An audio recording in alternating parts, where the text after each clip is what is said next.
Uh, Hi everyone. Whoa, I made the table shake already. That was an accident. Hi everyone. Welcome to the abode. Wow, this is a shaky table. Sorry, goodness. Recently you joined the Trans Sanji Believers. It's very welcome here. It's very welcome here. I don't give a fuck. I don't give a damn. It's very welcome here. The Sanji Shrine is above and awake. Hi everyone. Is my mic okay?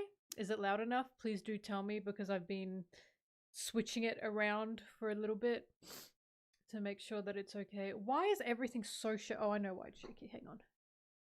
I was like, why? Why is it shaking its life away? Goodness me. It's because my chair was stuck under the table. Hi everyone. How are we doing? We doing good? We doing well? It's a bit quiet. Okay, hang on. Let me turn up the gain.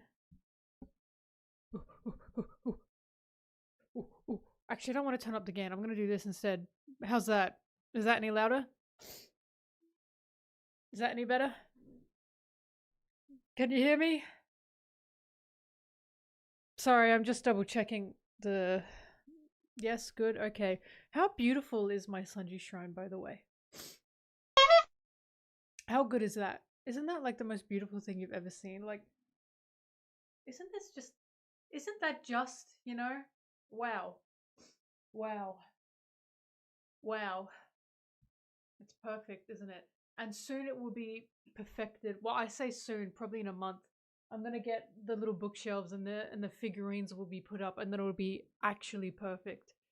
Oh my god. Also, I'm peeved because I can't sit comfortably right now because I twisted my ankle yesterday.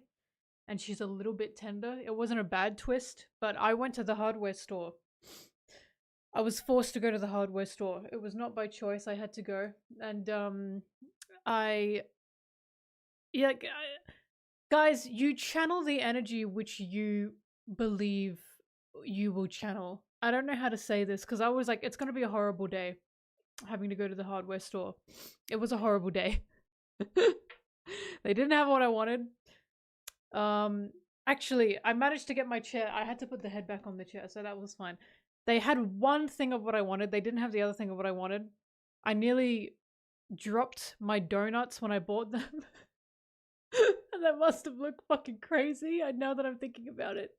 I walked out of the donut store after going to a hardware store like, oh god. Like, I just need some donuts. And I had like a full box and I tripped and twisted my ankle and the donuts went whoop. Nearly dropped them all. But they went up and packed down and landed on each other and it was the flimsiest box ever. Ever. I did not buy donuts at the hardware store. There were donuts next to the hardware store. So I went there. Odd place to put a donut shop, I know. But also, I think many people will go to the hardware store and then want donuts after going to the hardware store. But I very nearly dropped them, but it must have looked crazy. Because they did go flying. They went up. I can confirm that they went up out of the box and back into the box and they all landed perfectly. So I bet someone on the highway saw, because I was walking next to, not a highway, but like a road. I bet some people driving saw that and went, damn. I hope she's okay. Anyway, yeah, just letting you guys know that happened. So my ankle's a little bit sore. So if you see me like twisting and turning, it's because I'm trying to get comfortable with my ankle being a bit tender. All right. Anyway, so first mate video, I'm going to start editing. I've got a lot of work to do. I don't know how long I'm going to stream today. Probably quite a long, it's going to be a long stream today, guys. A very long stream. I'm going to be working for a very long time. So let's get into it. I'm going to put on music. You guys know the drill and we'll see what happens. It's going to be a big video. A big video. I'm not happy. I'm not happy about this turn of events, honestly.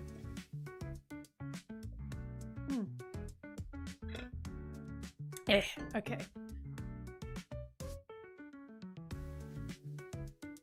Oh good, you can still see the Sanjis. The most beautiful Sanji is next to me. That Sanji. You can't see dog Sanji when I small screen. Weekly cups. Also, I've got role-playing happening in my YouTube chat and I love it. I keep having different One Piece characters join. I have had Dragon.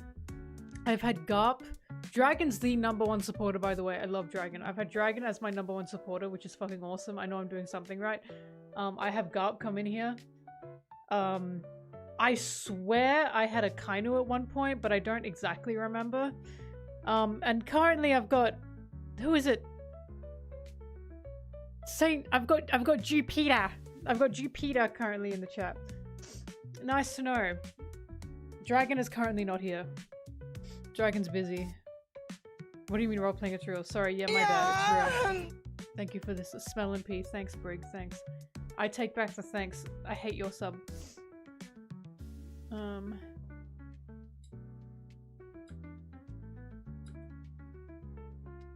I was pissed having to record this because I had to change my microphone settings to be able to, like, thanks for the sub. I had to change my microphone settings to be able to keep up with this room because, like, it's a different room now, so the echoing is different. I'm so sorry that didn't work. Oh, we've got a dragons in the chat. I'm so sorry that didn't work. I forgot to double check that this morning. I'll give that back to you. Do not be afraid. Do not be afraid.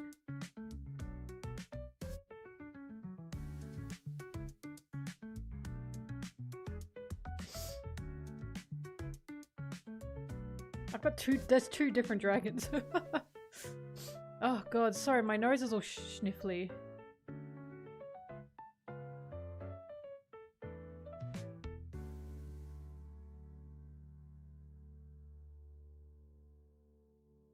There you go, Brig, that's been given back to you. Let me do the thingamabob so I can make sure everything's working. First edit stream. Office looks so pretty. Thank you. Oh my god.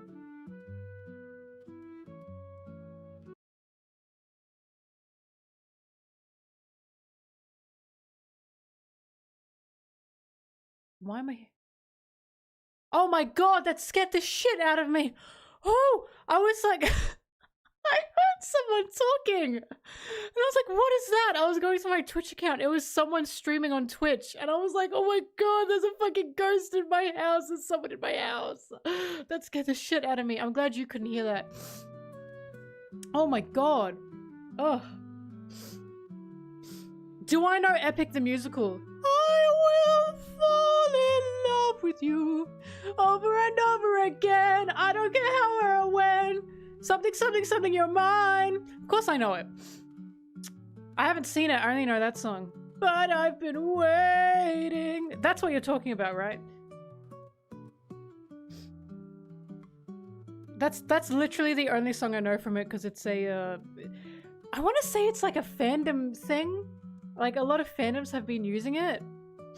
But I want to say it's more of like a queer thing. Because I have a friend who's in fandom. And she didn't know what that was. And I was like, it's gotta be a gay thing. Shit. Like, it's gotta be a combo of a fandom gay thing. Wow, that song is so shuggy. What's this? Because this song is about, like, how I've changed. It's been so many years and I've changed. And then she's like, I've been waiting. You know what? Come on. It's a little bit chuggy. Someone get on it immediately. Immediately. Now, what was I doing? I'll send test alert. Okay, this is me.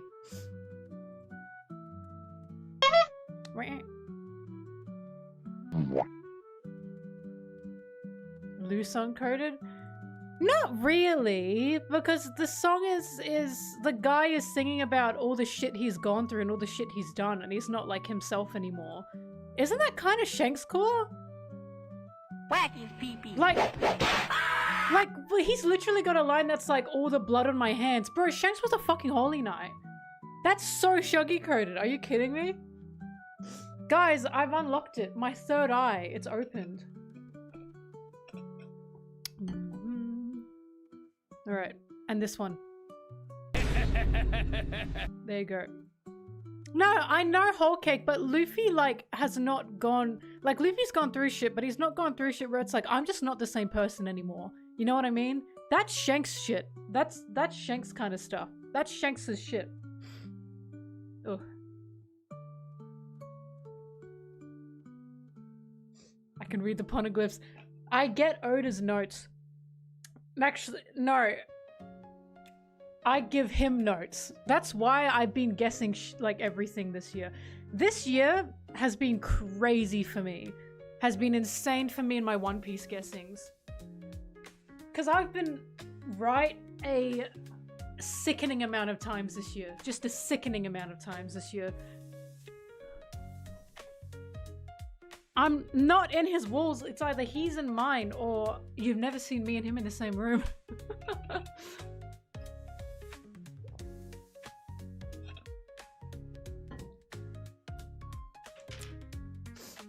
God, Shanks revealing like, I just wanted to live a carefree life with Buggy. Oh, that was like, I have very probably guessed Shirahoshi, although that has yet to be confirmed. But, honestly, the Shanks Buggy guess is bigger than that for me. Only because of how many people it made angry. That this gal was like, no, I actually think Shanks misses and cares about Buggy a lot. Like a lot. And then he dropped that shit.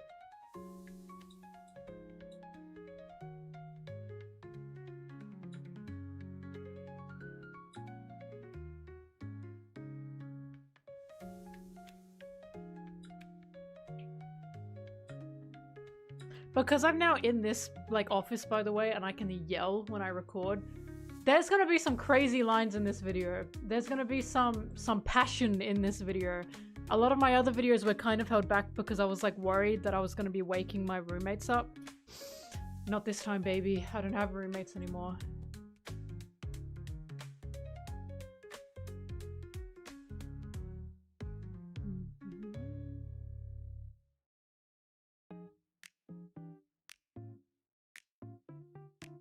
get my fringe trimmed.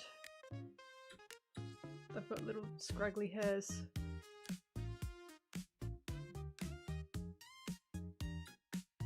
Maybe Shamrock always wanted to have a brother. I don't think that's it. I think...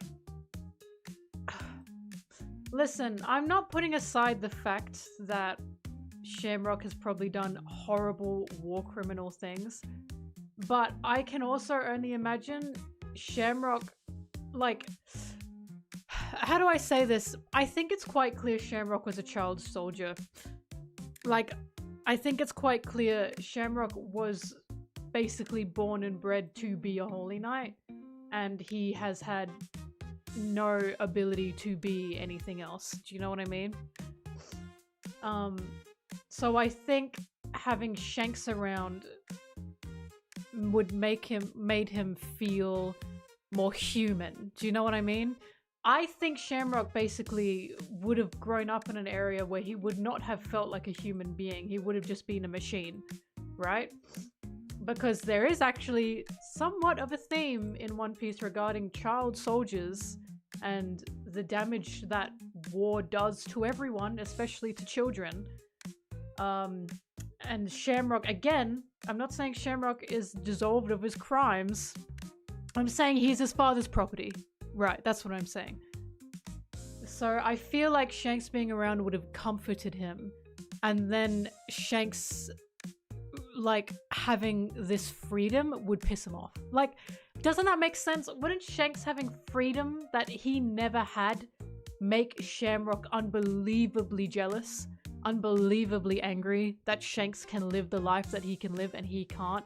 And he comes back to be a holy knight, and it comforts Shamrock that he's got his brother here back with him, and then Shanks runs away again. And now Shamrock's, he's cooked. Like, he's jaded to hell and back now, because that was it.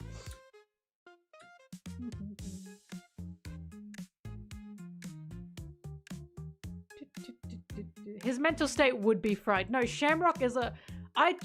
Shamrock is going to be a psychopath. Like, he's going to be one. He's going to be smart, and he's going to be manipulative, and he's going to be cruel. No doubt in my mind he is going to be those things. But what I'm excited for is the descent of how he got to that state, right? That's what I want to see.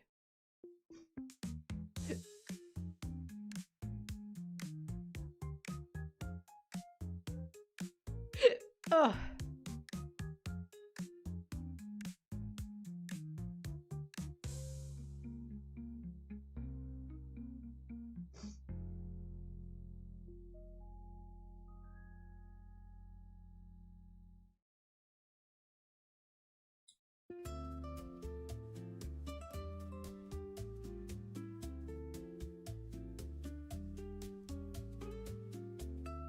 Sorry, if my camera shakes, it's because my leg, like, this table is not very stable.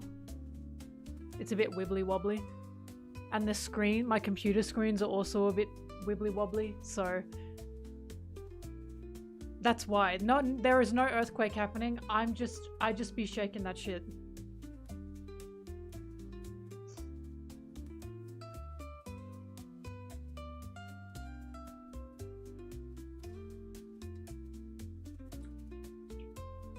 How have I not made a Strawhat First Mate video until, like, now? It's been, what? I've been doing this for, like, 4 years? 3 years? 4 years? And I have never made a One Piece First Mate video, a Strawhat's First Mate video. I literally stayed at the beginning of this video as a mainly One Piece character analysis person. I should be doing this. And it's true. Like, I feel like I'm pretty qualified to talk about this. I'm glad you like the background. It's not even complete yet.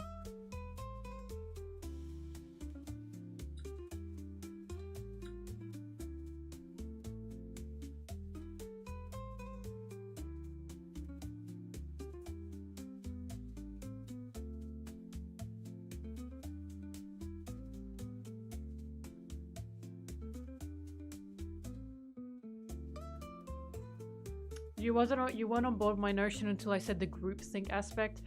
Literally that the Straw Hats are just individual thinkers who talk to each other. Yeah.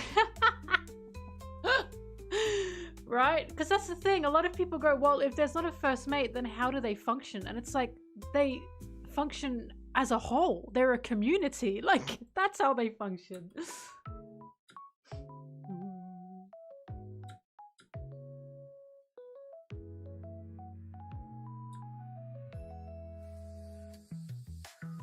Flamingo, oh my god, you're gonna be so sad about this. I literally debunked that Beppo's the first mate.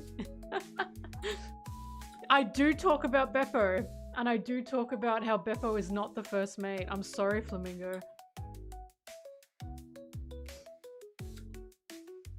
You know? Okay.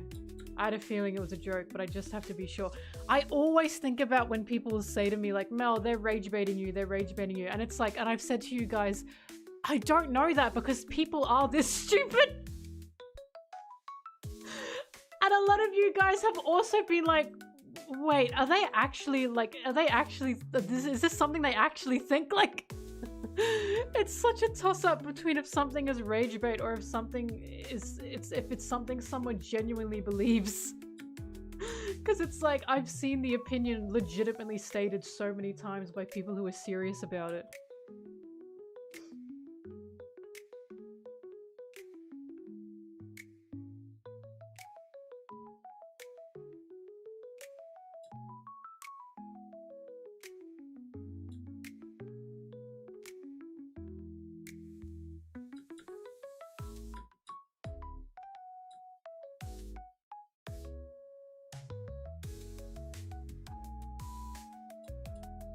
I mean, I'm still convinced that some people read One Piece and they legitimately like skip panels, as in if there's a panel, if there's a character in the panel that they do not like, they skip it, they just don't read it, or they don't think anything of what they're saying.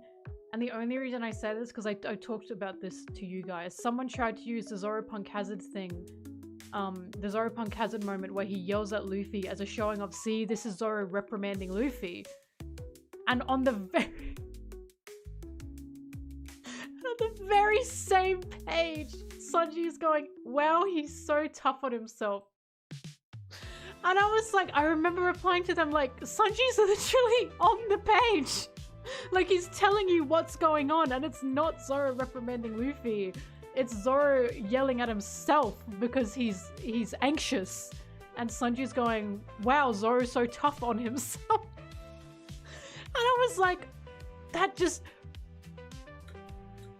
this just proved my point that some people legit, they will just skip panels. Like they are going to skip what some characters say because they don't like them.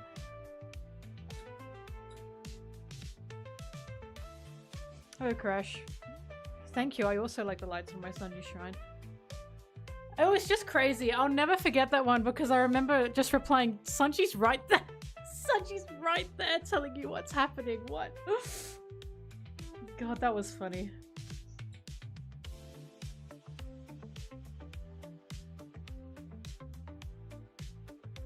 It's Sanji, I'll just skip it. Hi, Subaki. I said never. I have always said to people, if you read One Piece hating one of the Straw Hats, you are going to have a miserable time. Miserable time. Like, I think it's okay to dislike a Straw Hat and still like not understand their character. Like, if someone doesn't like Sanji, but they understand Sanji's importance, that's totally fine. Like, it's okay to dislike Sanji and read One Piece so long as you know Sanji has an importance in the story. It's the people that hate a character and totally disregard them that have a miserable time. Because it's like, you cannot disregard a Straw Hat. Like, if you do that, you're fucked. You're just fucked. Like, if I see you disregarding a Straw Hat, your opinion is immediately going at the bottom of my list because you're disregarding one of the most important characters in the entire series. Like, you cannot disregard a Straw Hat. It's just crazy.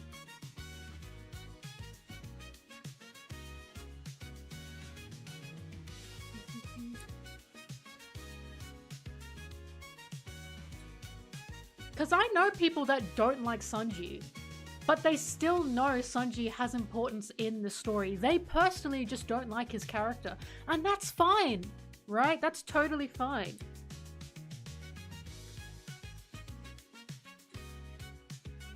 I always say you can dislike a character, but you gotta give me your reasons. And if your reasons, of course, make sense, then that's totally fine. I know why people dislike Sanji. If people tell me because they make him uncomfortable and, you know, they say this is why, yeah, then what am I supposed to argue? Like, okay, that makes sense. Sanji's just not for everyone.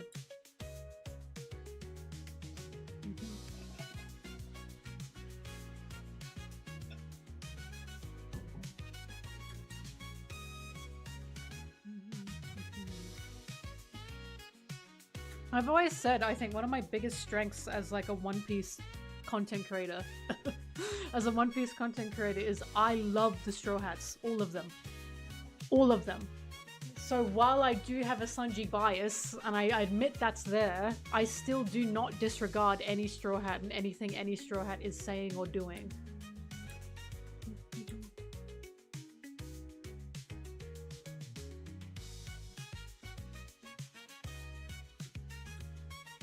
Fuck Shiki!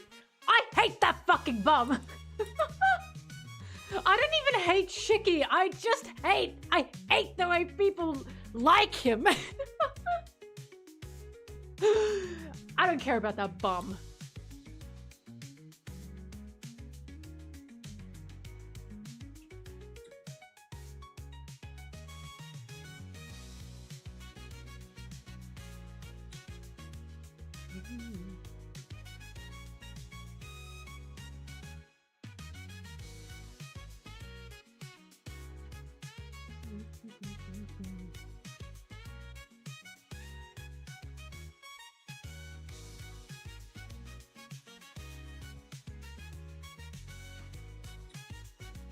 Did they, Flamingo?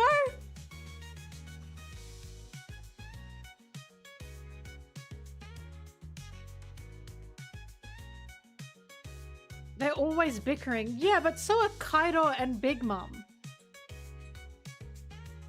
Isn't that just a Rocks crew thing in general?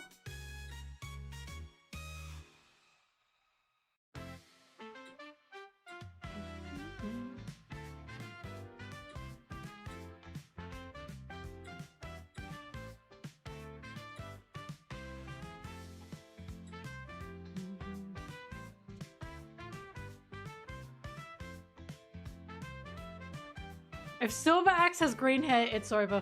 Listen, if that's true, and I'll concede that may be true, Oda once again is like, I have to make Zoro-san. How many fucking iterations of Zoro and Sanji do we have in this damn story at this point? He's fucking obsessed with that dynamic. He just loves the bickering dynamic. He's crazy about it.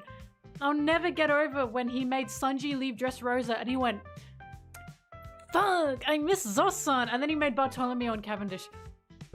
And it's like, can you really deny that? That he was like, oh, fuck, I got rid of my two favorites. My two favorite bickerings. I have to make them again. Bartolomeo and Cavendish, let's go.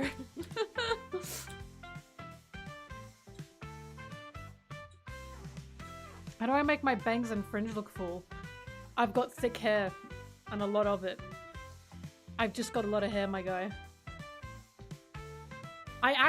This is thinned out. I actually said to my hairdresser, can you thin out my fringe because I want it to be a bit more wispy.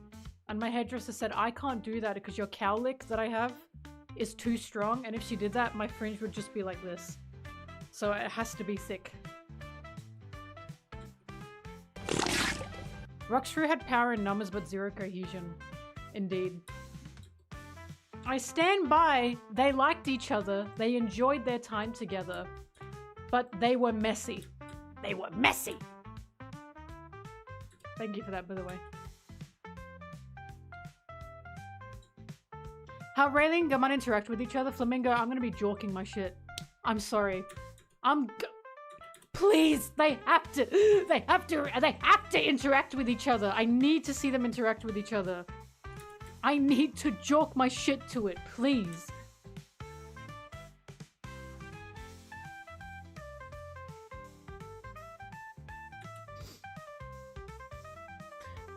For your fringe, just to read it, what I do is I wash just my fringe and then I have my hairdryer.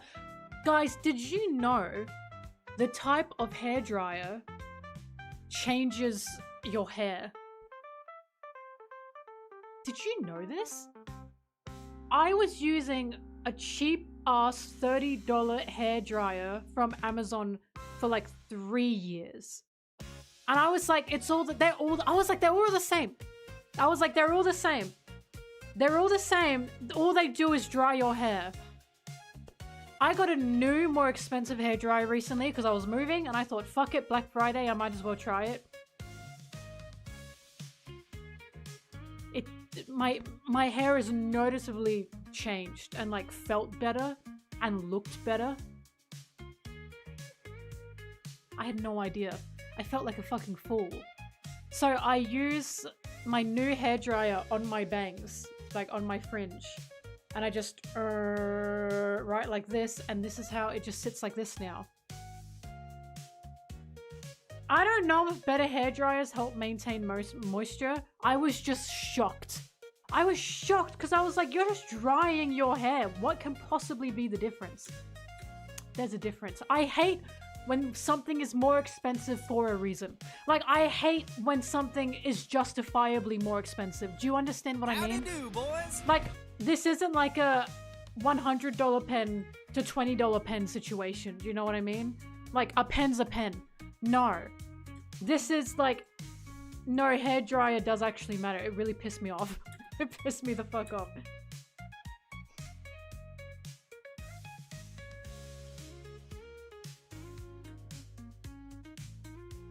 Just to read it, I'm gonna show you the hairdryer I got because I want to help you. Because after I found out this about my own hairdryer, I was like, I feel foolish.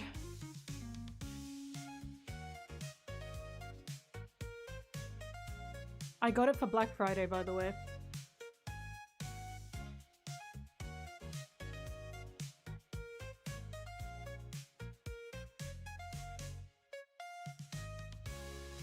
Wow, I got a hell of a deal for Black Friday.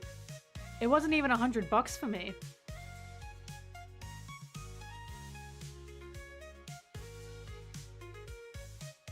Hang on, I'm making sure that my address is not in this screenshot.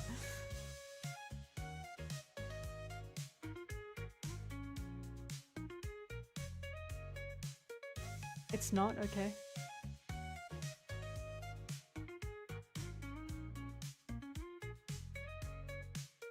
Alright, here you go. This is the one I got. For anyone who cares. It looks weird as hell, right? It looks like a little creature. There you go. Just to help you, you know? You got a Dyson for Christmas. It's ridiculous how much of a difference it makes. Thank you, Zorsun Lover. Thank you. And hello. Welcome. Welcome. I feel like I should have seen you around before.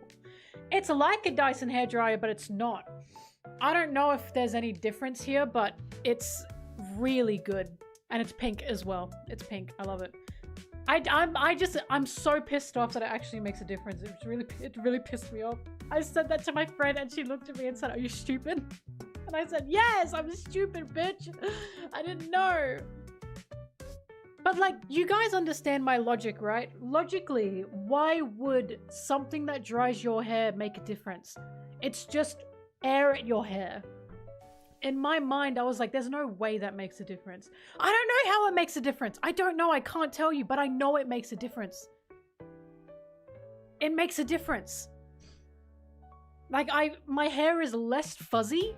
It gets dried quicker and it's softer. It genuinely makes a difference. It's just insane. I actually can't believe it. It's really pissing me off.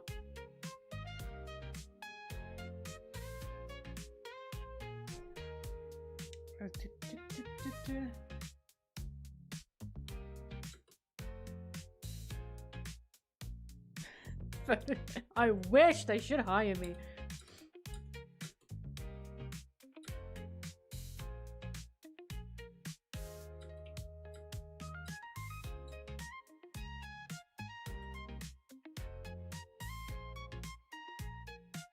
Maybe I changed how I dry my hair or something. Yeah, with a different hair dryer.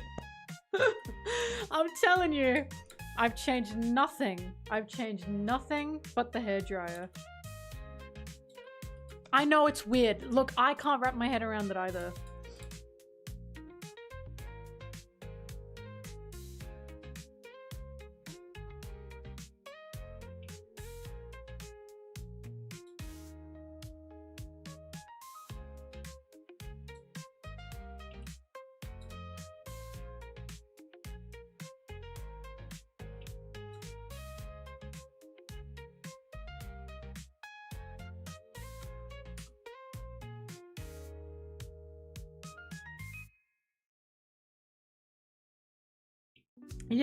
Yeah, you can do that. I'm interested.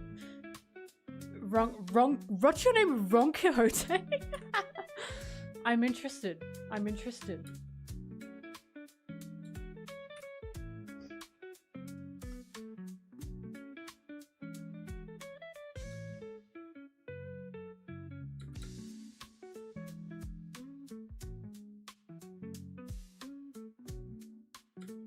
Guys, is it Garp slander? I'm genuinely asking, is it Garp slander if we are just saying what he is doing and saying that's bullshit? It's that slander, because slander makes it sound like I'm making shit up just to make fun of him, just to slander him. I'm not doing that. Like, I'm literally stating this man has stayed within a genocidal regime, like military, and he hasn't up and left because he's like, well, I can do something from the inside. And I'm saying, that's bogus. Is that slander? Is it slander if his own son said, you disgust me? Is that slander? I personally do not think that's slander. Like, I remember people on Twitter were saying, Garp slander, Garp slander. And I was like, all I said was, I was like, you can say Garp stayed within, like, a genocidal military and slave ownership system that supports the oppressors, and people will be like, that's slander.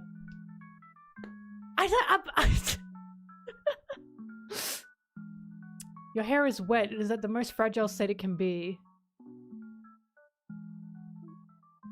One of the reasons heat does so much damage, even brushing your hair while wet can damage it. Blow drying hair with heat will remove too much moisture and frizz it up. Using just high-speed air and no heat will lessen the damage, not make the moisture your hair require. Oh, so Kimmy, the stronger the air from the hairdryer with the less heat, the better. Is that what I'm hearing? Is that why Dyson hairdryers are so crazy? Because they just ass blast you? Oh, okay. I'll remember that. I won't put my hairdryer on full heat next time.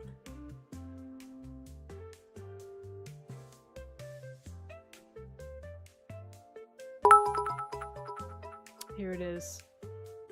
Here it is. Thank you. Thank you, twitch.com. Guys, Garp keeps working for the world government because he has billions of berries and sports betting debt he's trying to pay off. I also really, really enjoy the GIF that this blog has as well.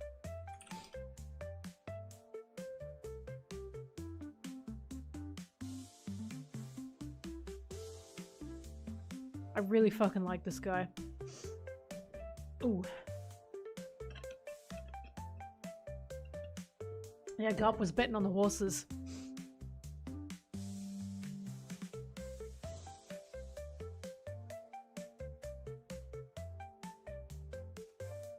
I wish I had him as an emote, actually.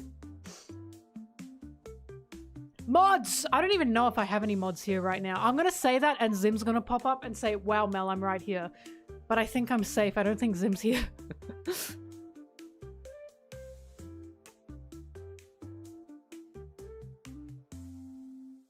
Would I actually get in trouble for using this as an emote? Is that copyright? Maybe I need a Mel version of this.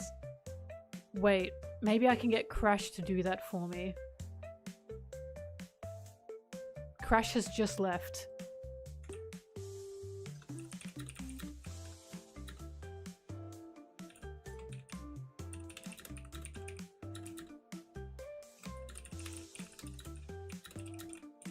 I'm telling him.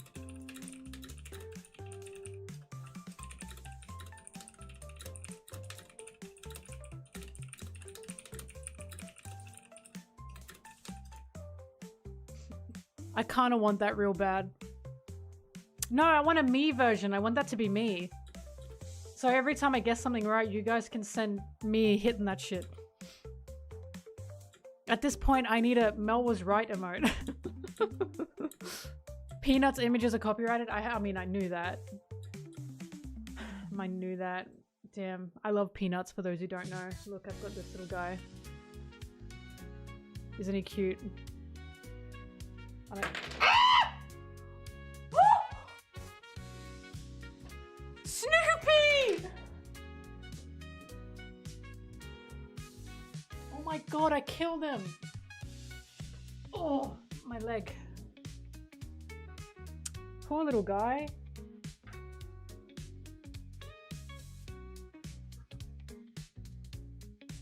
I'm gonna go to it. Okay. He's back. That scared the bonkus out of me. I've also got this one. I'm always quite scared to move it because it's quite fragile on the inside.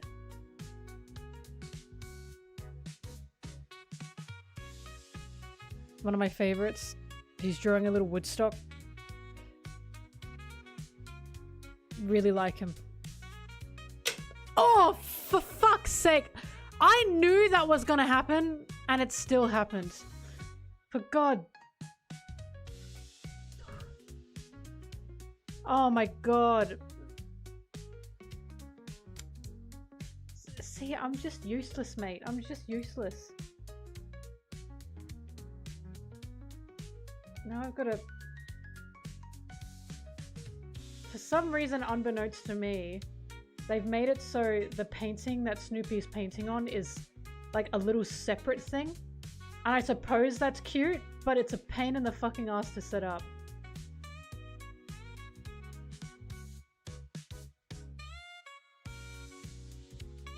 Oh, God. I can't believe this. Oh my God, I can't believe this. This is what I'm talking about, the little canvas, the little Woodstock canvas, and then this is the stand for it. So it's like cute, but it's a pain in the ass. Because I've got big fat fingies. Okay, I set him up. Oh, move him back. Ooh.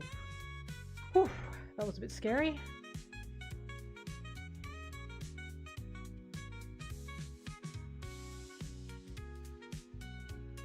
There we go. All right. Crisis averted, everyone. Crisis averted.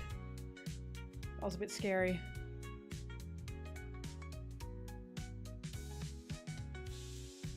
I've always been a Peanuts fan. Oh my God. I've literally got photos of me going to the Peanuts Museum, the Snoopy Museum in Japan. My whole family is Peanut. Well, my whole family, my dad, me and my dad, we both love Snoopy. The only reason I watch Snoopy is because my dad had like old Snoopy comics and I would read them as a kid. Honestly, it kind of makes me sad that the kids these days aren't reading Snoopy comics. Because Snoopy comics are so cute.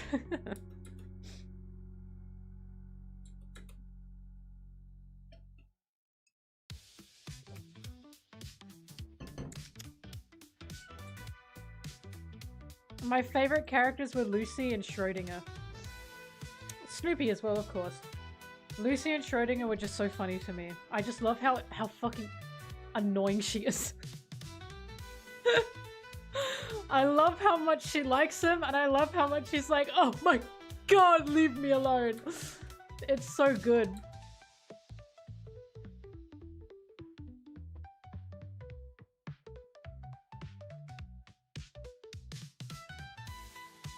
I love Lucy. She was just cruel and evil and dastardly. I adore her. That probably explains why I am the way I am. I saw Lucy and went, yes, that's what I have to be.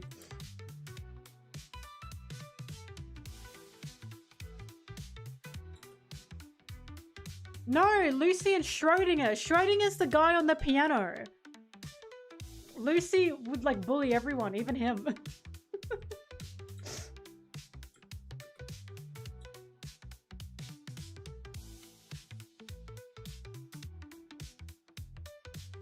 His name is Schrodinger. Do you not know who's... Oh, wait. Am I getting his name wrong? Sorry, Schroeder. My bad. Schroeder, not Schrodinger. When I was little, I called him Scrotum because I didn't know how to say his name. I called him like Schrotum. And my dad was like, what?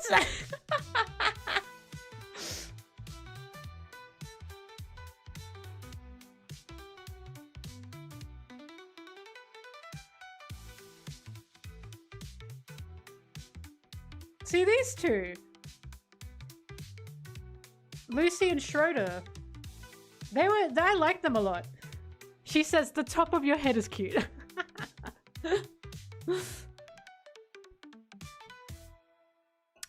Hang on. Oda's end of year... What did you say? Oda's end of year message isn't coming? I bet I can guess it. It's gonna be... Wow, I worked on the live action. Wow, a lot of shit happened in the manga. Wow, next year...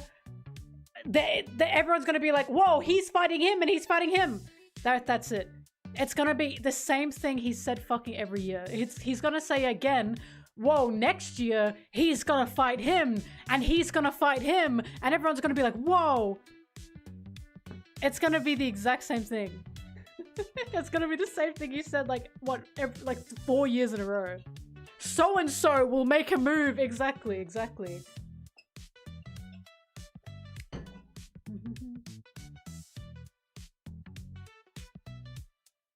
He's gonna be like, this guy, yeah!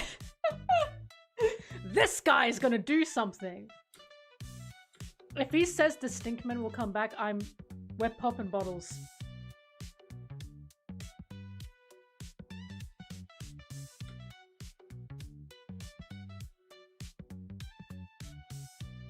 No, he doesn't mention names, Royal Kings. It's gonna be, next year, this guy and that guy will fight.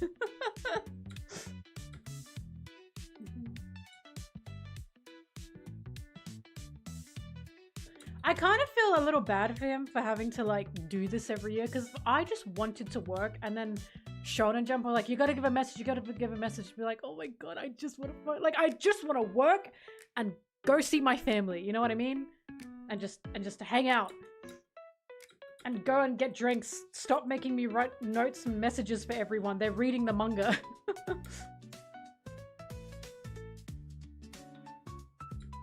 One Piece is about to enter its final phase for the he's gonna say that for the 10th time, and then everyone's gonna freak out. Watch.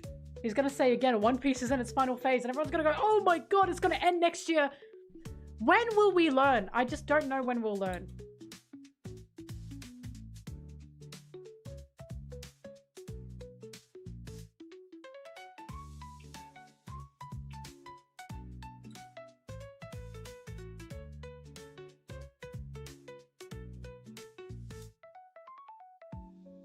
If the Stinkmen do not come back, that's an Oda fumble.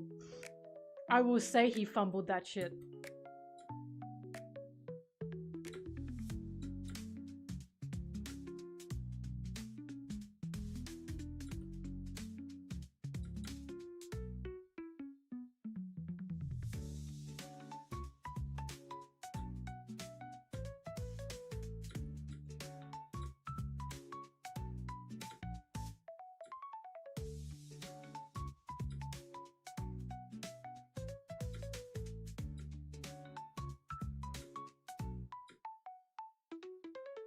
And he said, that guy. I don't know how to say your name. Emil? Fun fact, so many people use that SBS as proof that Makino's baby is Shanks's. And because I asked them, where the fuck is it ever stated that that baby belongs to Shanks? They use that SBS. And I'm like, you realize this is like a joke, right? Like, You realize he's not fucking mentioning Shanks at all. This is a joke. Like, he's fucking with you.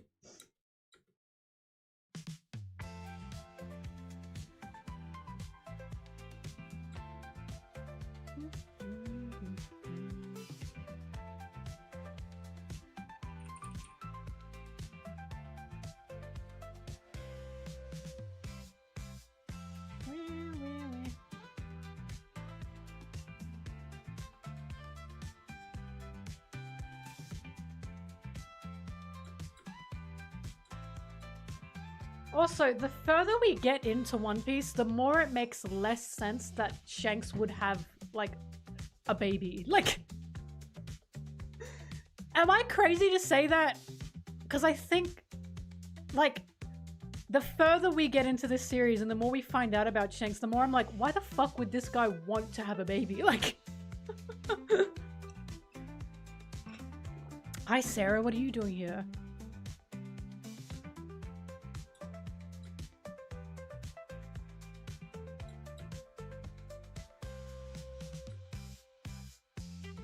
Thanks, Sarah.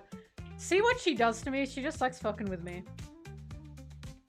Sarah will walk in, piss me off, and leave.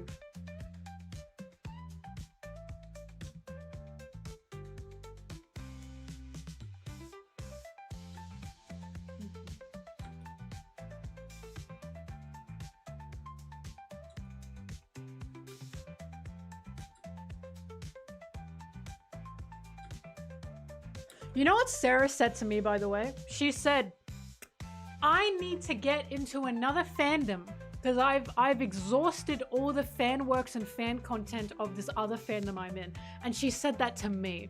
And I said, Sarah, there is a series, long running, still going, has so much content in it. And Sarah said, no. So why are you telling me this? Why are you dangling the carrot in front of my face like that, huh? What do you expect me to say to you? Go, get into One Piece. Actually, don't get into One Piece because you might hate Sanji and then I'll be really upset. Don't get into it, actually. I think the reason Sarah and I work is because I'm super into One Piece and she's not. Right? Like, our connection, me and Sarah, currently is because of, Captain America and Bucky, right? Steve and Bucky. But, like, we meet on that middle ground, and outside of that, we do our own thing. And I think that's why we work. I think we shake hands on Bucky, and then we do our own things.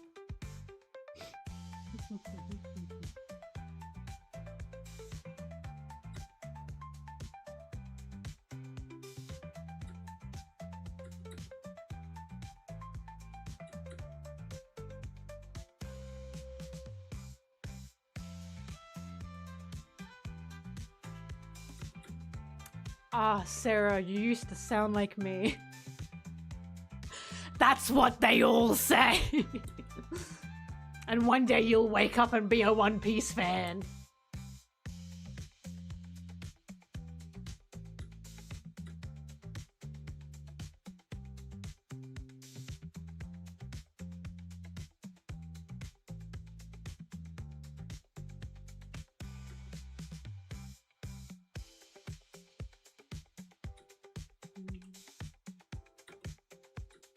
Chapter a day.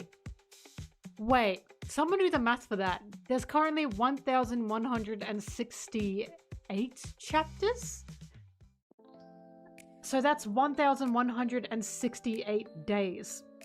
How many years would that be?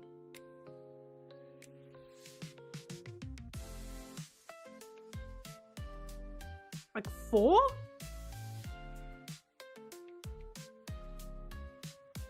Sarah, you could catch up to One Piece in over 3 years.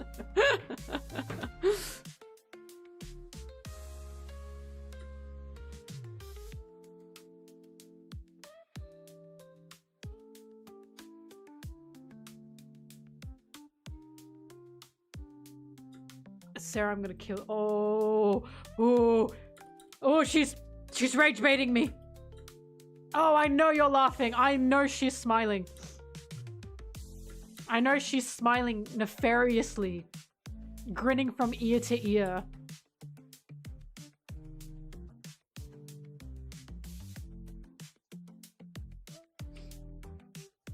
The One Piece audiobook.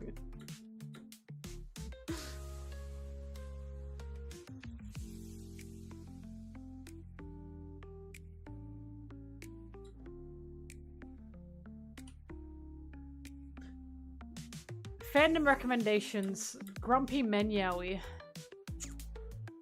Sarah is a House fan, and that's real as fuck. Sarah, actually, I want to watch all of House. I've only seen some House. We should do that together.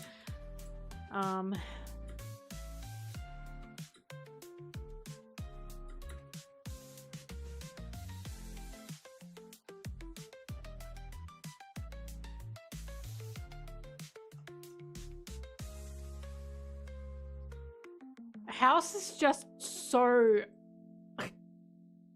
The episodes I watched, I was like, what is happening? The American soap opera, like the American drama is bonkers bananas.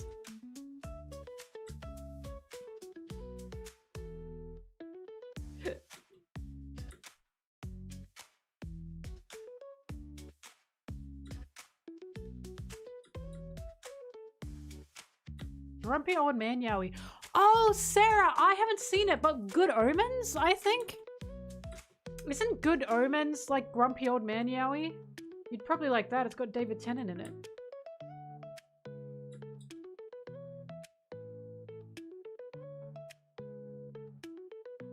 I haven't seen it, though. I haven't seen it. But I think it is.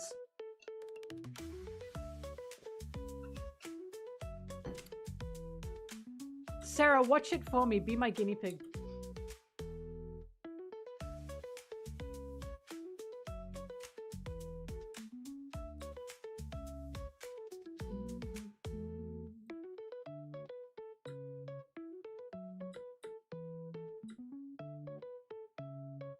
Oh yeah, it's also produced by a horrible, horrible, horrible person, but Sarah's watching House. So I think she's familiar with series that are produced, directed, and written by horrible people.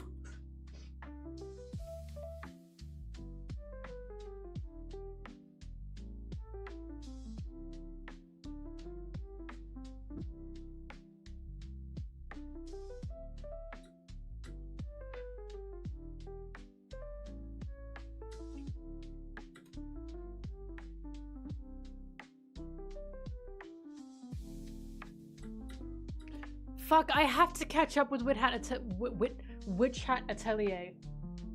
Fuck. I need to catch up with it, but I've been too busy.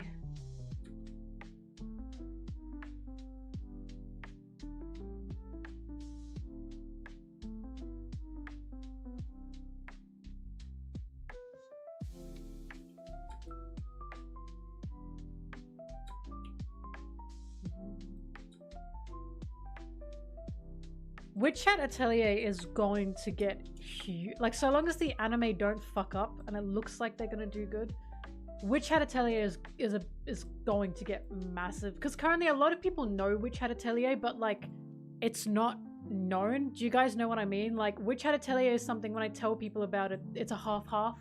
Some people go, I've heard of it, and other people go, no, I don't know what that is.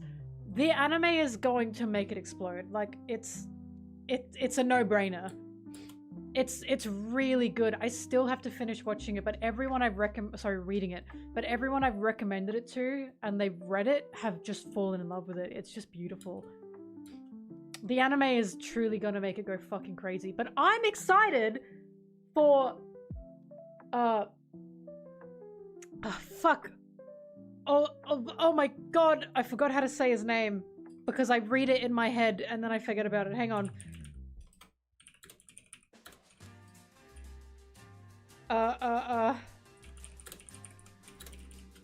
Sorry, the name.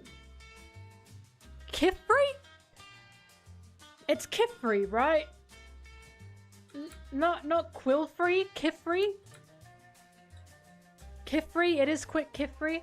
Yeah, sorry, I say his name. I had to look up how to say it because I say his name in my head. And it's definitely not the way you're supposed to say it. Keyfree. Anyway, I'm excited for Keyfree to be the better Gojo. I'm sorry. When, like, Gojo got super popular, I was like, that's just if Keyfree were not as attractive and were in a shonen. Because when Gojo got big, I was like, the fuck? He looks like Keyfree. He looks like Kifri. Who is this guy? And then he got so popular, and I was like, what the fuck is going on? Anyone who liked Gojo, when they watch Witch Hat Atelier, Kifri is going to overtake them and their lives. Bye, Sarah. Kifri is going to, like, truly, like, steamroll through these people. Because Kifri is, like, just a million times better. A million times better. Thank you, Sarah.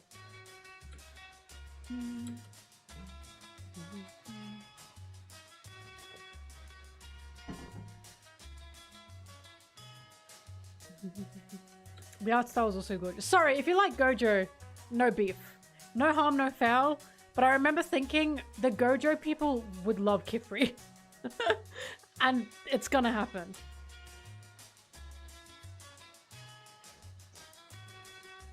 Oh yeah, Witch Hat Atelier has some of the best paneling I've ever seen in manga, ever. Ever. Just ever. Truly, like when people talk about paneling in manga, it's not One Piece I think about, because One Piece is my favorite manga, but Witch Hat Atelier's paneling is just out of this world. It's so incredible. It's like, it's literally like a storybook. It's just gorgeous.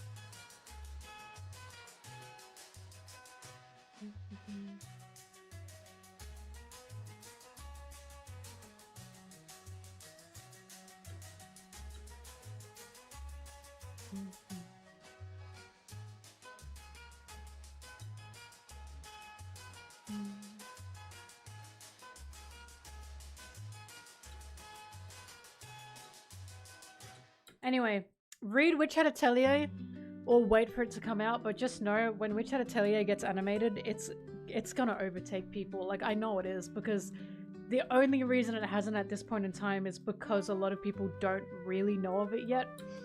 And the anime is gonna make it explode. Like, I know it's gonna be one of the biggest series ever.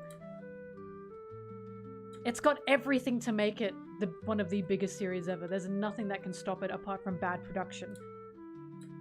I was thinking of doing a video on it before the anime came out, but I don't think I'm gonna have the time. Because I've told you guys, I have this genre of media. And there's a genre of media that I love so dearly. That is, if I were a little girl and I read this, would it be important to me and would it have changed my life? Witch Hat Atelier is one of those. If I were a little girl and I read Witch Hat Atelier, it would have changed me. Like, it would have been, I would have been obsessed with, I'm already obsessed with it, but like, it would have made me insane as a little girl because it's just so, it's just beautiful. Everything about it is just amazing.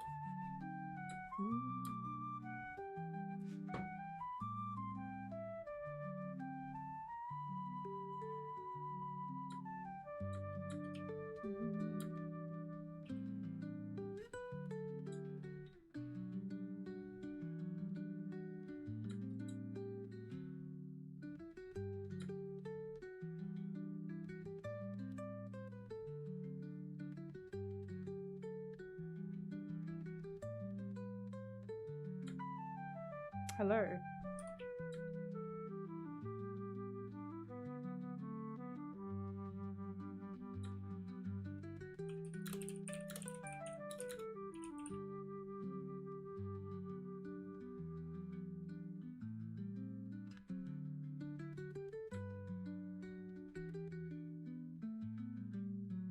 Why is my hair getting puffy here? Calm down, girl. Actually, I've got my hair tied up currently. I don't know why I've got it like that. Let's free this lovely girl. Ah, oh, that is so much better. Oh my god, she's really puffy, look. Oh, it's good to be free.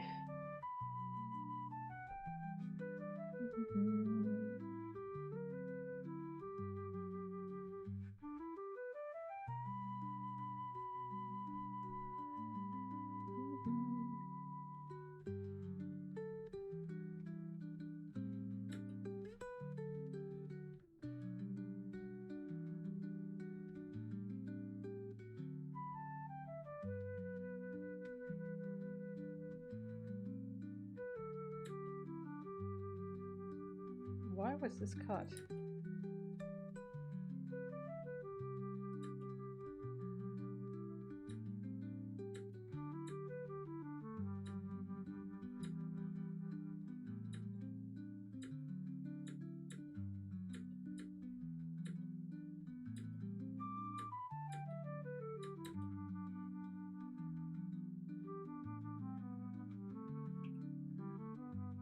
By the way, someone pointed out that Luffy's birthday is both... Hang on, I'm double checking this. Someone pointed out that Luffy's birthday is... It's May 5th, right? It's Children's Day in Japan, but it's also Karl Marx's birthday. And I was talking to a friend about this, and she said, no, I think it is just supposed to be Children's Day. And I was like, but it's probably both, right? Like, the Children's Day is a fantastic coating for it to also be Karl Marx's. And the reason I will happily say it's both is because not only has he literally name-dropped Marx now in the story, Roger's cook is named Marx. Not only does he have other revolutionists and like social revolutionists named within his story, like Che Guevara, right? Thank you for the sub. Yeah!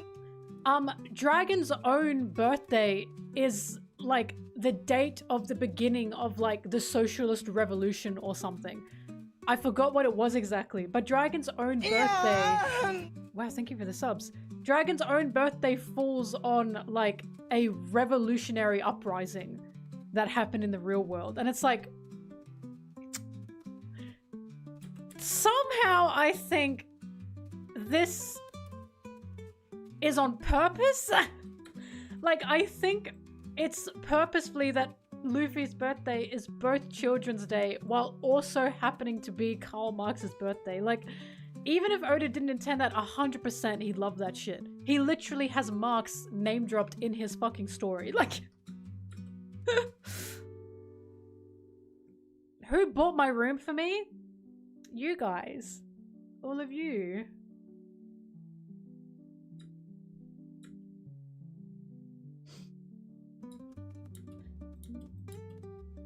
I struggle to say it is a Kinemon situation though, because again, like, he's name dropped significant real world revolutionists in his story.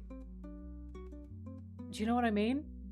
Like, I would agree with you that it were a coincidence if there were no other signs in his story that he had any idea of like, I suppose, these particular like socialists and revolutionists, but he clearly does. Like, he's got a poster of Che Guevara like in his office, you know what I mean? Like, I think it's quite fair to say he probably has read Karl Marx's readings. Like, I think it'd be crazy if he hadn't, personally. The only reason I think it's purposefully both is because there's signs to indicate that it is both.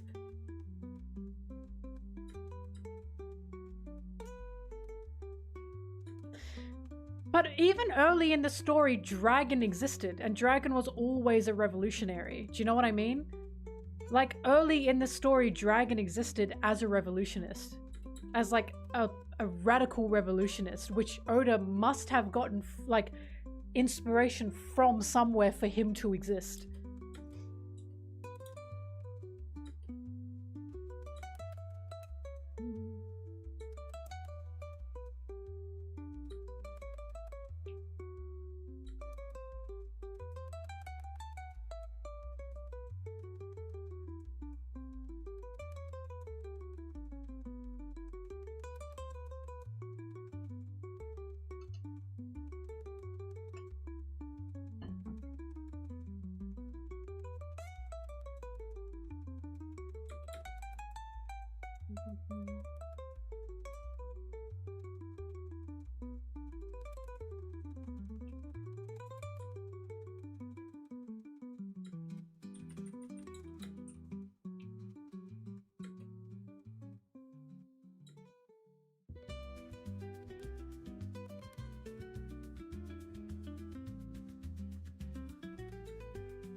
I'm just thinking about the new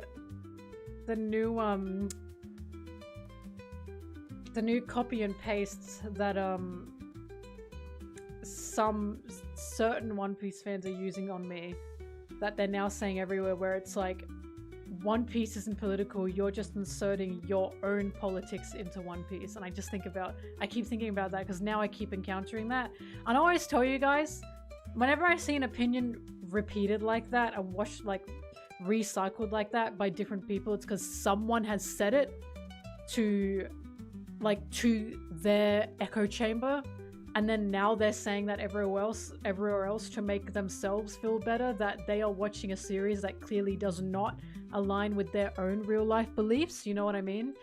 And it just cracks me up, because it's like, we've got Che Guevara fully referenced and shown in One Piece, like, as a revolutionist. And Roger's cook is now named Marx. It's like, I just don't know what they want me to say anymore. Like, it's just, the joke writes itself.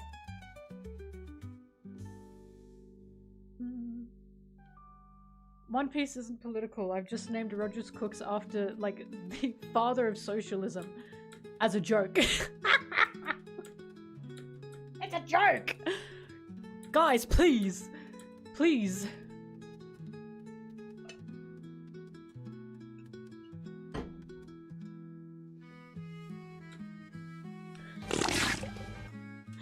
Jupiter will betray the god or say it's confirmed. I like how much you believe that.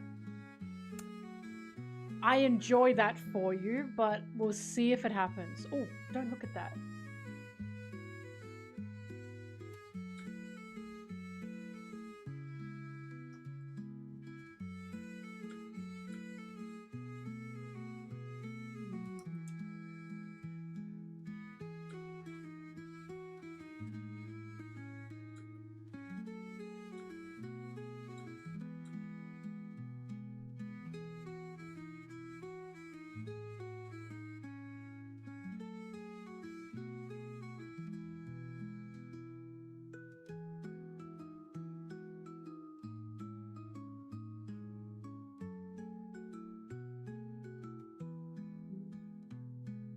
Someone actually, speaking of the Imu chapter, someone pointed this out, and I can't believe I didn't pick this up, that Imu's throne is so big that it even, like, looms over Harold.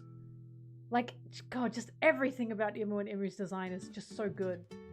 Imu will not even look up at a giant. Imu's throne must be bigger than that of even a giant. It's just fucking awesome.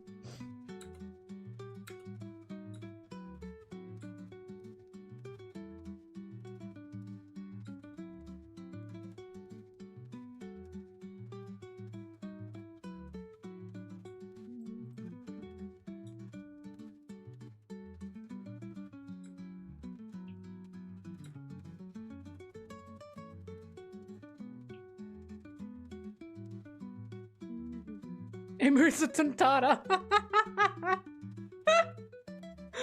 That would fucking rock. Oh my god. Imu's got fucking Napoleon complex. Ugh. Ugh.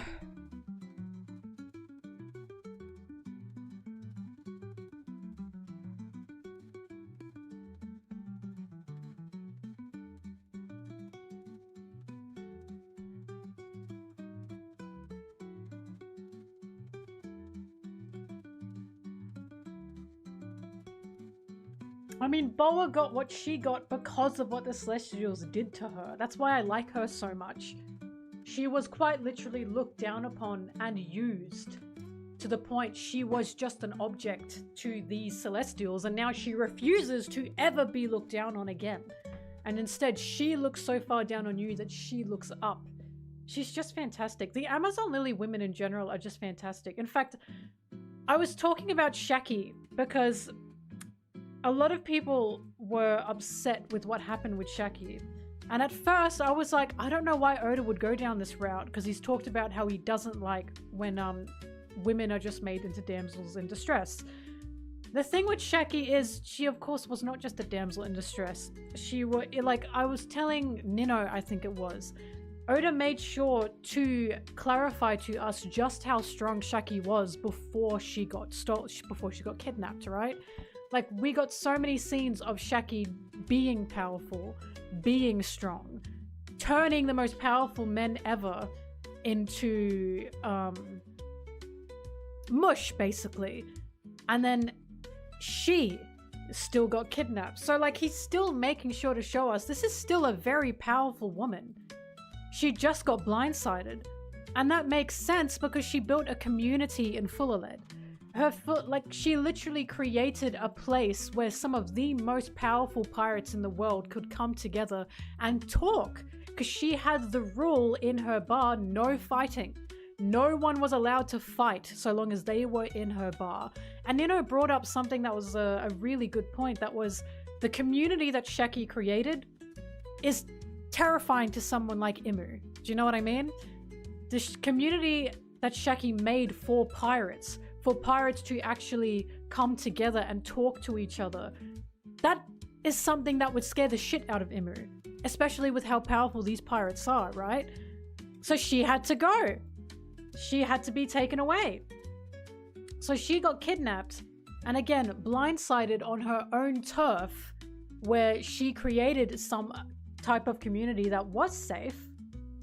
So it makes sense that she got so blindsided by that, because everyone was blindsided by that. And she was still holding her own. Like, I was telling people, there's a reason that they needed like whole armadas of pirates to be able to get to her, because she wasn't just kidnapped by like a bum. She was quite literally being held hostage as a captive by the Holy Knights. That's fucking crazy. Like, what the fuck was she supposed to do? Like, she was still holding her head high while she was kidnapped. She was beating these people up, these idiots up, these disgusting men. She was beating them up, and she was standing and talking to them face to face with a pride that she still had. Like, she wasn't just useless. And a lot of people hated that. And it's like, the reason I now see why that path was the one that was taken is because this is what happens to Amazon Lily women. Amazon Lily women are objectified to the highest degrees. The highest degrees in the One Piece world. Because I talked about this with Still Nino. And I said, because this is something that peeves me.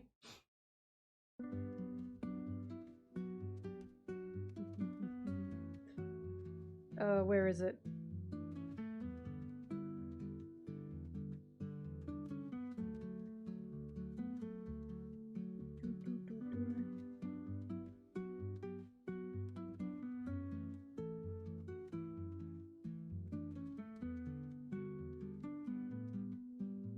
Hang on.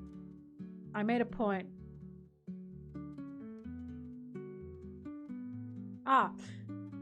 What I said was, the unfortunate truth is people are so blinded by Oda being a gooner, and he is. He's still a man that likes big tits and sexy women, okay? That they don't care to look any deeper when he is genuinely talking about women suffering, when he's genuinely telling stories about women suffering. And the reason I know he's doing this on purpose is because that was Boa Hancock's entire story.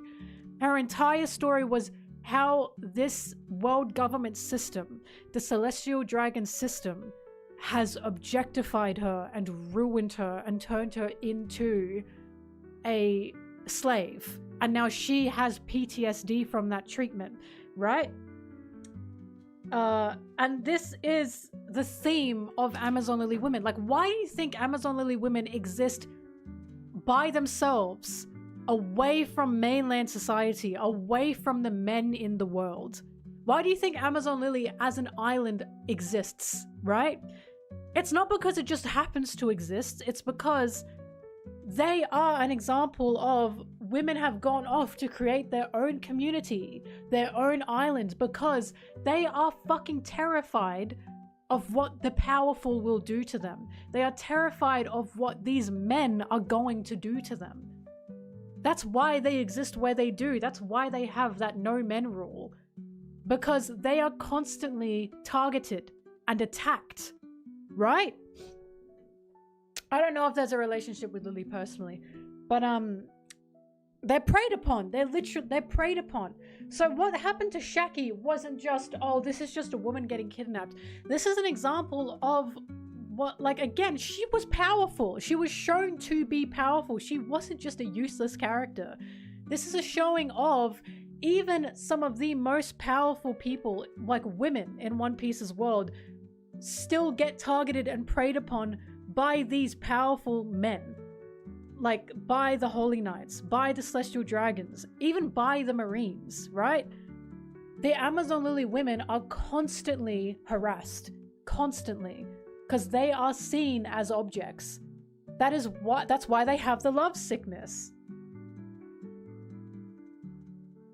Oh, I don't think the love sickness feels sexist at all. I think the love sickness makes sense because they are literally finding someone who sees them for them.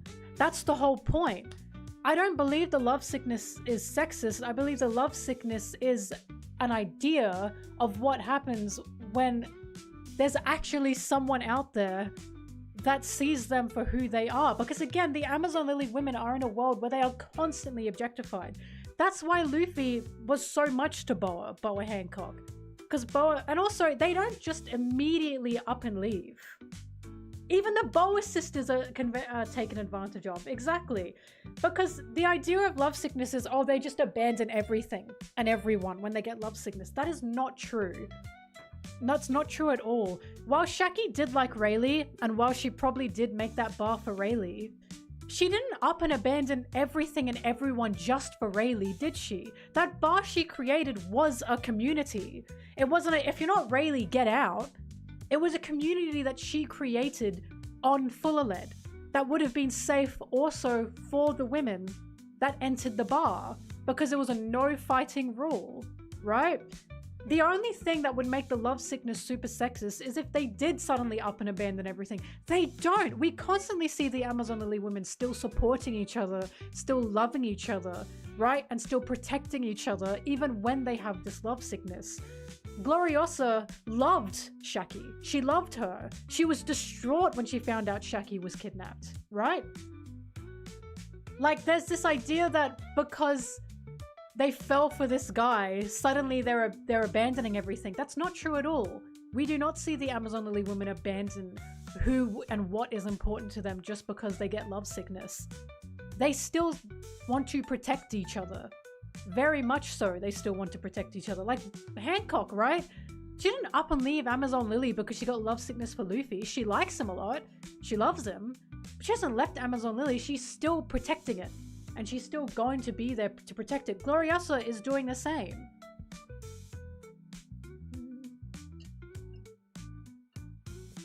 Exactly.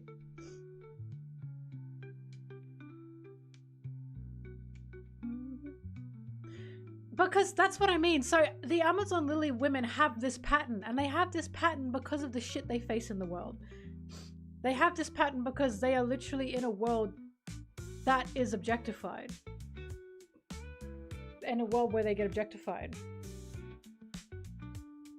No, it's true. Gloriosa could have been in God Valley more. I agree with that. But she wasn't, like, abandoning anybody. Like, do you understand what I'm saying? I agree with you that Gloriosa did need more moments in God Valley. I wish she did get more moments in God Valley. But this idea that these women just abandon each other and abandon what's important to each other is not true. That's just not true when they get love sickness. Gloriosa still wanted to go help Shaki. Again, we could have gotten more panels of it. That's true. But she wasn't willing to just abandon her. Again, she was distraught when she found out Shaki got kidnapped. Like, that's my issue. Yes, we could have used more Gloriosa, but she had not abandoned her. By any means did she abandon. By no means did she abandon Shaki. Not only that, Gloriosa is now continuing on to help Amazon Lily in her old age currently. She's the one that was helping the Boa sisters. while also helping Amazon Lily. I don't know. I've seen horrible shit said about the Amazon Lily women lately. And it's like, what the fuck? Like, I'm seeing people call Gloriosa a pick-me. I'm seeing people call Shaki a pick-me. And it's like, how the fuck are they pick-me's? They are not throwing anyone under the bus. They are not throwing any women under the bus to be where they are. Shaki and Gloriosa are not trampling over each other or trampling over Amazon Lily to be where they are. That's not what they're doing. Both Shaki and Gloriosa currently, in the current day, are still protecting Amazon Lily. They're still doing it. Like, how in the world are they pick-me's? They're in different situations now, but they are literally still protecting these girls. It's been driving me nuts.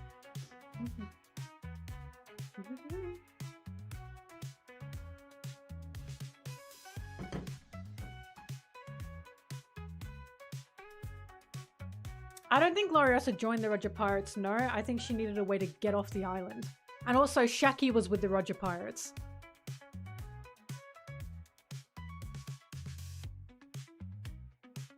But they were more than I just want to be with this man. That's what I'm saying. They weren't just I want to be with this man, right? But also, wouldn't it go the other way? Because Rayleigh also liked Shaki? Like, do you understand what I'm saying? Something that I just adored. I just super adored was the fact that we saw the people that wanted to save Shaki wanted to save her because they were friends with her. Roger wanted to help save Shaki because he saw Rayleigh was upset that Shaki was captured. There's like a panel to show that. And Roger was like, we have to go get Shaki because he wants to help Rayleigh save the woman that he clearly loves, right? And then for Rox, we found out Rox doesn't see Shaki like that anymore. Rox doesn't actually see Shaki romantically. Like, we got a whole panel of that. We were literally shown both Roger and Rox were not truly after Shaki in that way. Roger wanted to help his friends because Rayleigh loved Shaki, and Rox believed Shaki to be his friend. And Roger doesn't even like Gloriosa. You know? Like, I just disagree. I do not believe they were only there because they liked men. That wasn't true at all. Again, Shaki made a community on Fullerled. Rox already got his rock sword.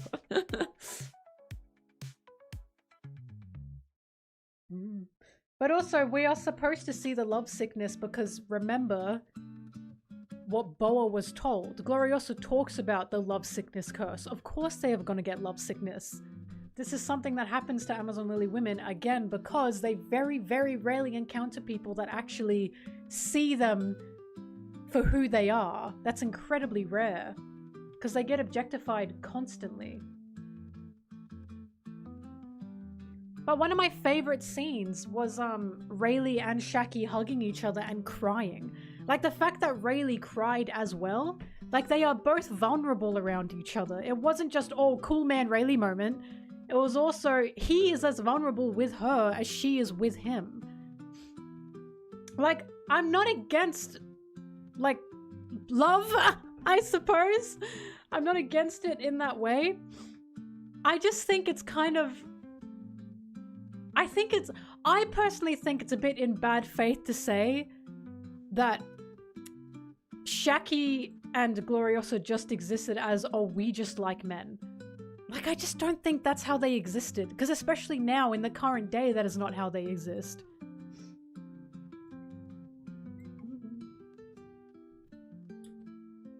Especially because they wouldn't have their own crews if that were the case. But I also do like the fact that even though Roger likes Shaki, Gloriosa never fucking hated Shaki for that. They never fought each other because of that. They always loved each other. And I just adore that. I just at least appreciate that when people, that when Oda writes, like, women loving men, it never turns on the women and it never turns into a cat fight. Because that is always so icky to me. I hate when that happens because that's women putting men above women, right? Shaggy and Gloriosa were not putting men above who they loved. They weren't doing that.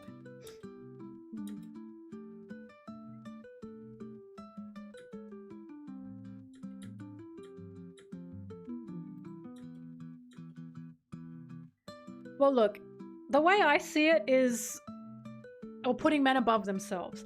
The way I see it, I talked about this because it's like, it's tough to talk about this only because One Piece has changed my thinking in a lot of ways. Because if I were younger, I would have thought the same thing. I would have thought, oh, they're just men, they're just men, they're just men. But you are allowed to like someone. Like, do you know what I mean? It's about how you write someone liking someone is what is important to me, because I would have been similar in the sense that I would have thought, oh, it's just them liking men, but of course it's not true. It's also supposed to be love, right? It's also supposed to be vulnerability. And again, the reason I like that Rayleigh saved Shaggy and they cried together is because that's the vulnerability they have for each other. I like seeing that Rayleigh was torn up when he saw Shaggy was kidnapped. And I like seeing that she sent that note to Rayleigh saying, come and get me. Because she trusts him to save her, right?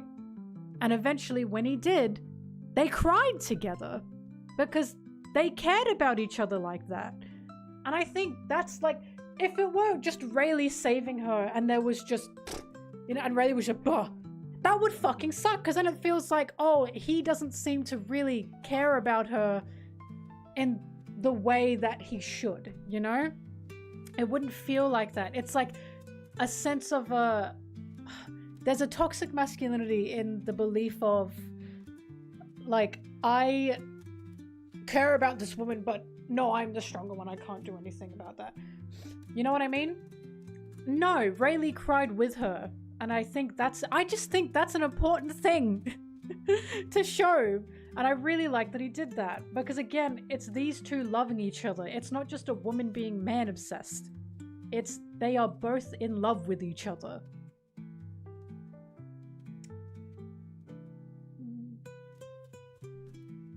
And also, the reason I'm happy to give Oda his flowers for this as well is because he's written plenty of women that are not male-centered, that do not have romance or marrying a man or being with a man as any part of their character, right? The two main women that he has written, Nami and Robin, they have fucking no talk. They never talk about men. They don't care about men, right? The only thing is Robin has said Jinbe's a handsome man. That's about it. Nami does not at all care about men romantically. Robin, for the most part, doesn't care. The reason I'm happy to give him his flowers for Gloriosa and Shaggy is because this is an Amazon Lily thing. It's an Amazon Lily, like, generational thing. And again, I believe it's supposed to be a commentary here. That these women get so heavily objectified and mistreated in the world of One Piece that when they find someone that actually sees them, they just fall head over heels in the most over-the-top ridiculous way. And they still don't abandon who they love when that happens, right? Like, I would be frustrated at this if this is a pattern that Oda has. If he's done this over and over and over and over again, and he's got all these women being like love obsessed and wanting to be with the guy they love obsessed. It's quite rare. He doesn't tend to do that. So we have to ask, why is it happening specifically? Gloriosa, Shaggy, and Hancock. Because this is what happens to the Amazon Lily women. Because they are seeing and finding people that actually see them. They do not get objectified by these characters. Roger not liking Gloriosa like that is why Gloriosa likes him. It's the same way Luffy just cares about Hancock a normal amount, but Hancock doesn't. But Hancock loves Luffy. But Luffy is not returning those affections. Because that, to Amazon Lily women, the showing of, oh, this guy does not have that romantic attraction to me. That's attractive. That makes sense. It makes sense because they have nothing in the world but objectification, but like a sexual lust that is always forced upon them, right? And it's like Boa Hancock is the walking definition of that. And now when he's done it again with Gloriosa and again with Shaki, suddenly it isn't catching on with people the way it did before, and I'm not sure why, right?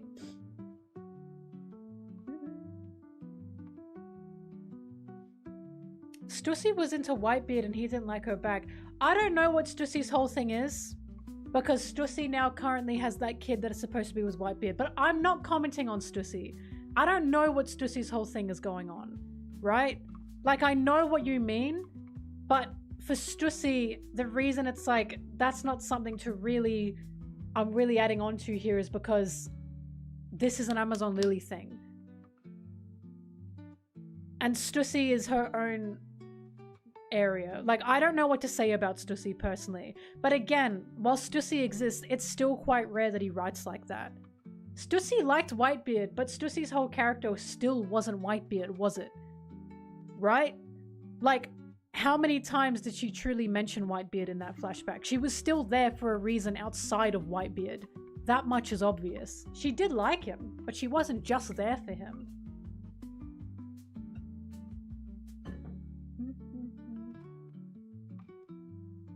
Like, I know what you're saying, but I'm saying they are not just man obsessed. Yeah! Oh, thank you for the sub. I'm saying they're not just man obsessed. That's untrue. We don't see them only exist to be with men. That is not at all true. Big Mom and her kids being like popcorn. Was that Gloriosa? Yeah, it was Gloriosa. Gloriosa.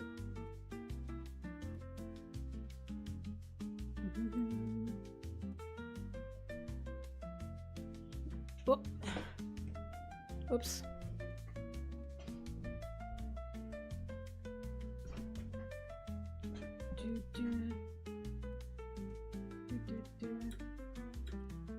I don't know, the reason it gets me so bad is because Roger, right? Roger and his crew were like woman obsessed. Like, Roger was crazy for Shaki. They were all hard-eyeing. I don't know if you remember this, but people were mad at the fact that they were like this woman crazy. And the kind of only times we really see Roger like existing back in the flashback was around Shaki and was around the Amazon Lily women, right? So it's like Roger goes crazy for Shaki, and then Shaki likes Rayleigh, and suddenly Shaki only exists as a plot device for her to be saved by everyone. It's like, we know that's not true because she still exists in the current day as her own character who is continuing to help Amazon Lily and Luffy and the Straw Hats. Like, do you know what I mean? The reason this whole Shaki is only a plot device thing doesn't make sense is because, but she still exists in the current day. She still exists as someone who is aiding the Straw Hats and aiding Amazon Lily. Like, how can she possibly only be a plot device for God Valley if she has a character outside of God Valley? Are we understanding what I'm saying? Like, we were literally introduced to her first and foremost in Subodhi as her own character. So how is she just a plot device? Like, that's why this is frustrating me so much, because a lot of people it feels like they're only reading God Valley in a vacuum. And then it's like, but that's not how Shaki has been written at all. Like, this is not how she's been represented at all. In fact, tons of people didn't even know Shaki and Rayleigh were married because of how casual they are together. I knew they were because they talked about being together.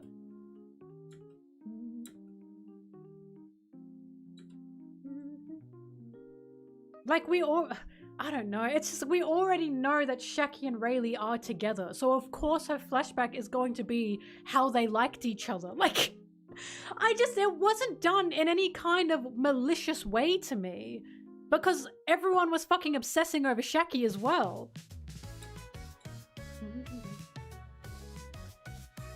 But it's like people, I don't know, it's like saying, because Sanji's woman obsessed, right? That's Like, Shaki wasn't man-obsessed, I don't know. Because it's acting like she was talking about Rayleigh all the time. She existed just for Rayleigh, and that's just not the case. That is not the case at all.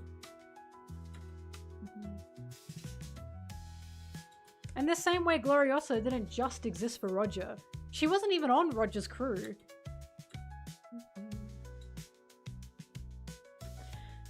I think, I don't know how to say this, but again, if I were younger, this is something I'd agree with. I'd be like, yeah, no, they're all man obsessed and they're blah, blah, blah.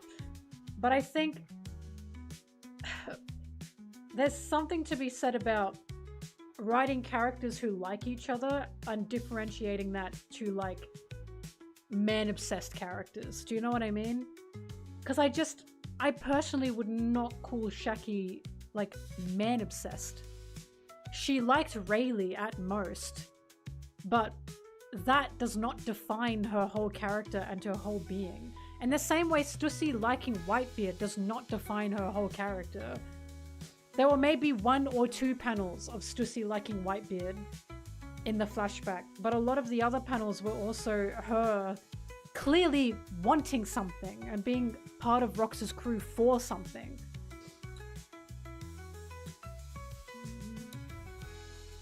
Again, the fact that Rayleigh likes Shaki as much as Shaki likes Rayleigh is why I am okay with it. The scene of Rayleigh and Shaki crying together, I think, is very important. I think that was a very beautiful and vulnerable scene.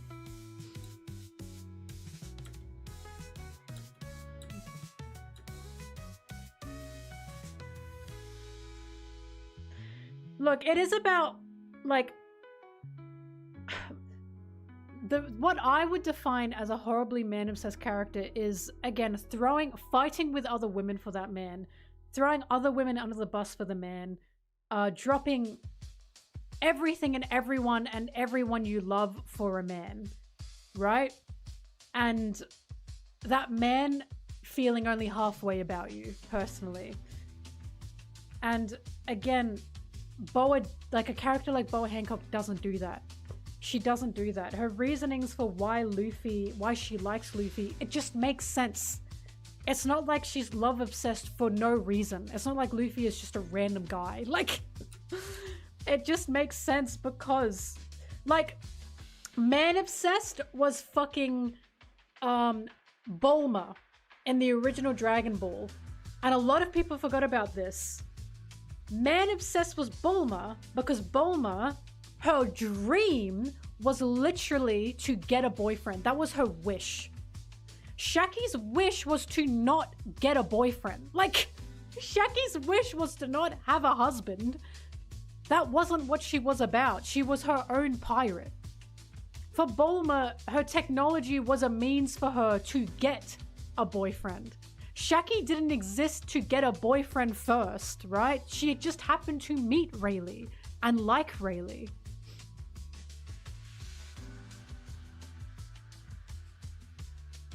We haven't seen the dreams and ambitions of these women. Have we seen the dreams and ambitions of Rayleigh, though? Right? Do we know? I remember bringing this up. Do we know what convictions Rayleigh has outside of Roger? This is what I'm talking about, right? So it's like, I get what you were saying if the man that Shaki loved were bigger than her. Rayleigh is not bigger than her. Yes, Rayleigh saw the One Piece. That's true. But Rayleigh was similar to Shaki in they were kind of just following a captain. Because Rayleigh doesn't really have his own dreams.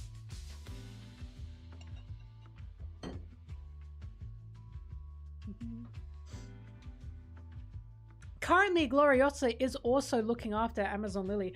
So, like, so what you're saying is we haven't seen the dreams of these characters. We are watching Gloriosa in the current day taking care of Amazon Lily.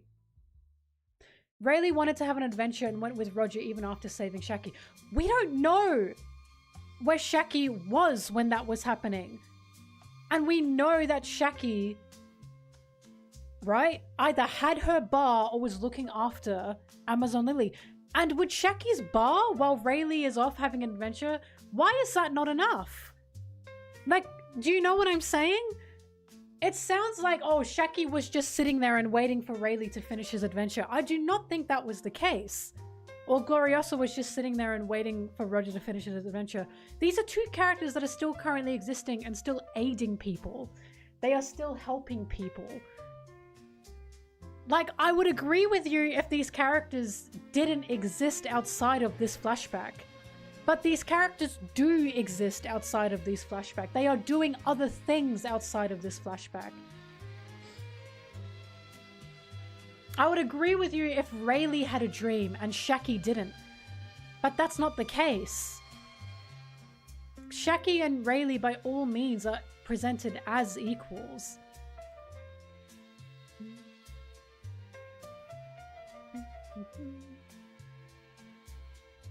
Like, you're right, Rayleigh did go off and have an adventure with Roger.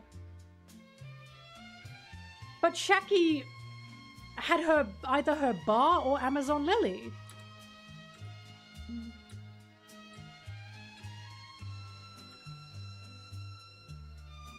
We also don't know if Shaki even gave a fuck about finding the One Piece, mind you. I don't even know who knew Laughtail existed. Roger was the only character that wanted to go to Laughtail, now that I think about it. All these other pirates existed to be pirates, apart from Rocks, right? Roger was very unique in that regard. I think it's okay for Shaki to have her bar, or to be on Amazon Lily doing what she can do. Again, Shaki and Gloriosa do not exist just within God Valley. They also exist outside of God Valley.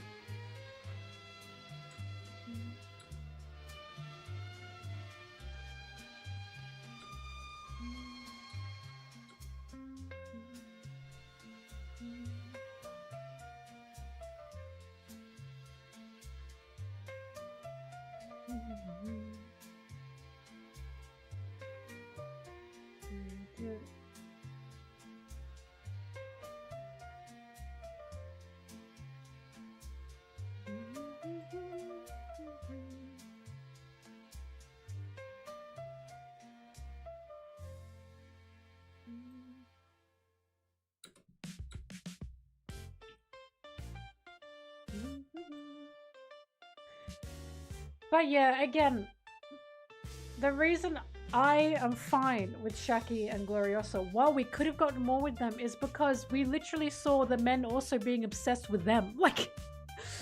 Like these women did not just exist being lovesick for a man. They were turning all these men into just a mush around them.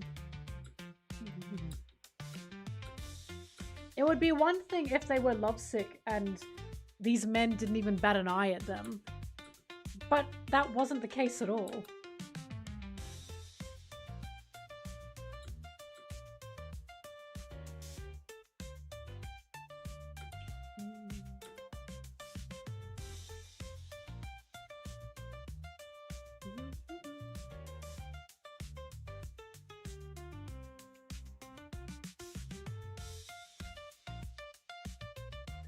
Holding men and women to the same standard. I don't know. Again, I'd understand if this were any other shonen, because I would have these same criticisms.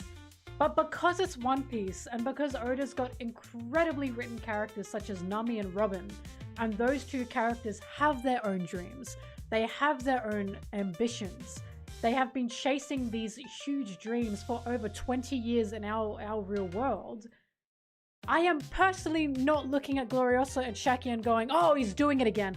Because he doesn't do this a lot. This is not something that he commonly writes.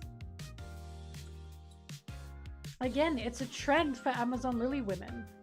And it's a purposeful trend for Amazon Lily women. And it's not one I would call sexist. It's one that I would say is quite literally like a trauma response of what the world does to Amazon Lily women.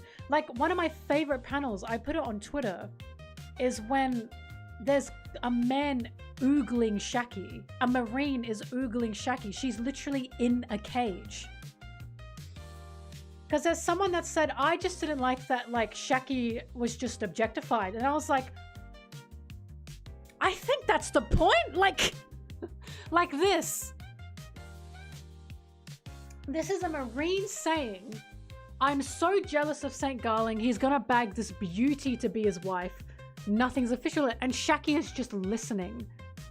She's quite literally in a cage, locked up, being oogled at, and they're talking about her like she's not even there, like she can't understand them, like she's an animal, right? So a lot of people were like, I just don't like the fact Shaki got objectified. And I'm like, I think that's the point. I think the point of Shaki's story here is she is just an object to the powers of the world. She is just being objectified to the powers of the world. And that's why someone like Rayleigh would mean so much to her. Because Rayleigh released her from this cage, right? Rayleigh freed her from this cage. Together, her and Rayleigh are vulnerable and soft and sweet with each other. You know? And not only, like, and the other thing that makes me, like, go against this idea of, oh, I just think he's writing them to be nothing characters is because of scenes like this. Scenes like this. Where Shaki is saying to Sommers, it sounds like there are lots of pirates causing trouble out there. And Sommers says, I hate a woman who knows her own worth. You're better when you're naive. Why would he be writing Shaki as a nothing, useless woman character when he's quite literally yelling in our faces what he's trying to do with her? Like, he's quite literally saying to us, if Shaki were this useless woman character, if she were just a plot device, if she were just a naive woman, then she would just be sitting there doing nothing. You know what I mean? This panel exists for us to look at this and go, oh shit. Like, this is what she's fighting against. Like, they hate her because she's not sitting down and just taking it. Do you understand? Like, it's... I don't know. I just think it's disingenuous to say Shaki is just a character that's there to be objectified. It's like, you're so close. It's like you're so close to seeing it. Again, Oda's sexist, okay? He's got problems. He's got full-on problems. But I'm pretty sure the point of Shaki's story here is that she gets objectified. Is that she gets treated like total garbage because she is a strong woman that refuses to back down. And she knows her own worth, right? Like, I love this panel. I just love this panel. She's exactly like Boa. One of my favorite panels ever with Boa, ever, is when Blackbeard holds her up and chokes her. And Boa looks him in the eye and says, do it, kill me. Like, that's what is supposed to be going on. That's similar to the Sommers scene. Where Shaki is, like, taking all of this violence. She's taking all of this pain, but she can't show it, because if she shows it, then she's weak. Then they see that weakness and that vulnerability and they jump on that, right? That's the same thing. This is what happens to Amazon Lily women. They have to constantly, like, cage themselves all the time. Otherwise, they are going to be taken advantage of in the most horrific of ways. I just like Amazon Lily. I love Amazon Lily. I love Amazon Lily and I love what Amazon Lily is, which is why it's like, I look at Gloriosa, I look at Shaki, I look at Boa Hancock, I look at how they exist in the current world of One Piece, like the current year of One Piece, and I can see that this must be intentional. I can see what they go through is a constant trauma response because of how the world treats them. They just get treated like shit in this world.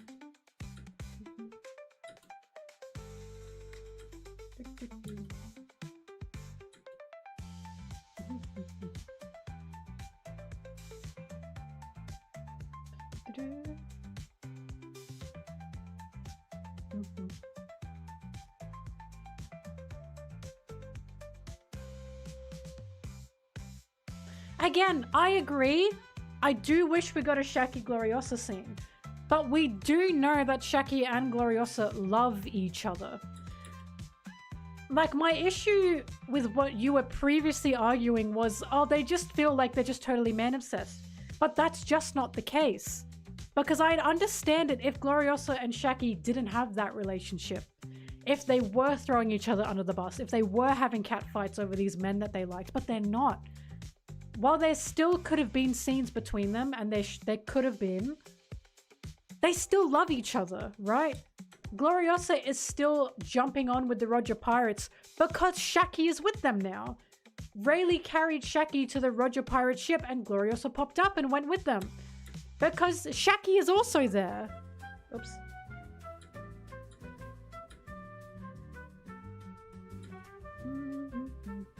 So I agree with you. Yes, we could have gotten more scenes, but I will not agree with you that they're just man-obsessed. That their story is just being man-obsessed. Again, since they do still exist in the current world of One Piece, they do not just exist in God Valley. Do you think Mihawk is Shaki's kid? No. Fuck no! No, they've already got a kid.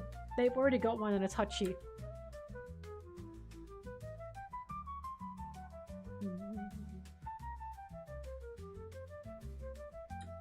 Monsieur Flamingo. The reason for that is because Harold was going to do anything to get the Giants into Elbaf, into the world government. I don't think that's bizarre at all. Like, Harold knew that this was a disgusting system. But that's the whole point, Flamingo. What else can he possibly do? He can either side with the system to give his people human rights. Because remember, if you're in the world government, you get human rights. Or you are at risk of being outside of this system every day. Like, in my opinion, that is the point. Yeah, Harold was a little bit naive, but he also knew. He literally said to Imu, I will be your slave. I will be your slave so long as the Giants can go into the world government. Like, that's the point.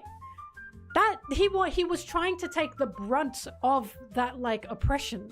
He was trying to take the whole force of Imu's power and be the sacrificial lamb. So hopefully the Giants could be treated better.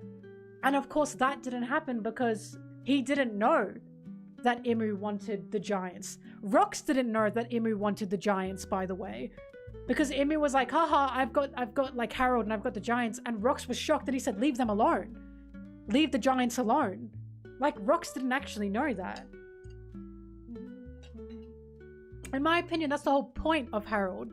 He knew that the world government was slimy. He knew that Imu was oppressive, but what choice did he have? He was literally chained to make this choice. It's either be outside the world government system and your people suffer, or be within the world government system and you take the full, like, suffering.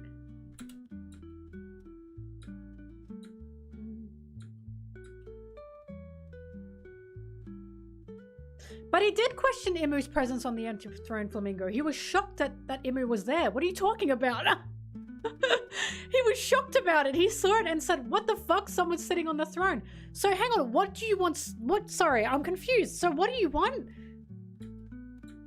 So, no, but, sorry, so you want Harold to be like, sorry, I'm seriously, I'm not trying to be like, what? But like, we got a panel of that. Harold saw Imu on the throne and was shocked. Like, he was shocked that he was there. So you wanted Harold to say something to someone? Like, do you know what I'm asking? Because Rox was already dead at this point, so he couldn't talk to Rox. He couldn't tell anyone about Imu's existence. He could only talk to the Holy Knights who knew of Imu's existence. So all we got was the shocked panel of Harold when he saw Imu on the throne. Is that not enough? Or what did you want? Like, I'm not trying to be like an ode to Dick Rider, but I thought that was enough. Just saying something. To who though? Like, who could he have possibly told? He's not allowed to tell anyone of Imu's existence. Or he would have everyone in danger.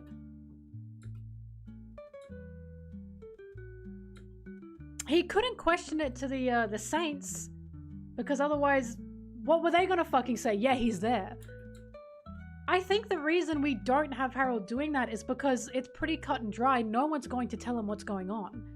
Not only that, to Imu or the Gorosei, but why would he? Like, he was already shocked and he already said, I'll be your slave.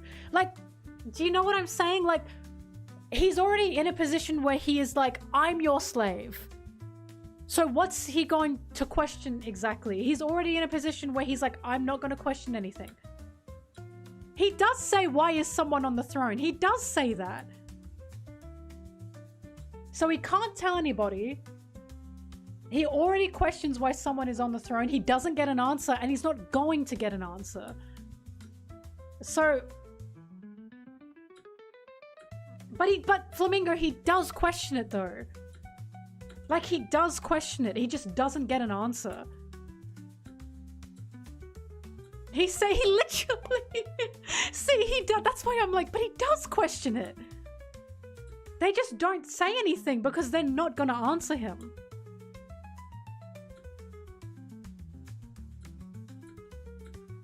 He questions it, no one says anything, so he has to accept it.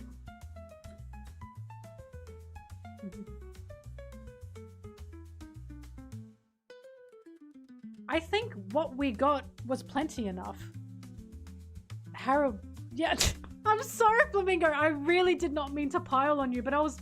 Can you see why I was like, what are you talking about? I was like, what are you talking about? He did question it.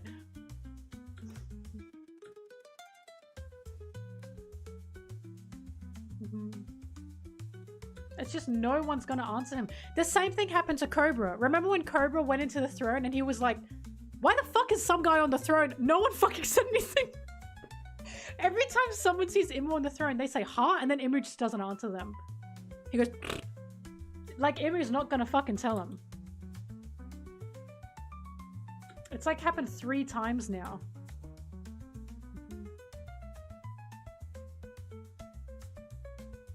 Sorry, I know sometimes I can be a bit like... It sounds like I'm being harsh. I'm just... My mind is like racing to like make this make sense. Like, however, in saying this, when we're talking about Shaki and Gloriosa, I understand if you don't like the way Gloriosa and Shaki was written.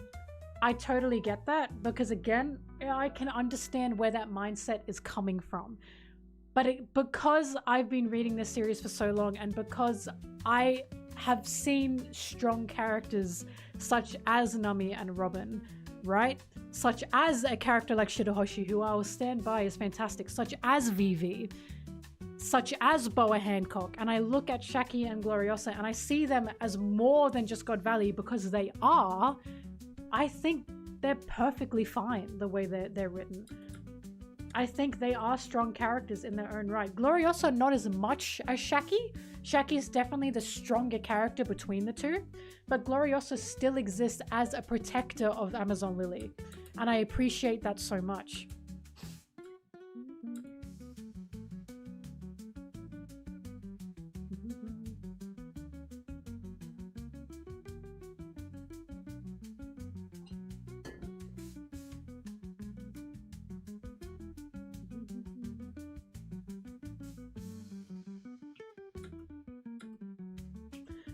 But the reason I was asking, I was really trying not to be a bitch about it. Oh my god, Flamingo. The reason I was like, what specifically do you want? Is because in my head I was like thinking, but Harold would tell someone about him and he'd either get punished or they wouldn't answer him. Like, that's why I was like, what could Oda possibly write there? But yes, we've uncovered it. We figured it out.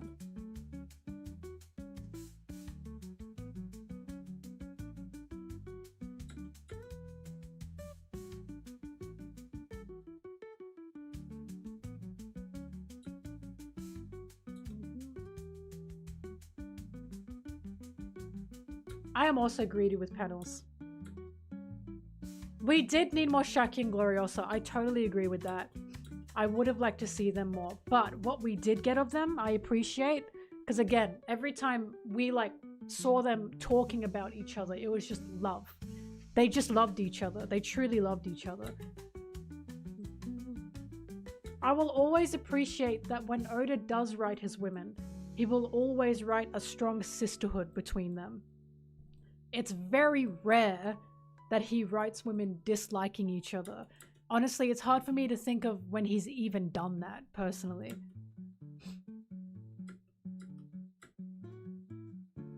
He's definitely done that at some point, but I can't think of when.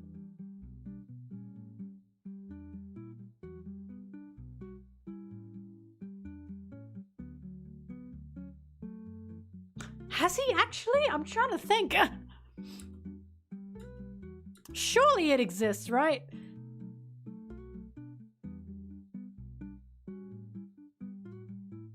Lola Shadow? Yeah, that's the only one I can think of. And that even that was changed. Like, evolved into Nami befriending Lola.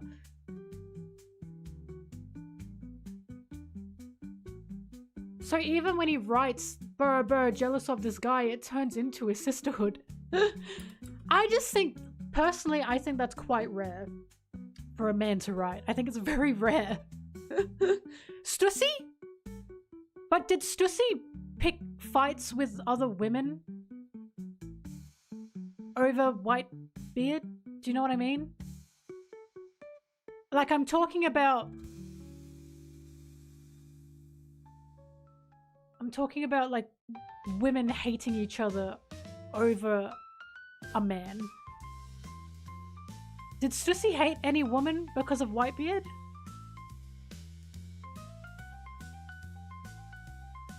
She snapped at Whitebeard for glazing other women. I think that was about it, yeah. With the Amazon Lily girls? Wait, did she yell at him or at them? I actually can't remember.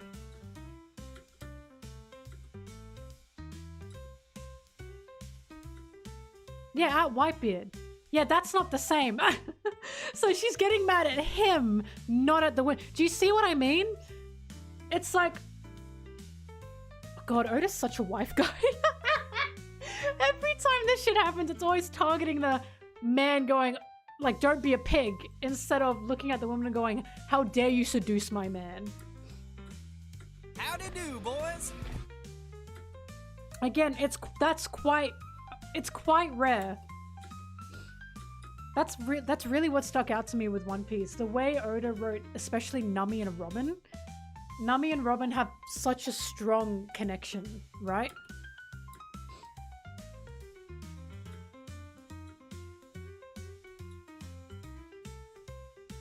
But again, Stussy's not a pick-me though. Because a pick-me will throw other women under the bus. Like, a pick-me will be horrible to other women for the attention of men. That is not what Stussy's doing. We've never seen Stussy be nasty to other women.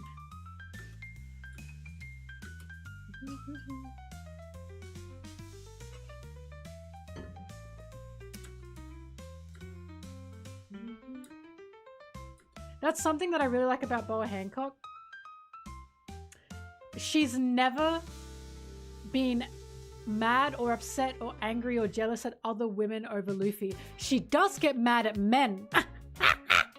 She gets really fucking mad at men. She hates when men are like around Luffy or anything, which is why I'm like, it would be the funniest joke in the fucking world if Boa hated Sanji because Sanji cooks for Luffy. Because Boa learned how to cook because she likes Luffy, right? And when she cooked for Luffy, she said to Jinbei, no, you're not eating any of that shit.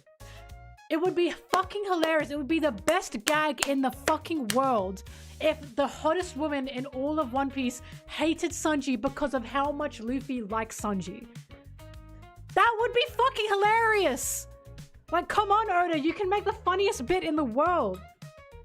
No, she didn't get jealous for Nami and Robin. That was anime only. That was anime only! That was anime only!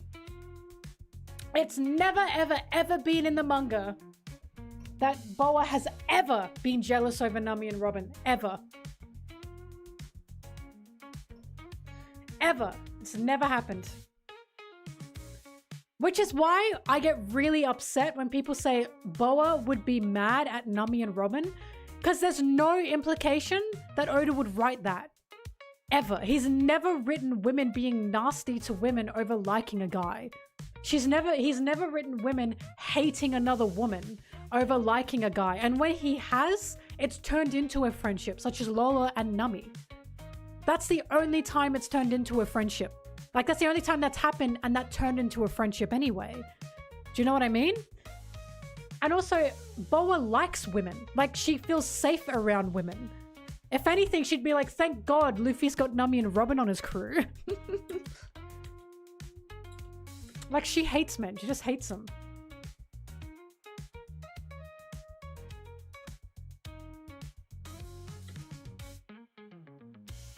Sanji would kill himself if Hancock openly hated him. That's why it'd be so funny. And it's funny because it's not even for like reasons he can control.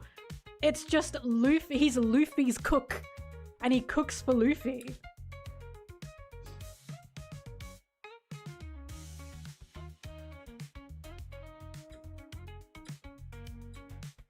Hang on, I gotta open the blinds for Blueberry. Give me a second. Ah! My foot!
Sorry guys, I need some vitamin D.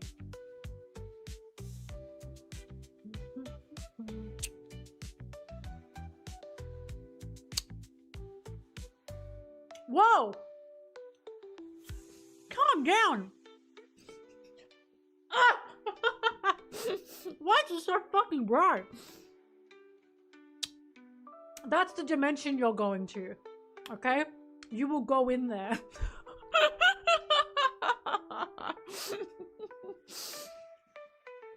You go in there. and I'll never see you again.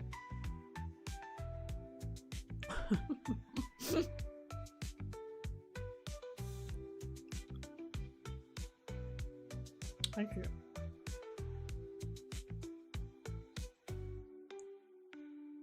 Oh fuck! I gotta check my cat grass. I planted some.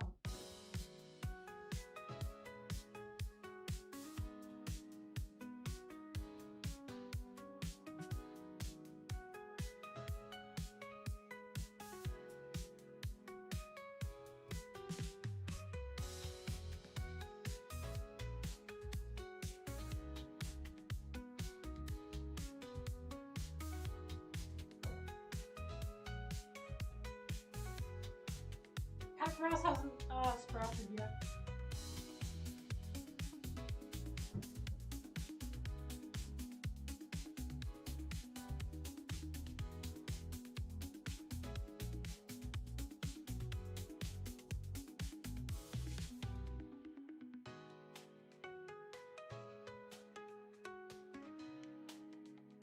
What you? Chair for Bobby. Is she gonna stay? She's a bit confused. Oh. Oh, it's bobbing approved. She said yeah. Oh, she's looking at herself.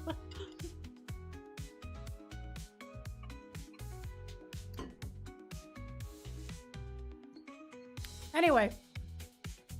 She'll be back. Anyway, One Piece isn't perfect. Oda still has sexism in his writing. I always say the sexism that he has in his writing, like Sanji, for example, I understand what he's trying to do with Sanji, because I do believe in my heart of hearts that he is trying to make Sanji a misandrist. I honestly do believe that. I do believe he's trying to make Sanji see women as above him, but of course, Oda's still a gooner. And Sanji is a combination of a misogynist and a misandrist, and I stand by that. Like, I understand what he's trying to do with Sanji, and sometimes it doesn't work. Sometimes he's trying to make Sanji that, oh, I exist to serve women, and he does. He exists to serve women, he exists to have women be above him, and sometimes it falls flat. Sometimes he lets, Oda lets the goonerisms overtake him, you know?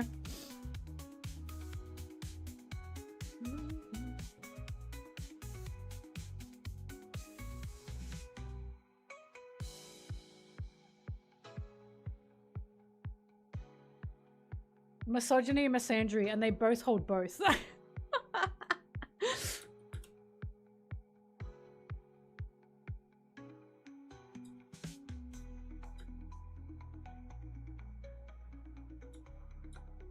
That's so true. Sanji's helping men be better. Right? Everyone say thank you, Sanji.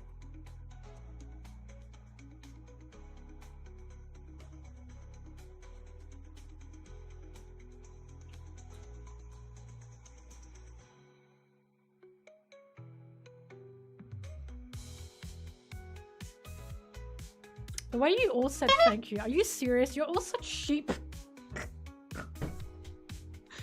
Guys, be individual thinkers.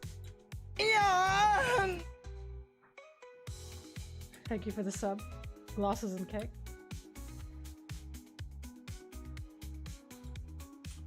You said to say it.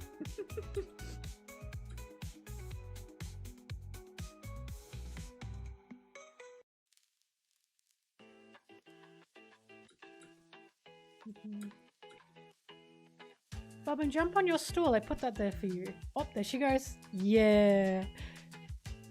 Sorry, I keep shaking the table by accident. Blueberry. She's a happy chappy.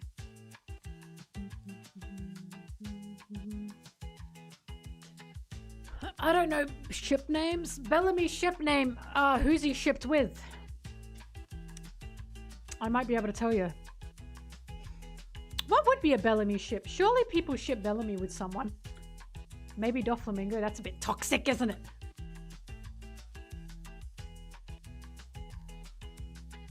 My room could be pinker. It's true. I'm gonna be getting pink bookshelves, don't worry.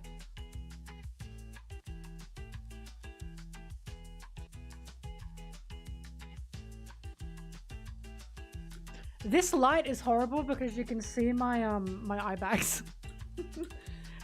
This is just horrible.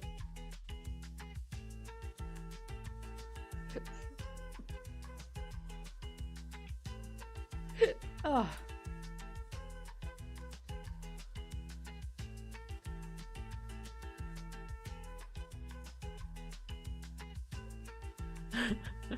I know, Flamingo. I was fucking with you. What's the name of a ship?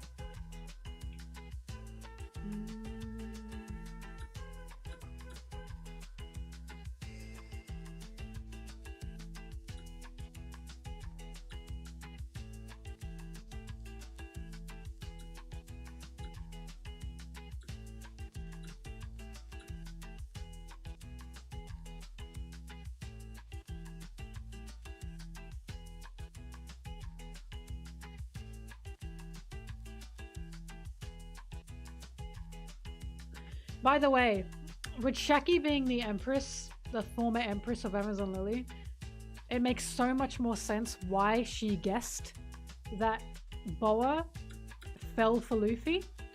Because of course she met Luffy, right? Before Boa met Luffy. And she saw the way Luffy was. And Boa Hancock is probably very much like Gloriosa and very much like herself. And Luffy, of course, embodies very similar ideas of Roger, because even Rayleigh saw Roger in Luffy. So it makes so much sense now that Shaki guessed, oh, Boa probably fell for Luffy. Boa probably got lovesick for Luffy.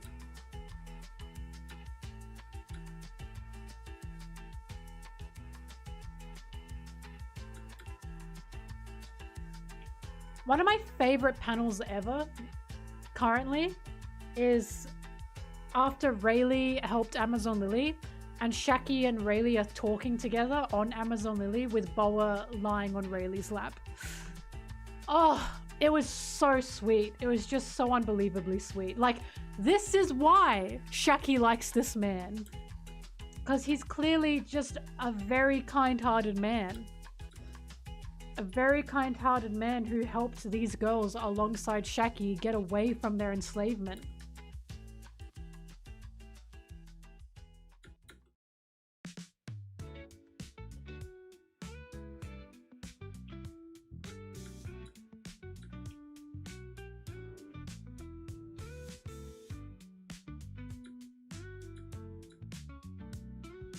One of my top 3 favorite Sanji Mr. Prince cool moments, I couldn't tell you because my top 3 favorite Sanji panels are not him being cool. I could not fucking tell you.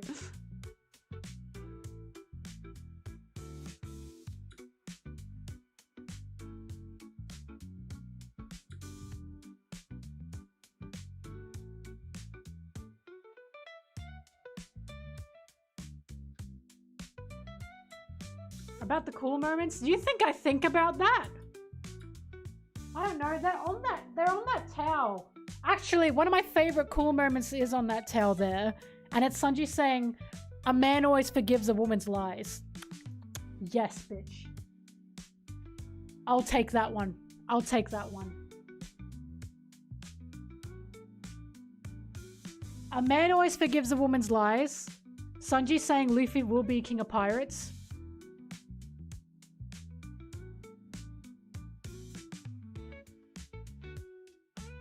And Sanji looking down at Judge after he freed him from the hard candy. Actually, fuck, no. Sanji, does this count as a cool moment? Sanji tearing Judge down to his knees and yelling, "You are not my father, Vince Smoke Judge." Does that count? Can I use that? Please?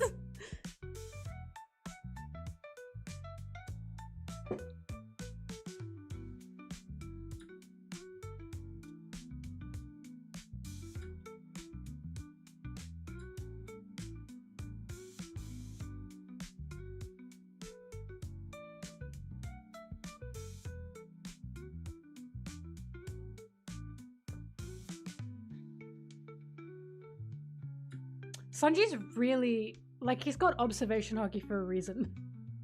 Because he's fucking observant. He's really observant. One of my favorite scenes as well is, let me find it. I probably got it.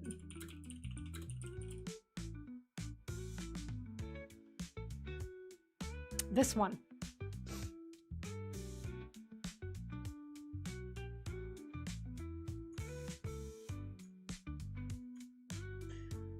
So Law's saying, "You guys gotta go," and Sanji's saying, "Wait, I understand the need to move Caesar away from here. I got no problem moving on. But the operation in Dressrosa was just supposed to be a waypoint. Our shared goal is in taking down Kaido of the Four Emperors. Is it just me, or are you too invested in Doflamingo?" Clocked his fucking ass. Clocked him like crazy. Good lord, man. Sanji was like, "Mama, you're a bit obsessed with this guy. Girl, what's going on?" He said, girl, what's going on, girl?"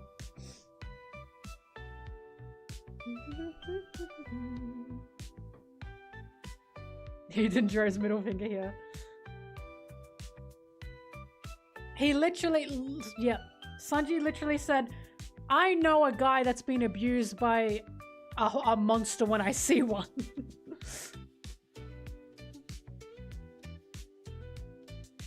Fuck, I love this scene. He's very observant.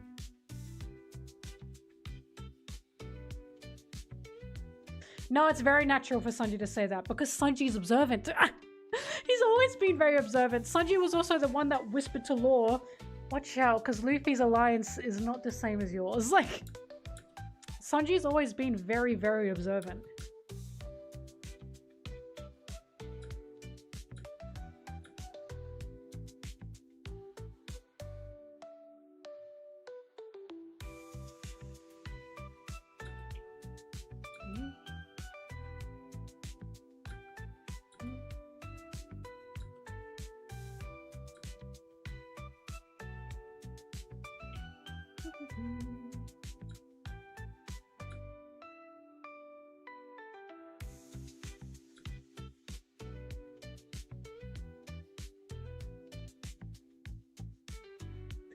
I mean, it's like with Viola. He knew something was going on with her, and he refused to like leave her until he figured it out. Like, he didn't even fucking know Viola, and he picked up something was going on.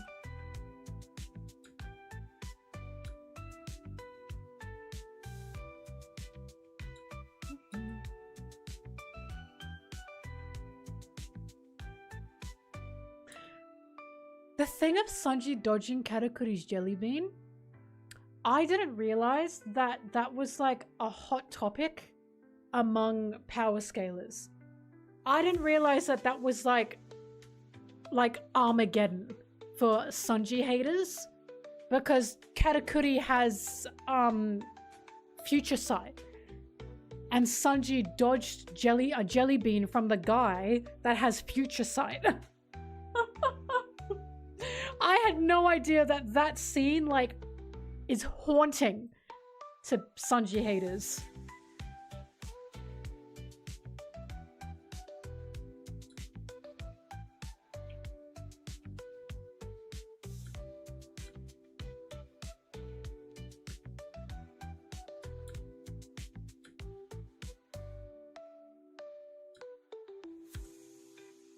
I mean, it makes sense that Sanji's is observation and Zoro's is armament.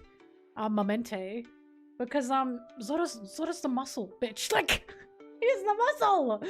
Of course he's got the fucking, like, armor haki, while Sanji's got the, I notice everything haki. Oh, fucking course they both have that. Like, it makes sense.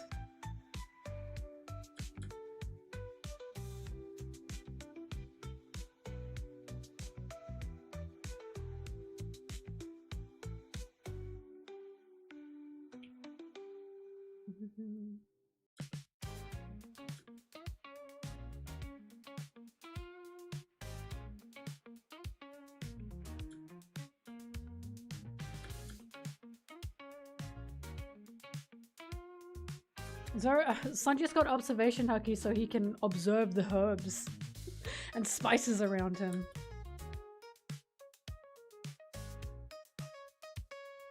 I mean, I've talked about this. Zoro and Sanji are great foils of each other because one of them wants to be a powerful monster, right?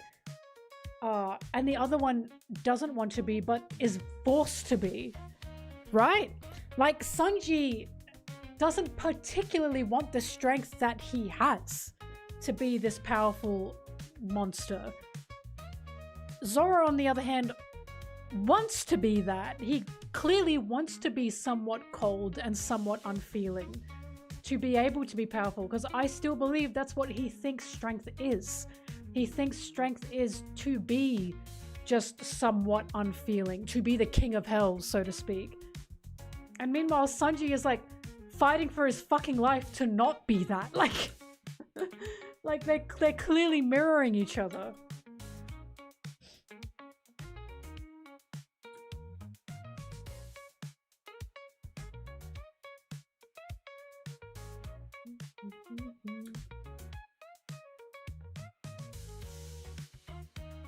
He's got observation haki to observe the what is it, the mums, mamacitas, and of course the milfs.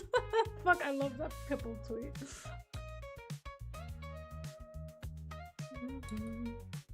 But that's why I think Zoro has to reach a fork in the road where he has to figure out what his strength really is, and it's gonna be the Straw Hats. Because I still think he's looking at Mihawk and he's trying to emulate Mihawk. But Mihawk is just lonely. He's lonely, right?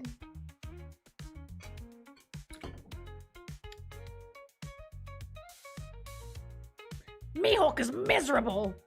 He paints his sword black! Blueberry is just looking at herself. I don't know if you can see that. Can you see that? What is she thinking?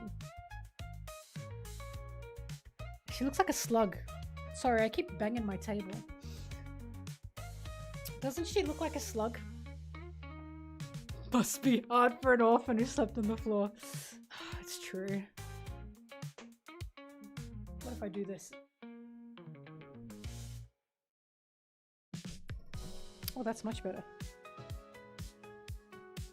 Does she know it's her? I think so. Otherwise, she'd be mad about it. Cats have to have reflection recognition. Otherwise, they'd be hissing all the fucking time.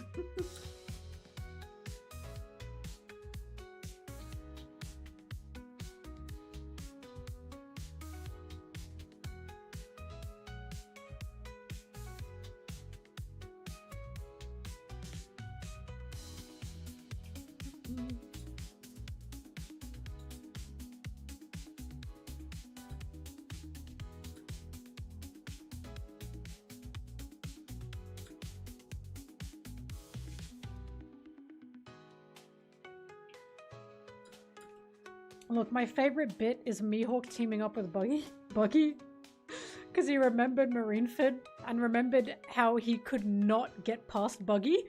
And he went, fuck. I should probably team up with the guy that I can't.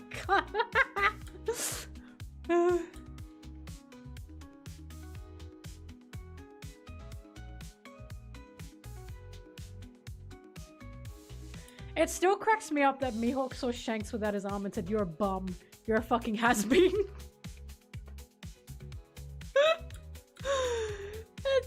what is fucking wrong? Like, leave him alone, man. This is why you don't have any fucking friends. Damn.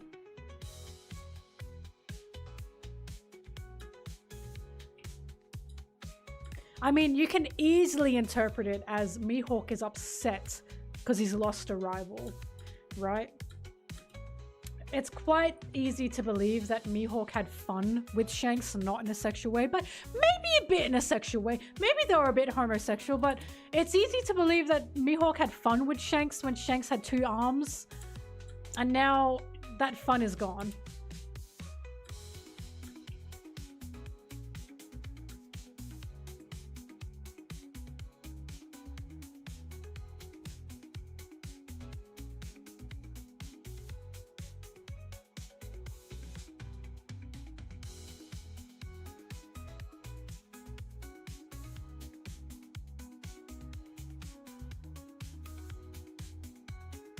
Whoa, that was close. I almost thought you said dick fight. God.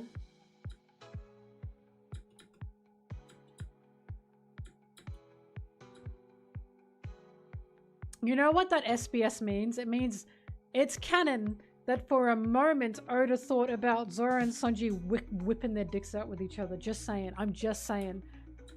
That SBS proves he's thought about it.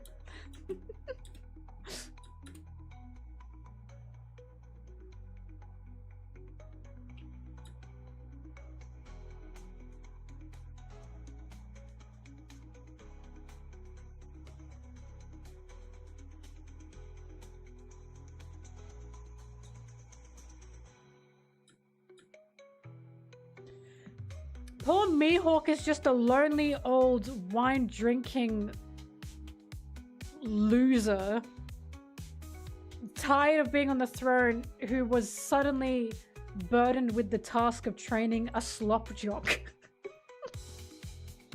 In my home, you shower, Roronoa! You wash your hands, you wash your ass!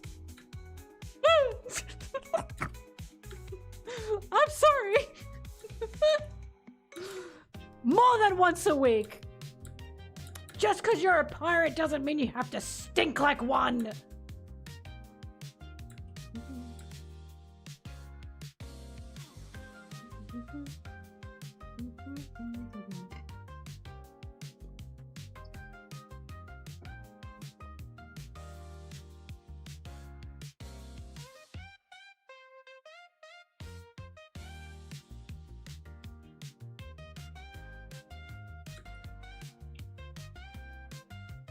Zoro wasn't allowed to drink alcohol until he mastered like hockey or some shit.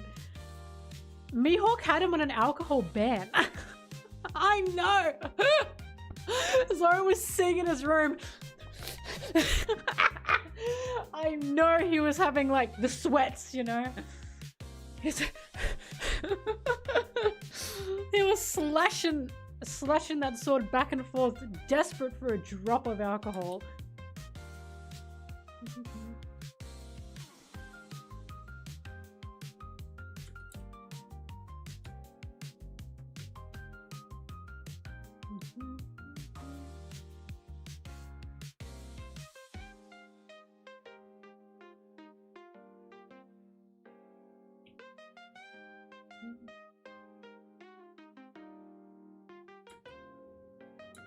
I want to believe Iva supplied Sanji with cigarettes. I want to believe Iva, because I really like Food Wars, the Food Wars Sanji, because it was showing that there was an implication that Ivankov was kind of just following him around. And I want to believe that there were moments where Iva was like, do you want to smoke? Like, they were just sitting together having a cig.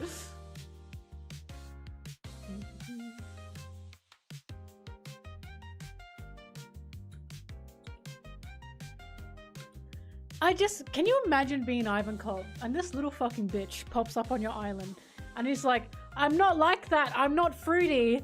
And then he blows cigarette smoke and it turns into a heart. I know Ivankov was like, you know, I know Iva was like, this fucking guy, like, I need to awaken something in him. The funniest one is still Sanji's signature. For those who don't know Sanji's signature, it's like literally the funniest thing in the world to me. He's such a loser. Now imagine being Ivankov. Imagine being Ivankov and this is what you see as his signature and you're like, ooh. You're like, whoa, this boy needs to do some soul searching. Ivankov's like, I understand why Kuma sent him to me.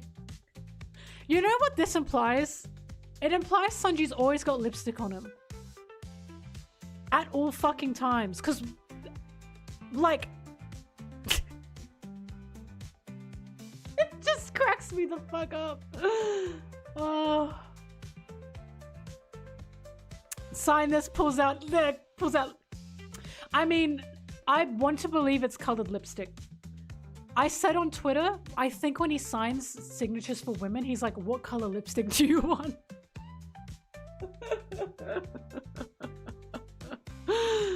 He smeared the marker on his lips. That's even worse, because then it sticks to him.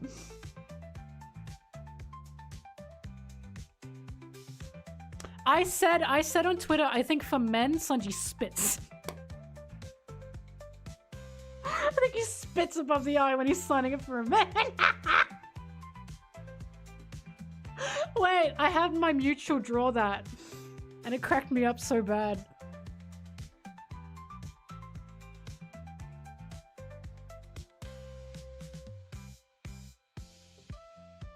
Hang on. Here it is. Sorry. Here's him scribbling it. And then he spits on it. And it says, you aren't supposed to like it. It's real. Hang on, I'll link the artist.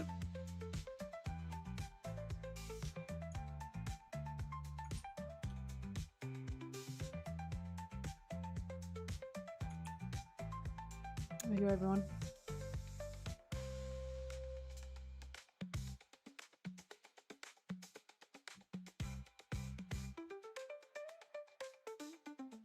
God, I love Sanji. The reason Sanji's such a good character is because he's everything. He's everything and he's nothing. He's homophobic. He's homosexual. He's a misogynist. He's a misandrist. He's a boy. He's a girl. Like, he's just everything. He's so everything to me. There's just nothing he can't be. He's so interesting. He's a prince. He's homeless. He's a gentleman. He's a pervert. What can't he do?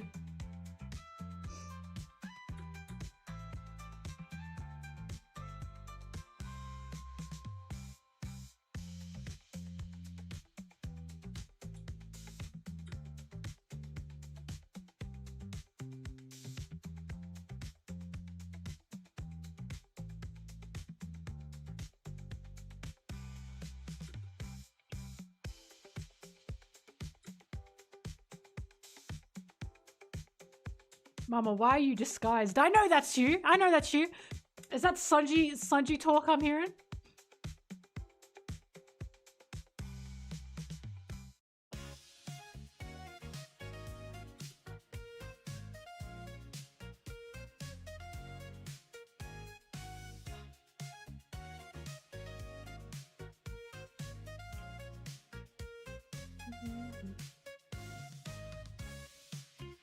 No, Frankie's perfect. I fucking love Frankie. Flamingo, you're gonna love this. There's some Frankie praise in this video. And I know you're gonna stand and...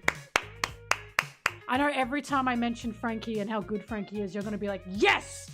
That's correct! Frankie's a really fucking good character. This is why I can't pick, like, I can't rank the Straw Hats after Sanji. I can't do it. Because, like, they're all fantastic in their own ways.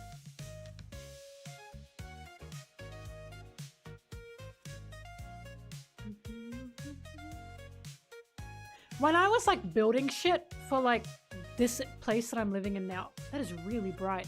When I was building stuff for the place I'm living in now, I was literally like, fuck, I wish Frankie was real. Frankie would build all of this for me without even having to ask.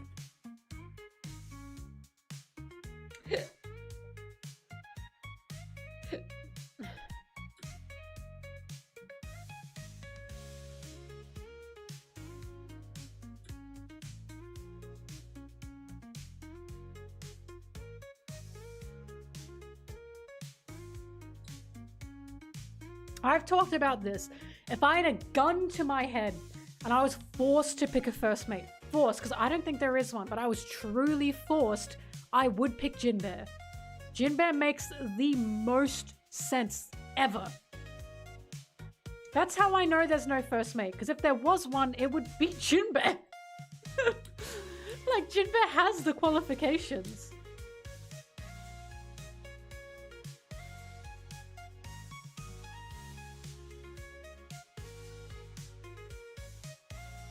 But that's gun to my head shit, okay? There is no first mate.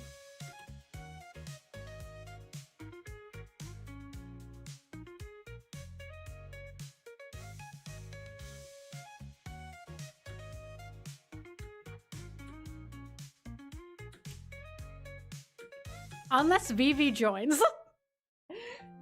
If Vivi joins, first mate granted. I don't mention that in this video, by the way, because there's only so many bears I can poke. There's only so many bears I can poke.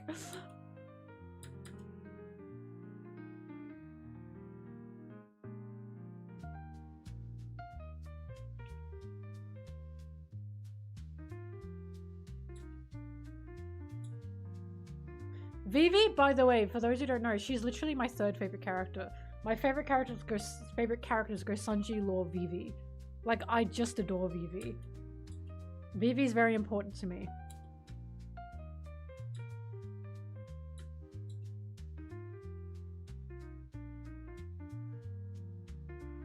I don't think I mentioned the live action in this, but I think I do say using anything outside of the manga to prove your point automatically disproves it.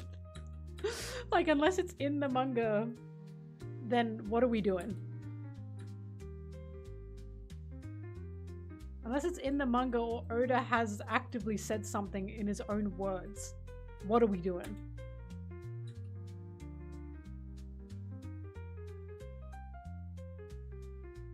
Why Law? Because Law is so sad.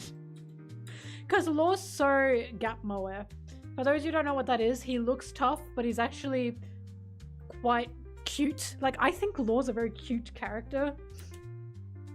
And because he's just very sad. Like, he's got one of the best arcs because, like, I just love his relationship and dynamic with Doflamingo and with Corazon. But the way Luffy, like, fucks around with him, he's just cute. He's a cutie patootie. He tries to be tough, but Luffy doesn't give a shit.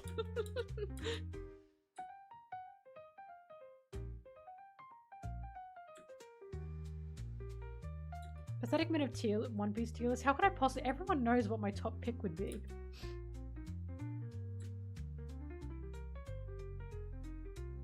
Like, some of the best panels Oda's ever written is Luffy carrying Law around just Rosa, and Law's just like a sack of flour. And Law's like, please, please.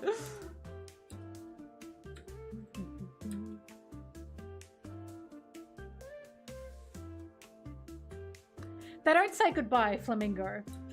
Flamingo, don't forget, they don't say goodbye in One Piece because they're going to see them again. Because I was also the same. I was like, why did Luffy not properly say goodbye to Law? And it's because Luffy doesn't say goodbye to people that he wants to see again.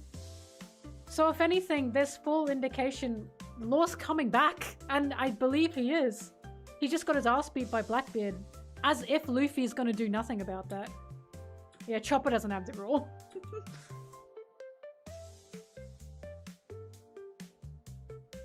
Yeah, Judge gets a goodbye.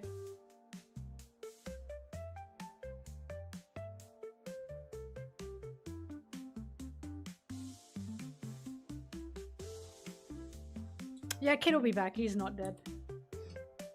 Kid will not be dead, and then people will see it's not dead, and then people are gonna go, oh, another fake out. I guarantee you that's gonna happen. And anyone, and us, we're gonna be like, you're kidding. Like, obviously. I don't know what happened to the Stinkmen, but I demand them.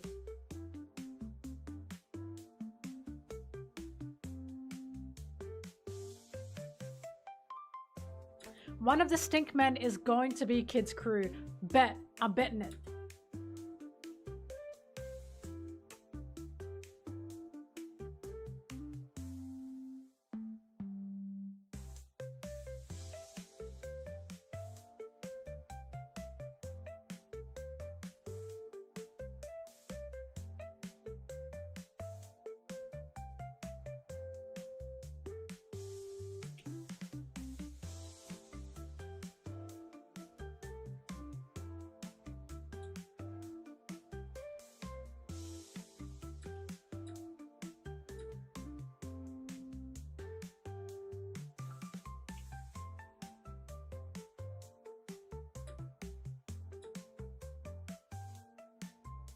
What's a stinks man? The kids don't know. The kids don't know. Let me show you Loki's stinkmen. They're very important to me.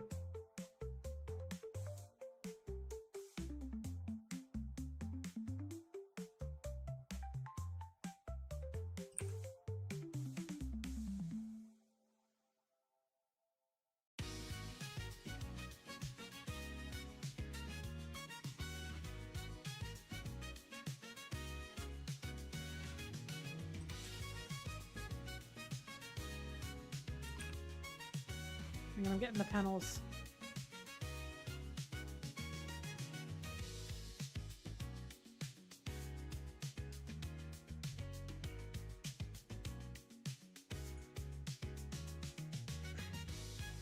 There is stinkmen.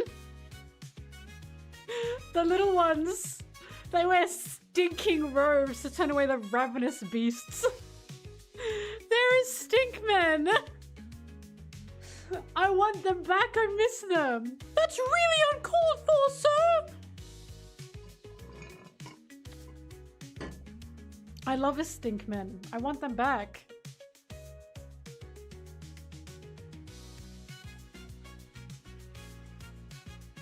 Look at them. I love them. I fuck with them heavy. They just walk around and they smell like shit. How is that not the best character design and best character existence to like ever exist? They wear gas masks, they have sights, and they smell like shit. That's just awesome. I demand them.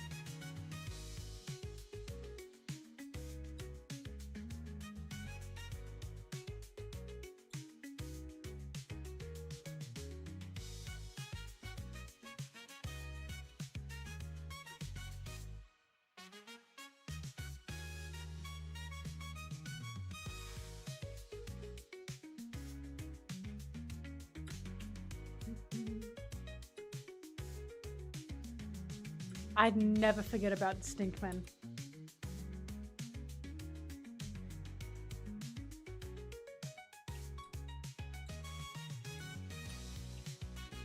I will say, every time people call God Valley like Goon Valley, it peeves me, because this is how I know they're not paying attention. Because it was so specific to me that Oda showed us a lot of these, like the main men that were going to God Valley to save Shaki were not actually wanting her like that. Again, Rox just saw Shaki as a friend because he wasn't attracted to Shaki anymore. Like, he genuinely just cared about her as a friend. Rox was literally like, Shaki's one of us. And then Roger wanted to help Rayleigh. While they're still the, oh, Roger's gonna save Shaki, blah, blah, blah, blah. It's very clear that Roger knew Rayleigh and Shaki were a thing. And that he wanted to help his friends help her. Like, it had nothing to do with Roger and Rox trying to get their rocks off. And they call it Goon Piece, and it really peeves me because it's like, they're friends! They're friends! Like, they're wanting to help a friend, not because they're trying to get in Shaki's pants, for fuck's sake. I face this punishment.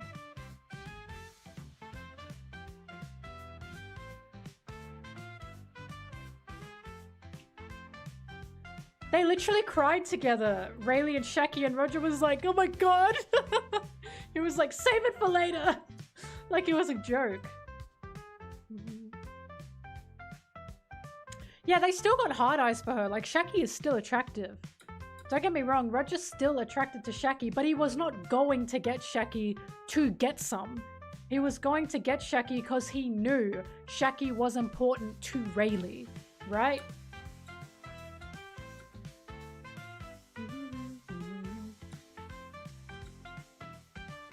Like, there's literally a panel of Roger seeing that Rayleigh was, like, upset. They even talk about it, don't they? Doesn't Roger say, like, Rayleigh, do you want to go save her? And Rayleigh's like, yes!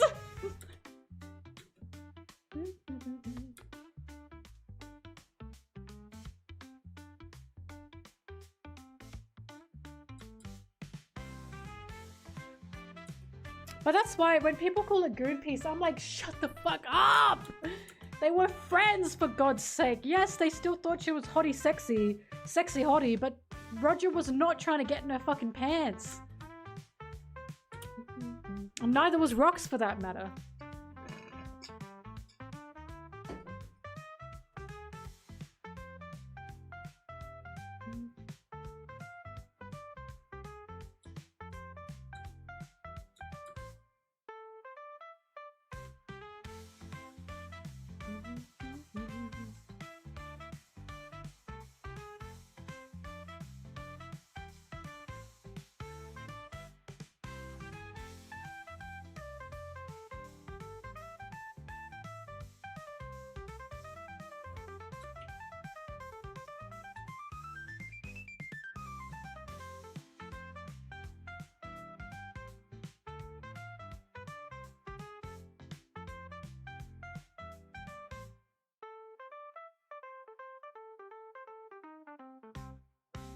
Sabo leaving Dressrosa without properly talking to Luffy because he's similar to Luffy.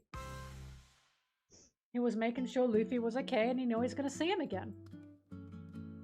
That's just the way goodbyes work in One Piece. They don't say goodbye unless they fucking hate them. Like, that's always how it's worked. Think about how Chopper left Kureha, right? Kureha didn't want to say goodbye because it hurt too much, so she was like, get the fuck out of my house! And then Chopper left and Kureha was like, damn, I miss him. Like, this is always how, like, that's something, a quirk that I really like about One Piece. That these characters, because they want to see each other again, they don't linger on goodbyes like that. Luffy said goodbye to Judge because he fucking hates him. Yeah, sorry for the flashbang. I apologize for that.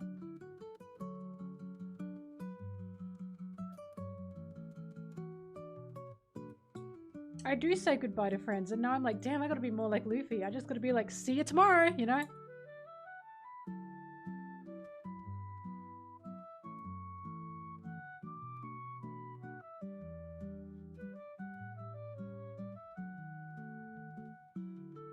The reason I'm not peeved about it is because Sanji, Sabo and Luffy are going to see each other again. Like, that's undeniable.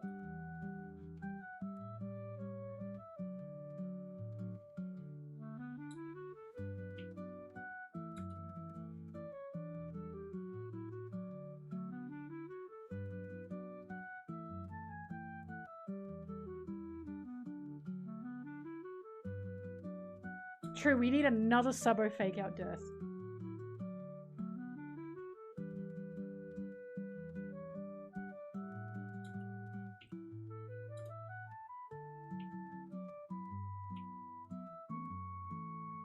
Would be kind of cool if Sabo helped rescue Garp. Fuck that bum! Dragon said let him rot! Let my dad rot! Fuck that guy! Why the fuck would Sabo want to help Garp get out of there? Dragon, you disgust me. Poor. Why?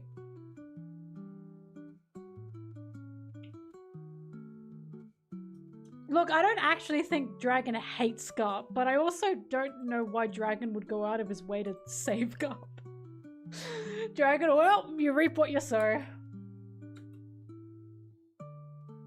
Dragon doesn't owe him fucking shit. Are you kidding me? Wow, Dad, thank you for freeing me out of your fucking marine oppression army, military. I guess I owe you one. No, he doesn't owe him fucking anything.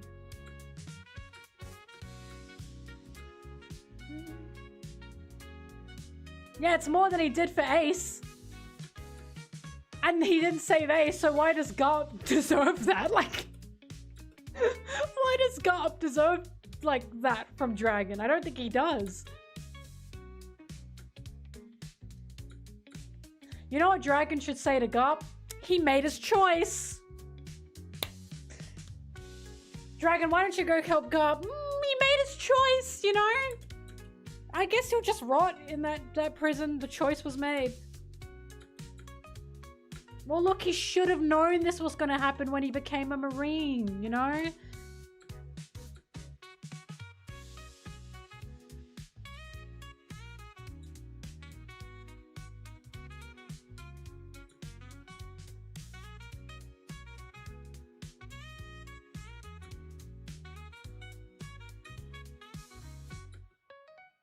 Never has it crossed my mind that Dragon would ever want to save Garp. Like, why? I just don't understand why would he do that. I don't think he owes him anything. Especially after Garp stayed in the Marines. Like, wow, Dad, thanks for letting me out of the cell where I was imprisoned because I refused to let slaves be killed. How the fuck is that owing him anything? Like, he doesn't owe him anything. That is literally the absolute bare minimum that Garp could have ever done. Dragon doesn't owe him shit for that.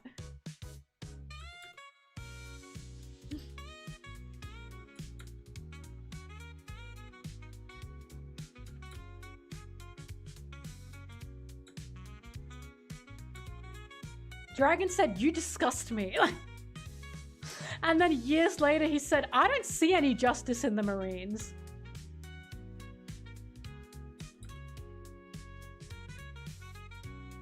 Roger offered Garp a spot on his crew because he thought Garp was going to quit. Like, as you fucking would think in that moment.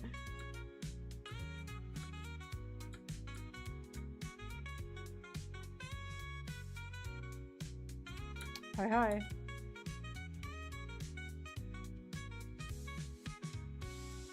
It is really bright, goodness me.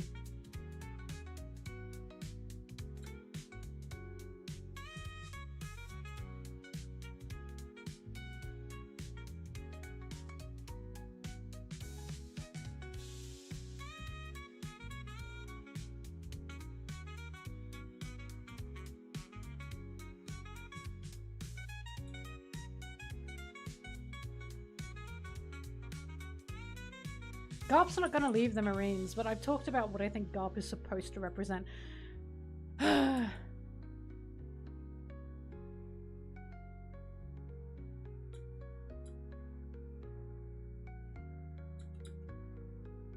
I've talked about this. Garp has a good heart. Like, he does.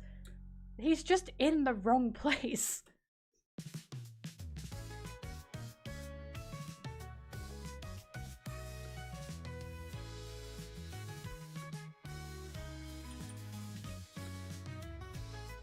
It reminds me, again, it's like Smoker, right? I like Smoker, but I constantly question, why is Smoker in the Marines?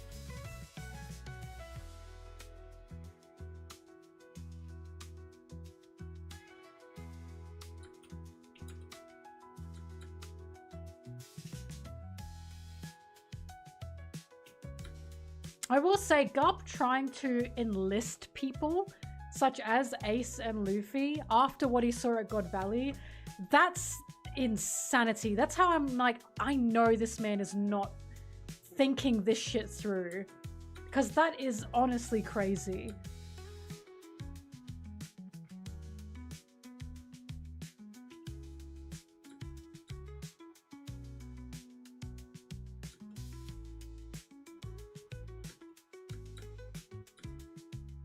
Yeah, the answer is he wants to protect the lower ranks from what?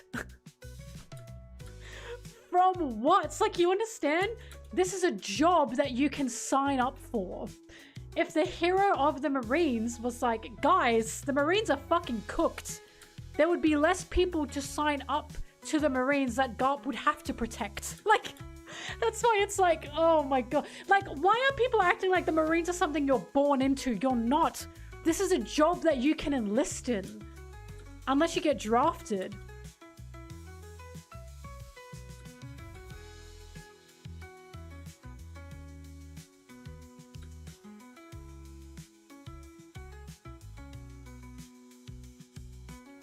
People are drafted, but not everyone is. The only one that we've seen was drafted was Fujitora. But like the majority of Garp's crew were not drafted. We know that. They willingly became Marines.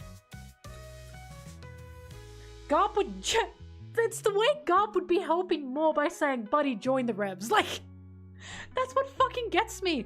But he's stubborn against the revolutionaries as well. He literally has a line where he's like, he says to Kuzan, he says, oh, I can't believe my son became a Rev. You can't believe your son became a Rev. You're fucking joking. Like, he's stubborn. He's just unbelievably stubborn.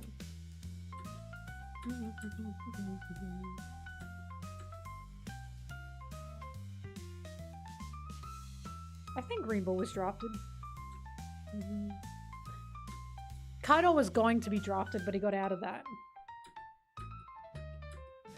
Like, it would make... Garp's reasoning would make more sense if he was protecting the characters who were specifically drafted to be Marines. But he doesn't. Kobe was not drafted to be a Marine.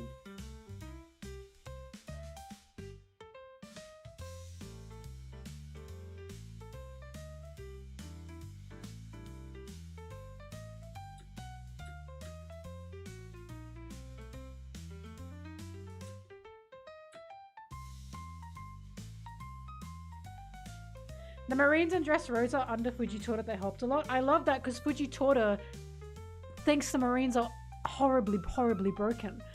Fujitora literally apologized to Luffy because he knew the Marines weren't going to do that. And then we recently got Fujitora in the Holy Lands turning against Green Ball because he said, no, this is fucked. This is absolutely fucked. Like, I am pretty convinced there will be a civil war in the Marines.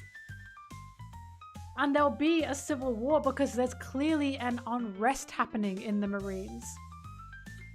There's clearly two sides of the Marines here.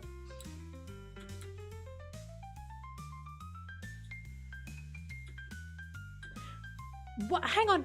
Where is this Garp and Sword revelation thing going on? There's no indication that Garp made Sword. There's literally none. And again, the reason Sword means nothing to me is because Akainu is in charge of the Marines. Therefore, Akainu would be the top honcho of Sword. Like, that's the issue. Okay, Sword exists. This is a military power that still exists as the Marine uniform, still wear justice on their backs. How many times do I have to say the issue with the Marines is they wear justice on their backs? I don't know, I'm a broken record at this point. The fact the Marines have that justice label on their backs makes them a problem. Because there's a belief of whatever I do is justice. That is a horrible, horrible way to think of things. That will lead to problems. And again, what do we see Sword doing? We see Sword specifically going to save Kobe. They're not going to follow there to specifically save the slaves. They're going there to specifically save Kobe. And Sword still can't do anything. Because, oh, the pirates. Like, oh, the emperors. Like, they still do the bare fucking minimum. It's the Revs that save people. Because Sword still can't do anything if it compromises the Marines. They can't. Like, when people bring up Sword, it drives me crazy. Because Sword are still part of the Marines. They still wear the uniform. They still have to abide by the head honcho of the Marines. I don't know why people think Garp made Sword. So far, there's no implication that Garp made Sword. Why do people think that? Akainu is the one with the sword tattoo. Does he not have that sword tattoo on him? Or am I making that up?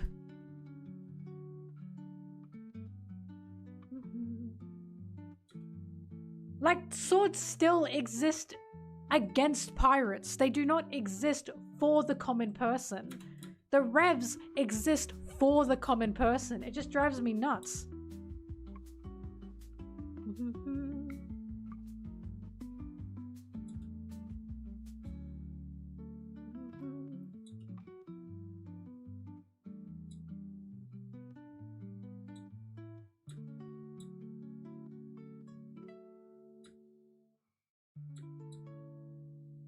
I'm such a broken record about this because every time people use sword like a gotcha to me, I'm like, I don't know how to tell you this. Sword is still not doing what like the revs are doing. Like, they are still not existing for the good of the common person. And we still don't know who created them. Because again, I'm telling you guys, if it's found out that Akainu made sword, we're fucking cooked. We're cooked, mate.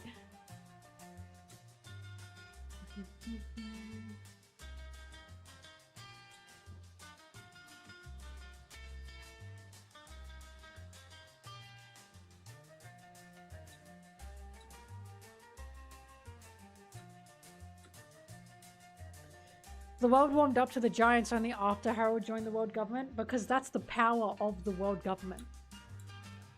Once you are accepted into the system will want to start accepting you.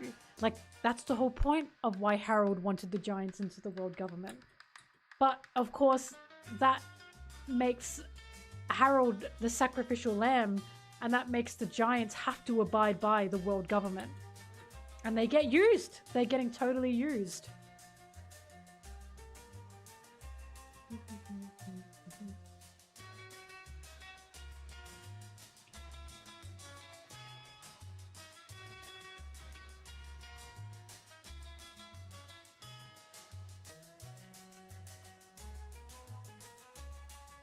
But I really don't know why people keep saying Garp made sword.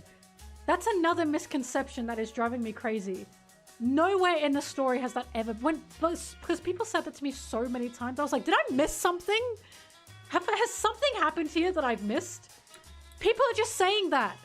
And they're probably just saying that because they want Garp to look better. Like, they need an understanding and a reason for Garp to still be a Marine. So they are pushing this idea that Garp made sword.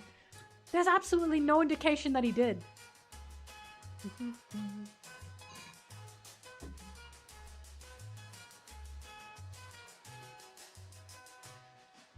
I also do not think Garp had the power to make sword. Because Garp was like, he wasn't on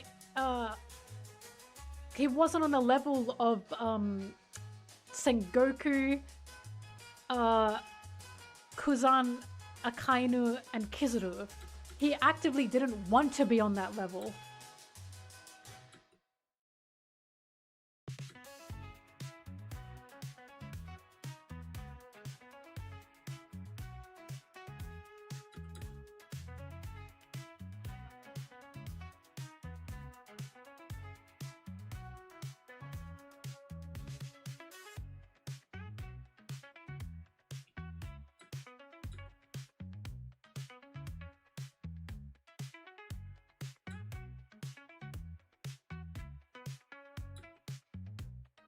Hello, Crush. We have to stop talking about Garp.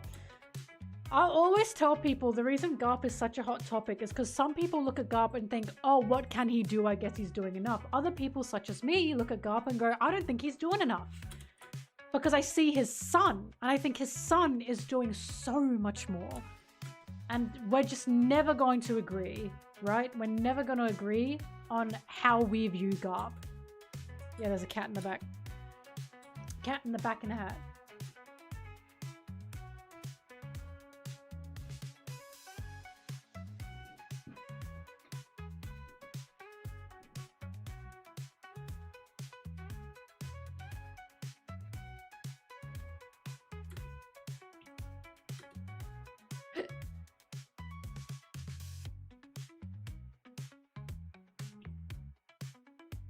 But it's like Garp not saving Ace. People will give me their reasons, and I'll always say to them, it's not enough. It's just not enough. Like, you can give me any and all reasonings for why Garp couldn't do anything for Ace, and I'm always going to say, it wasn't enough. Like, I will always say, Garp does not have any good enough reason to not have saved Ace. And that's why it was so therapeutic when Dadan was beating the fucking shit out of him. And Dadan was saying to him, why didn't you do anything? You sat there and you did nothing. Nothing. Like, that was so therapeutic.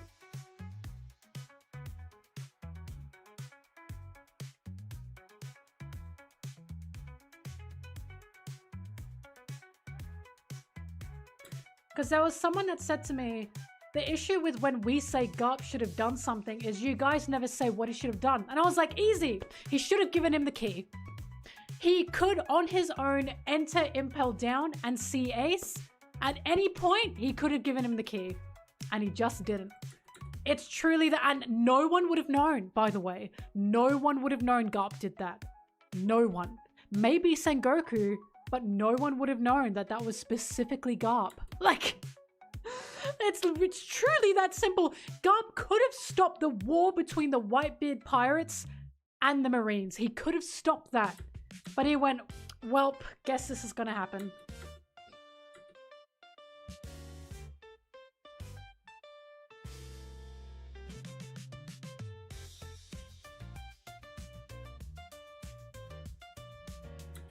God is smiting me, my ankle hurts.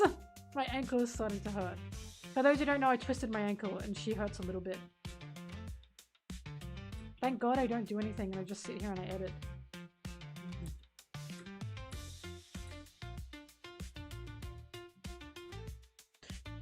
Eliminate the child. Kill the child.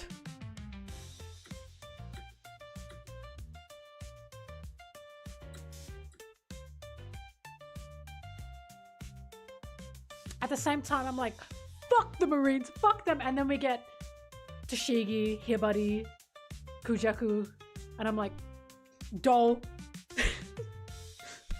Yeah, yes, ma'am. Glory to the Marines, you know? Damn.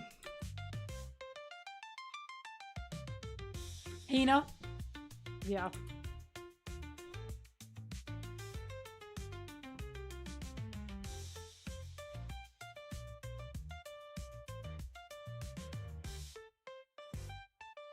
You know what would be interesting? I don't think this is going to be the case, but if, fuck, who's the Marine lady that Doflamingo is terrified of? He's so terrified of. I forgot her name. Tsuru, thank you.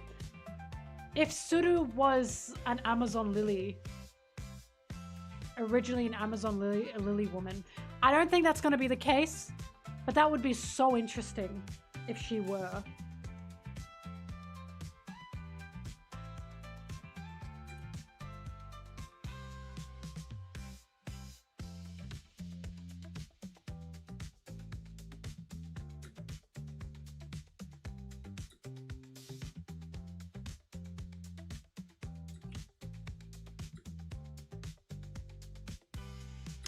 I forgot to say, look how bright that is. Woo! It's not that bright, by the way. There is one man obsessed with a character that we didn't talk about. Black Maria. She fucking rocks! You know why? Because she not is only obsessed with men. She does despicable things to them. She's obsessed with them and she beats them the fuck up. That's how you write a man-obsessed character. I fucking love Black Maria. I adore her. I love her. She's like, yeah, I like men. They're gonna be my slaves. Mama T. Mama cunt. That's what I'm talking about. She said, those guys, I'm stealing them. And I'm tying them up and I'm sucking their souls out. And I'm beating the shit out of them. And I went, that's how you write a man-obsessed character. Violent. Horrible. Just love her. Fuck, I love Black Maria. I love Black Maria. I love her. When she was like, oh, Sanji, you're going to be mine. You're going to be my little guy. And Sanji was like, oh! Oh my god, I love her. I just love her. She's like a top character ever to me. Fuck, I love Black Maria. She's so horrible. She's just so horrible. When she was beating the shit out of Sanji. Yes, more of that. God. I love her dearly. Some of my favorite panels were when she was like scratching Sanji's chin. Oda did that for me. He's actually in my walls. I need you guys to know that like when I watched the anime and when we got the scenes of Sanji like running from Black Maria's women and Black Maria like rubbing his chin, I had to pace around my room. I was literally standing up pacing around my room. Yeah, it was pretty good. It was really good.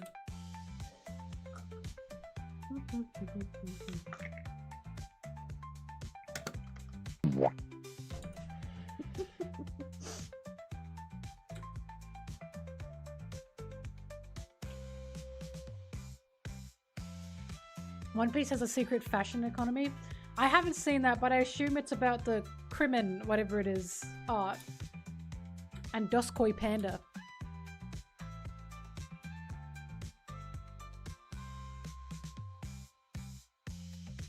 You keep aligning yourself with evil women. Yeah, I'm an evil woman. Duh.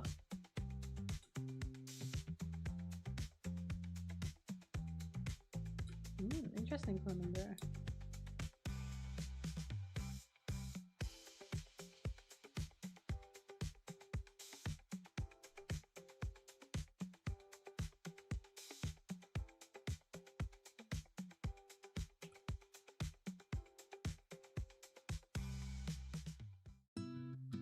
Oda said about the guy that makes the goddess say suits? No. I don't remember that at all.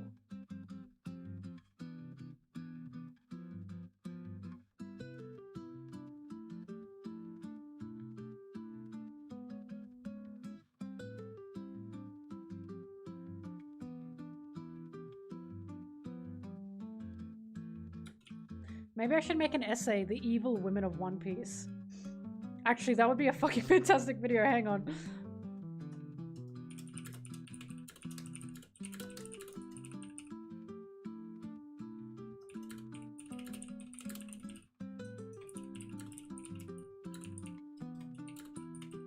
And now we got a new one. Loki's mum.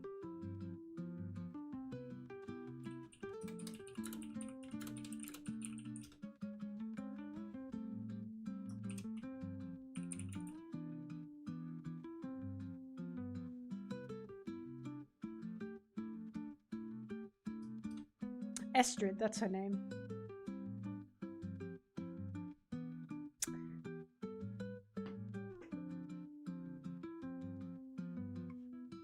Now, I talked about how one of my least favorite things in fiction is when a character is physically unattractive, they are also a bad person. And I was told that Oda somewhat falls into that. Yeah, kind of. But also, no. Because while he does make a lot of pretty characters, right?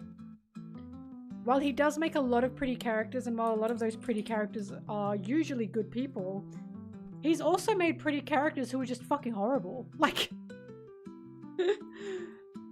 Estrid's the biggest one. And the most recent one, she's just beautiful. And she's a piece of shit. Like, she's actually monstrous.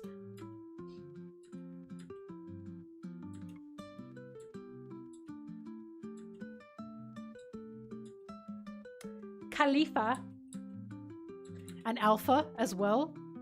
Khalifa's sister.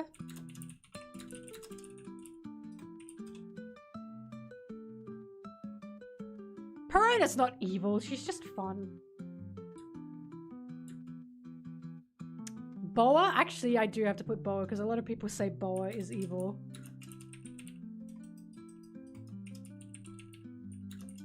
I guess Nami. Nami gets a mention. Nami's like a witch. She's not evil, but she is a witch. York, yes.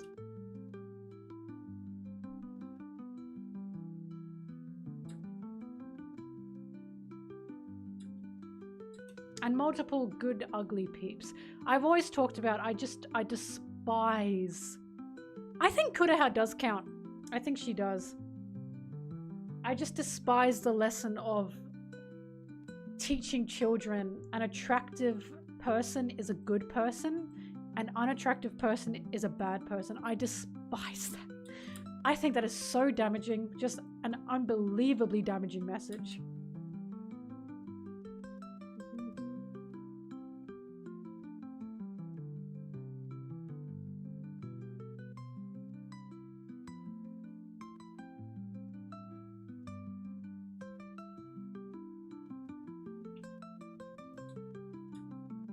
It's a eugenics mindset. No, it is. It's horrible.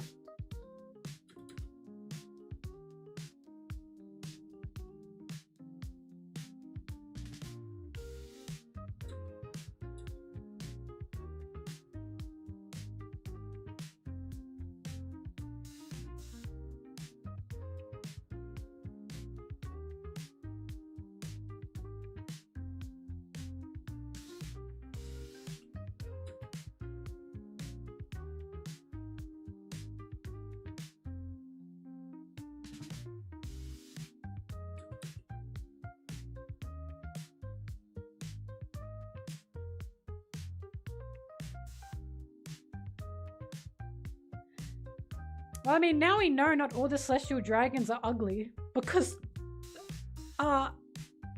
Shamrocks and Shanks, they literally had fangirls.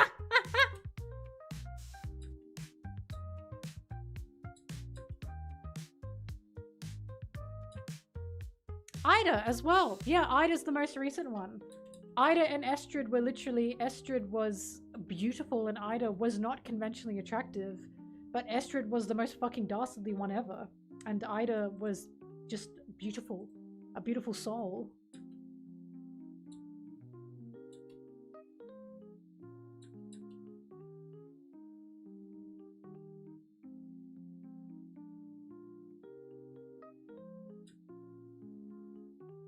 I don't think Reiju counts.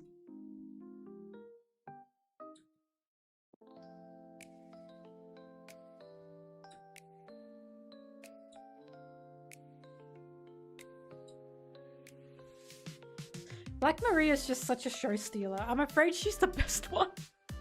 She's really the best one. It's hard to beat her.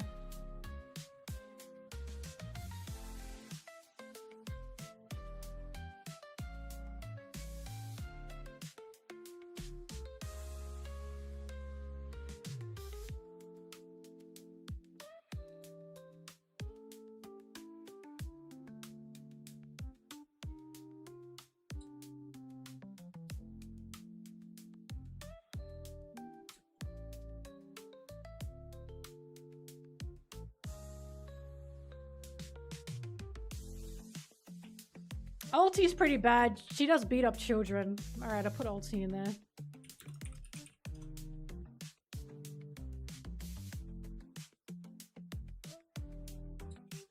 Oh, Monet is fucking dastardly! How could I forget Monet? Monet was literally actively experimenting on children. Holy shit, how could I forget Monet?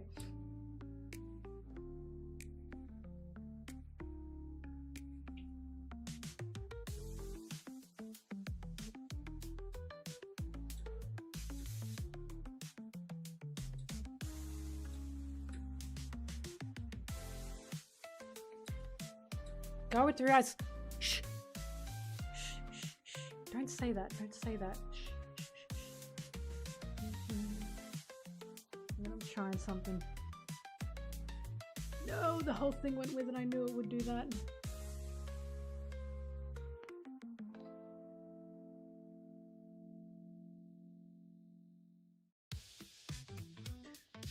Oh, it's so hard being beautiful. Yeah, Khalifa, the soap lady. Oh, Dadan. God, I love Dadan. That's one of the reasons Garp pisses me off. Garp gets credit where Dadan deserves it. Don't piss me off. I hate when people are like, oh, Garp and Luffy and Ace. That's the done. You fucking bitch. You bitch. That's the done. The done loved those boys. She loved those boys. You already put Alpha down.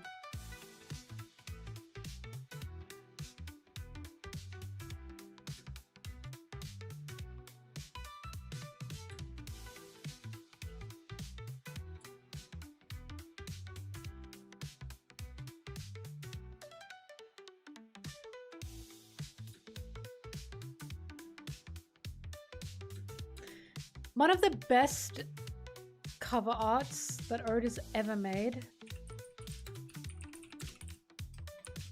Oh, it's so cute. I'm like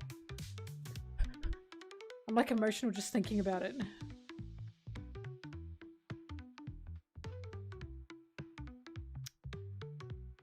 It's so cute. Why is it a WebP file? I'll fucking kill you. Oh my god. Whatever.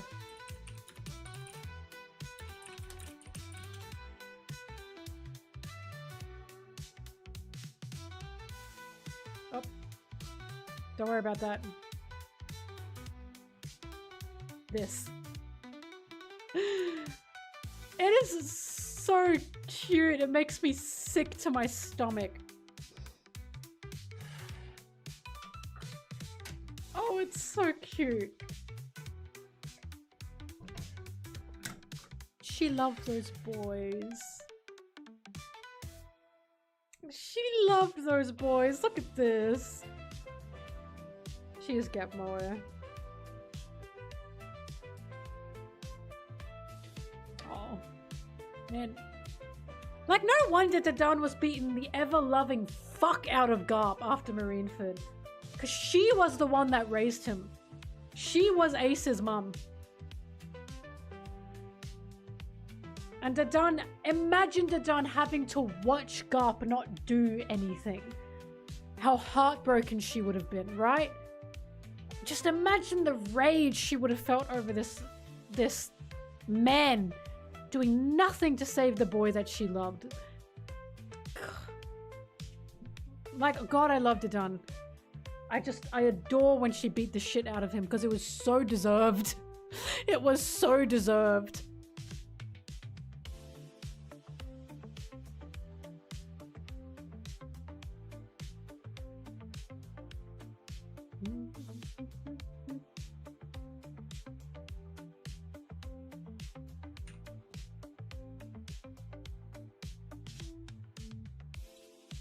I just love her because she was spitting facts. When, oh god, I forgot her name. What is happening to me?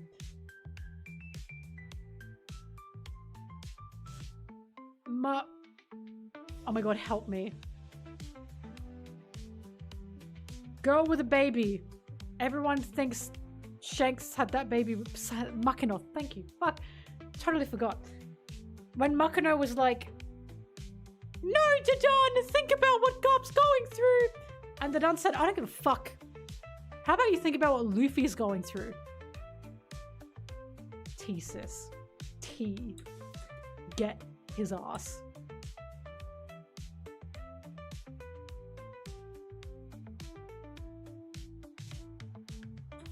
That's how I know Oda was writing this to make us look at Garp and go, oh, you bitch. Like, why would he add that scene of Dadan saying that and telling us, like, no, who gives a fuck about Garp? Think about Luffy. Like, why the fuck would he add that?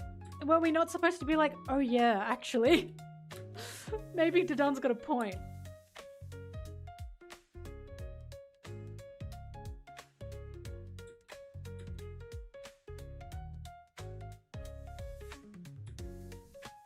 That's what I mean. Garp did not... Because a lot of people say, oh, but Garp was feeling bad. Garp did not deserve to feel bad. I'm sorry. He did not deserve to feel bad for himself. Like, he did not fucking deserve that. I don't care. Like, people try to make me feel bad for Garp by telling me, oh, Garp felt bad for him, like, too. He felt bad too. For himself? I don't give a fuck if he felt bad, like, for himself in that moment. I don't give a shit if he wanted to punish himself for that. Because he shouldn't have been in that position in the first place. Like, imagine someone does something that they could have done more about, and then they go, oh God, yeah, I have to punish myself about it. How mad would you be at them if they did that? Like, how angry would you be? Like, oh, so you're feeling bad about yourself, so you make me feel bad about you. That's why when people try to convince me, oh, but think of how Garp is feeling, I just don't give a fuck about how Garp is feeling. Like, I just don't. I don't give a fuck about the guy who did the bare minimum, less than the bare minimum in that situation. I give a fuck about the person who did everything they could to save their loved one, and they didn't succeed. Like, same with Kizaru. Same with Kizaru. Oh, boo-hoo. I don't give a fuck about what Kizaru's feeling.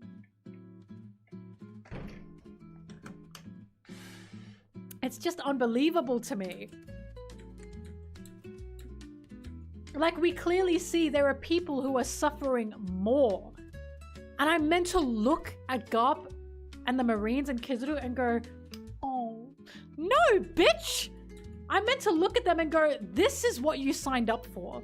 That's the uniform you're wearing. This is the choice you made. In the same way, Ace apparently made his choice.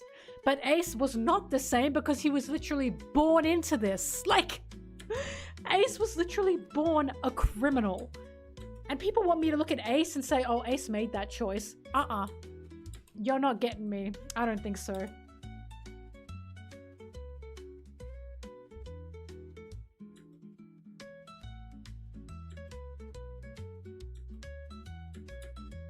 I'm getting lightheaded because I'm spitting. Speaking of, I don't know why I said that. I made the most fucking banging risotto last night.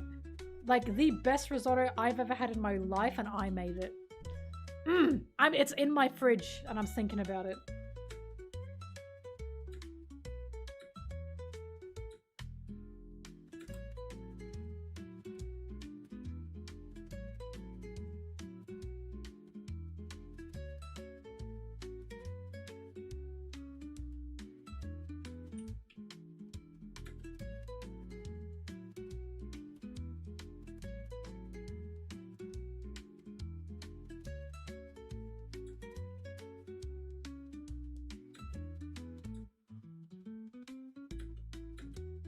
Do you guys want my risotto recipe?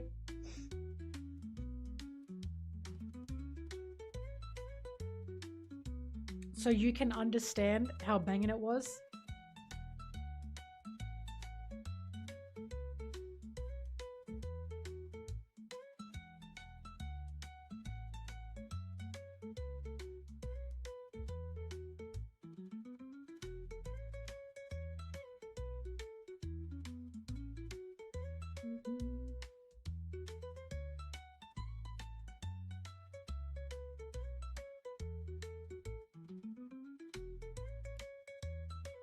Sorry, hang on. I'm sorry! Oh my god, calm down.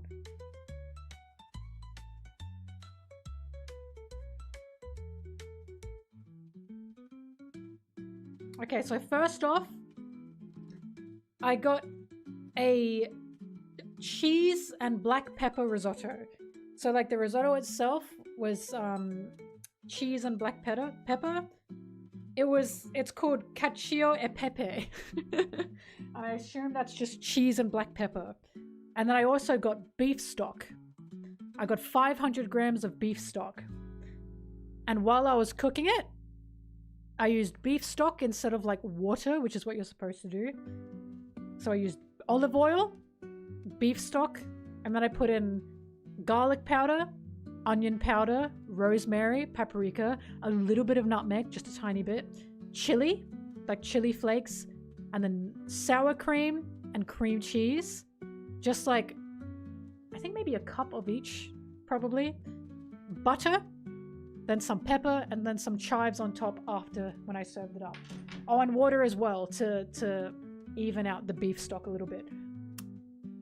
The most delicious fucking risotto I've ever had in my life. Very yummy. Hang Hang on, I'm trying to get comfortable. Ugh. The beef stock makes a whole difference. It's so delicious because it's really rich. Just thought you guys should know. I cook as well. Actually, if I look up this type of risotto.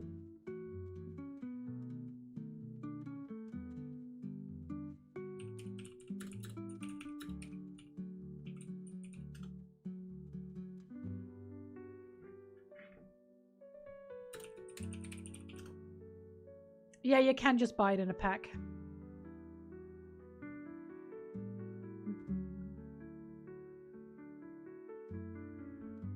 Yeah, you just gotta get a cheese risotto. And then cook that shit up. It's delicious. No, Zeph's still on the wall. He's there. That is so bright. Okay, I'm gonna close that.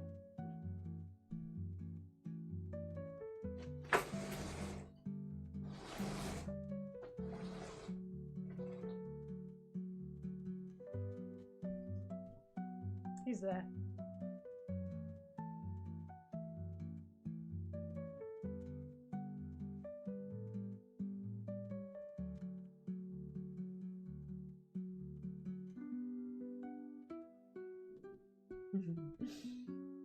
Quite happy with it.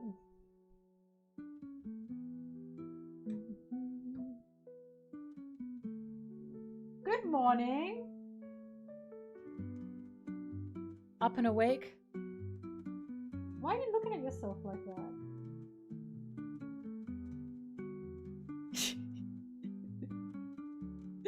She's just staring at herself. Puppy! What? What?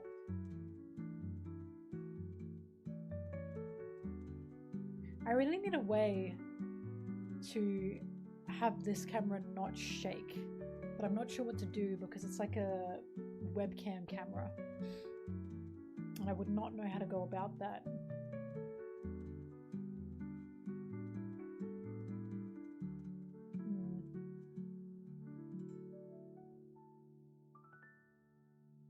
Hello Bobby, good morning.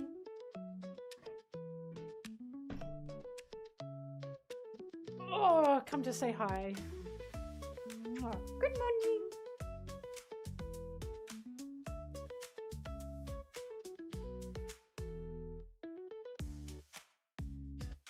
She's very cute.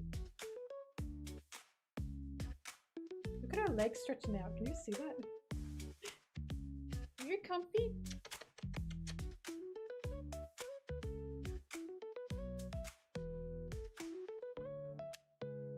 She is. She's a pretty girl.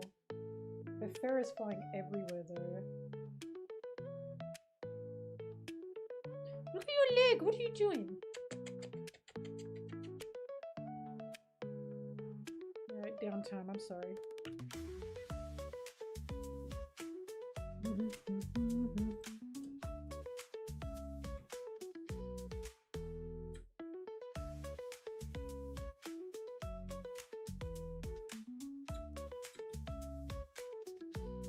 There are a lot of meetings in One Piece that need to happen. Jinbe and Koala need to meet. I'm on the edge of my seat for that because I know, like, they're gonna cry. I'm gonna cry. Sabo and Dadan need to meet. Vivi needs to meet the Straw Hats again. Bonnie and Ivankov. I need Bonnie and Ivankov to see each other. With Kuma, of course, as well.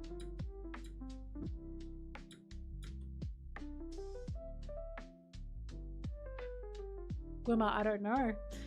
I just had risotto and I added shit to it and I went,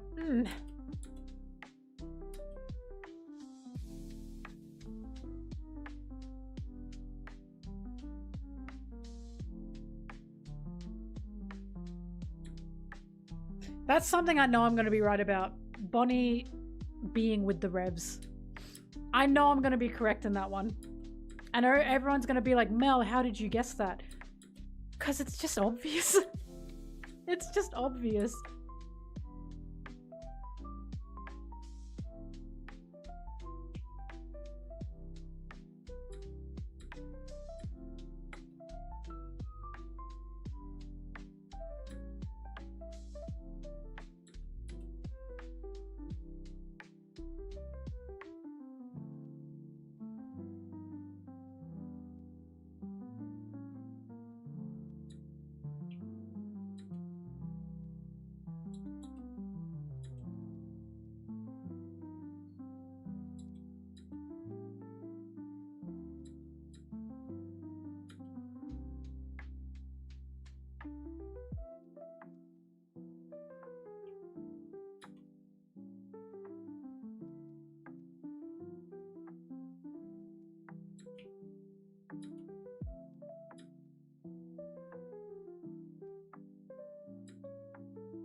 Baby mem.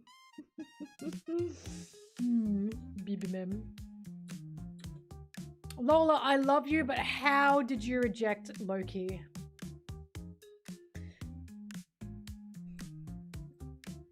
Well, he is big. No, maybe I get her. Maybe I do understand Lola. Because maybe she was thinking, I don't know how this would work. Mind you, Gabon made it work, so I don't know. What do I know?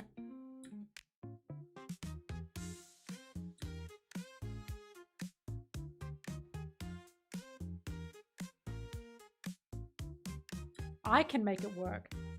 I can make it work. You can make it work. But who's driving the bus? Oh god, Loki's so cute.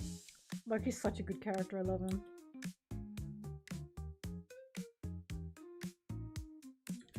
What? I need a gag of Sanji talking to Gabon and Sanji being like, how did you do it? Like, I just need that once. Like, how has it not happened yet? Oda, you have to be a gooner again. Like, what's going on, man? He's lost his goonerisms. Like, why hasn't Sanji talked to Gabon like, how did you do this? Like, why hasn't that happened yet?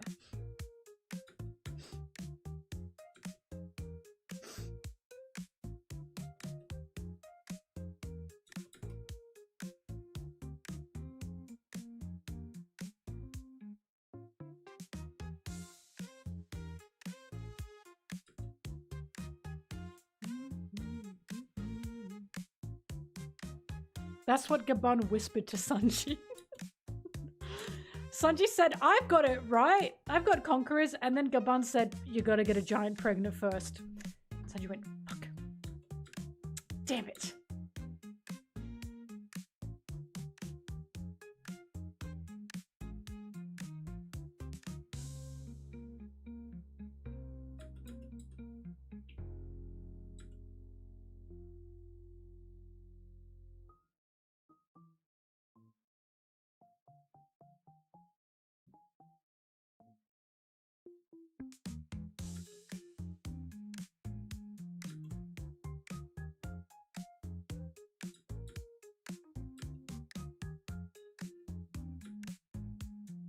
Guys, remember, Sanji's pregnant.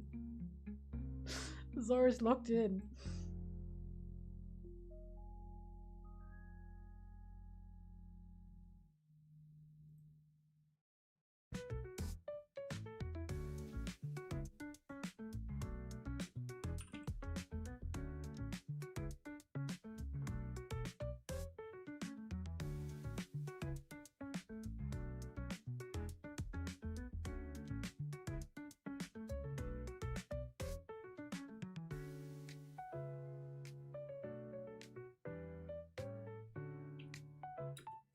I want my risotto so bad. Fuck.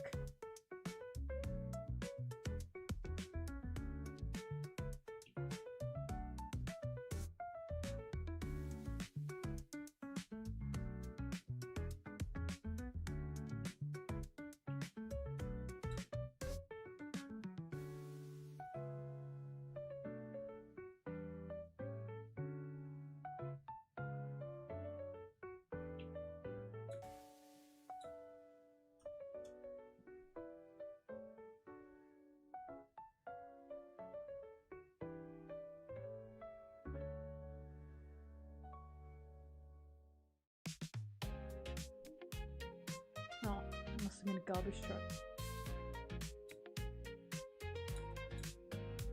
What do I think of a gender piece? I said this before. I thought a gender piece was a insult for people who read One Piece and are woke. Like, I thought a gender piece was calling Zoro gay. Because it's like, you know, like the woke agenda, you know? That's what I thought it was. And then I found out what it really was and I was like, oh, this isn't fun. I think a gender piece is boring. I think it's boring.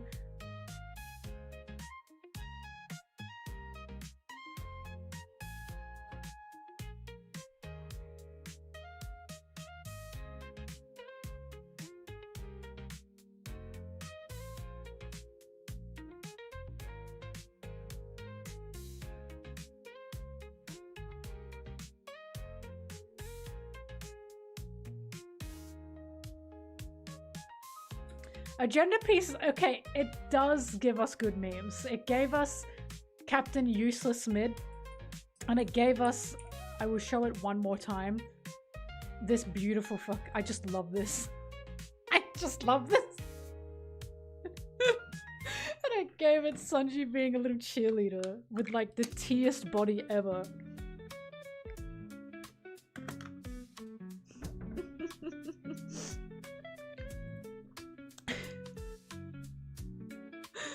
Oh god, I always talk about the way a lot of men, especially men who like are more toxic with masculinity, right? They view femininity as humiliation, so they will feminize Sanji and think it's like, I'm getting him good, you know, like I'm making fun of him. But a lot of women do not see femininity as humiliation. We think it's quite attractive. So they do that to Sanji and we go, can you do it again? Can you give us more cutie patootie Sanji? Like, it's just so funny. Like, truly target audience, it does the opposite effect.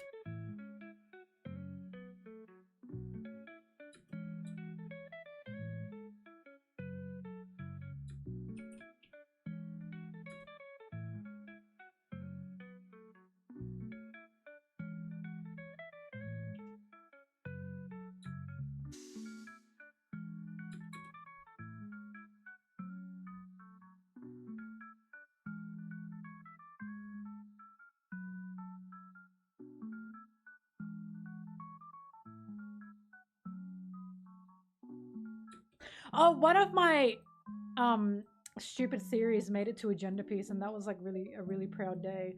It was Zeph was Roger's cook. Being debunked, he's not. But there was even like an agenda piece art made of it, of Zeph being Roger's cook. And I went, we made it.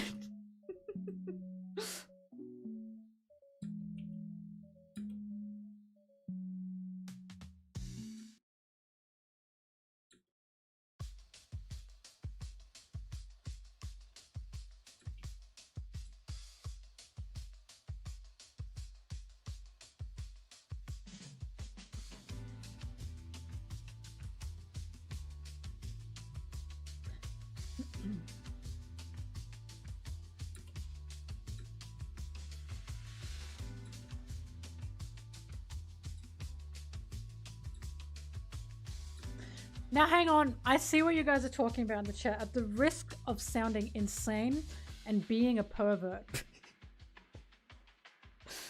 There's this whole thing of, if Sanji were to turn into a woman, or to be a woman, right? If Sanji were a woman, point blank, let's pretend Sanji's a woman, right? He would still, or she would still like women. Here's my thing. I actually would love if Sanji were a woman and were man obsessed, and here's why. Because as a pervert lesbian, there's nothing better than woman is like, I need to make this woman realize she likes women. I'm sorry. I really fuck with that shit. I can't, like, I'm sorry.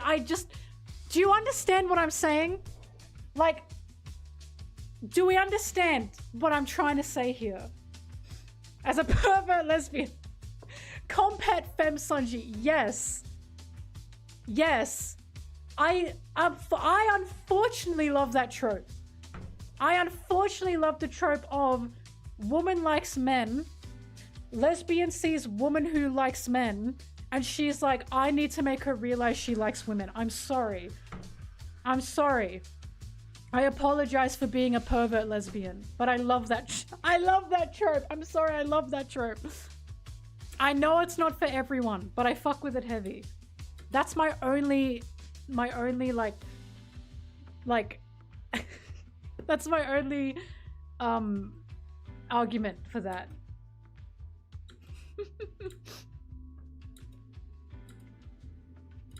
What did I think when Sanji got on Nami's body? That You know what I thought? I thought, Oda, Oda, your experiences are not universal, is what I thought. Because it cracked me up. It cracked me the fuck up when Sanji was saying, my body, my boobs, and Sanji was like running like this, and I was like, what the fuck is he doing? And when he was no longer in Nami's body, and Sanji said, the dream is over. Like, it's Sanji's dream to be a hot, sexy woman. And I was like, Oda, your experiences are not fucking universal. Like, what are you... This is why, like, yes, it's pervert jokes. Yeah, there's pervert gags. I get it. I understand why people are uncomfortable with it. It's the way he talks about it. It's the way he's like, oh, I'm a sexy woman. I've got these... Like, he says, these are my tits. This is my body. And it's like... And when he's no longer in Nami's body, he's like, oh, I'm not a hot, sexy woman anymore. Like, what the fuck are you talking about? Like, oh, it's my dream to be like a sexy woman. Sanji, what the fuck are you talking about? This is why we're not crazy. Yeah, what do you mean, everyone? Like, this is why when people talk about Sanji, we're like, you have to believe me. There's something going on here. There's something going on here. No, he didn't say. He would be like, oh, I'm Nami. But when he was talking about, he was like, these are my tits. Like, he's saying, I'm holding my breast. I remember this because I was specifically paying attention to this. And he was like, my boobs are so big. My body is so sexy. And it's like, brother, it's not your body. It was just crazy.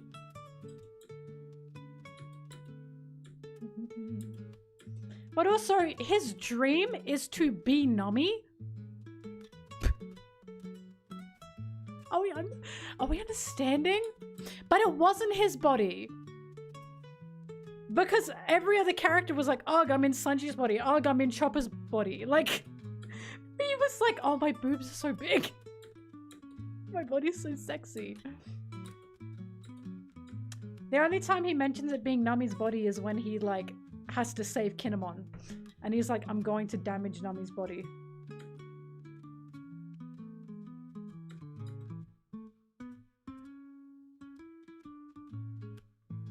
But still, the dream is over. What fucking dream? Oh my god. He's so... This is what I mean. He's everything. He's so interesting to me.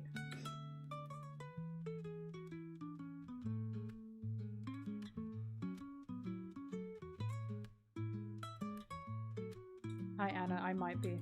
I need a donut. Hang on.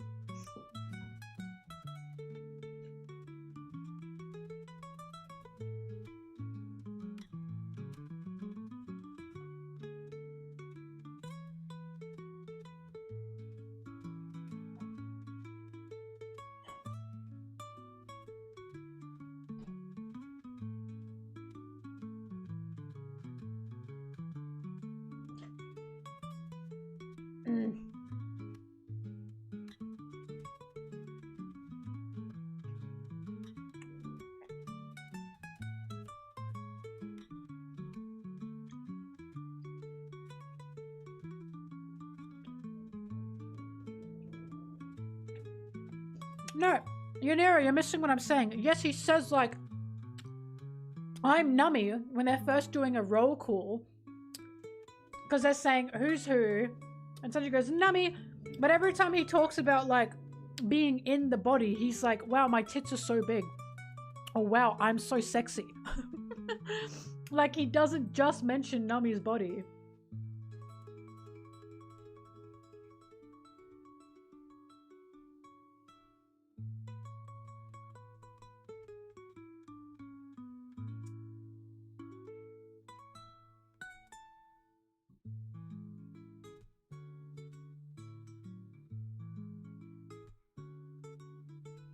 But also, why is he dreaming about being Nami? Or like being a sexy woman? The dream is over. What the fuck is he talking about?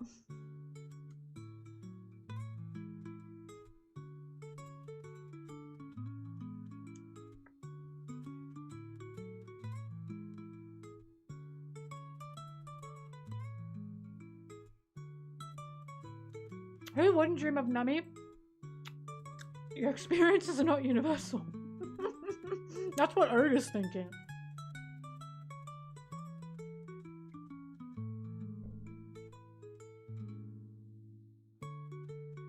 Zoro!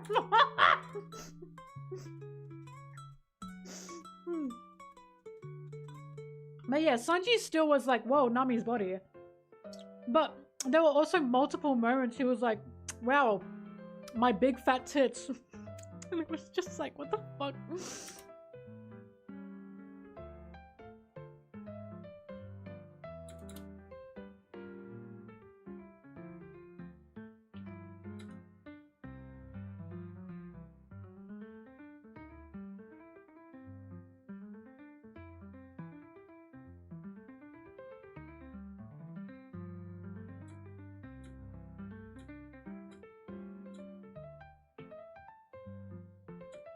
Yeah, the Brook thing was anime only.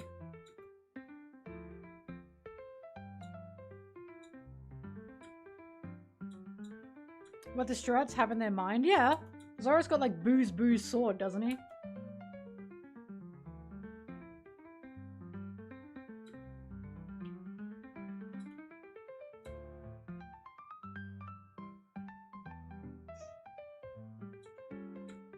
It's just... I just can't... The dream is over. I just can't get over that. Like, what the fuck is he talking about?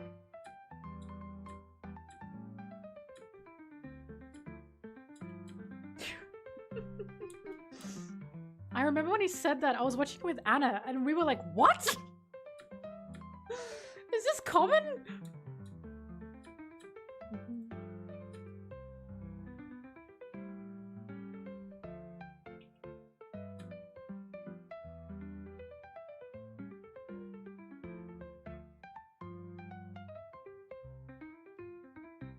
Yeah, women, food, Nummy Robin.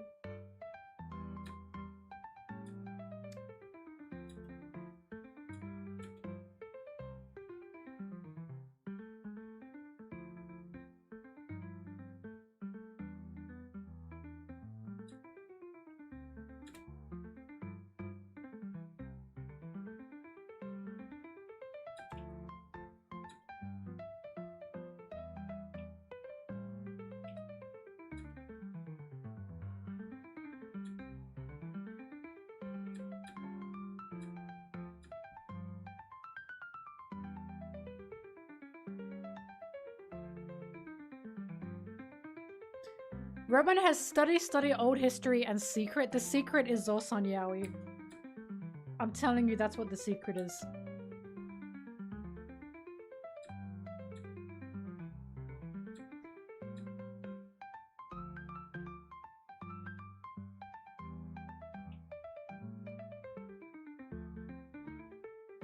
That's my mind, Mel. No, trust me. You have to trust me on this one.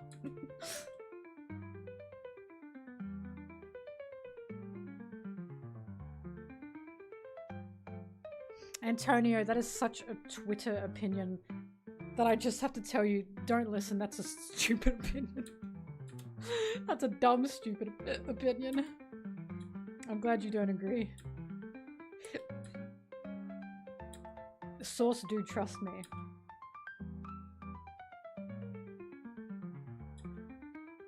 Excuse me, Monsieur Flamingo, you, instead of Zosan, you put women. Thank you very much. Sanji, women, pink, yaoi. Thank you very much.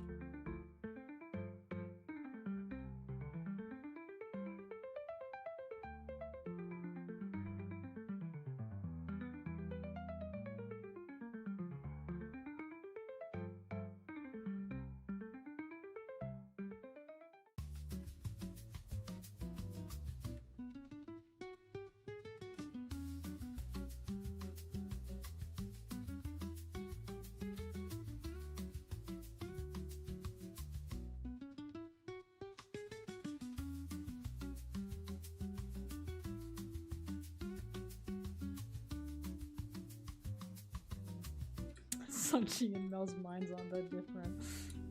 Wait, hang on. What is it again? Women, food, Nami, Robin. Yeah, replace food with Yaoi and Sanji, and it's not that different.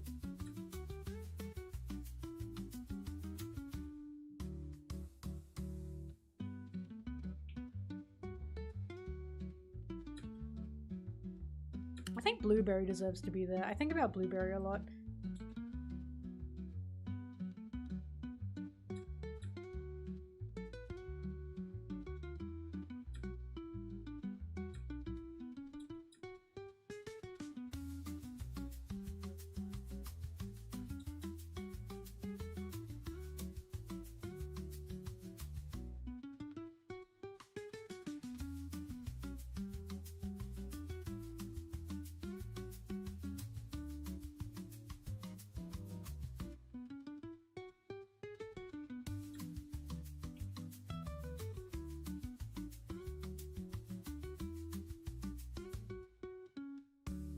I talk about food a lot. It's a joy, what can I say?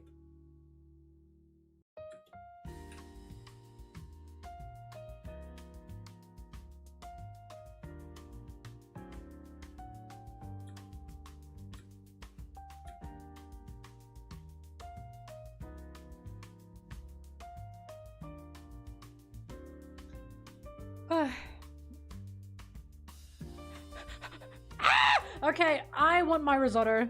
I'll be back.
Ah, she's back.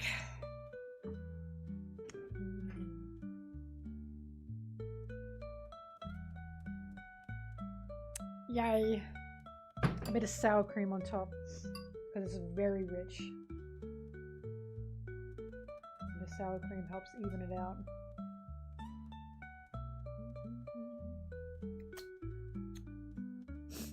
Is your name Kachon? Because it sounds like Kachon.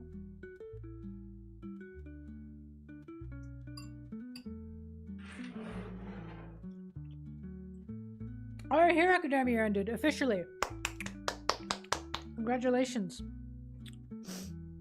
Now all that's left is Jujutsu Kaisen. And then we have to wait to see who takes up the new big three. Or I should say big two, because it's always One Piece and two others.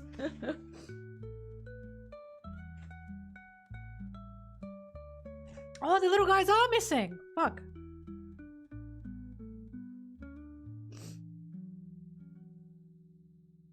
Oh my god, who am I?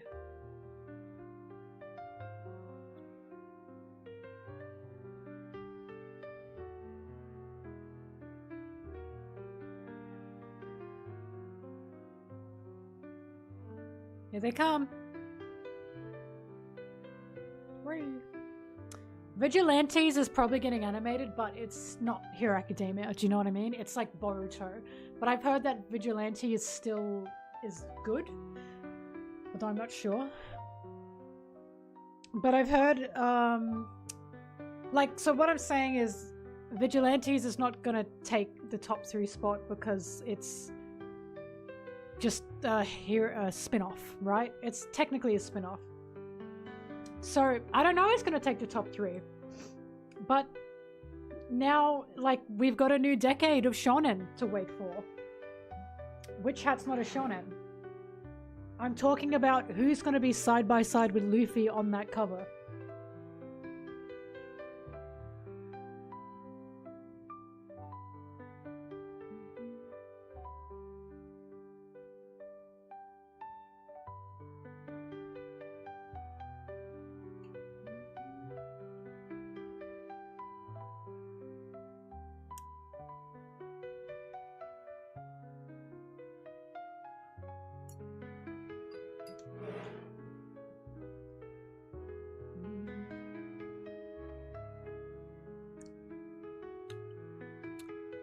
The Jujutsu Kaisen manga? I thought that no, Jujutsu Kaisen is done. The anime isn't done, but the manga is.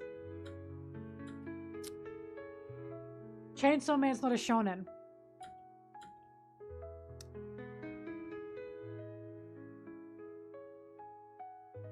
Oh, it's a... No, we're not talking about spin-offs. Spin-offs are not going to be side by side with Luffy. Dun? Possibly. It depends how long Dun-Dun's going to go for.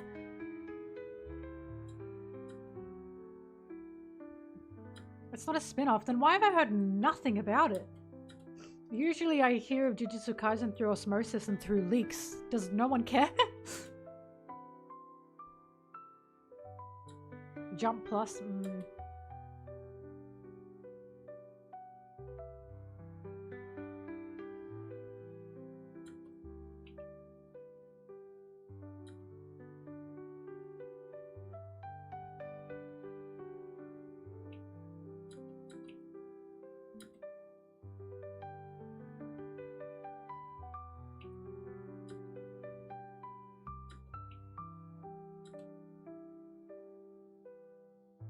Chainsaw Man is shonen?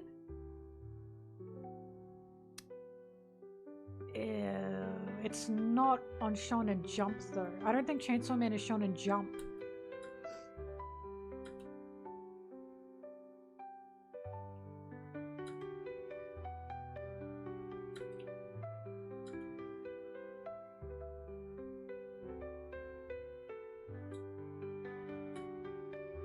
The first Jujutsu Kaisen ended.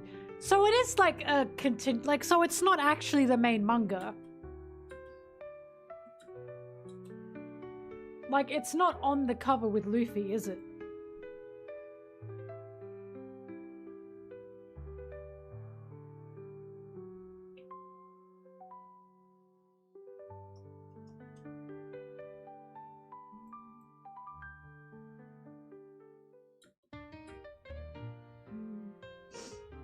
Either way, the buzz for it must obviously not be big. Because again, usually when it's a big manga, you hear about it through the online sphere. So I don't think it's gonna be a continuing top 3. Currently, there are 2 spots open next to Luffy on the Shonen Jump cover.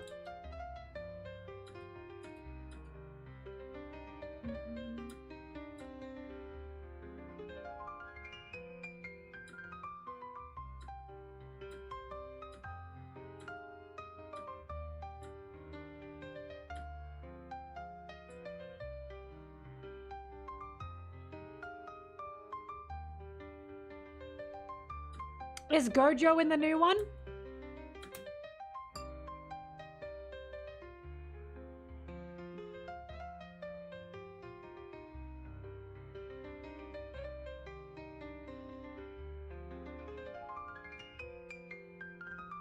Is he?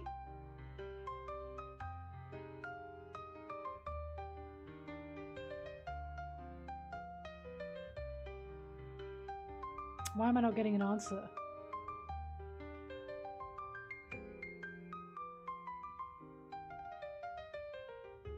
Why am I answerless? Is Gojo in the new one or not? He's not. No, it's flopping! I'm sorry, Gojo carried that series. It's definitely not going to be a big 3.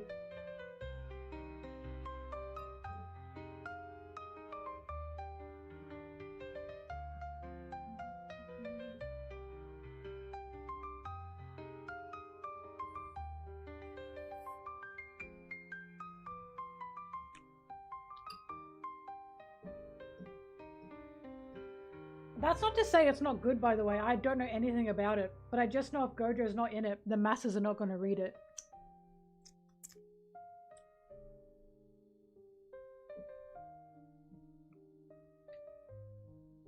I know what happened to Gojo. That's why I'm asking, is he in it?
I think Loki might inherit Rox's will. But it's also possible Loki might inherit Ida's will. But I can see Loki being with Rox the way Luffy is with Shanks.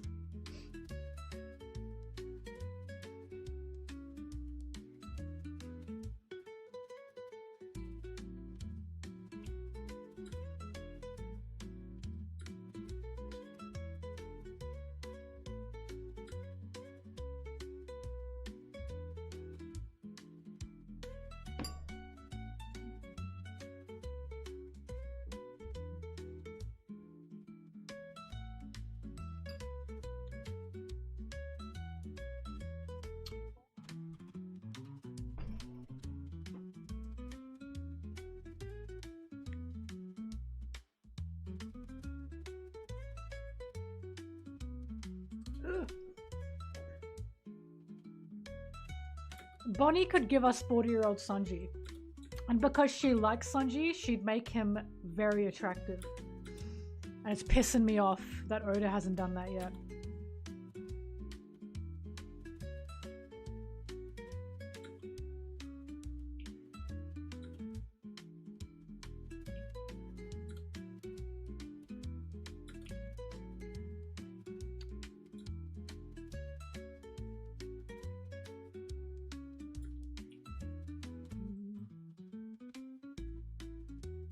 Bonnie keeping so much from us. That evil little girl.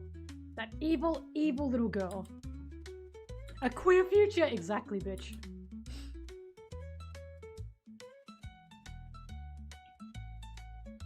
Oof.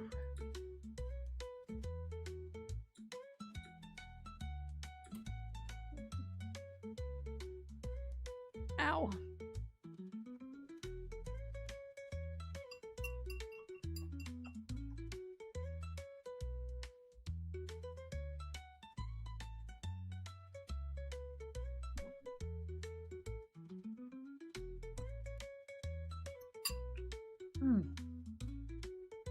Yummy.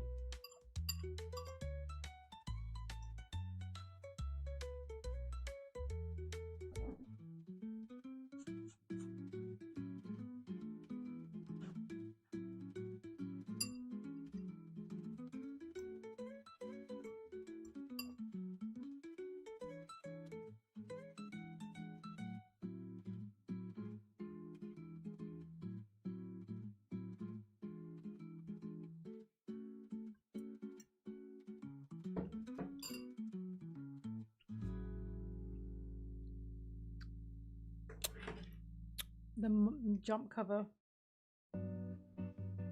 Wait, I want to see it too.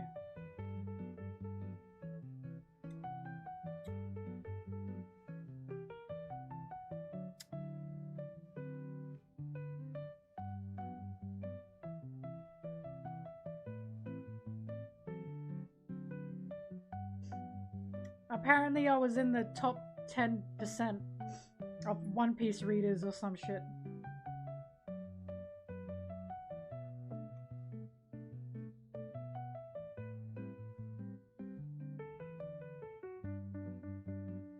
Where the fuck is the jump cover? And I'll get to the bottom of this. Shonen Jump cover. Recent.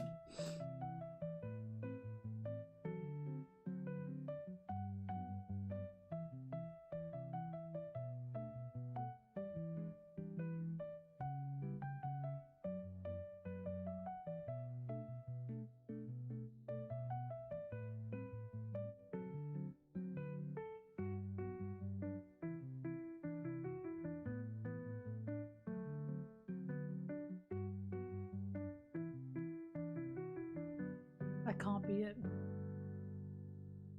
What's the jump cover?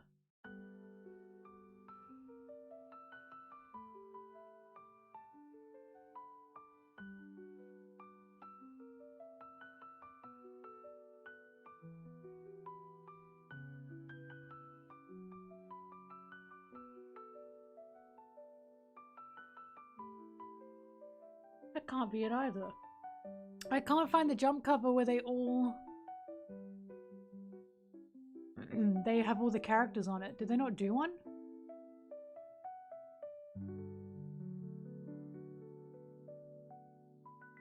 What's the comments?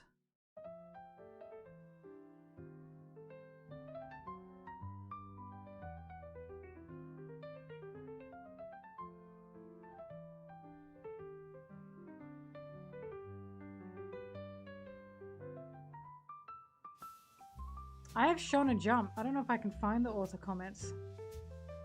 Like the Shonen Jump app.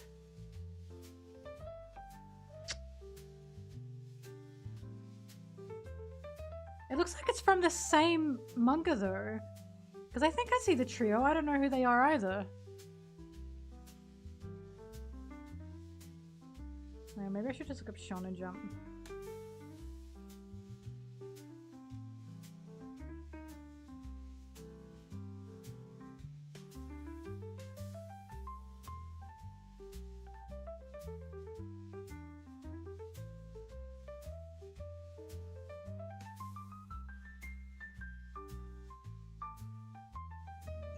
Oda is teasing a super special announcement in Jump Festa 2026. Who wants to bet the super special announcement is either just his message or live action's gonna get a season 3? Like, it's gonna be one of those. Or the Wit! Fuck, it could be Wit! Wait, if it's wit, I'm actually gonna be really excited.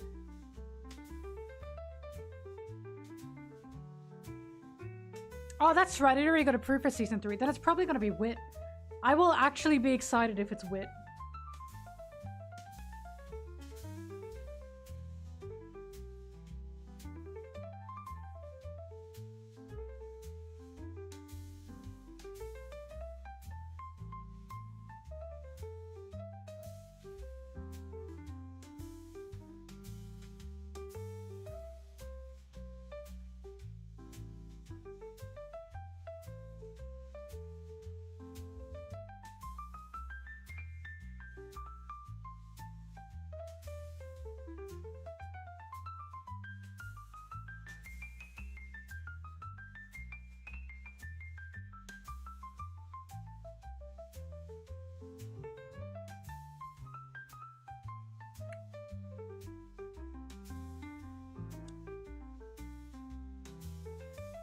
Yeah, I think I know. I think I found the Shonen Jump cover. Hang on, maybe the official Shonen Jump.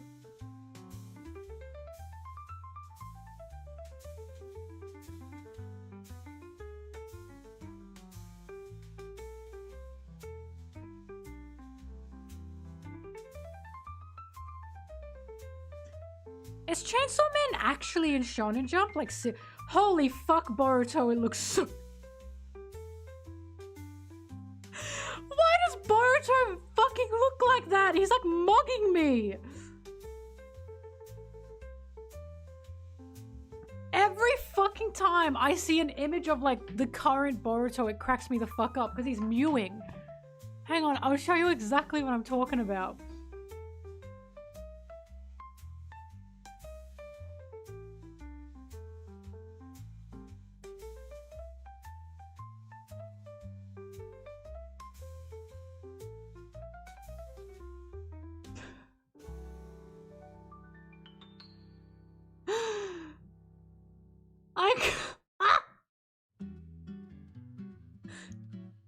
Like, what the fuck is going on?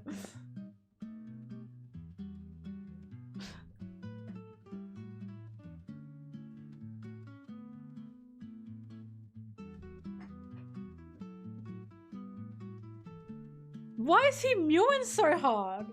Those big lips.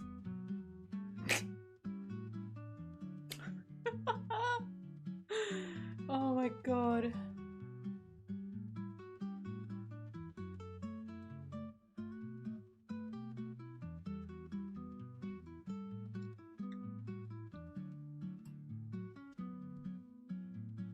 I always get jump scared by Boruto because he's always fucking mugging me, like...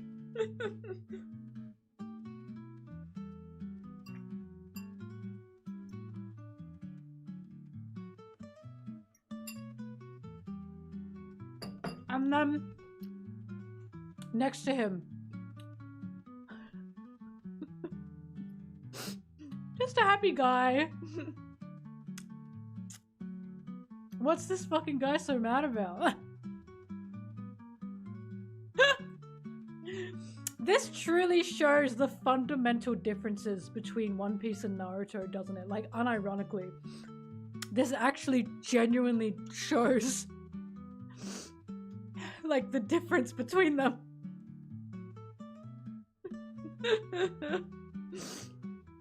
God.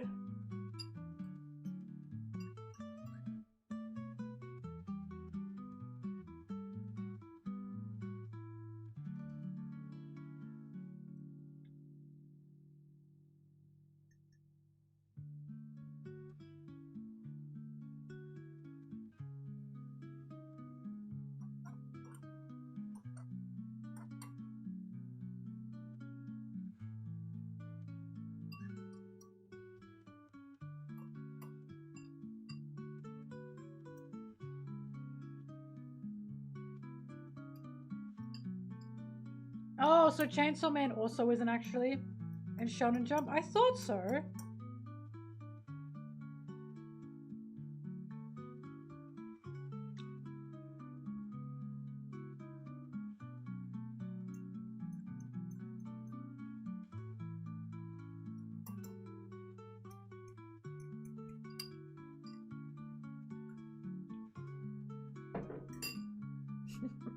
Oh. Oh, Captain, my Captain.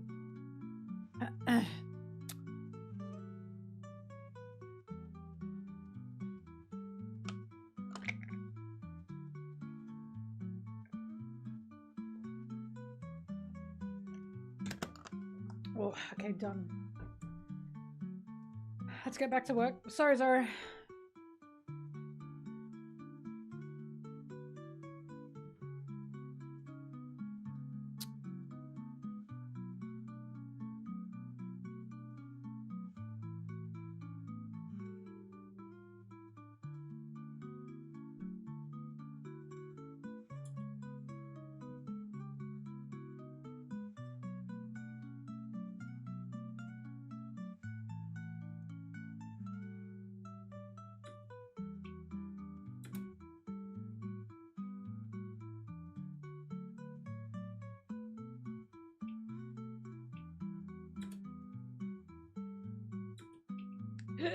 Ooh, the risotto's hitting. Uh. Uh.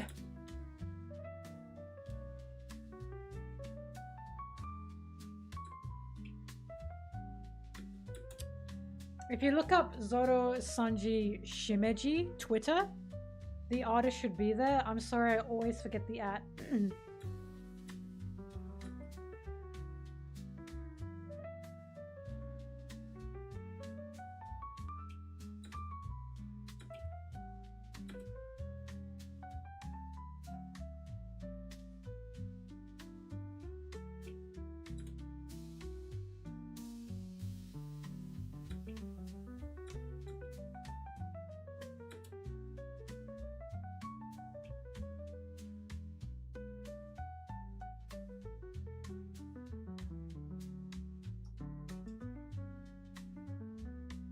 By the way, the Shimeji artist of like these two reached out to me semi-recently and said, hey, you've got the one that's fixed where they like hug each other.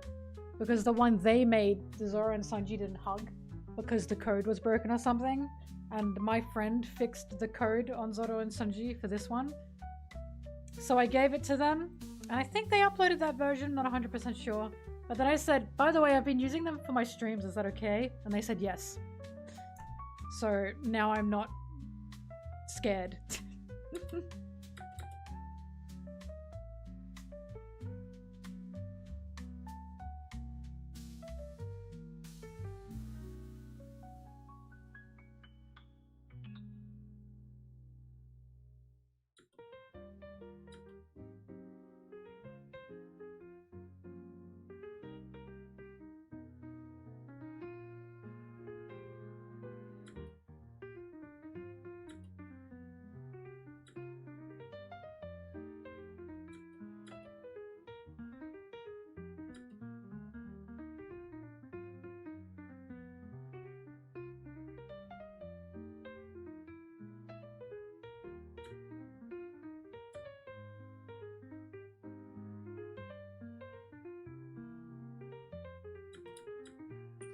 Karakuri, karakuri, karakuri, karakuri.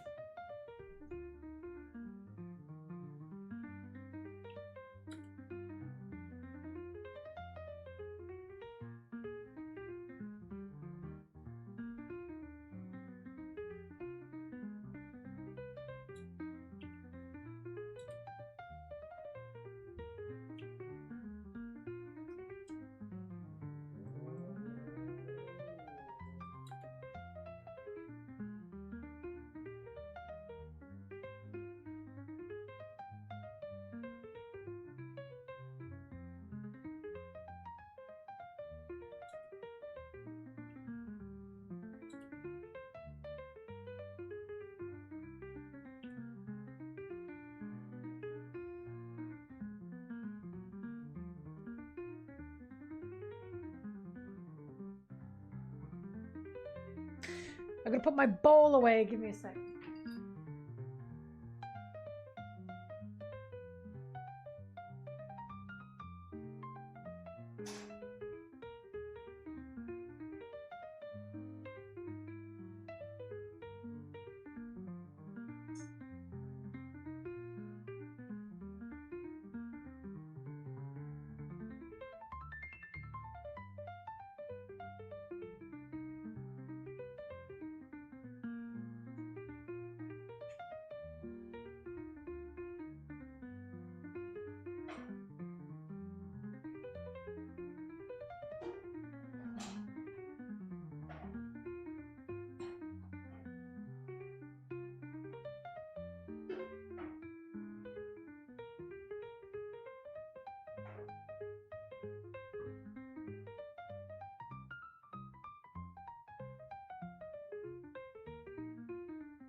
that Katakuri made me want another donut.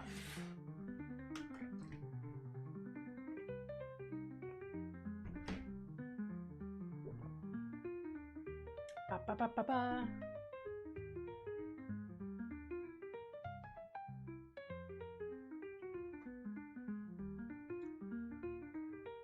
Pierogi. Okay, yep, thank you.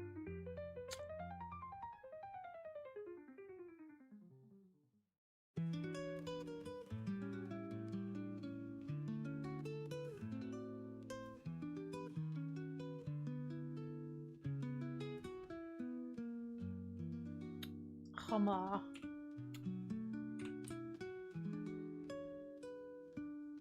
What did I just do? Oh.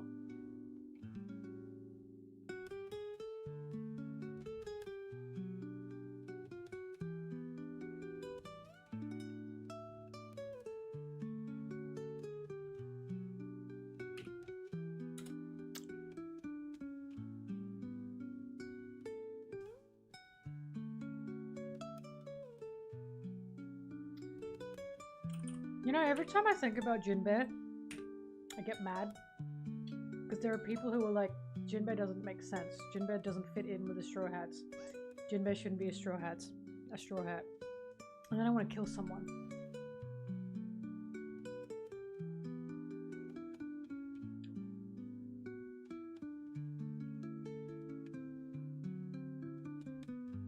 Hi, Zim.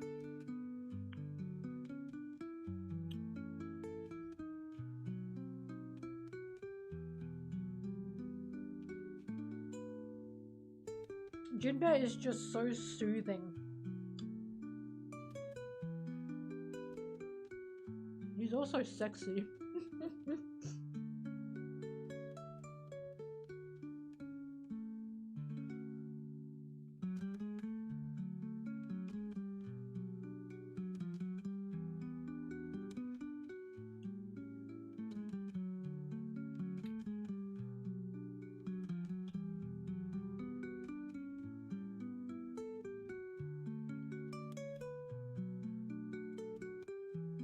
No, the Jinbei hate is because he's new and he's strong.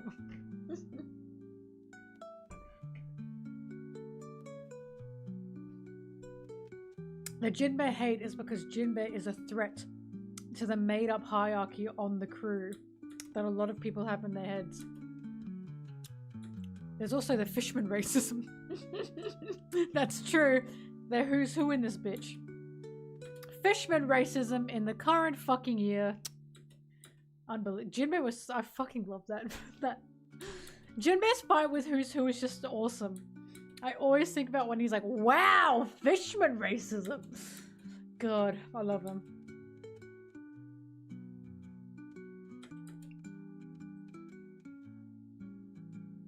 It's a shame who's who is racist because he's a very cute cat.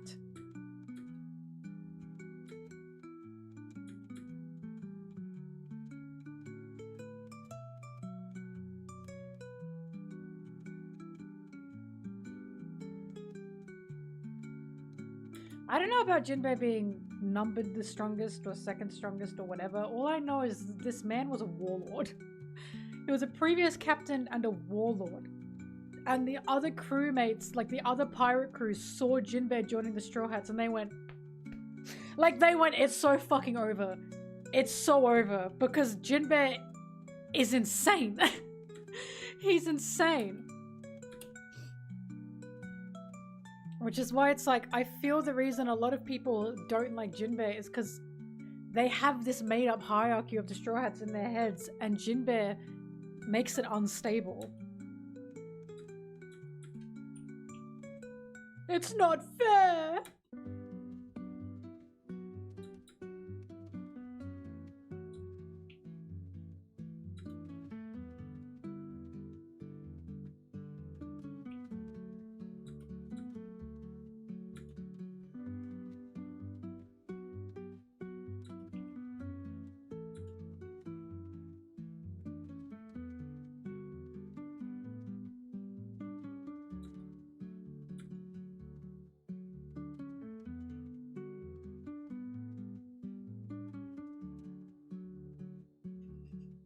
clutching their asses, thinking of Jinbei. The Marines have to go after the Straw Hats after Jinbei joined. Oh! So do I have to? Their little legs wobble.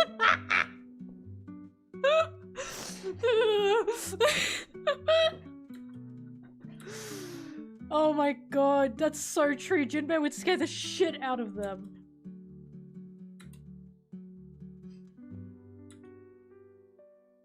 I'm glad you think the Sanji shrine looks good. Take a look at it in full. It's not done yet. I still need the figures. Like, I still need my bookshelf for the figures. Sorry for the shaking. I still need the bookshelves for the figures. But it looks good, doesn't it? Big sexy. Sanji, Sanji, Sanji. Sanjino.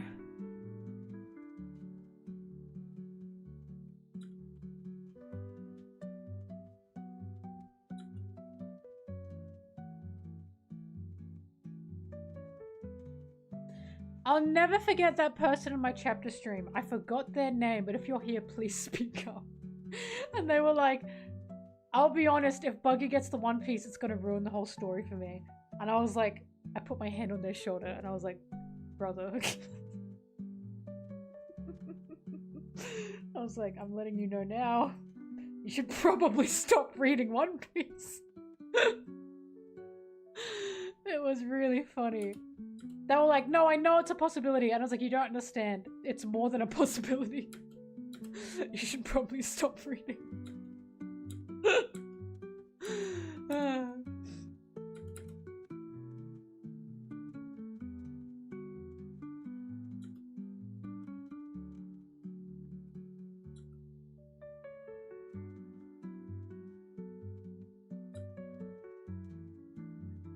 Right, Loki's not joining. I've played these games before! Like, please, guys. How does this keep happening?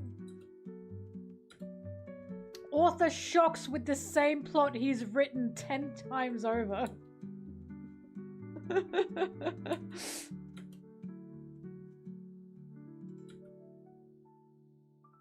Remember when everyone was so convinced Bonnie was joining and I was like, guys, we can't keep doing this.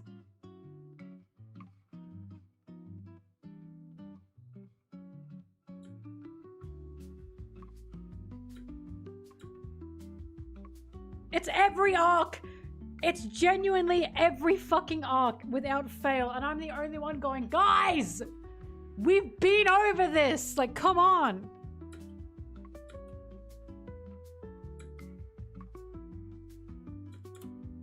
Loki's actually joining. This time! 10th time's the charm!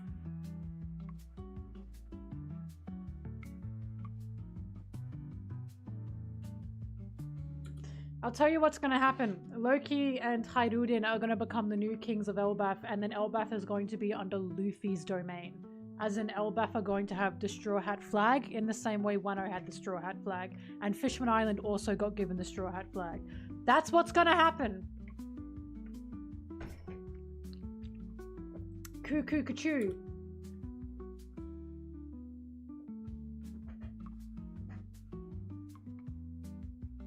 And then Imu's gonna shit their little pants because Straw Hat Luffy now has the giants under him. Or with him, I should say. No one's under Luffy, they're all with Luffy.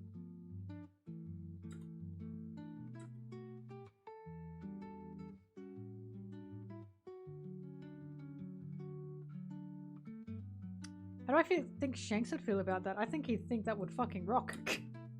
I think he'd be like, that's my boy!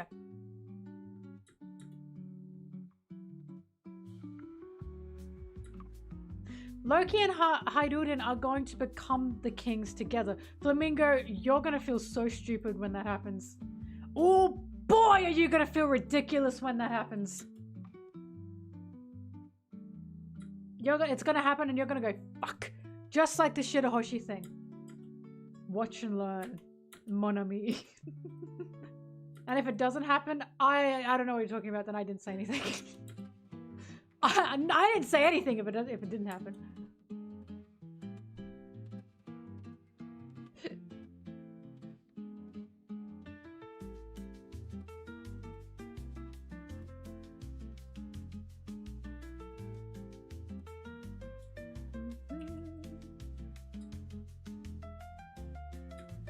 No. If it doesn't happen, I don't know what you're talking about.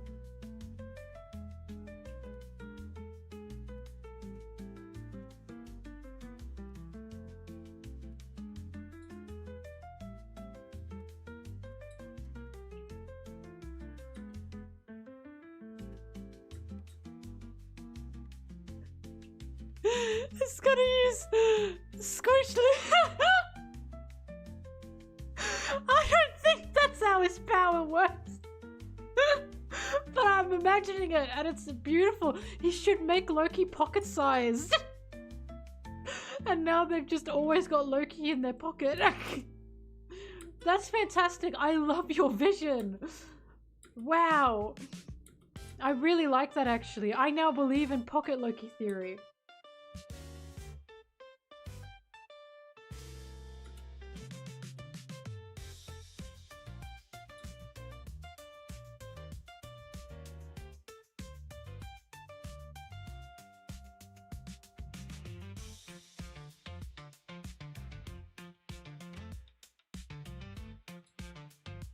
Too bad, Vivi's on the Straw Hats. Blah, blah, blah, blah. Blah, blah, it's gonna be Vivi. Blah, blah, blah. And you're gonna cry about it. You're gonna cry about it. Nah, nah, nah, nah.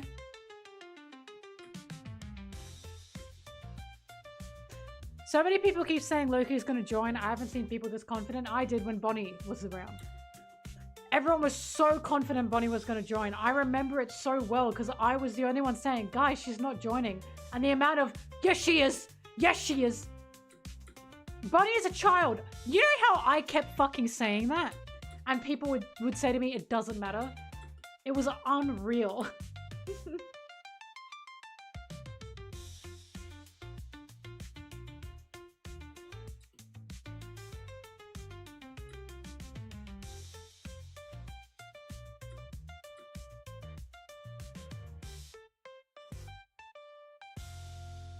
Loki's obviously going to be an honorary. Yeah. Once again, Loki, Hydordan, they'll become the kings of Elbaf, and Luffy will give them the Straw Hat flag. Bing, bang, boom.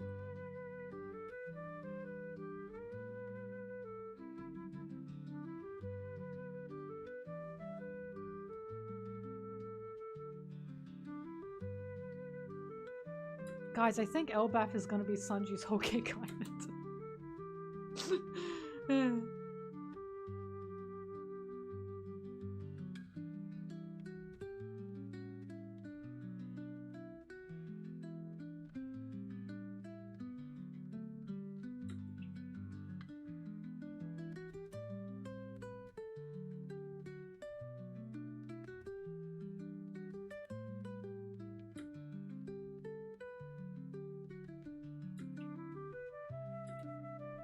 I'm also more confident, by the way, we're not gonna get the answer of Brook and Gunko's dynamic in Elbaf. I think that's gonna be saved either after Elbaf or at the very end of Elbaf.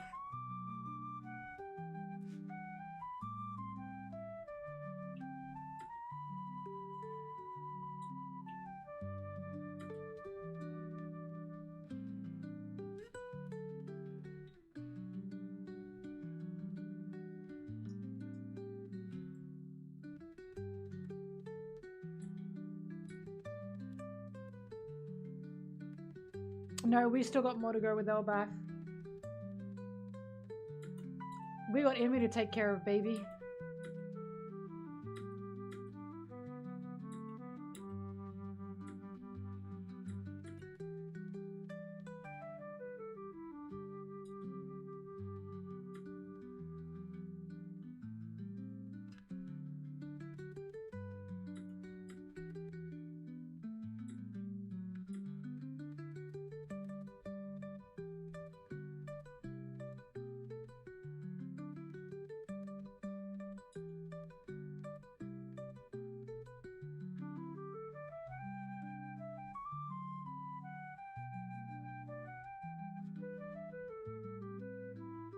Zosan Lover, it's not, I love your name, it's not about Luffy not letting them join, it's about the crewmate, like the person themselves will not join. Luffy has offered it. I do not believe Loki is going to take it.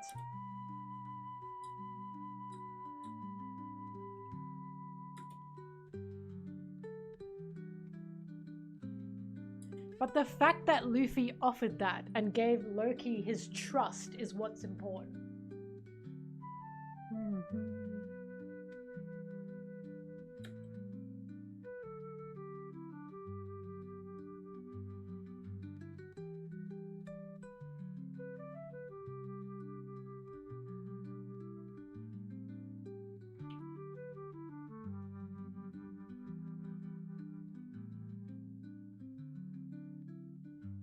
Everyone likes the background. I'm so glad you all like it. It looks better when the sun's down and you can actually see the lights.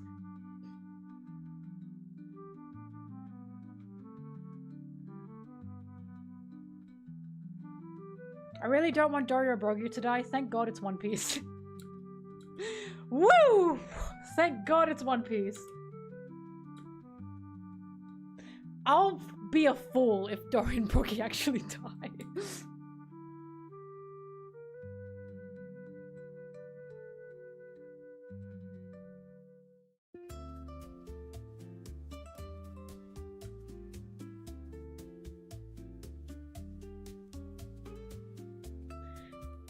Luffy does not offer lightly, no, and I totally, well, he did offer to a tree and a horse or something. Luffy usually doesn't offer lightly, but I think the reason Luffy offered to Loki is because he saw Loki, he liked Loki, and he saw Loki needed someone and something, right? Luffy saw fucking everyone and their mother hated Loki on Elbap. Even his own crewmate, Zoro, for some reason kicked the shit out of him, which is still crazy, and Luffy was like, what the fuck? Luffy saw every single person on this island hated Loki, and Luffy went, come with us. Like he saw Loki needed someone.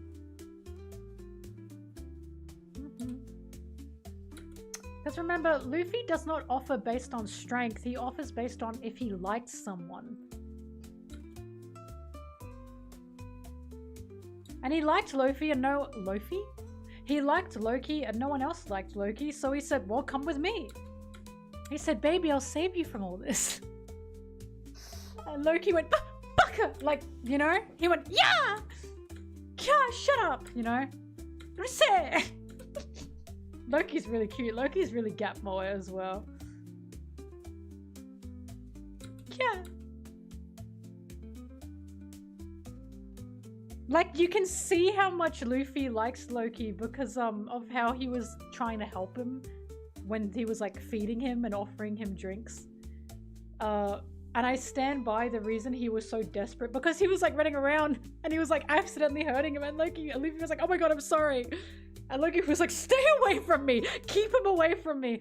Luffy was like flustered and doing things that were over the top because he clearly wanted to like help Loki, right? And I stand by the reason for that is because he felt bad that first of all Zoro kicked his shit in, and second of all Luffy had to like tap him, and I think he felt bad for that. So he was like, I have to make up for it immediately.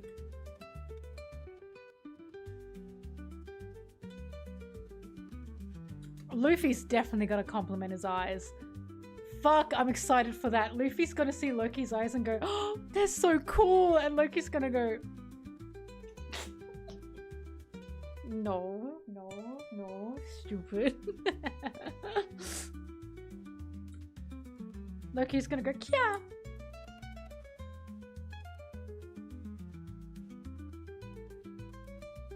Sanji should go, wow, what beautiful eyes.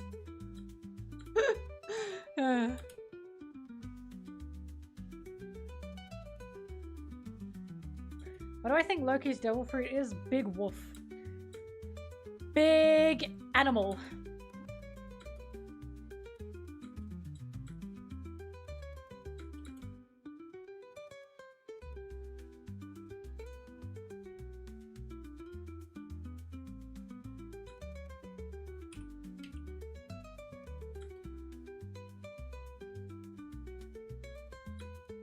A purple wolf? I don't know, just a big dog.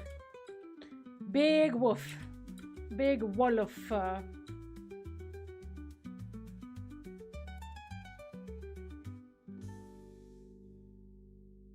What if Loki had the shrink fruit? Everyone would go fucking bananas bonkers.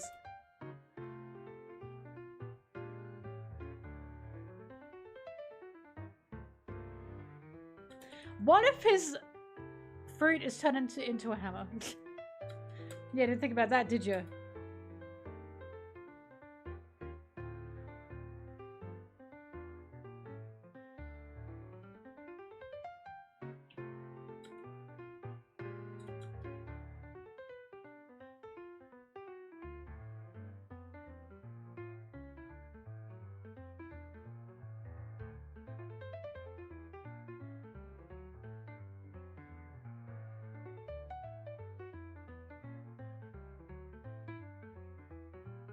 What happened to Biblo? Is the owl okay? I do wonder when Biblo's power will come into play. Because the fact Biblo can shrink things is significant. And it's making me think, is Biblo going to shrink the mural so Robin can have it or something? Like, what's he going to do?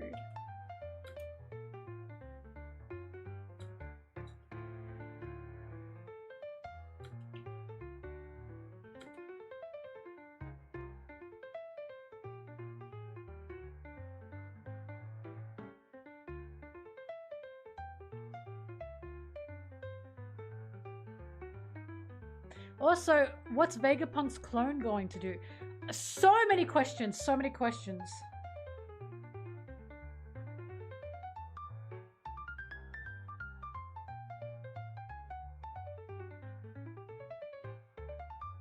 If Vivi joins Flamingo, I get to do a lap around the world. I win. I win. That'll be my biggest win.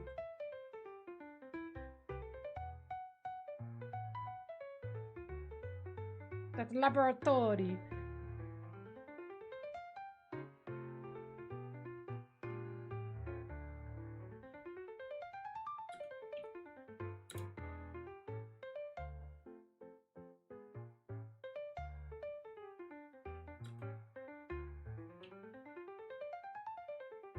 If she doesn't, then I'll hate One Piece and I'll hate Oda and I'll hate the way he writes because I can write it better than him. Duh. Everyone will be wrong except for me.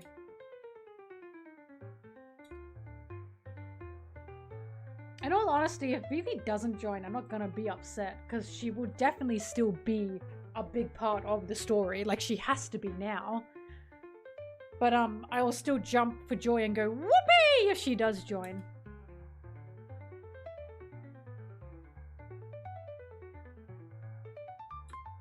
I'm seeing a lot of copium.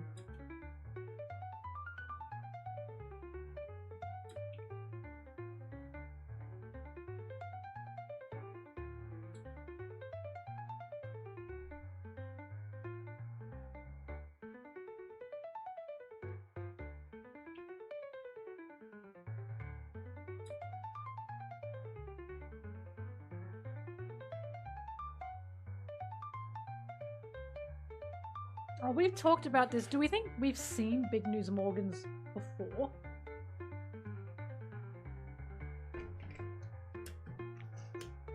Like, do we think Big News Morgan is someone we know?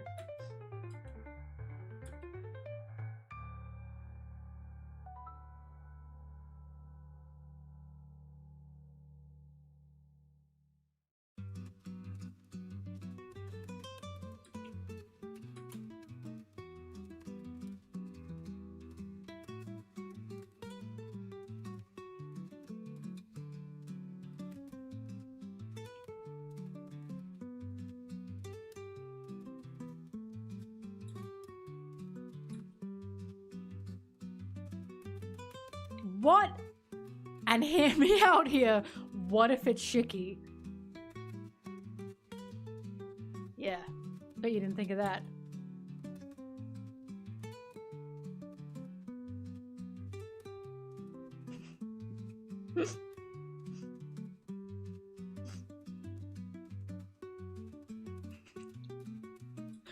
What are you telling me to shut up for?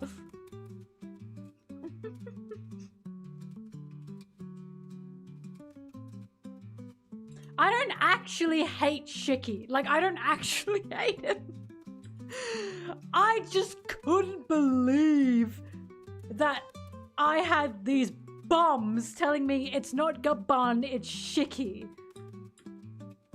I cannot believe that.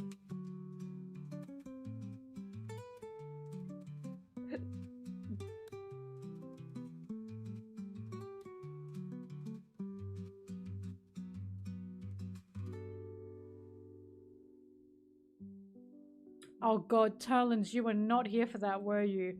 You should have been here for the streams when we only saw the back of Gabon and we didn't know who it was. And we had Gabon, like the silhouette of Gabon saying, "Come on, Straw Hat, come to Elbath."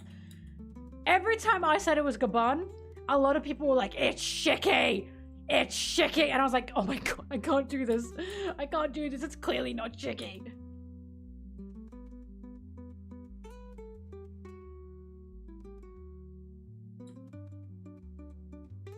I literally said a million times, if it's Shiki, I'll eat my shoe.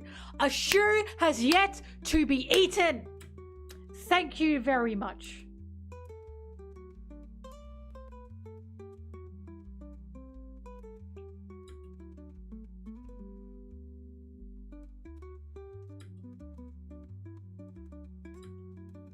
Oh, wait, guys. I noticed something about Hero Academia. I'm so sorry. I just remembered this. And I noticed this because it cracked me the fuck up. And I was like, what is going on? And I sent it to Anna and we were really laughing about it. Sorry, I don't know why I thought about this, but I need... I need you guys to also see this.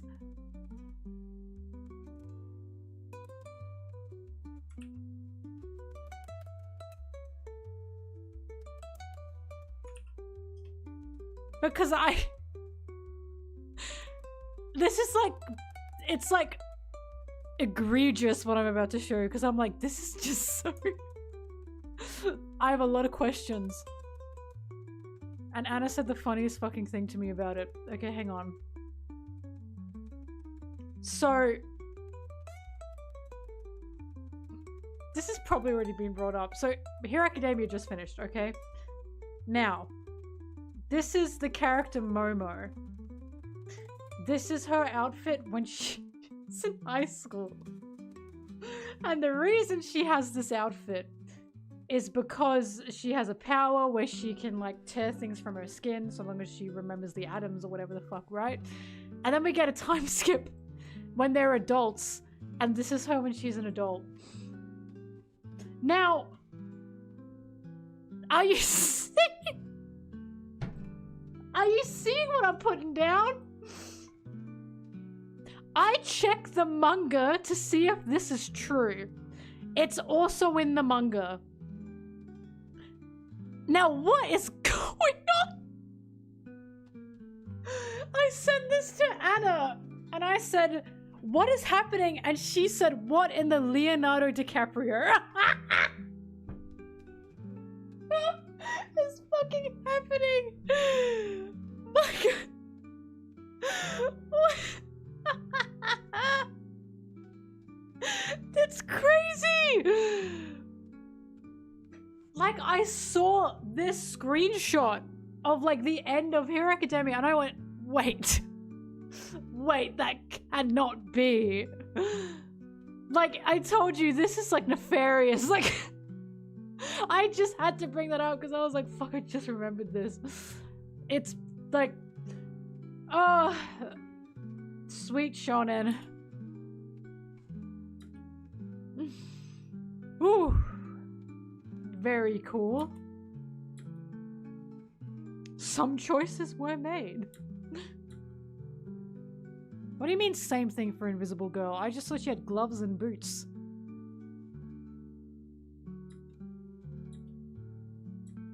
Anyway, cracked me up. I just wanted to show you guys that because I was laughing about that with Anna for like the whole night. And her comment, what in the Leonardo DiCaprio? She was naked in that hero fit. Yeah, is she still naked? I thought she was still naked.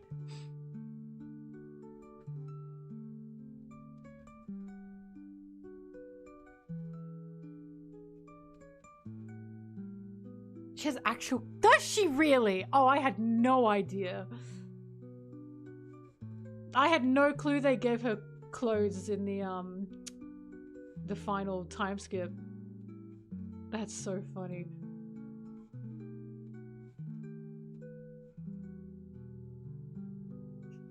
We gotta sit this guy down.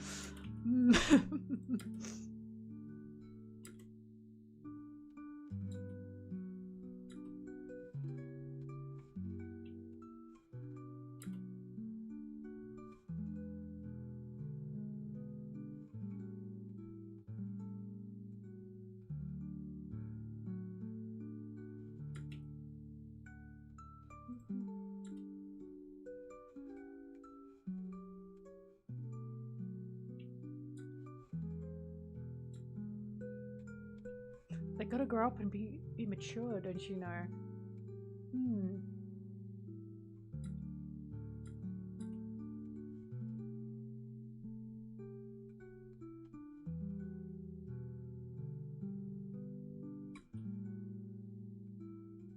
That's the thing that always got me when people say, no, she doesn't wear that many clothes because of her power. And it's like, yeah, and who wrote her power? Like, I know I'm saying this as a One Piece fan, so it's the pot calling the kettle black. But you can still explain why her power makes something do something and still be like, also, there's just a bit of goonerism going on here.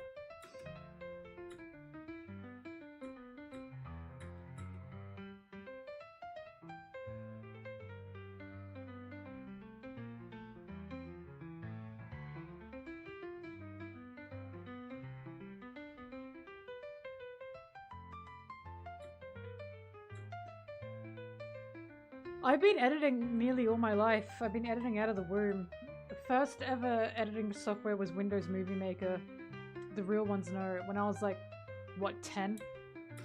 When I was 12, I discovered Sony Vegas, and I've been using Sony Vegas ever since. Toga loses her clothes in the final Hero Academia like chapter for her. And I found out the editors were telling the author, hey, maybe put clothes on her. And he said, no! Whatever. Whatever. Facebook? Damn.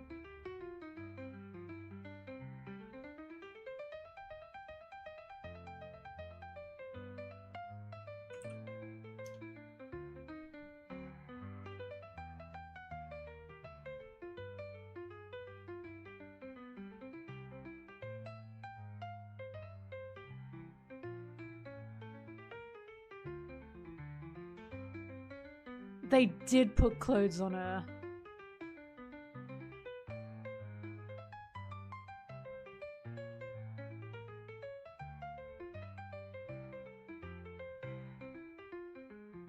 For those who don't know, when she uses her power, she's like butt-ass naked. Now she's clothes? I had no idea.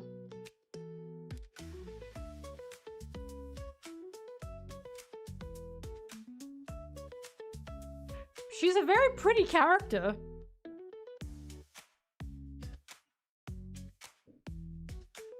Do I think clothes should be optional in society? Not in a patriarchal one, only because people are creeps. It'd be wonderful if we lived in a world where nudity wasn't seen as inherently sexual. But we live in a world where nudity is seen as inherently sexual, so what are you meant to do?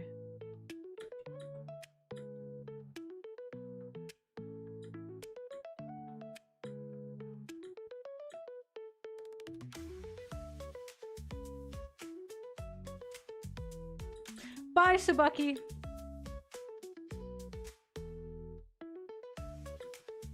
Anyway, that was funny. Thank you for that chuckle.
Did you guys know that Bakugo's final outfit is a Luffy reference, by the way? Like, it's definitely a Luffy reference. I only recently picked this up.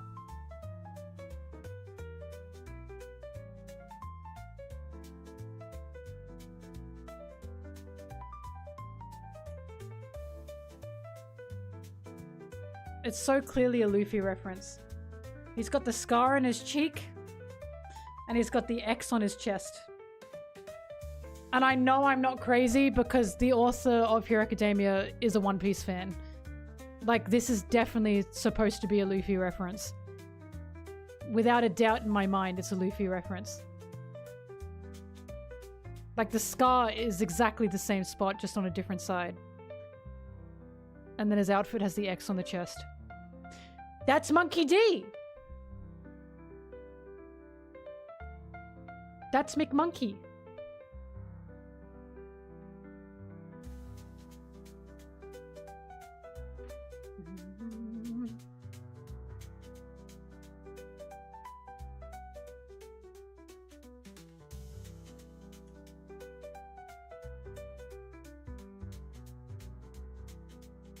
Baku go.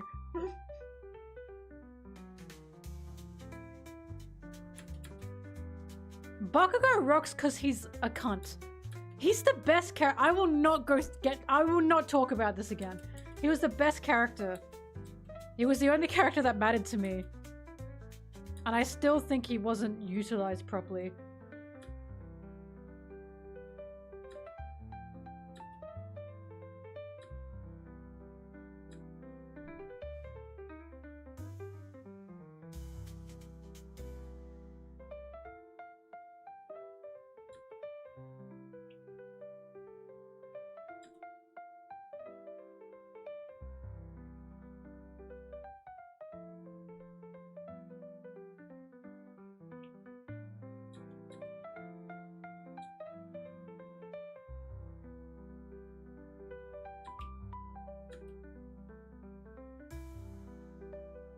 One Piece is the modern journey to the West.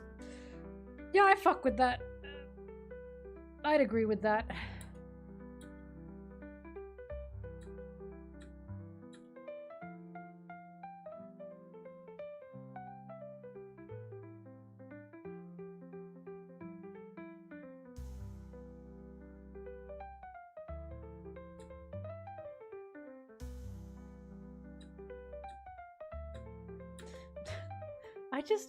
I'm sorry, I just still can't get over how I'm not going to talk about Hero Academia more. But I'll just never get over how Hero Academia was like, there are good quirks and bad quirks. Anyway, here's a teenager that can just explode. Like, and everyone loves him! I never got over that. I was like, what the fuck do you mean no one is scared of Bakugo? I'd be terrified to be in a room with him. Teenage boy walking bomb? Hello? I would not want to go anywhere near him.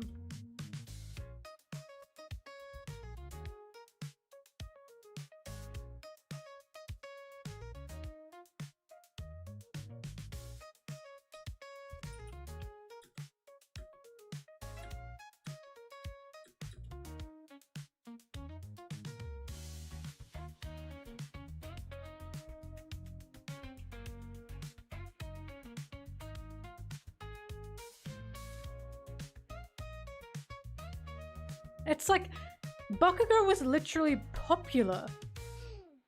He was popular because of his quirk. And I remember watching this like, how the fuck is he popular? How are people not scared of him? I'd stay the fuck away from him if he could explode.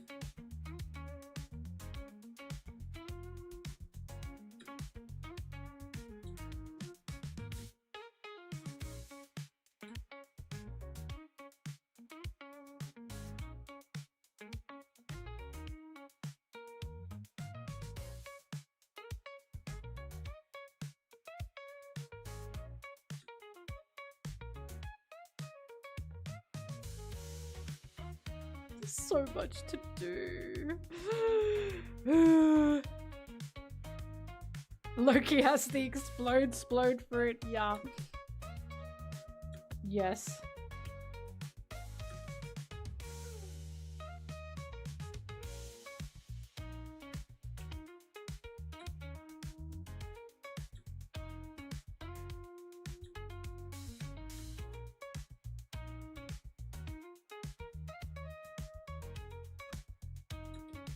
I think I like this little Deku.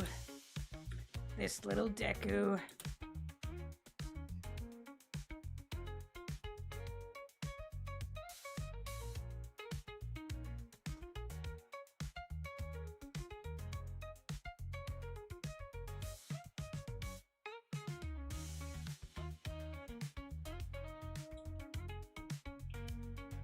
My current stim is really bad, guys. It's really bad. We are Charlie Kirk. We carry on the flame. Do you know how hard I've been trying to not fucking sing that? It's really bad.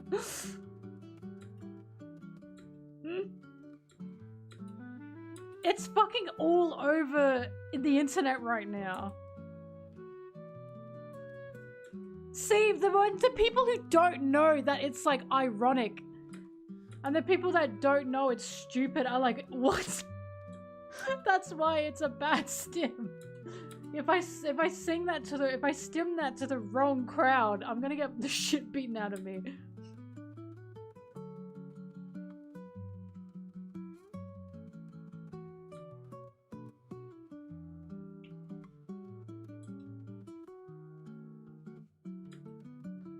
I mean, I've got a better one, which is the guy going, how can we go back to being friends when we just shat the bed?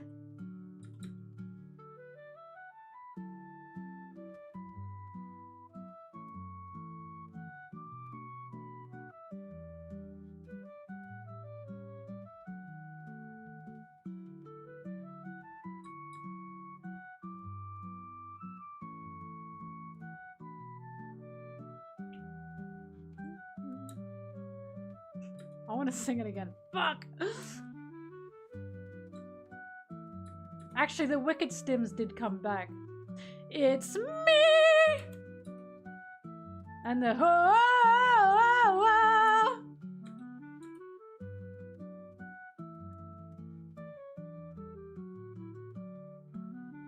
That's my line.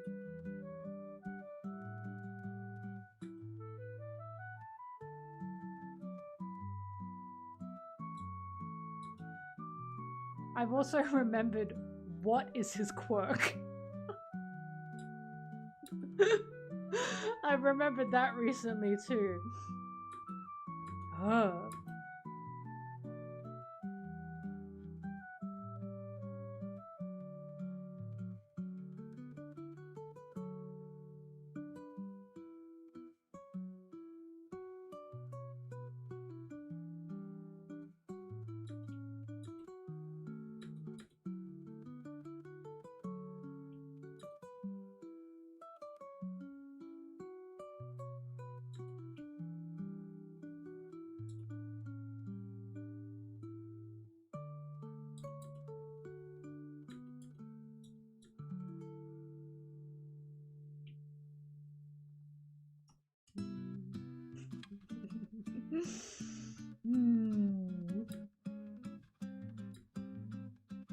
If I could manifest a character from One Piece into a world, Luffy. Because he'd fucking do something about this goddamn world! This godforsaken world!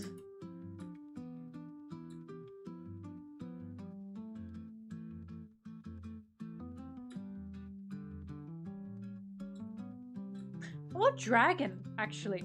Look, I'm not always thinking with my dick. Like, damn. I'm thinking about what would be good for the world. Dragon or Luffy would be fantastic to manifest into the world. Sanji would only be for me specifically.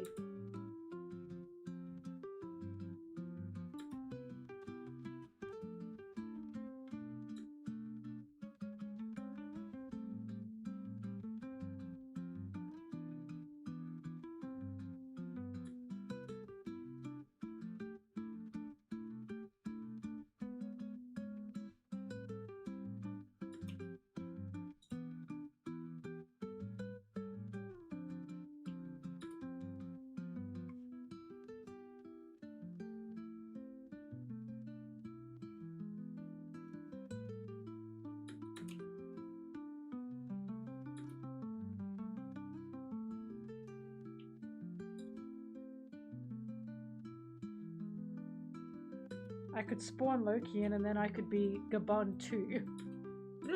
Mountain Eater Boogaloo.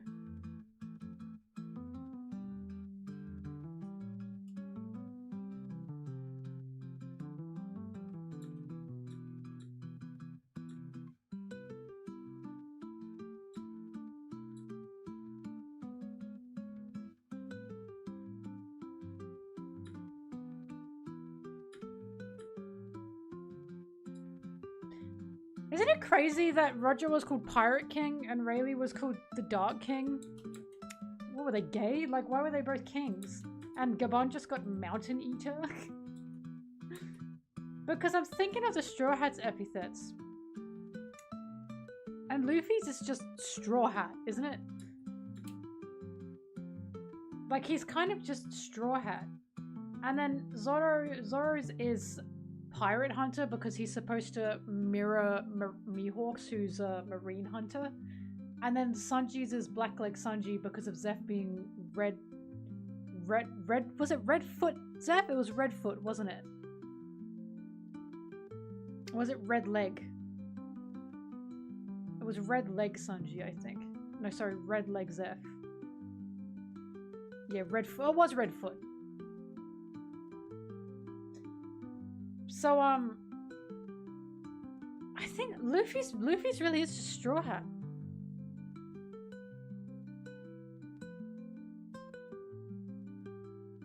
Well, Gabon's called Mountain Eater because he had to fight on a mountain and he deforested it. He like tore down all the trees or some shit on the mountain. It was crazy. So he was called Mountain Eater, but we know why. We really know why. We don't know why Rayleigh's called Dark King. I assume because he was bouncing on Roger Crazy style. But, you know, that's just my opinion.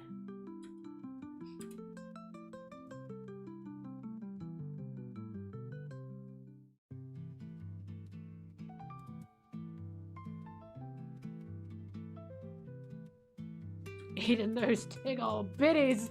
Yeah!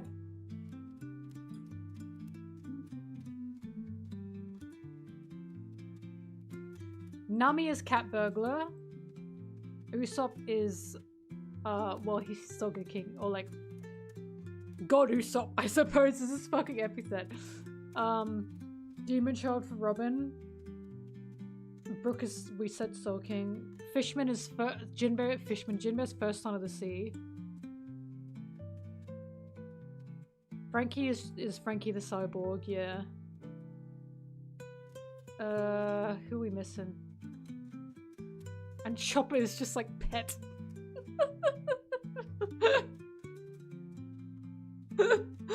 Oh, poor Chopping.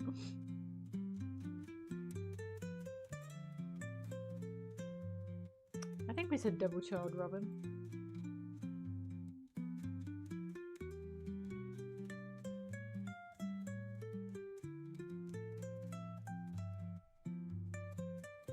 Cotton candy lover. That's so cute. Did I miss anyone? No, that's everyone. Luffy really is just Straw Hat, isn't he? Because I'm trying to think. But he's only ever Straw Hat. Vivi, I don't know, maybe she could be called the Pirate Queen. Because she's a royalty from Alabasta that ran off to be a pirate.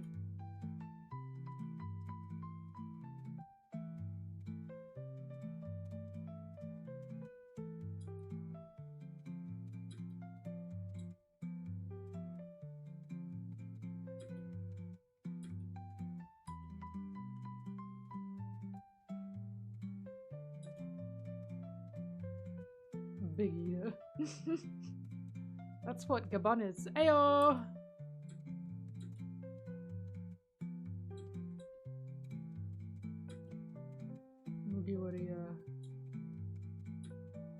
Gotta stop sulking. Knight of the Sea. I thought it was first Son of the Sea. Is it Knight of the Sea? Devil Child, Pirate Hunter, Cat Burglar, Candy Eater. You forgot Blackfoot. Or Blackleg Sanji.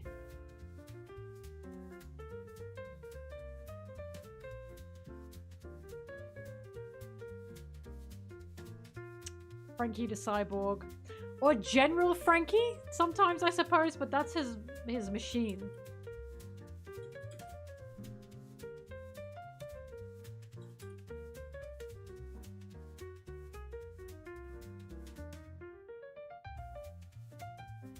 Yeah, Cyborg, isn't it, Frankie? Son of the Sea is fucking crazy. That goes so hard.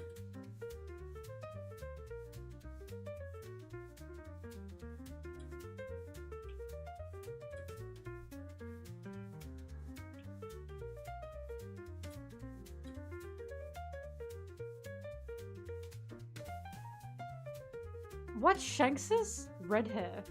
Is that seriously what it is?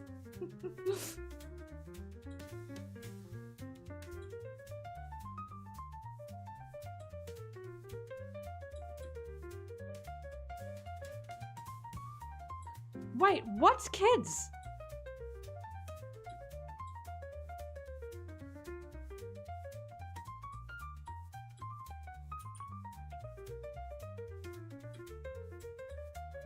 Captain. Really?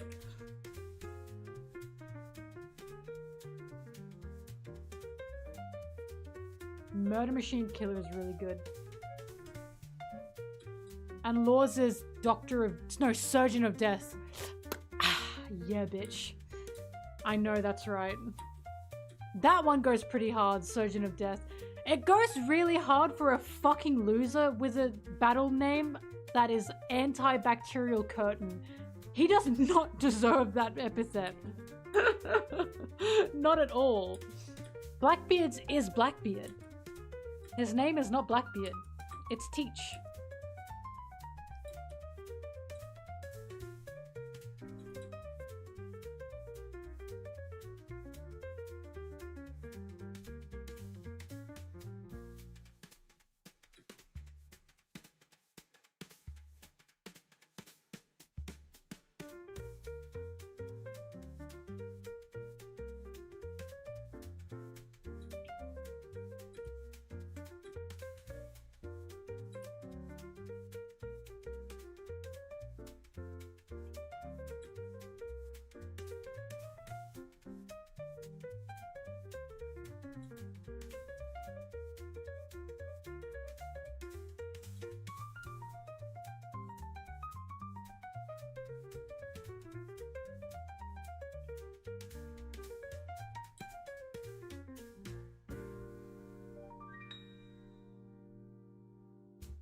Everything. D-Teach. Everything, everywhere, D-Teach.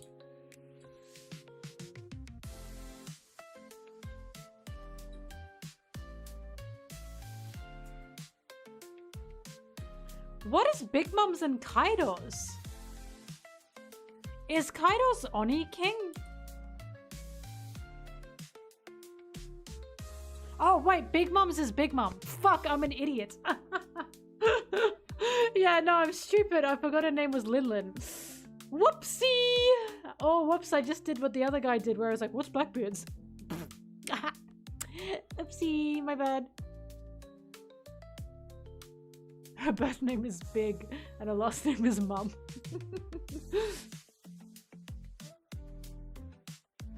King of the Beast, I see. What's her Palmer's last name? Whoop.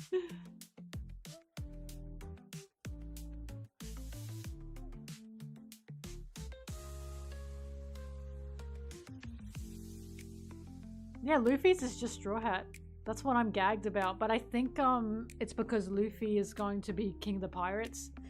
So he hasn't reached his true epithet yet.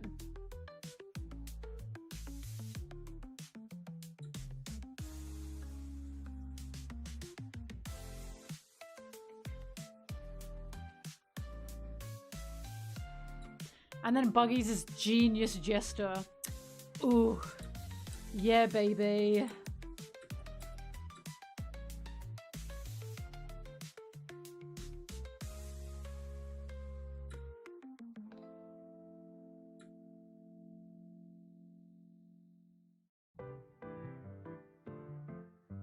I don't know what Crocodile's is.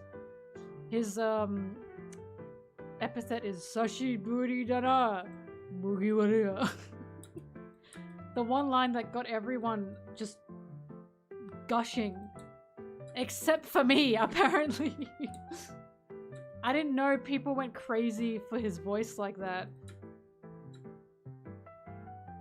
My, like, craziest opinion is out of all the voices, unfortunately, I think Zoro's got the sexiest one.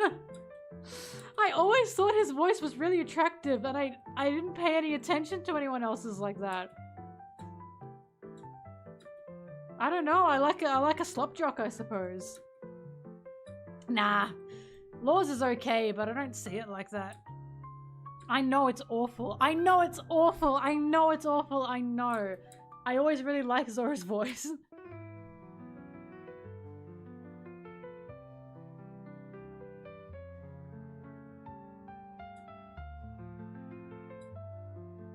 Zoro just has a range, what can I say? It's cause he can like be gruff, but he's also like cheaty patooty. Like he's stupid. He's got a stupid sounding voice and I love it.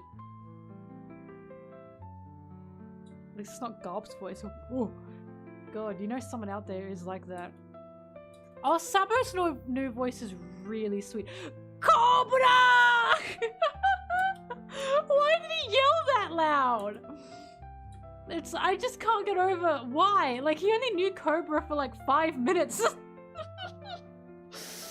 Cobra! Yeah, Sabo's voice changed because Sabo's original voice actor was a piece of shit.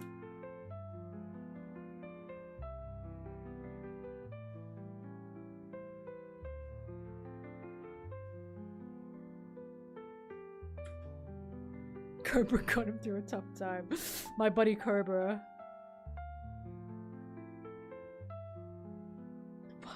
That was such a big yell. It happened with the English dub Sabo because they did it in the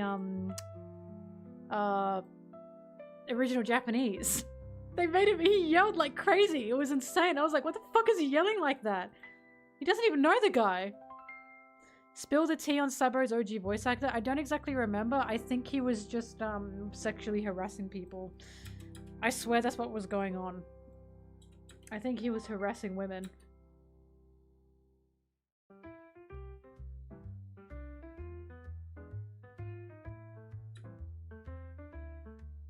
The English voice changed for the same oh! What the fuck? What in the world?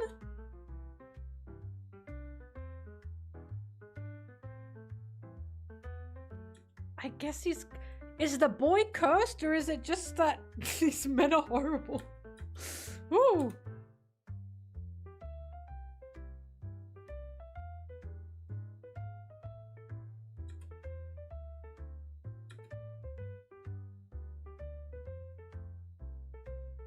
My favorite, because for Sabo's actor, that's not drama. That's just genuinely like awful. Like that's not drama. You know what I mean? However, my favorite voice actor drama is the guy who's the voice actor for Reagan from Mob Psycho, the Japanese voice actor for Reagan from Mob Psycho.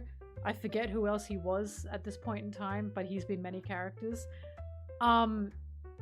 He had to do a public apology because he had a girlfriend, I think it was, maybe a wife, but he also was cheating on her, but he was cheating on her with like 10 other women. Like a ridiculous amount of women. And those women didn't know that he was married. And I'm like, how the fuck? Like, I do not condone cheating, but how the fuck did he get away with that? Like, that's my biggest question. This is not an unknown guy. People knew him. And it's like, how the fuck did you get away with that for so long? It was just crazy. It was actually insane. I was like, what you did was horrible, but how the fuck did you do that? I just don't understand.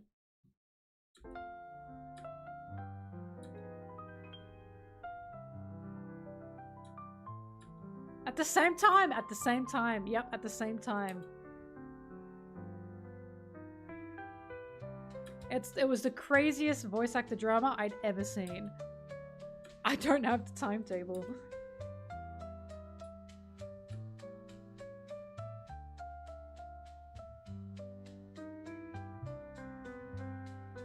That's right, he was Cloud Strife too, and he was Suzaku from Code Geass.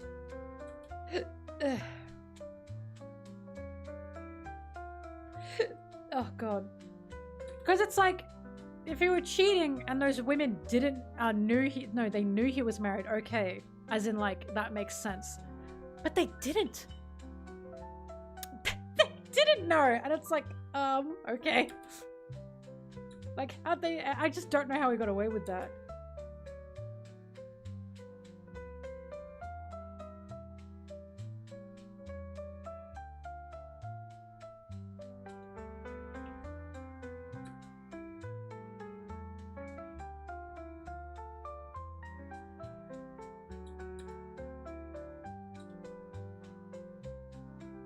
I don't think they knew about the other girlfriends either, no. I don't think anyone knew they were being cheated on in that situation.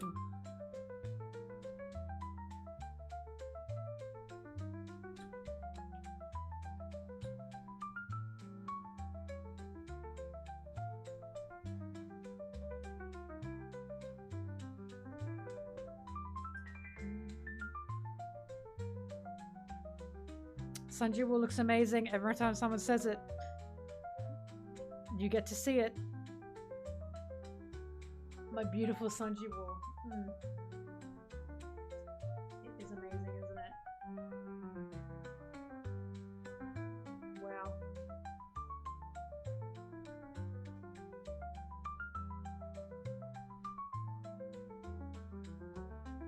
Yeah, those Mikus are going above my TV. So, for my television, I have, my telly, I've got fake, like, Sakura lights along the sides of it. And I was looking at it like, I need to put something above the TV to, like, center everything. My Sakura Miku's, she's gonna look so good up there between the Sakura lights, the cherry blossom lights.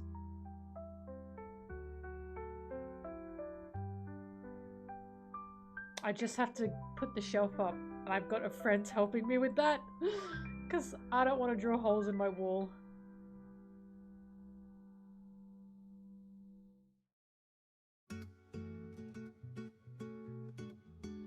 Do you want to know? It's my two. Sorry, I'll show you. It's my two genders. Woo! I did not mean to do that. Sakura Miku, Sanji. They're literally.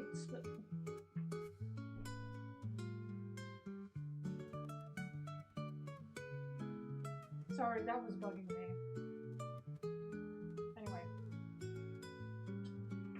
Sakura Miku, Sanji. They're literally split in the middle there. All of that side is Sanji. all of this side is Miku.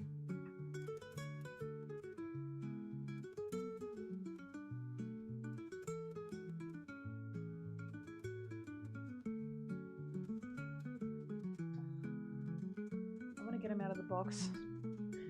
When are the bookshelves coming? They haven't been shipped yet, so I'm probably not going to get them until next month, sadly.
I forgot about the Sanji backshots.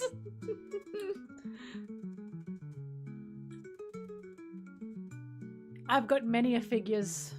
Many a figures. Hang on, I took a photo of them.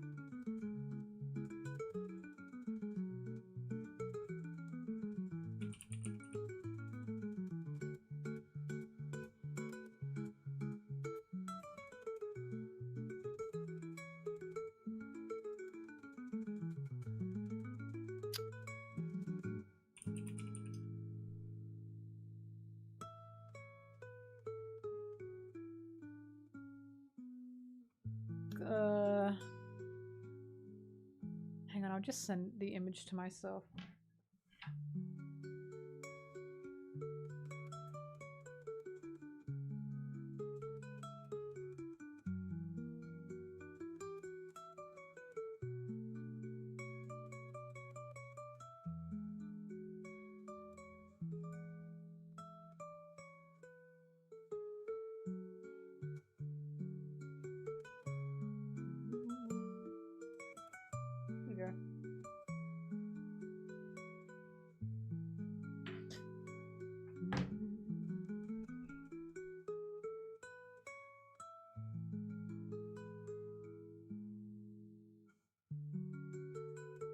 Ah, voilà.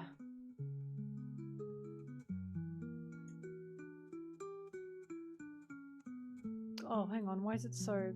Wait, I don't know why it's so pixely. Okay, that's better. Alright, let's try this again.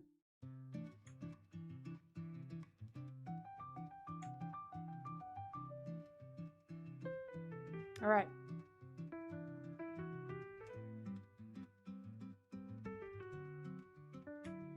So I'm trying to... Alright. Okay, let's go through this. Ice Miku and a little... Oops. Oops. And a little... like...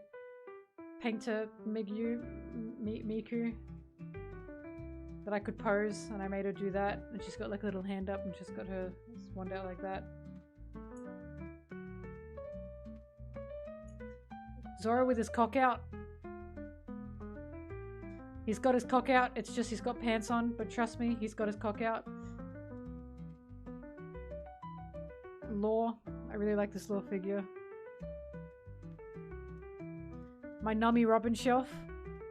And as you can all see, my shrimp made it. My Shrimp G. I call him Shrimp G because he's got little hearts on his little antennas. I love him so dearly. I was so worried about him when I had to move. I'm glad he's alive.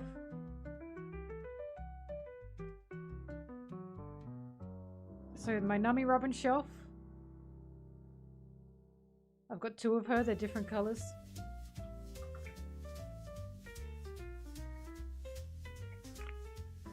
My Zoro shelf, which by the way, I was not planning to have.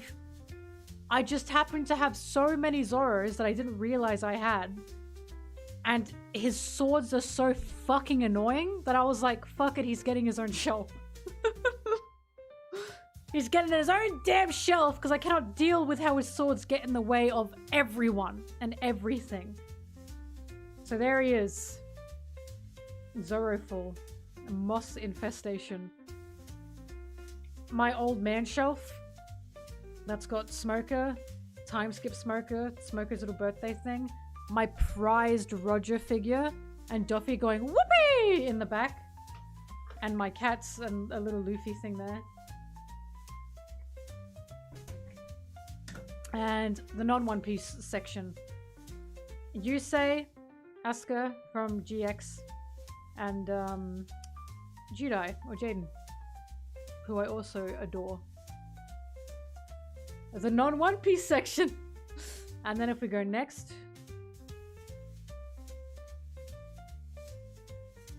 because it is the non-One Piece section.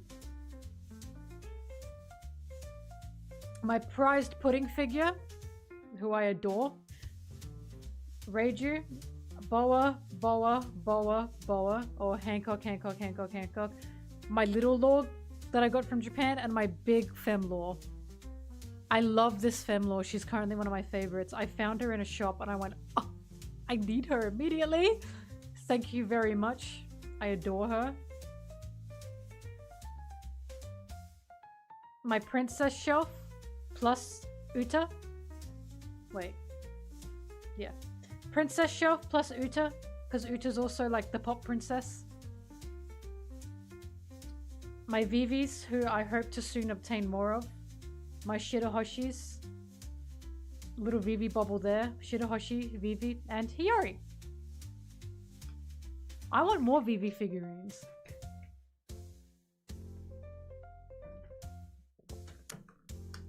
No nummies, did you miss the whole section, my man? Damn! God forbid.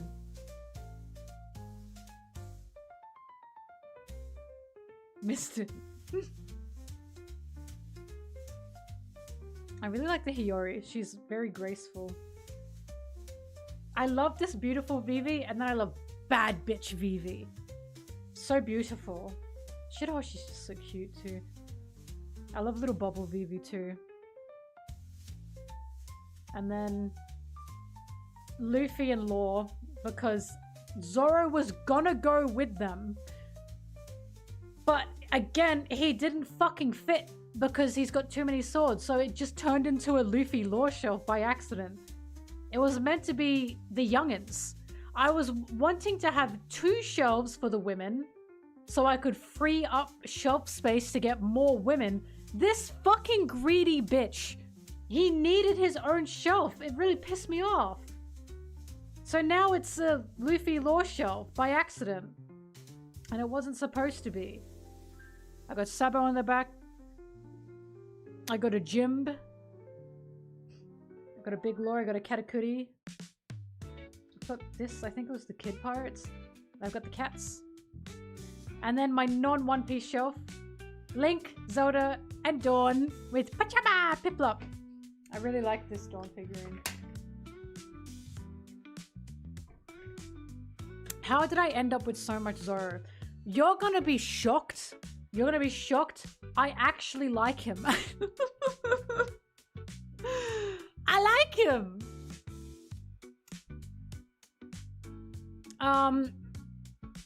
I bought this one, I believe. I bought that one in the back and I bought this one. This one and this one, Throne gave to me. So Throne got me this one and this one. So thank you guys. You guys got me those 2 Zoros. And then my friend got me this Zoro. So, okay. I bought 3 Zoros and then I ended up with 3 more. And then these 2 I got in a, like... Well, this one I got in a gacha pool. And I was like, how much money could I sell this fucker for? The fact I got him in a gacha pool is crazy. So I got him in a gacha pool and I went, oh. And this one I got from my friend. from a convention.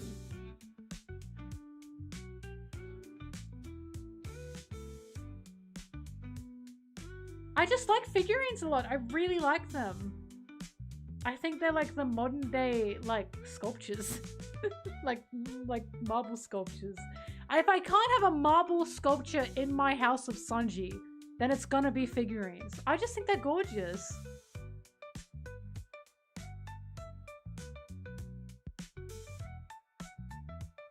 But yeah, this Zoro here, he was a gacha pull and he's like holographic, so he's shiny.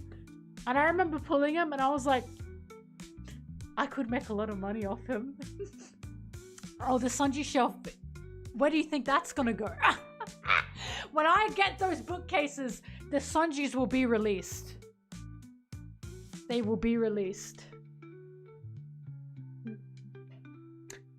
I haven't found a Rayleigh figure that I like yet. It's actually driving me fucking crazy. Like, very rarely have they made good Rayleighs. And if they exist, they cost $1 bajillion. I want, like, these smokers were expensive. Because they rarely make smoker and they rarely make good smoker. This Roger is so... I wish they made a Roger for this. Sorry, I wish they made a Rayleigh for this Roger. So I could have a matching set. But they fucking haven't. And it's like, you bastards. You're bastards. I have not found a dragon figure. How much is expensive? This smoker was $400, I believe. And this one was, I think, $200 in the back. Yeah, this man was pricey. And you want to know why he was pricey? Because apparently, and I didn't know this smoker was a lottery pull. So, like, if you won the lottery, you got this smoker. I guess someone got him and donated him. And I found him in Japan and I bought him because it's very rare to find a good smoker figurine. And when I showed it to my friend, she said, "You won the lottery pool?" And I was like, "What are you talking about?" It was in my Japan trip, so I splurged. I probably would not spend my own money on a $400 figure again, unless it were really it'd have to be really good. It would have to be really, really good.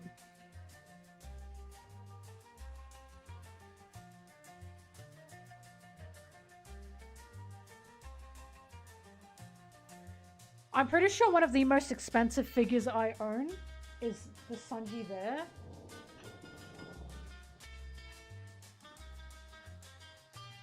Hang on.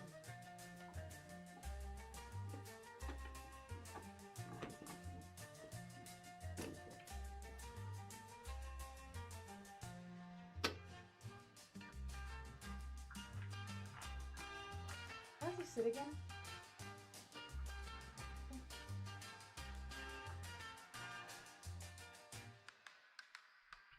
His hand is meant to go over.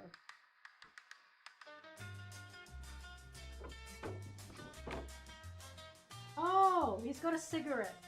It's still in there, thank God. So I just got to put a cigarette between his fingers. I'm pretty sure this is one of the most expensive figures I own.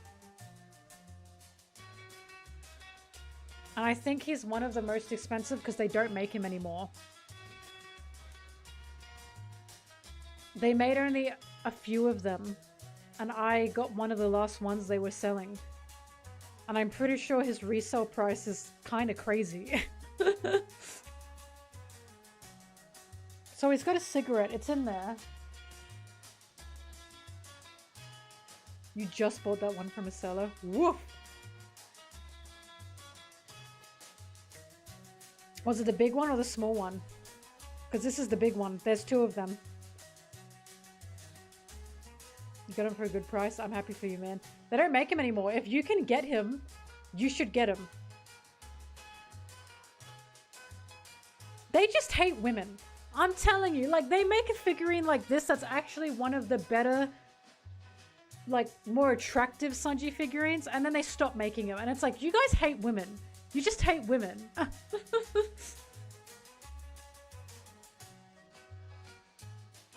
I don't have the pink Sanji. I wish I did. I do not.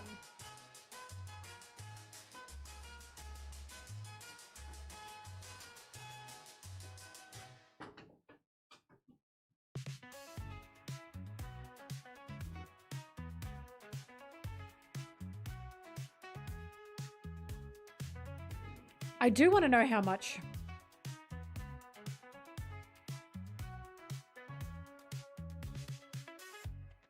Howdy do, boys.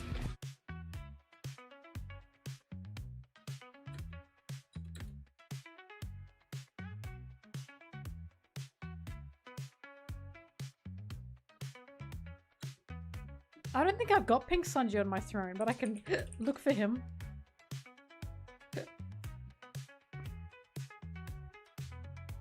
€200, hang on. I gotta convert that. Whoa! That is a good price! No, that's a really good price.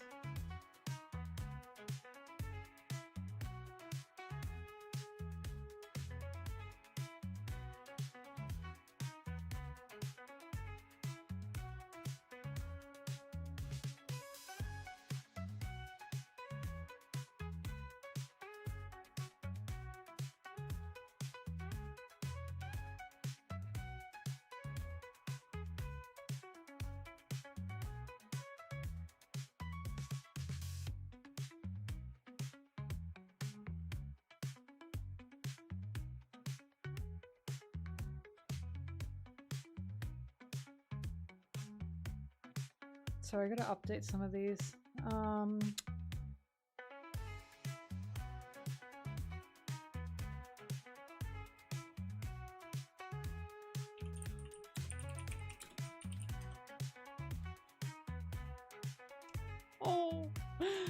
Oh, I'm adding this to my wish list.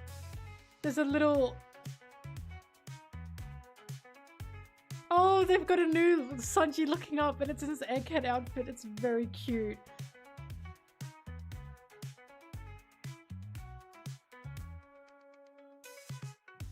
This Sanji. Ah! Oh, he's so cutie patootie. Bye-bye. I don't think Pink Sanji's on throne, unfortunately.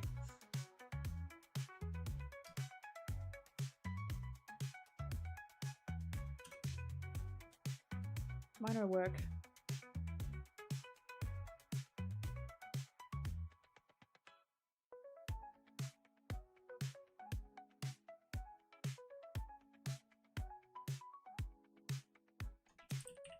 What is on throne for Sanji? Some ugly ass figurines. What is this one? Oh, it says VV.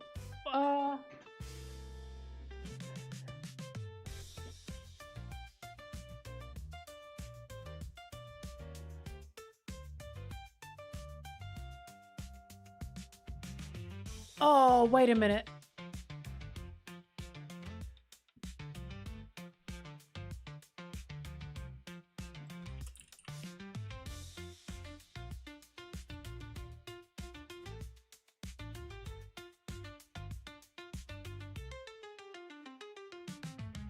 Never mind. I thought this was like a big one. I think it's pretty small. Ah! Actually, no!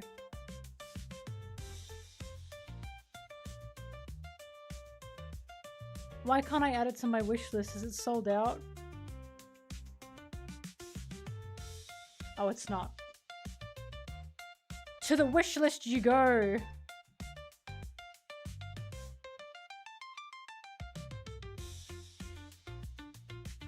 I'm adding new things to my wish list now because someone brought up Pink Sanji.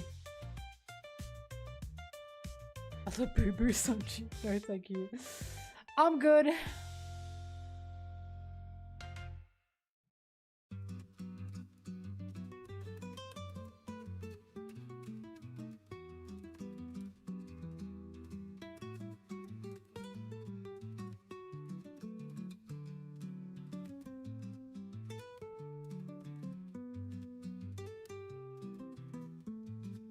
Everyone look at this Sanji.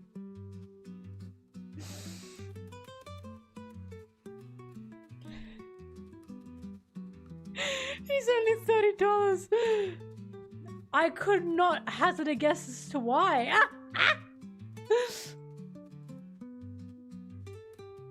What else they got?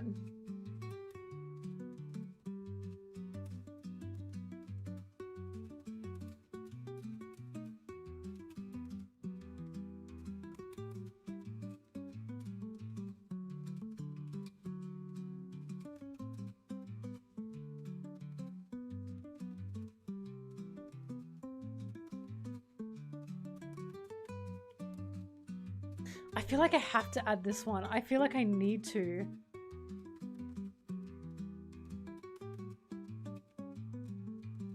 Like, he's just kind of ugly. I kind of need it. Alright. Extra Sanjis have been added.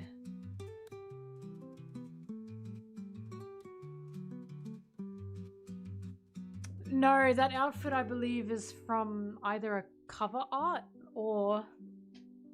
It's either a cover art or an anime opening.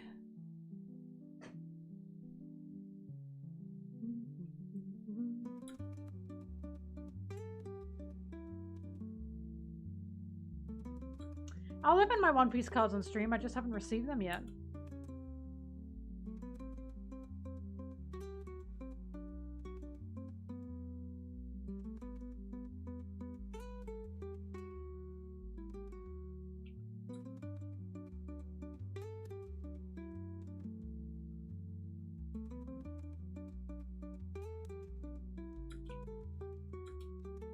When do you get them? I don't know. It said they've been shipped, so now I'm waiting. Unless they got here and I missed them and I have to go to the post office. There's something for me at the post office and I don't know what it is. It's either the cards or makeup.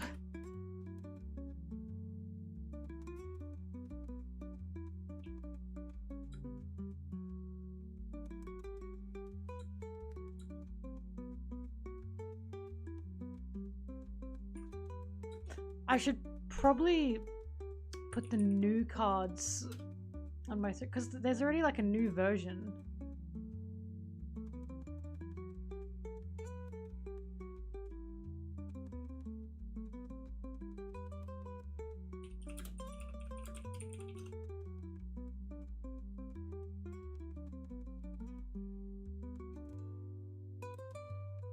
What are we up to?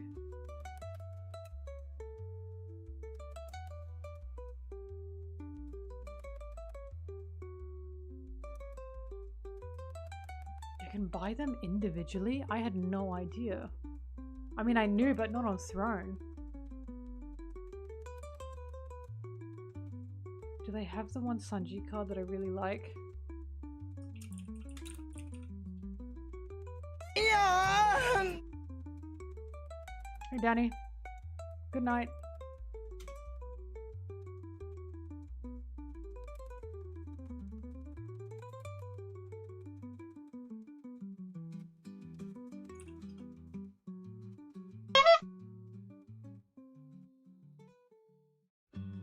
Not that I can see.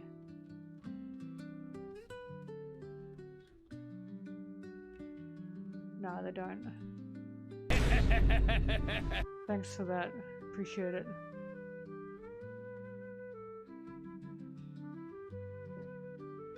Ow. My ankle. I'm sitting on it funny.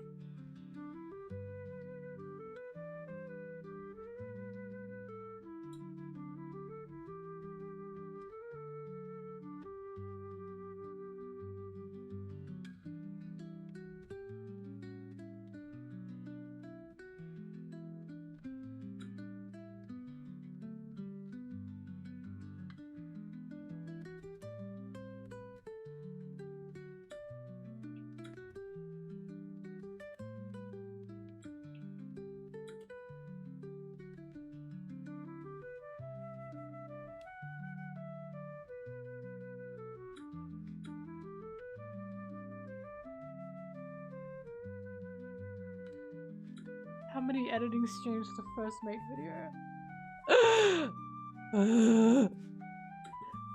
I don't know. Less than Kuma, that's for sure.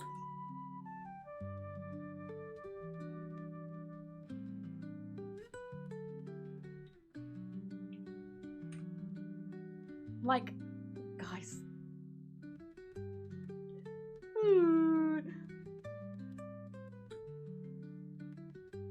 Kuma was like 24, 25.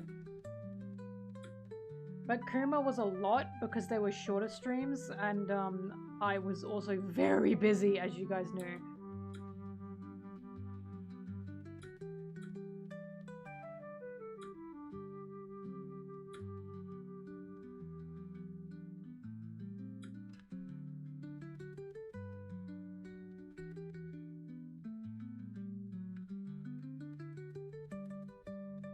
This video is gonna be long. It's gonna be one of my longest. Do you know how fucking unfortunate that is? Oh. Yeah, I still make some ad monies. But now all I have to do is work, guys. I've moved in.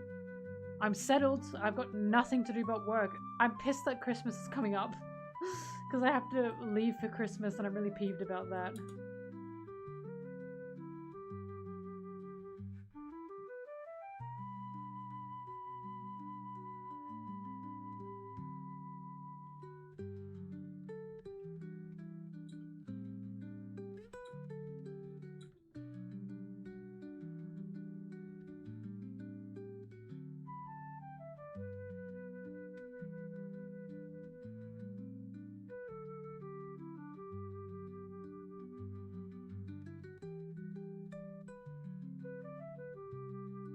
I like how people go, Mel, when One Piece ends, like, what are you gonna do? What do you mean what I'm gonna do? That's when I can finally make full discussion videos about it. Like, when One Piece ends, you fucking bet I'm going to be revisiting every Straw Hat and talking about their full arcs. Like, what do you mean what am I gonna do? I'll have so much to talk about when it ends.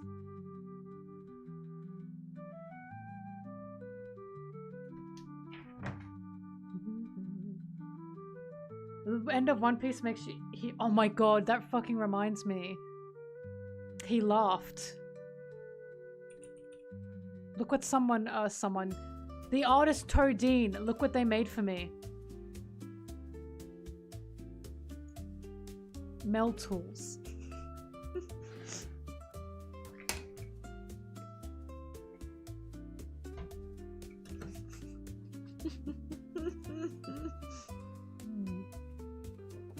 It's cow tools, but it's Mel tools. And it's Nummy shoes. Isn't it great? Because when I was building my furniture here, I didn't have a hammer, so I used my Nummy cosplay shoe.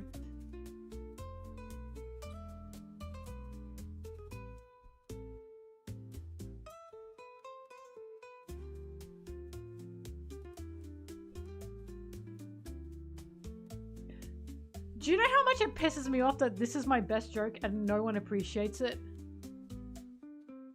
Like, I made the joke on twitter.com, guys, he laughed because the One Piece was cow tools. And no one thought that was fucking funny except for me. And I was like, the joke is he understands what cow tools is. Like, the One Piece is he understands cow tools. No one understands me. No one gets my beautiful mind. It's a curse.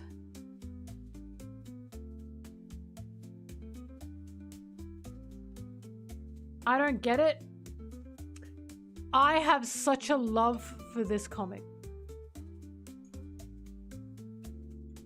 Because, if you guys don't know, I find humor in things where the joke is not the actual thing itself, but everything surrounding it. So like, the joke is that it's incomprehensible.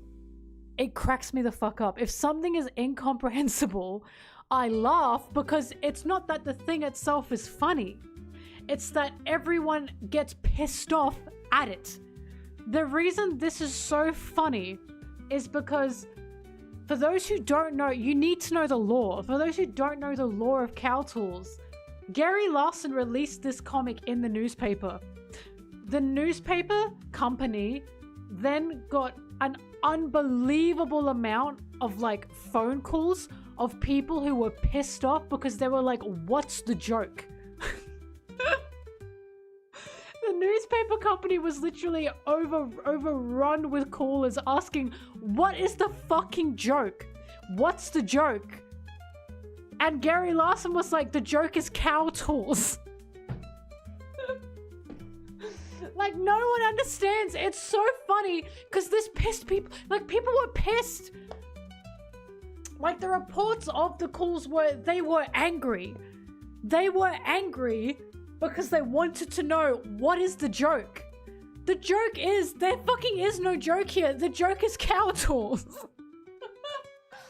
And no one understands what Gary Larson was like. What was he thinking?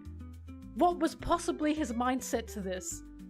The joke is cow tools. Like, there's such a humor in the absurd because it makes people like, what the fuck does it mean? Like, the confusion that surrounds this is the funniest part about it. That's why it's so funny, because everyone is like, what does it mean? So hence why the One Piece is Roger understood and he laughed. This is my best joke and no one understands that it's my best joke.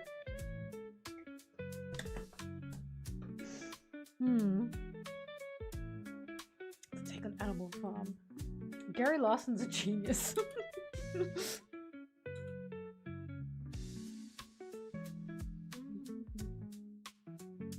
My tortured comedic mind, it's true. It's kind of like 6-7. I had another example of it ages ago, but I've forgotten what it is now.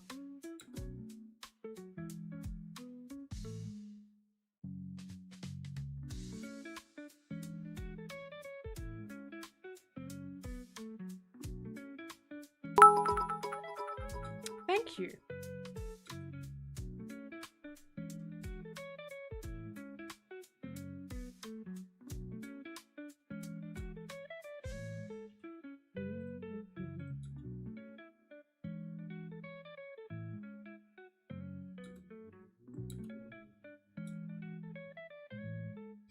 I'm angry. People are not angry at my joke like they were at councils.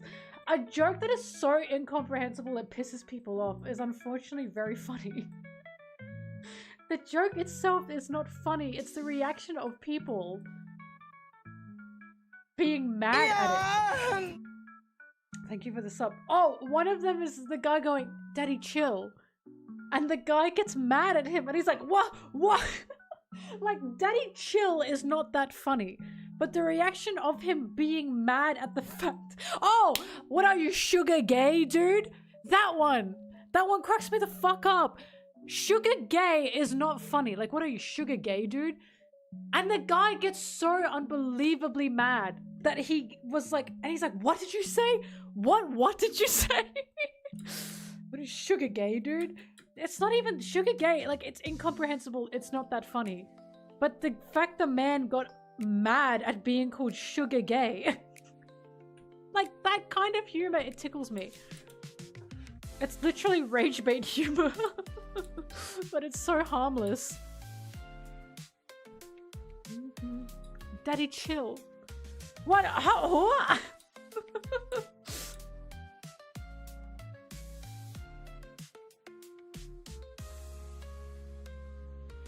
Unintentional rage bait.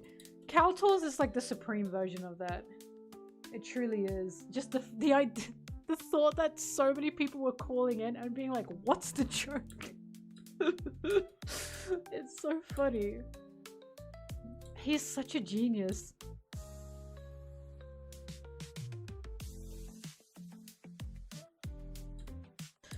I don't want to add tools to Throne. Crash, I don't want to add tools to Throne because I know you're going to fund it. And I don't want them. Because I think they're yucky. Tools make me angry. They're ugly and they smell.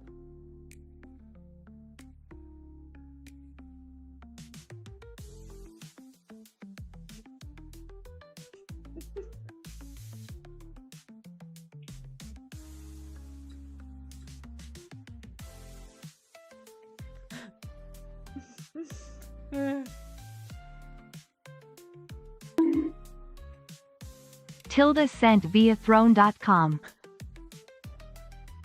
Loki, did you fund that? Ah! Woohoo! The goal amount for your crowdfunded gift has been reached. Tilda sent via throne.com. We got the gay Sanji figure. How exciting. Yipper!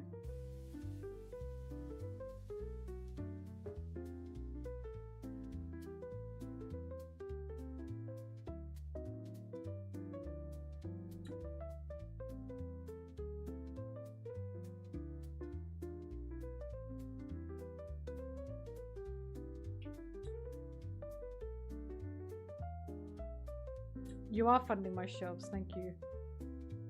It's a Christmas miracle, we got Sugar Gay Sanji. Of course it goes. Any Sanji I get henceforth will be going on the shrine. Dudui. Where else is he gonna go?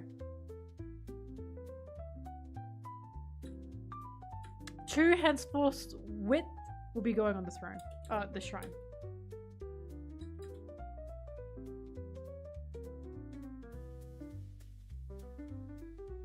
You know what I just realized? And you know what has actually pissed me off? I don't have Candy-chan up there. She's on my body, but she's not up there. Like, I don't have Kamabaka Drag Sanji up there. This is horrible.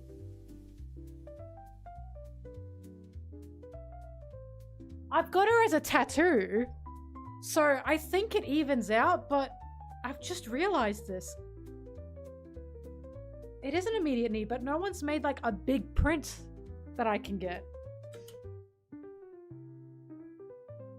Wait. My friend is making a Candy-chan Sanji. Maybe I can convince her to make the print like massive.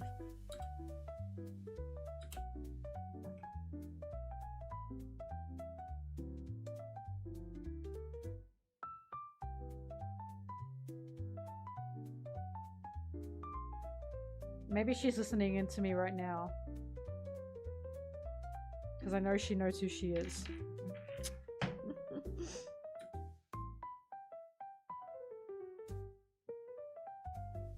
I need a Sanji cardboard cutout.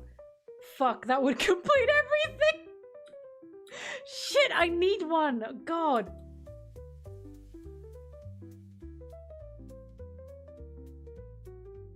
I know exactly who to ask as well to get that. Ow. Oh, sorry, everyone. No, they don't just... You think they just sell Sanji cardboard cutouts? They do not make Candy-chan figures. They fucking hate us. They just hate us. They hate us.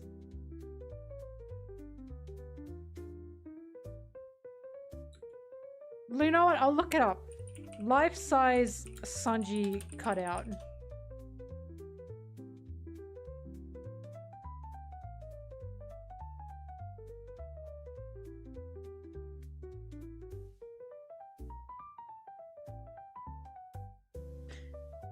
This shit do not exist.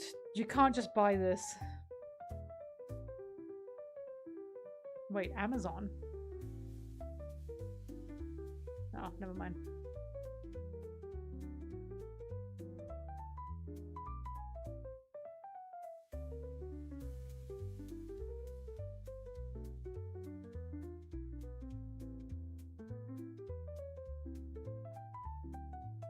One-day shipping? Really?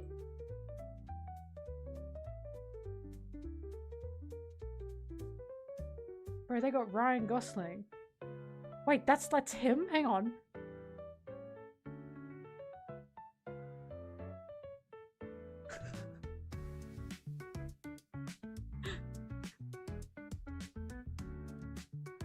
Hey, yo.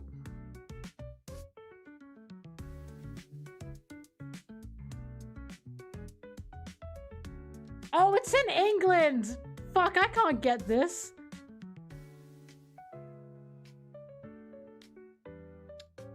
I'm gonna have to ask my friend who works in printing. And we're gonna have to work together so I can get a life-size Sanji cutout.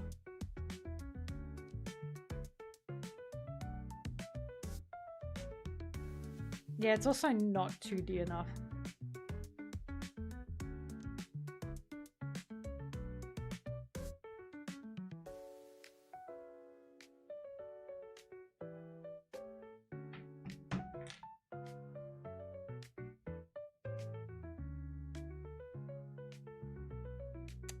I would love Candy-chan. Isn't that crazy? Isn't it crazy that Sanji Loki has like an actual drag name? Has anyone thought about this? Candy-chan? Wow, she's so everything. eBay.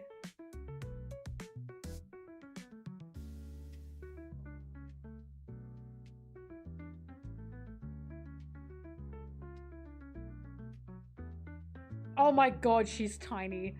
Ah! Wow, I didn't know. Oh, so kawaii.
Got a giant Zara statue.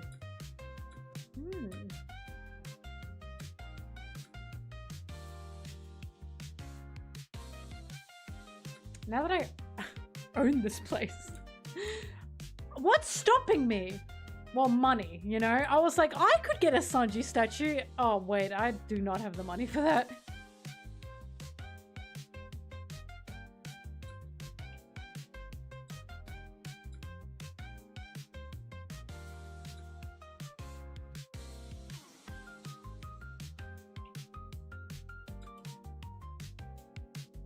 I can't go on my balcony because that's for Blueberry.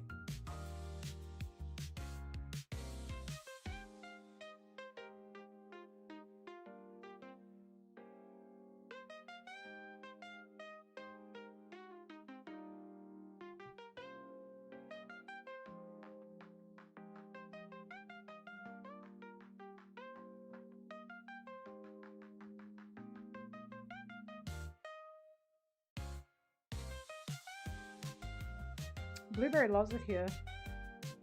Where is she actually?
Sorry, everyone. Just moving the cat grass into the sun. Blueberry is sleeping on the couch.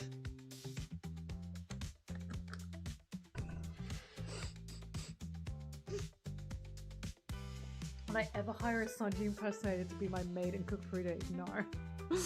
I'm good, thanks. Listen, I'm crazy, but it's not. I know that's not Sanji. I know that's not him.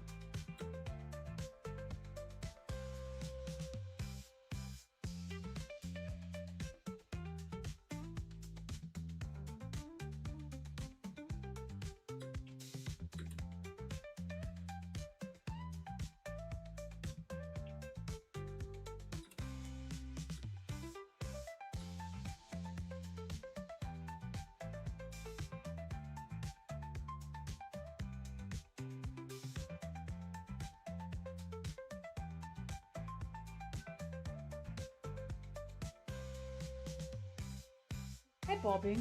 Everything I write is, everything I say is written. Like, my scripts are full scripts. Very rarely do I go off script, but I write my scripts as if they're essays, but I just make them a bit more fun, you know? Hi, Bobbing. What? Why have you come in here?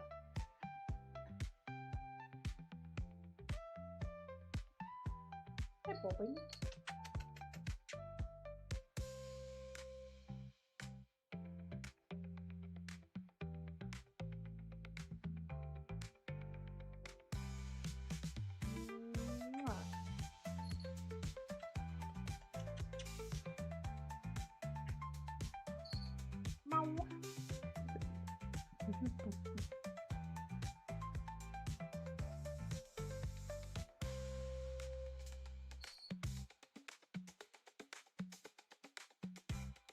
And she's gone.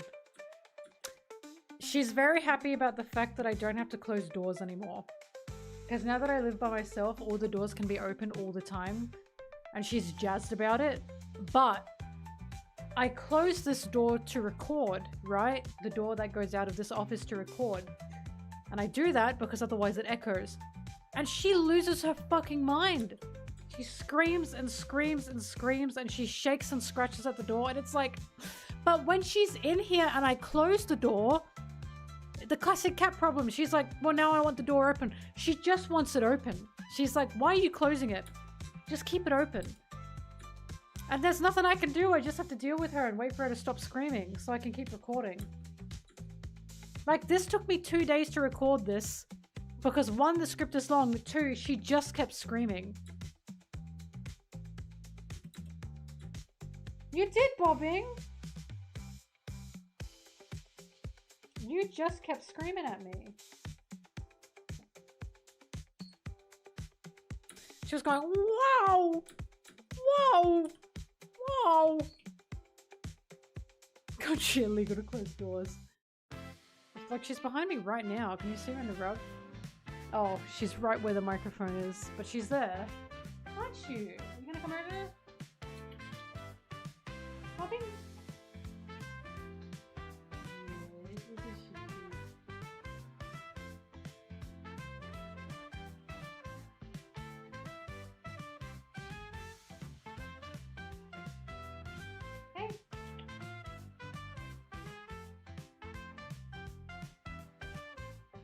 Oh, did you see a little pause? She was covered by the microphone.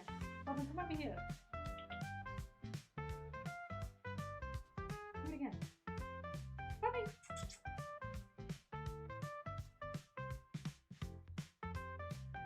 Robin! Robin!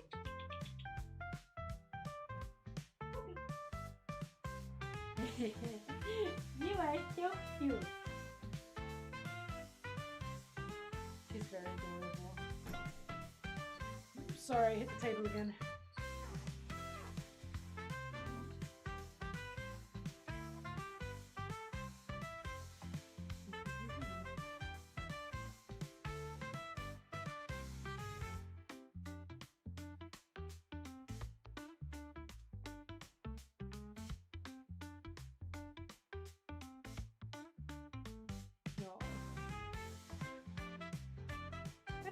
Okay, doesn't it? Nice belly rubs.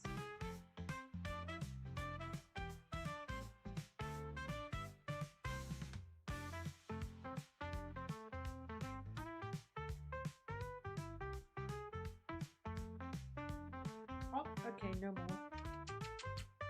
I'm sorry.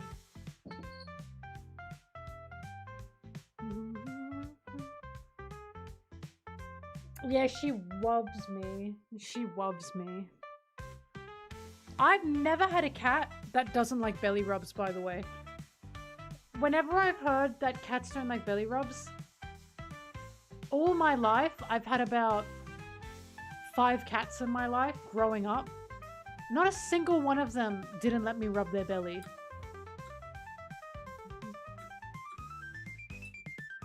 Like, I was always confused when people would say, oh, my cat doesn't let me rub their stomach. Because I'd be like, huh? My cats always let me rub their stomachs. Good job. Even when I was a wee bab, the cats liked me. Oh yeah, the mirror. It's a mirror. But it does make it look big, doesn't it? Isn't that cool?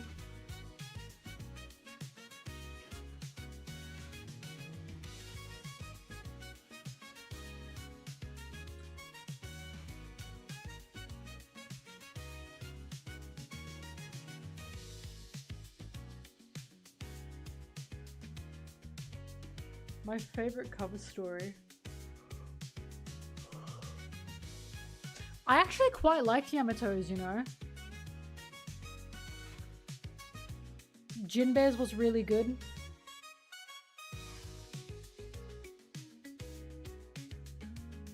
The most widely hated one? That's because people just fucking suck. It's just because... You know why? Because that was Yamato actually embodying Odin. And how dare he actually embody Odin. And not like go to therapy and stop being mentally ill the way people were saying he was. Just stupid. I'm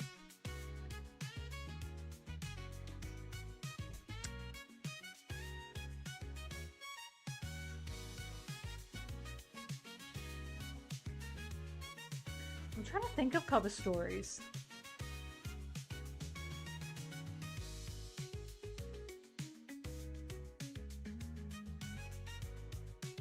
I watched the anime only for a while and then I got into the manga.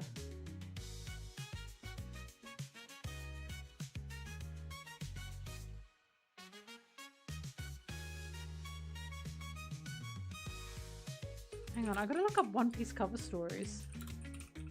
Because, as you know, I'm more about the cover arts. I really like the cover arts. I guess when Drama 66, what they were doing after Sanji left.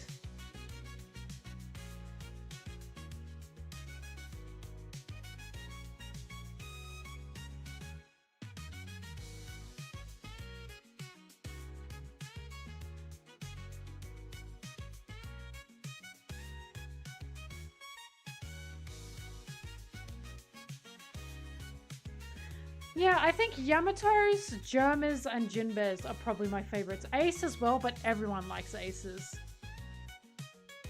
I didn't want to say Aces because everyone likes it.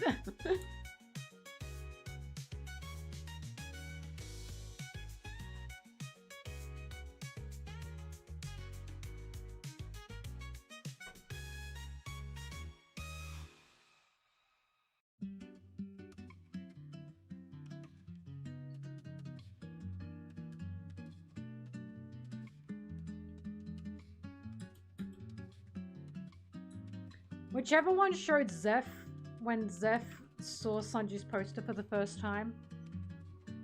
That was a good one. I really like that one. She's back. She's back. Can you see her? Nope, she's behind the microphone again. She is literally right where the microphone is. That's so embarrassing. I promise I'm not crazy. That was in the manga, not the cover story. No. There's one where Zeph is looking at Sanji's poster.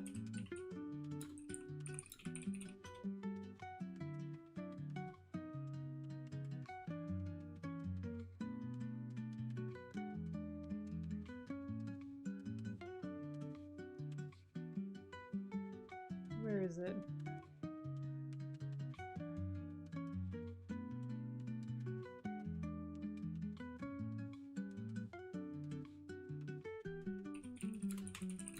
I'm pretty sure. I might be crazy otherwise.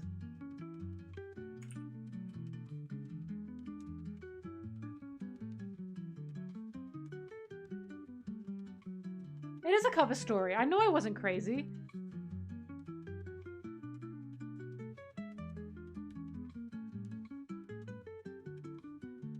Hang on, I'm trying to pull it up, but I'm getting... Fuck me, I'm getting ass blasted with ads. Oh! Oh! Oh my god! Okay. Jesus, I closed it. Hang on, give me a sec.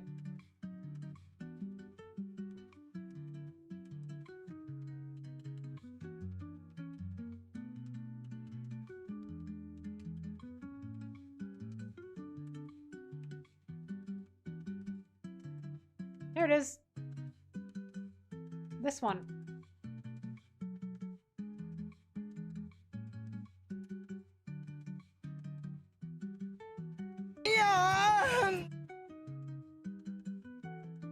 Thank you for the sub. Congrats on the new house. Your background is very nice. Thank you. I really appreciate it.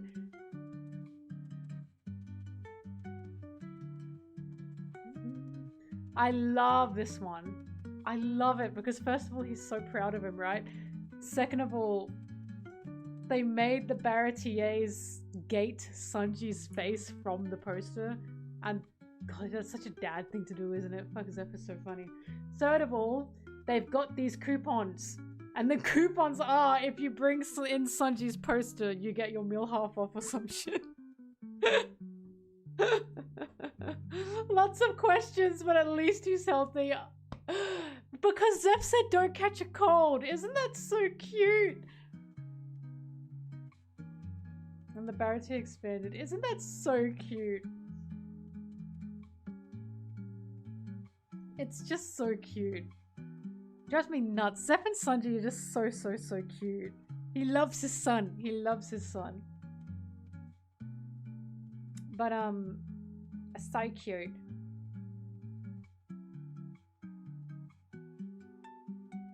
Oh, it's the song. This always happens with this song. I was like, what do you think Zeph is doing when he gets the Sanji posters? And I think he just must be collecting them. He just must be proud of his boy.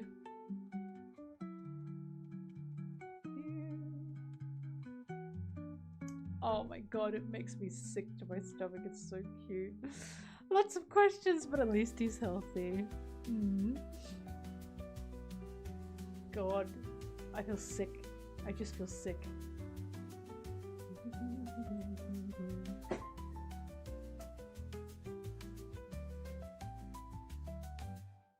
Right, and it's the Twirly Hat crew as well.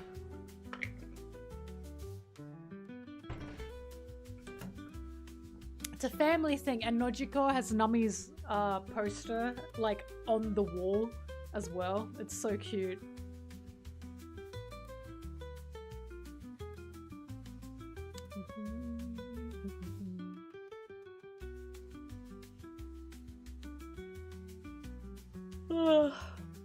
Oh, he must miss him. He must miss his boy. It's been 2 years. Oh, I feel sick. I feel sick to my stomach. Yeah, a giant version for Nami and Nojiko.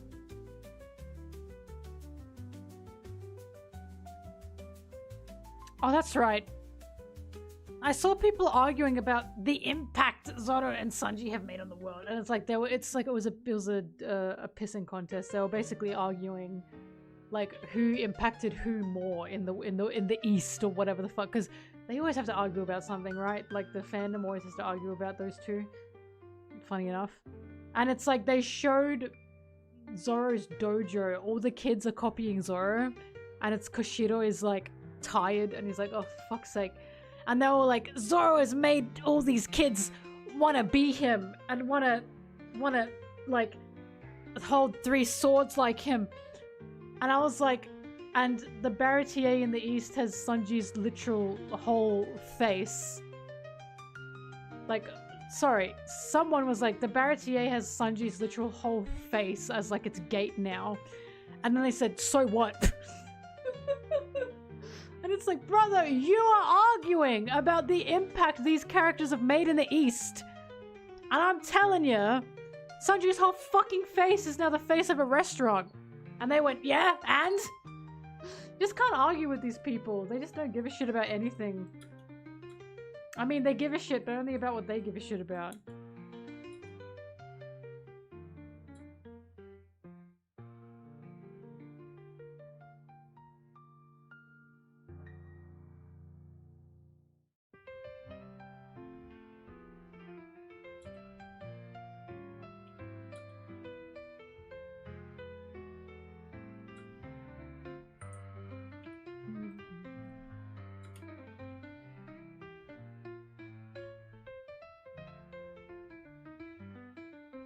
I don't know, I've always said that I just much prefer the cover arts to the cover stories. Like, the cover stories are fun and they can give you more information, but the cover stories are just... Sorry, the cover arts are just so much cuter. I know it's a controversial take.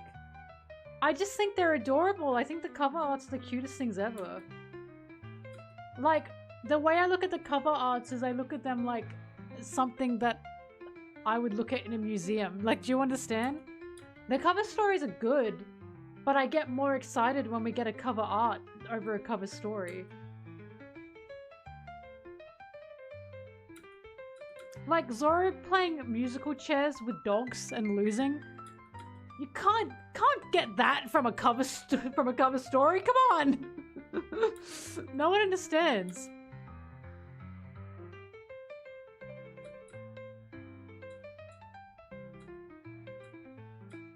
I've got some of the color walks. I really like the color walks.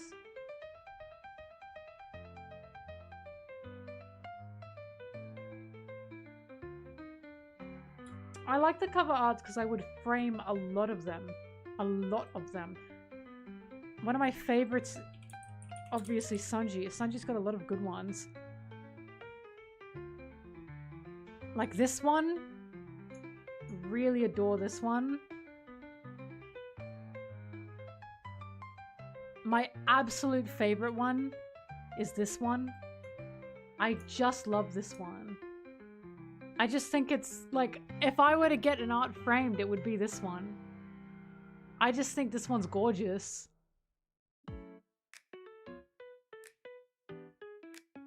Him writing notes with these little bunnies watching. It's just cute. It's just super cute. I just really like it.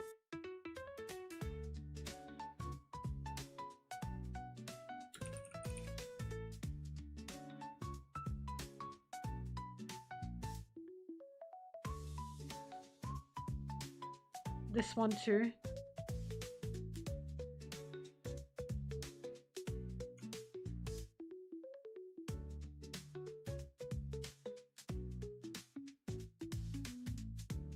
And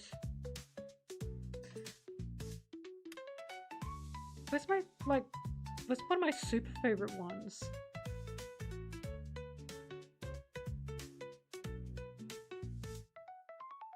I know I have it in my folder, but I can't find it. What is going on?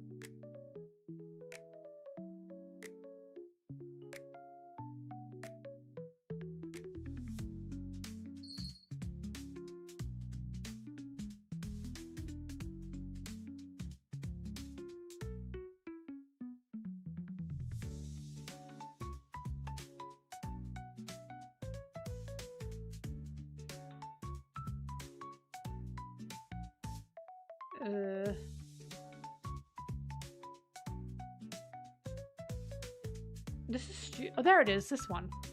I'd get this one framed too.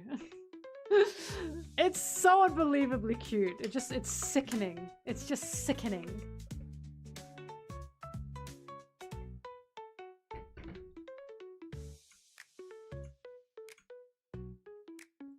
And look, the squirrels have curly tails, like he's got curly eyebrows. This is why I like the cover arts more. I think the cover arts are just really charming. Like, the cover stories are good for, like, plot relevance and to tell a little story, but the cover arts are, they're just quaint, you know? I just think they're really charming. They're like slice of life, in my opinion. Like, the cover arts feel like what the Straw Hats are doing when it's not within the main story, you know? I just think it's cute.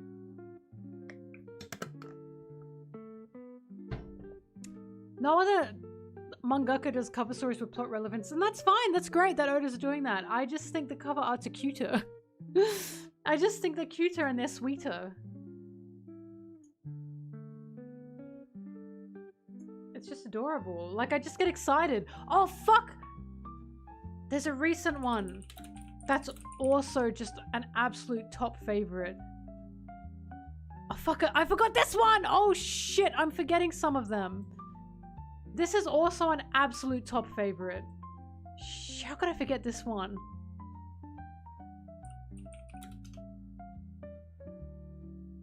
He's braiding the catfish whiskers to look like Zeph. Isn't that cute? It's so cute.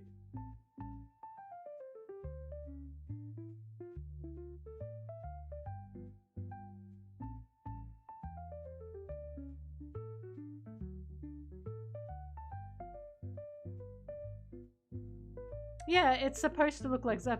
You can't see this request, but the request was Sanji braiding a catfish's whiskers like Zeph's mustache. It's just so cute.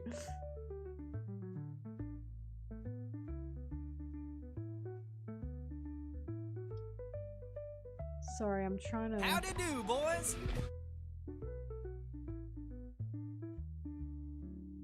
There it is. This one. This one's new. Oops, I just closed it by accident.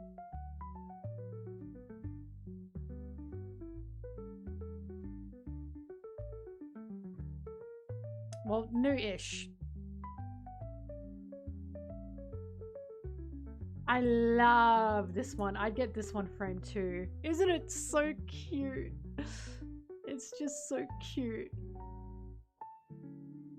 He's helping these little mice get married. Oh.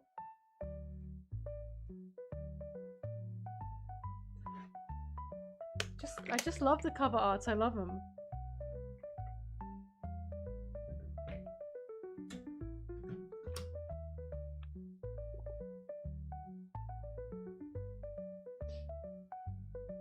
I don't think Zeph told Sanji to braid his mustache, but I do have the headcanon that Sanji did braid Zeph's mustache because Zeph's mustache wasn't braided before he got Sanji. After he got Sanji, Zeph's mustache was braided, and I want to believe that Sanji just did that. Like, he was just a kid. He was just a bored kid, and he just went whoop whoop whoop. And Zeph went, huh, I guess I'll keep it.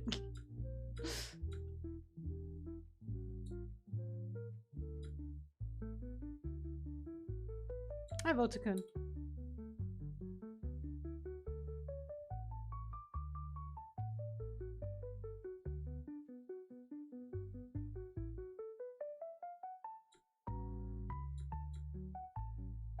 The wedding that Shanks attended. Indeed, that's an interesting question.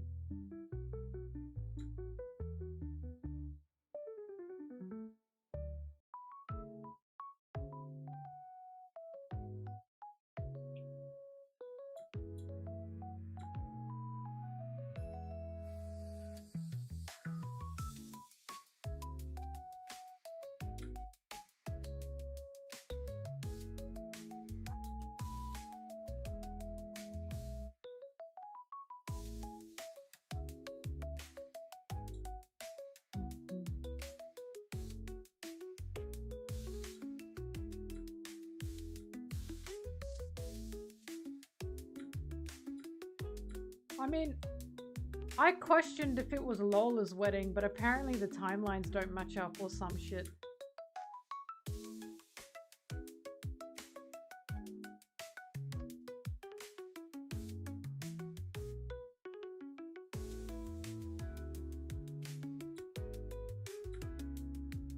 Ugh.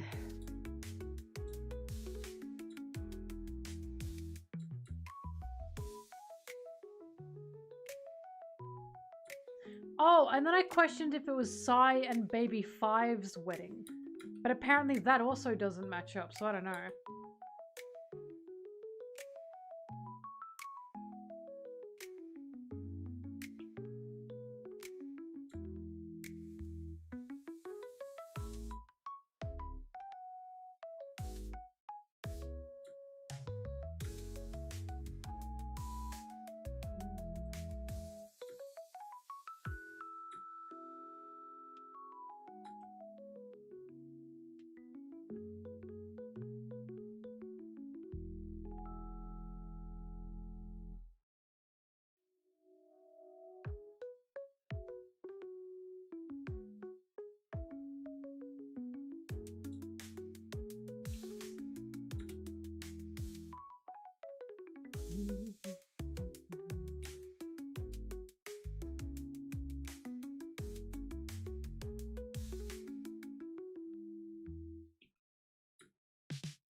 I always think about Oda like showed whose favorite foods, whose favorite foods, like Oda showed which characters' favorite foods and least favorite foods, and I always think about how Sanji's is, I forgot what it was called, but Sanji's least favorite food was something that was essentially not filling, like it has no nutrients or any benefits to eating it at all.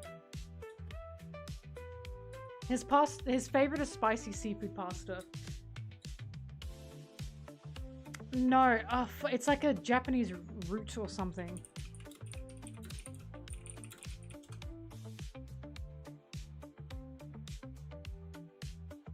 Konjac.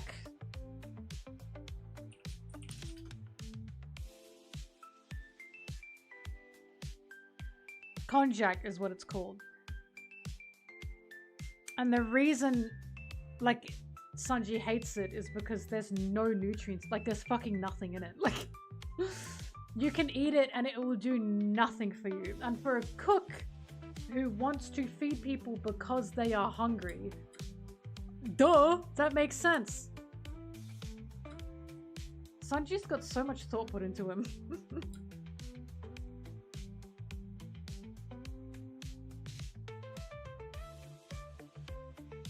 Like, I like how Sanji doesn't determine what food is good and bad by taste. He determines it by how much nutrients can I get out of this.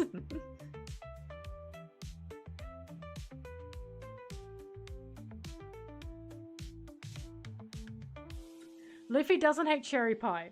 He only hates cherry pie from a specific place. That's what that SBS said. Or that's what Oda said. That's also a misconception, that Luffy in general hates cherry pie. He doesn't. He just hated that specific cherry pie.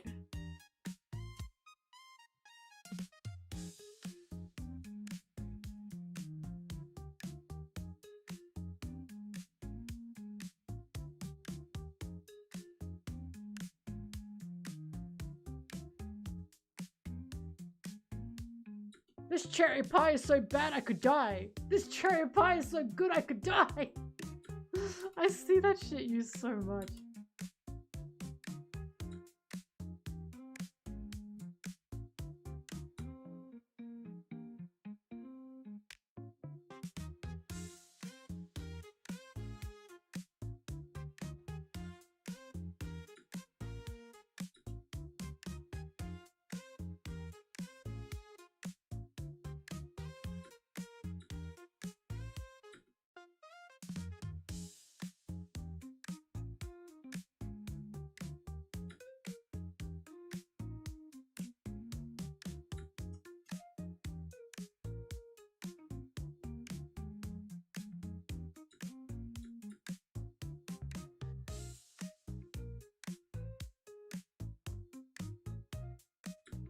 If I were to get a dog, I'd get a Shih Tzu.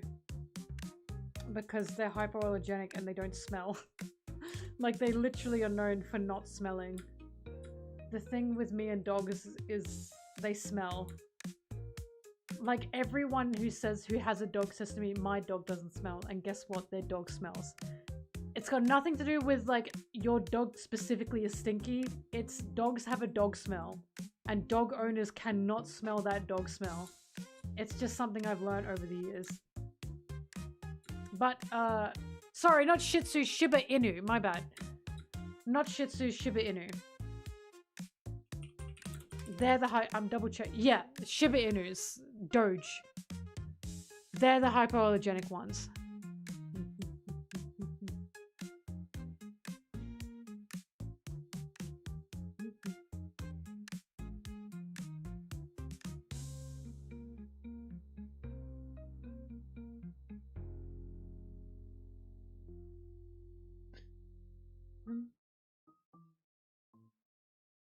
Oh, Mama Lenny, that's so good to hear. I'm glad. I will soon make another Doflamingo video about that too. Yeah, no, Shiba Inus are hypoallergenic.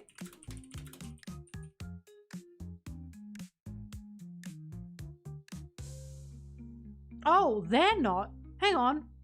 But they don't smell. I only know this because... Is it Shih Tzus? Hang on. Hypoallergenic dogs.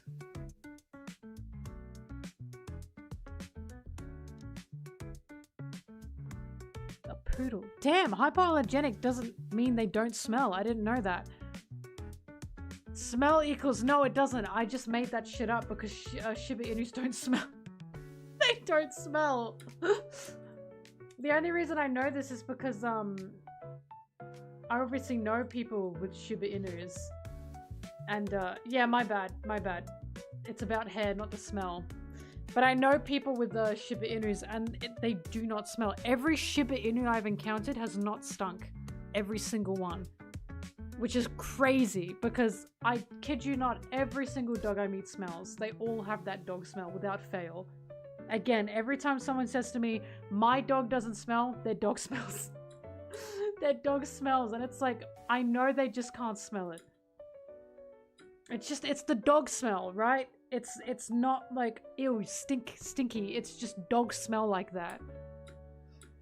Dogs smell like that, and dogs also, when I pat a dog, I get that feeling on my hands. I don't get that feeling when I pat a Shiba Inu. So Shiba Inus were bred to specifically not be stinky, from what I know. They are nice smelling dogs.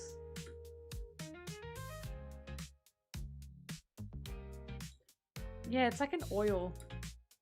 I don't know, it's just every time I pat a dog, I have to wash my hands immediately. They just always feel like that.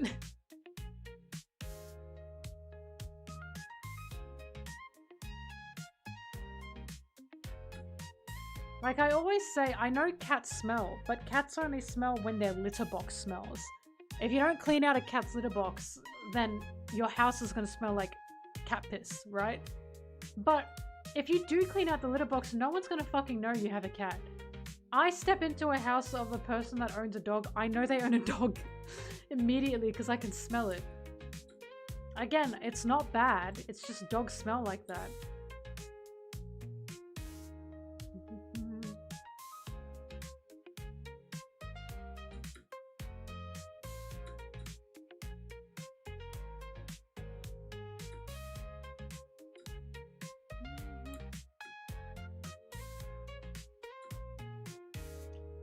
People saying to me that their dogs don't smell are like when people say to me, Mel, you like this shonen.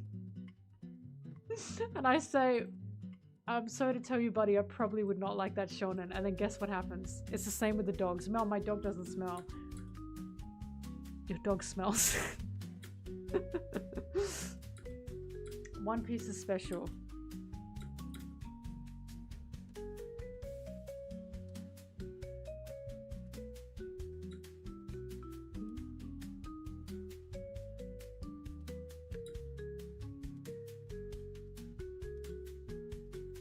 Yeah, I must have equated. Because Shiba Inus don't smell, they must be hypoallergenic. Yeah.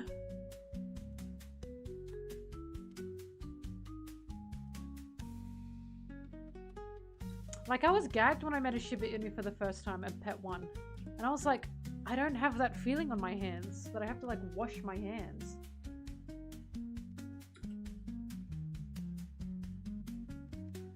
And yes, even when the dog is like just freshly washed and shampooed and everything, I don't know how to tell you this, even through the shampoo smell, you can smell the dog. It's just, dogs they just smell very strong to me. I guess I have a sensitive nose.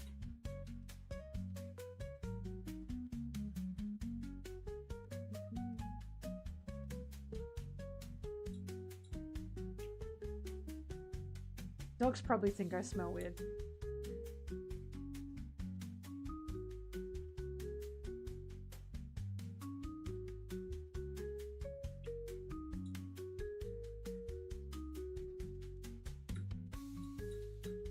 I also could never have a big dog or a yappy dog.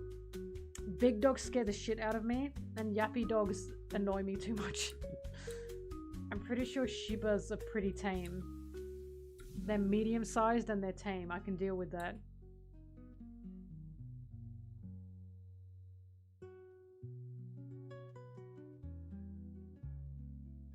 This dog is just right.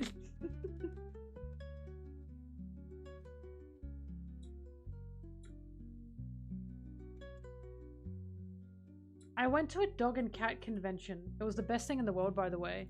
And we went to the dog section so I could like see all the dogs.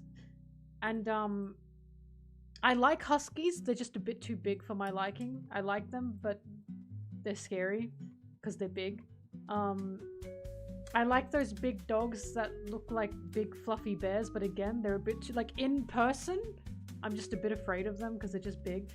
However, I saw the Skyrim dogs. Those huge fucking Skyrim dogs. I don't know if anyone knows the name of them. I don't remember the name. But it scared the shit out of me. They are like as big as a fucking horse. The guy walked up behind me to bring his dog to like the area, and I turned around and I went, ah! The dog was like nearly up to my fucking eye level. It was a huge dog. And he went, "You're not scared, are you?" And I was like, I am scared. That's a big fucking dog. Irish Wolfhound? I think that's what it was.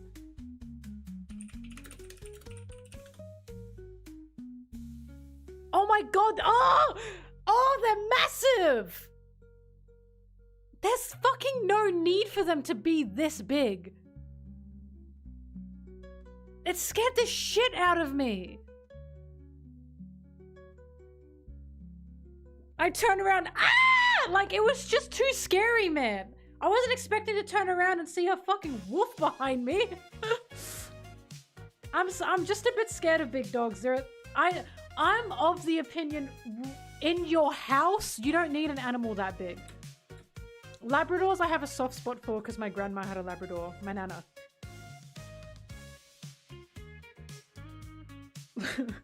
Registers a vehicle. I'm not the biggest fan of dogs. I do not have like a malicious nature towards dogs. Like, I don't hate them. I just have a bit of a fear of them. They make me a little bit anxious. It kind of runs in the family, honestly. I've kind of had a fear.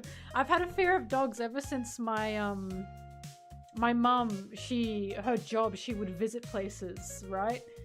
And because she would visit old people to help them with their vocals, like their speech. And she went to someone's place, an old woman's place. The old woman's dog snuck up behind her and like grabbed a chunk out of her thigh.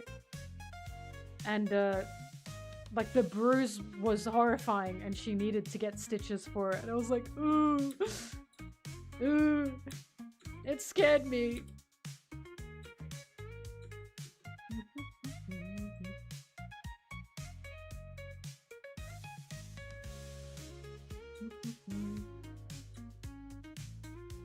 It was a misbehaved dog, right? And I understand it's the dog, not the owner. Sorry, it's the owner, not the dog. I get that. But of course, I don't trust people. Like, when I see dogs that are nearly as big as a horse, I do not trust the person that owns that dog. I'm sorry. Like, it's too easy to get a big dog. Do you understand what I'm saying? It's too easy to get a big dog. There's no way that many people are qualified to have a big dog. That's just crazy to me. I see these huge dogs and I'm like, there's no fucking way you should have that dog. Like, there's just no way. Hi, Kenny. Like, I just think it's too easy to get a dog that's big. They're just a bit too scary. I wouldn't be as scared of dogs if I trusted people more, but I do not trust people.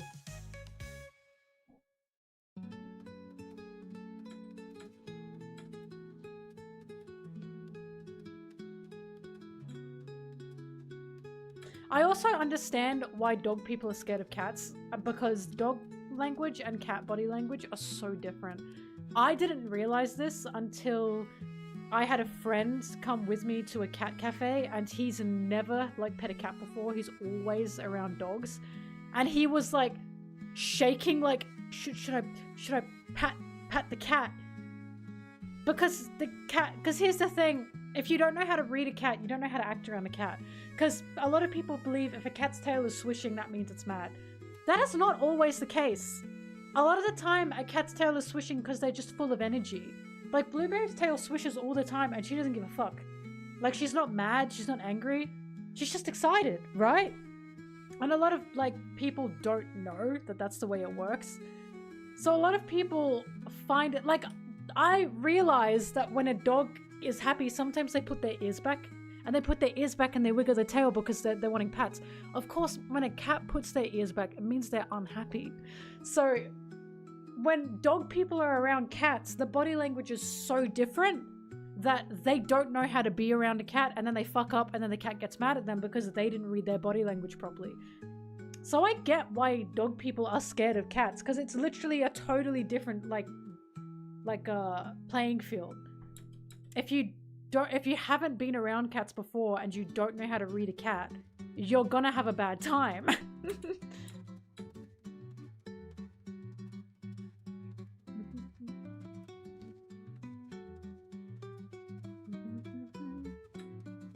But I never noticed that until I had my friend with me at the cat cafe, and I was like, oh, this is why dog people can't understand cats. They literally just do not know their body language.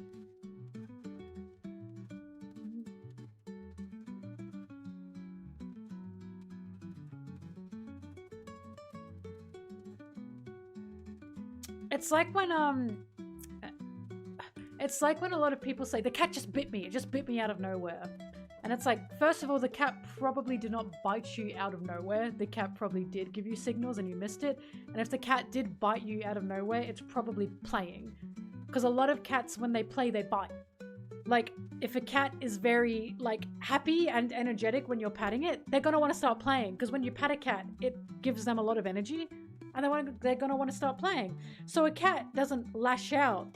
They're jumping to play with you. Like, have you seen those videos of when people ruffle their cat and that cat goes, ah? Like, the cat's playing. It's not actually being vicious. They just bite to play. And a lot of people don't know that. So they see it as a cat lashing out at them when really the cat just wanted to, like, roughhouse. And they go, num, num, num.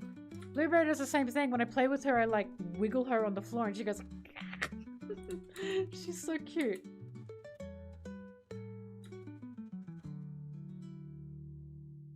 Like, cats will jump at you and try to bite you when they want to play. They're not trying to be mean. It's just how they play with each other. So they play like that with you as well. Because cats just think they are, like, you are a cat. Or they think, I am a human being. Like, a lot of cats think I'm human. I know Blueberry thinks she's a human being. Favorite breed of cat? I love Maine Coons, but I could never have one, but I love them. I think Norwegian Longhair, is that what they're called?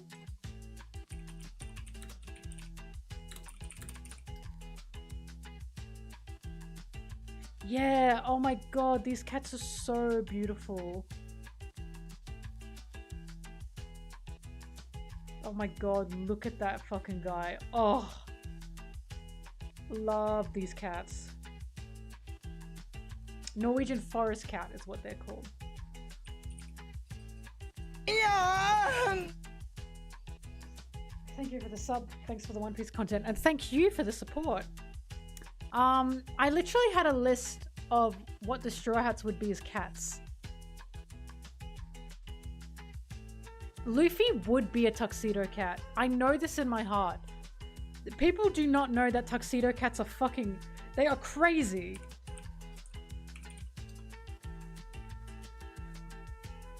I got it.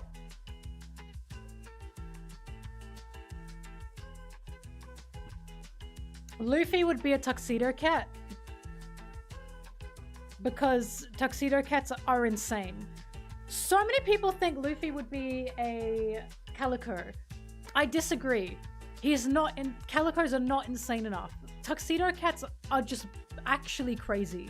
They're crazy. Orange cats are stupid, but they're not as crazy. Like, tuxedo cats are crazy. You wouldn't understand unless you met one.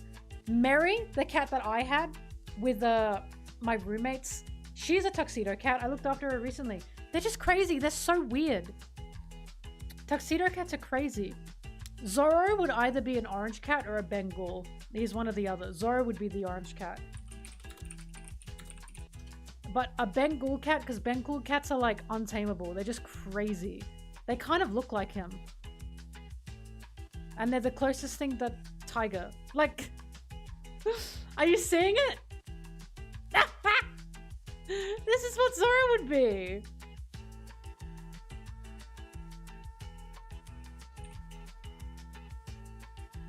He looked like he'd be this. Oops, I opened Spotify by accident.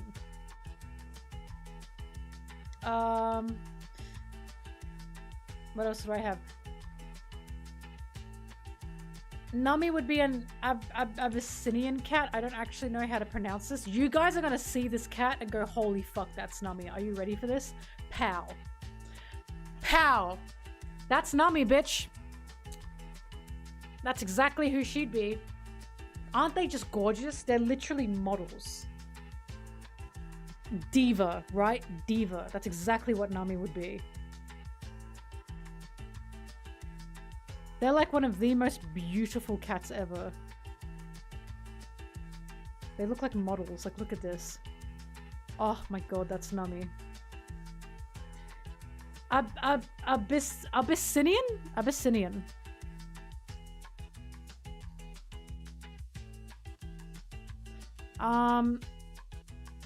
Usopp would be a La Perm cat. And I said he'd be a La Perm cat because they look like they're always frightened. They look like they're always frazzled. Look at these fucking things! They just look like they're always a little bit scared.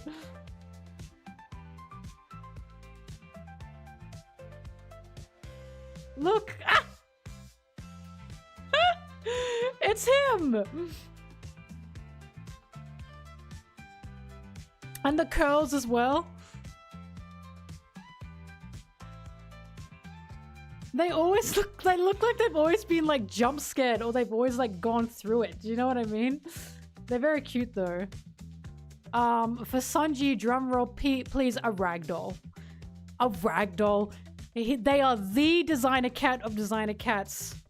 And we have to remember Sanji has a royal background.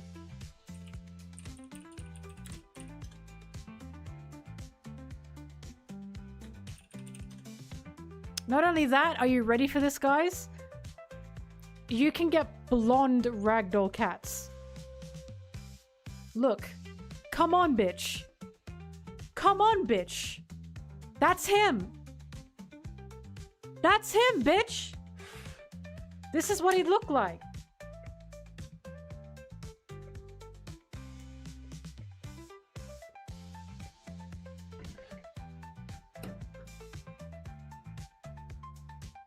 We gotta remember these cats, like, we gotta remember that Sanji's royalty. He'd be a designer breed. He'd be a ragdoll.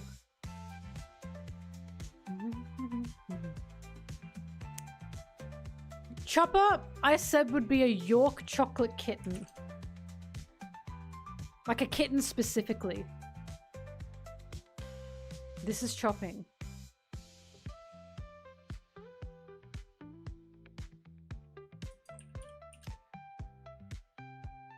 Specifically a kitten, that's him.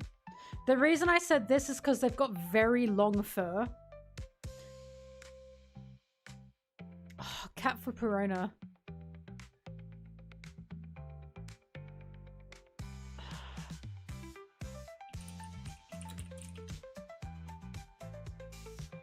I'm trying to think of a cat with big eyes.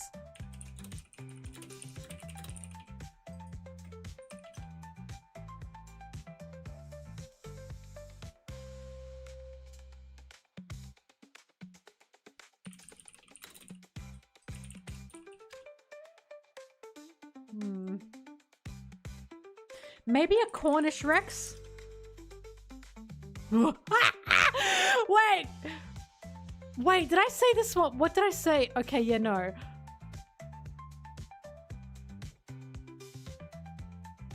You have to hear me out. A Perona cat. You have to understand. Are you seeing it? Perona looks like this. That's what she looks like. She's got big eyes. Big ol' eyes. What do you mean? This is her. She's got big eyes. Hang on. I'm still going with the Straw Hats. Okay, Robin I said would be a Russian blue. Because they're very, like, mature, calm-looking cats. This is a Russian blue. I think this is what Robin would be.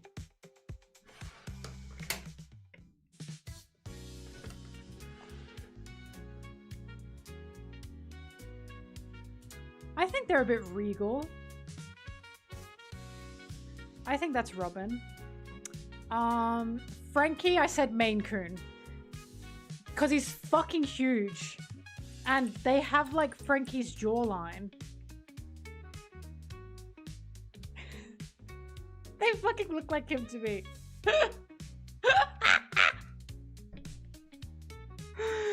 I can see this cat going super, like... Like, are we seeing it? Brother, that's Frankie. Maine Coons are really funny.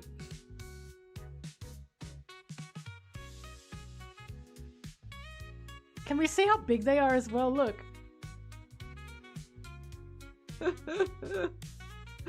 Bro, it's Frankie from the Straw Hats.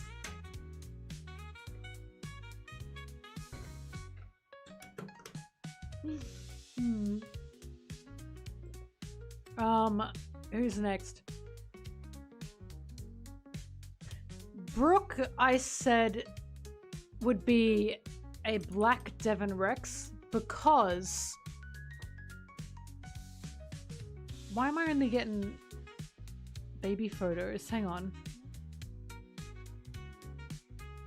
Because I was considering making Brooke a Sphinx. However, Brooke still has hair.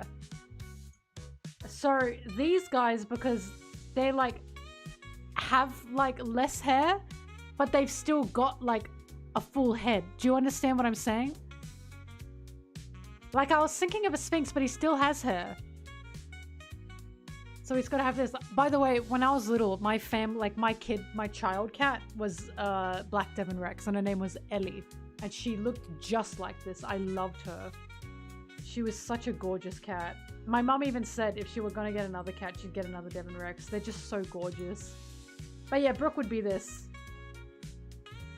For Jinbear? For Jinbear, I said Norwegian forest cat because they're large and round and Jinbear shaped. Let me show you another picture of a Norwegian forest cat. Look at that. It's Jinbear shaped. It looks like him.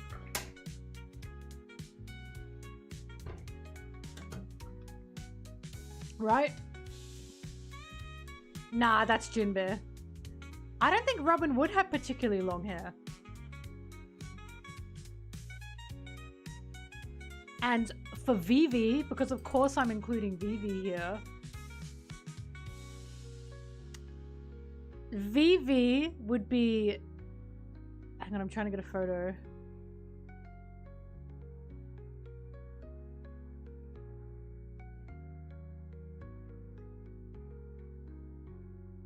Vivi would be the Egyptian Mao for reasons that are obvious, but also because they're beautiful cats.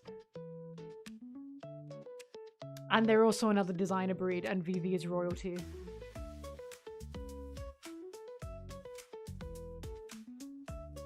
Like, she'd look like this. She's gorgeous. Anyway, those are all my cat breed picks for the Straw Hats.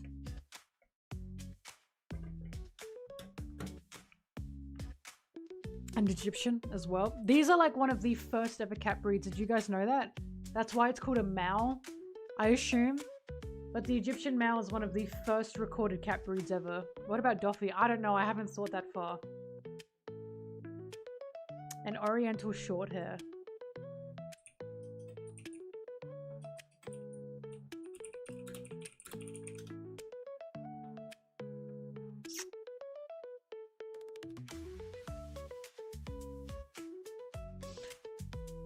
Also a possible Usopp pick. This could also be Usopp. Are we seeing what I'm seeing?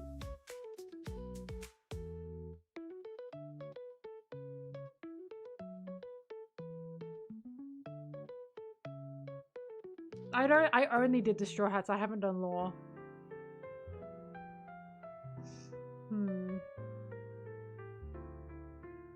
Lore would be a cat that looks like a snow leopard.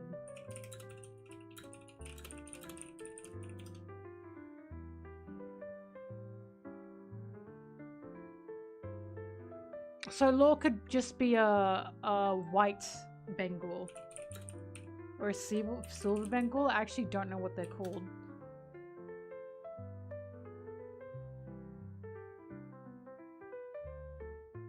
They're called snow Bengals. They're literally called snow Bengals.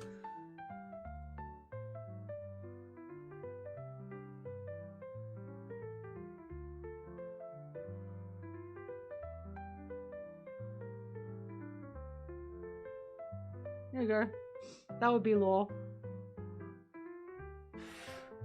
Snow Bengals. That's cute. I didn't know they were called that. It makes sense for Zoro and Law to be similar cats because Zoro's a tiger and Law's a snow leopard. Makes sense to me.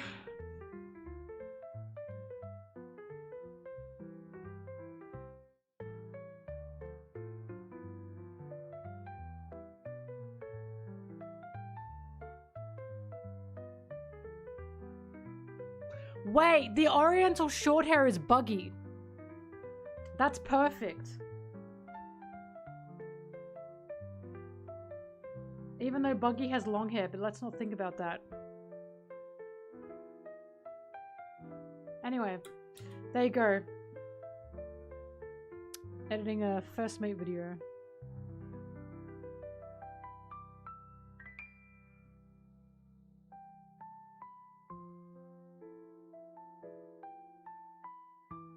I love cats a lot. Of course I had to make the Straw Hat cat list. And I know in my fucking heart of hearts, Sanji would just be like a blonde ragdoll. He'd look like that. And all of his siblings are just like different colored ragdoll cats.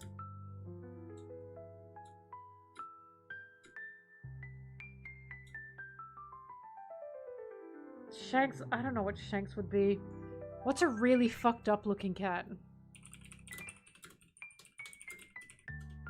Wait, Shanks would be a designer breed.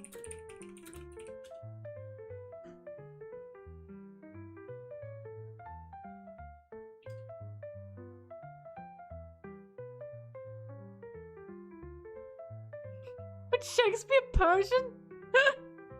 Because they're super fucked up. Do not get a Persian ever.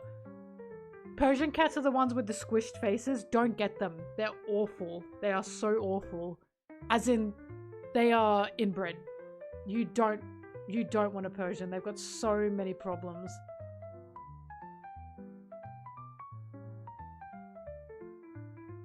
I'm pretty sure the most inbred cat is a Persian. And if you have a Persian munchkin, you're fucked. A Scottish fold Persian munchkin, that's probably the most fucked up cat you could ever get.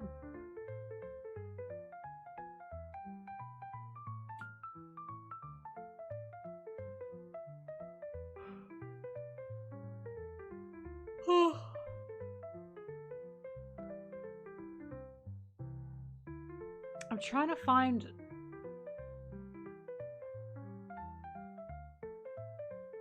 ...15 designer cat breeds. Hang on.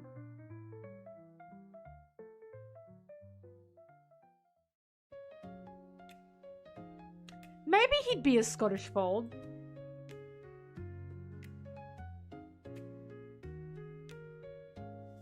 Scottish folds look like this.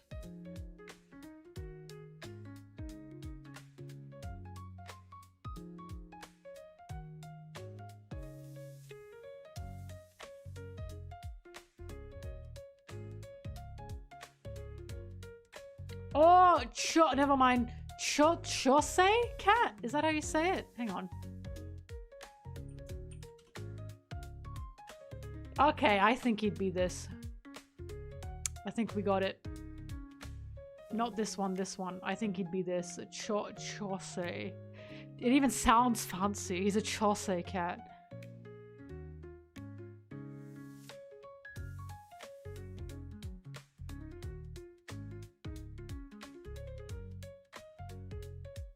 Yeah, this is him. I'm quite confident in this pick to say that this is Shanks.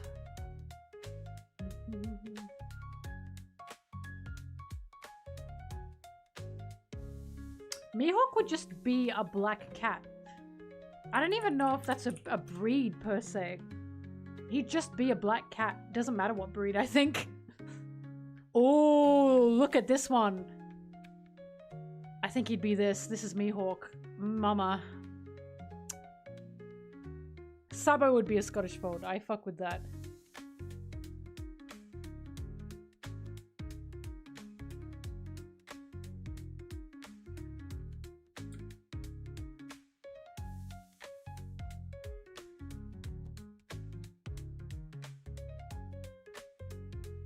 You find one with orange eyes. Damn. I'm not an owl. Sorry. That makes no sense to you guys. I'm really sorry.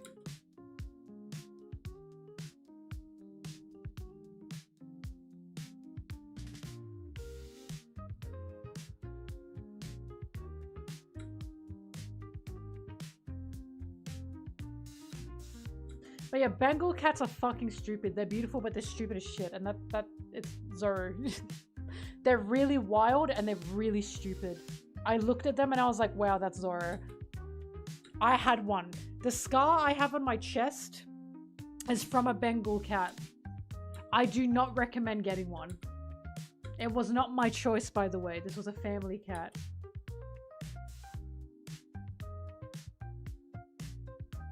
I got a scar on my chest from a cat that's like Zoro. The prophecy! The prophecy.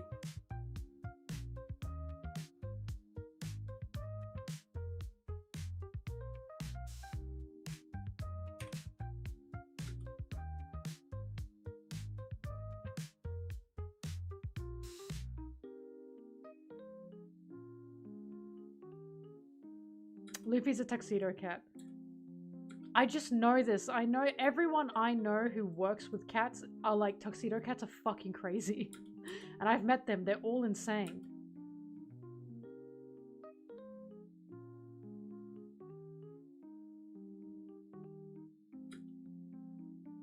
Here's my idea. Sanji's a ragdoll. Zoro's a Bengal. Sanji grooms himself every day. And Bengal cat Zoro is just a fucking slob who likes to mess up his fur. Do you know what I mean? And like little ragdoll Sanji is like, take a bath, you pig! And Bengal cat Zoro just stinks. He just stinks.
I have not edited 12 minutes and 7 hours.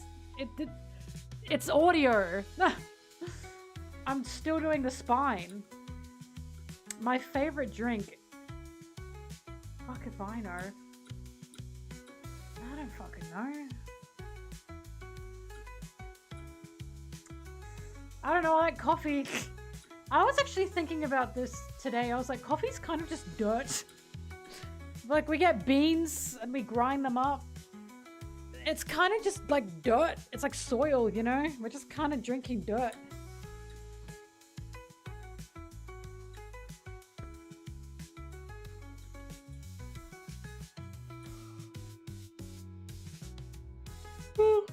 Speaking of, I should probably get another coffee soon.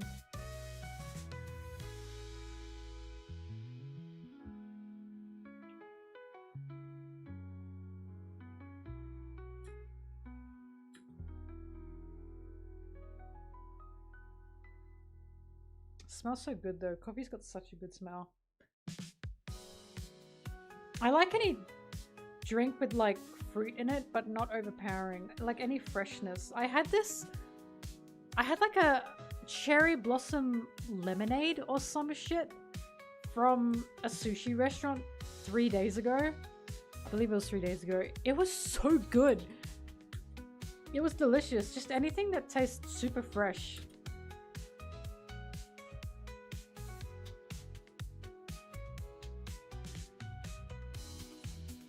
I was trying to find a place to eat with my friend, but a lot of places, especially sushi restaurants, they don't actually make drinks, they just give you a can. That really pisses me off. Because if I'm going to sit down and eat something, I would like a fun drink. Not just a drink in a can, but a fun drink that I can order from the restaurant. And I was like, maybe I'm just too much. I don't know. So we found that place and I sat down, I had my drink and I went, ugh, this is it.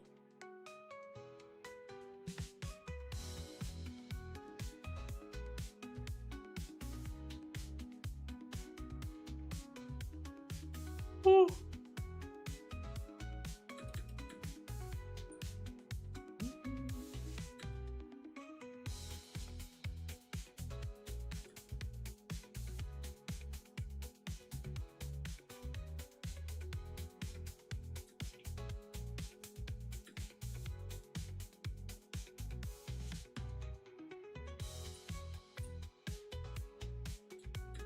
Zootopia 2 was great. The fox had the worst time of his life. I had to explain to my guy friend that I was watching it with, because I watched it with like a little group, how I know someone in that writing room wanted the fox because of what they were putting the fox through. And he was like, huh? And I was like, you don't understand. I know I can see it.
Hang on, I need some chocolates.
Pickles rock.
Hi.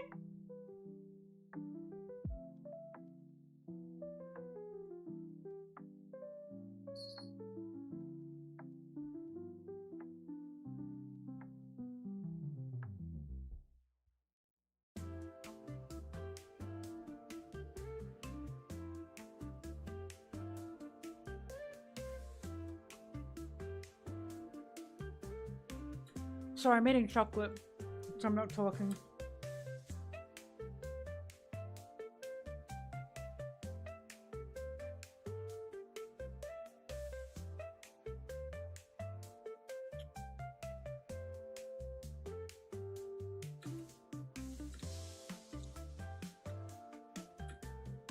I would be happy to see Sanji again, honestly.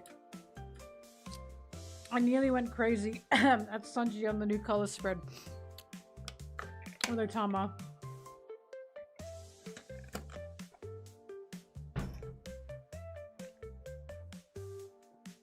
Zoro and Sanji. Oh, I'm very excited about Zoro and Sanji meeting Imri before Luffy. I'm very excited to see what's gonna happen. Because I still have the belief they're gonna get their fucking asses beat. I really do.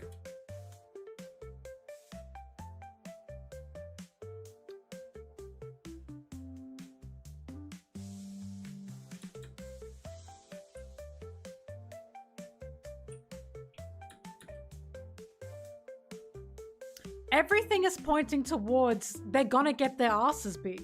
We have literally just seen how scary and terrifying Imri is in the God Valley flashback. I can't see them just being able to take out Imri so easily.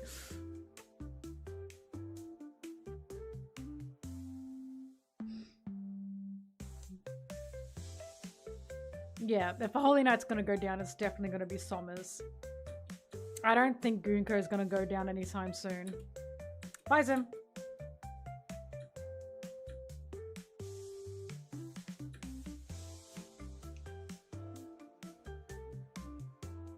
I really want, because we know at this point the only way to be able to take out a Holy Knight is with Conqueror's Haki. So I really want Sanji to be like, Zoro! Do something! And Zoro's like, oh, because he doesn't know how to control his conquerors yet. Like, I'd kill for that.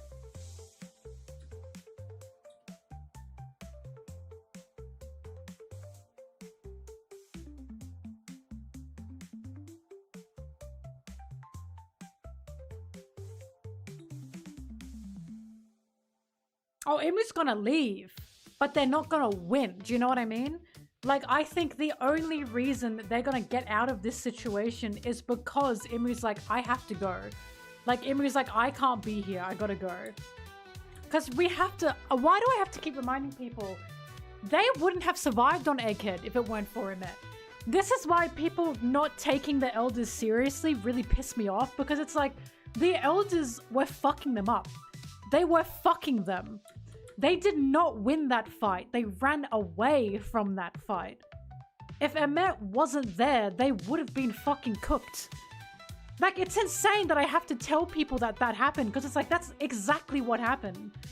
Luffy said over and over and over again that his attacks were doing nothing. The only thing Luffy could do in that fight was push them away. He couldn't actually harm them physically. Right? He had to send, yeah, Marcus. Robert, it's pissing me off. He had to send Marcus flying. This is why when people talk about the the elders, I'm like, what are you guys talking about? They didn't win that fight. Like, they actively did not win that. They had to run. It was a Big Mom situation in Whole Cake Island. When Luffy had to run from Big Mom in Whole Cake Island, the exact same thing happened. But instead of Jinbei staying behind to stop Big Mom, it was Emmett. If Emmett were not there, they wouldn't have been able to get away from that fight. Which is why it's like, Oda's literally setting up how terrifying these guys are. And people are just ignoring it because they're like, I just don't like the elders. And it's like, but you cannot ignore what he's writing. Like, what are you talking about? I just don't understand power scaling. I really don't get it.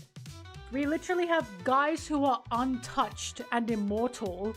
And people are like, nah, they're not that scary. I don't get it. I really don't get it. Hello.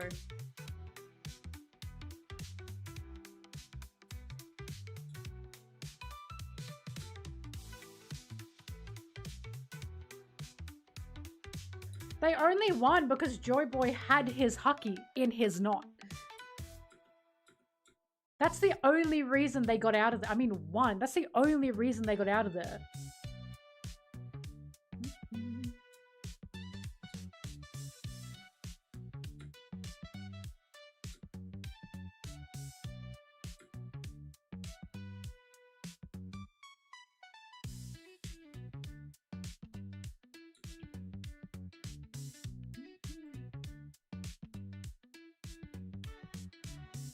The world government lost the information war. The world government lost because the Straw Hats got away, right?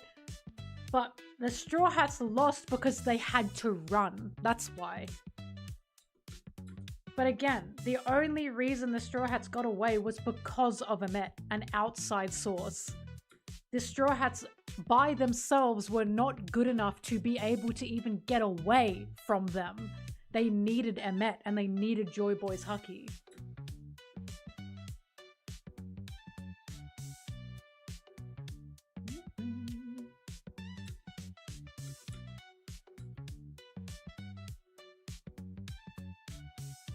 Like, I think, God, the setup with them is just fantastic. Because we were introduced to Saturn. It's so good when I think about it. We were introduced to Saturn. And we saw the extent of what Saturn can do. And we were like, okay, already Saturn was scary, no matter what anyone says. And then Imu kills him. So we are introduced to the elders as we know them.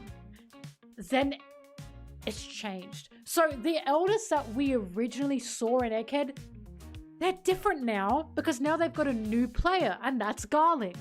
Like, I cannot elaborate how crazy the elders setup is and how crazy the setup for who the elders are and what they can do is. Because we were introduced to them mainly to Saturn. We are seeing what they can do. That's now thrown out the window. We saw what they could do. It was already scary. Gone. Imu just killed one of them and put a new one in there. And we have no idea what this new guy can do. We just know that he's so terrifying that the elders are sweating when he walks into the room. Like, how fucking good is that setup? So Oda is showing us, this is what the elders are. And we go, okay, we're getting an idea of what the elders are. And then he changes it after showing it to us to make sure we know it's gonna be bigger than even that. That's a crazy fucking way to set them up. Like, that setup is fucking awesome. I just think that's a fantastic setup that he's done with them. Like, mwah. Like, it was just a masterpiece to me. Which is why it bothers me when people think the elders are nothing. And I'm like, I'll kill you. I'll kill you. Bobby. Are you bored, Bobby? You don't know what to do. Don't know what to do, Bobby, huh?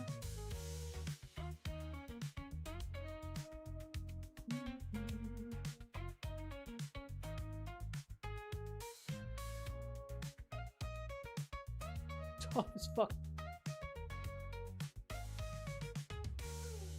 I think the elders had freak offs.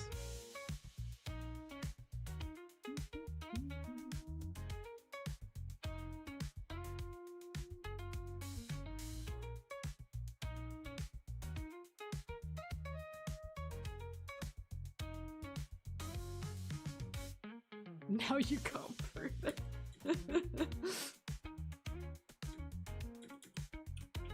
People are gonna argue it anyway. I'm literally making a video about something the author himself has said is not true. That's how deep this misconception goes. But Bobbin, what are you doing? What are you doing? The window's open out there if you want to go and look. She's trying to get my blinds up. Bobbing, the window in the living room is open. You can go look. I put that up for you. She's going, not good enough. I need all of them open. I can't do that, Bobbing. I'm sorry. Sorry, Bobbing.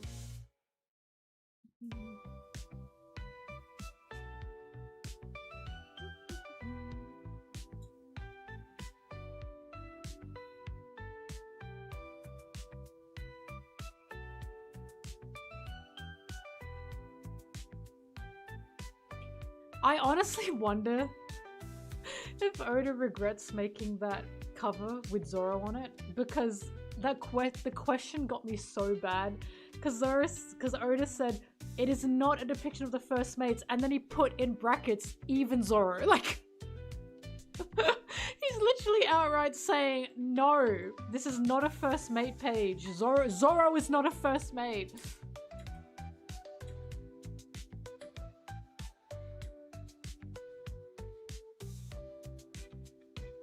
Sanji's gonna fucking hate Sommers.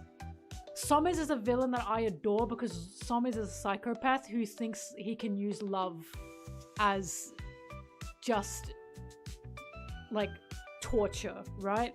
And think about Sanji. Sanji's the total opposite of that.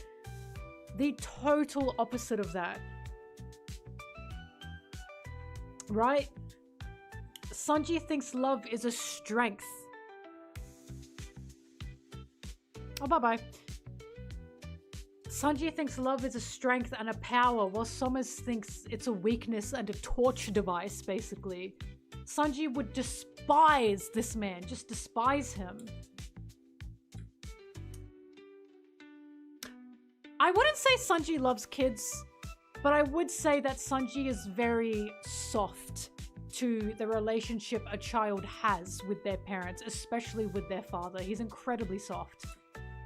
Like, I remember saying to you guys, I should have known Sanji would be more involved in Egghead when it was about a child and their father. Like, I should have fucking known. I just should have known. It happened to Gaban, exactly. That's exactly what happened to Gaban.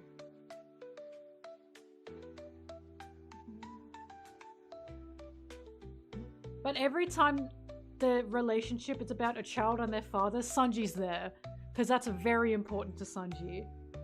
Because of who Zeph was for him and who Judge was to him.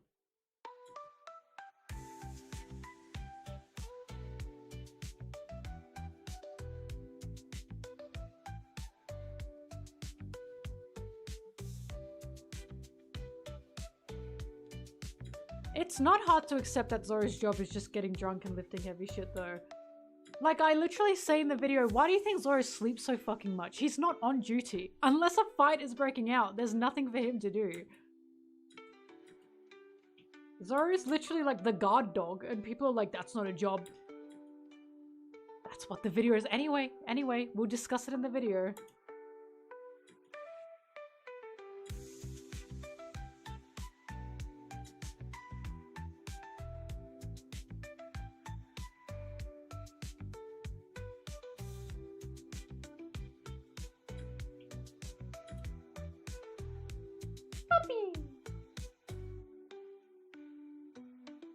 Oh, they can see you back there. You're so tiny.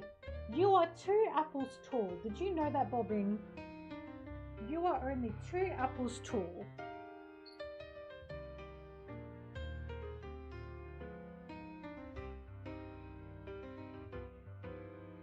And SBS did show. Well, it didn't say that Zoro takes night watch, but we can conclude that he takes night watch because he is up so late. So it didn't include the naps. Hang on.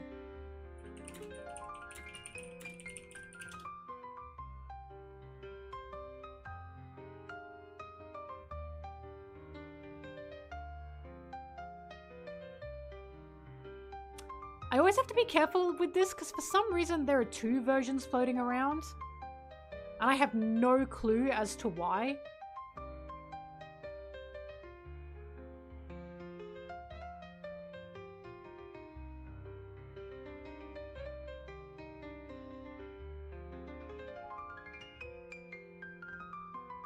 Yeah, the one where Sanji gets up at 5 AM is the correct one. I have no idea why there's 2 versions of this. Because I remember asking... This one. I remember asking Arthur this and I was like, what's going on? Why are there 2 versions going on? He doesn't know. So I had to get the Spanish one. I think this is Spanish. For some reason there are 2 versions going around. Again, have no idea why. The second version has Sanji get up at 7 AM? That's not true. This is the correct one. The correct one is he gets up at 5 AM. I have no clue why there's 2 versions. Sanji gets up at 5 AM, not 7 AM. I don't know why they did that to him. Anyway. So Sanji goes to bed. Sorry, we're talking about Zoro. Anyway, Sanji goes to bed at midnight, gets up at 5 AM. Zoro goes to bed at 4 AM, gets up at 7 AM. So 12 AM to 5 AM. Yeah, I have no idea. Yeah, I have no fucking idea where the 7 AM come from. It's everywhere. It's everywhere. For some reason, someone translated it to 7 AM. Do you want to know my conspiracy theory for why they did this? See, 7 AM? Because Zoro gets up at 7 AM. That's my conspiracy theory. They just didn't want Sanji to get up before Zoro. That's literally, like, why the fuck else would they say that? It's so bizarre. It said 7 AM for fucking everyone. I just don't understand what's going on. Anyway, this is the real one here. There you go. So 12 AM to 5 AM. Anyway, so Zoro is 4 AM to 7 AM. And it says plus naps, so it doesn't include the naps. So he sleeps the shortest out of everyone, but then he naps all day. So we can infer that Zoro takes night watch, because that's what this would mean, right? He's probably on night watch all the time. And then through the day, he just naps. And he's earned it. I think he's earned those naps. I think he's allowed to snore away.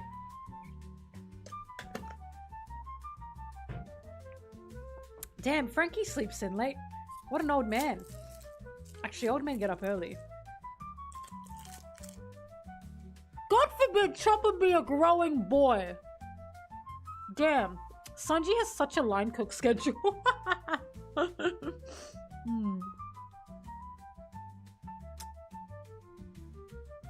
Brooke is dull, yeah. I want to believe Brooke gets up with Sanji. Alright, chocolate.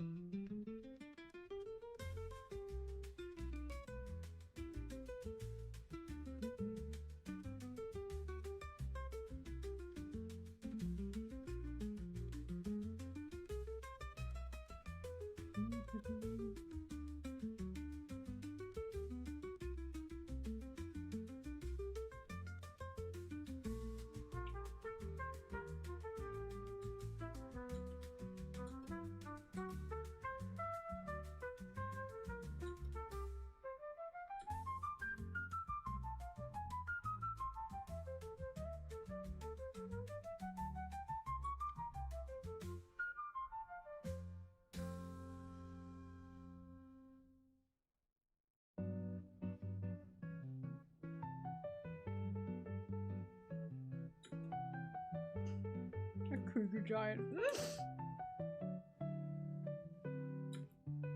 Yeah, I did say I think Brooke likes to get up early to see the sunrise. And I think it's so sweet that to imagine Brooke sitting like with Sanji and he's having his tea and he's watching the sun come up while Sanji preps for breakfast. That's so cute. Oh, I love One Piece.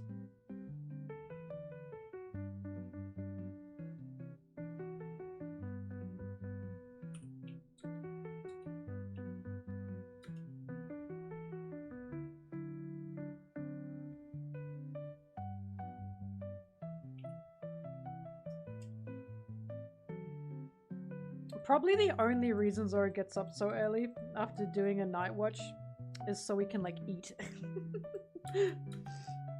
Hang on, wait.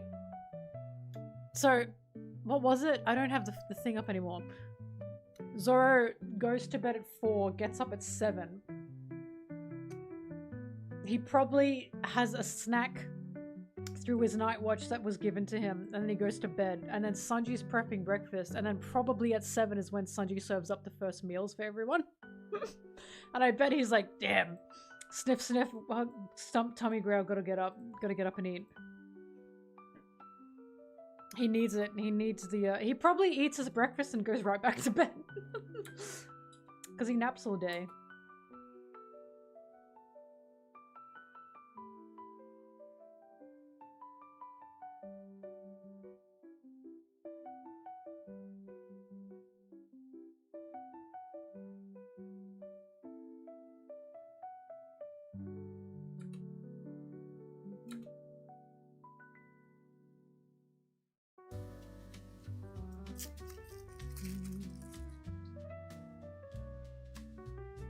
My role on the crew would be some torturer.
Look at my nails. Thank you.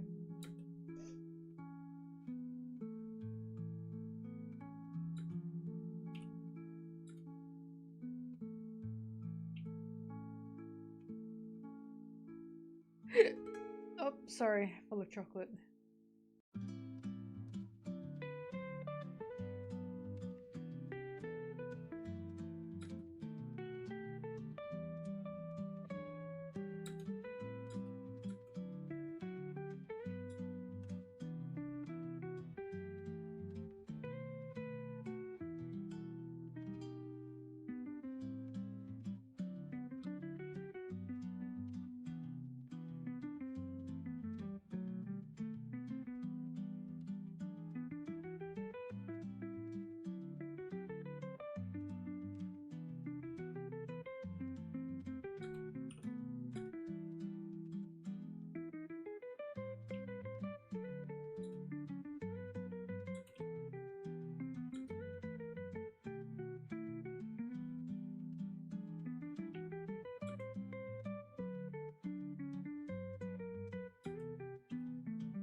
Sorry, I'm locking in.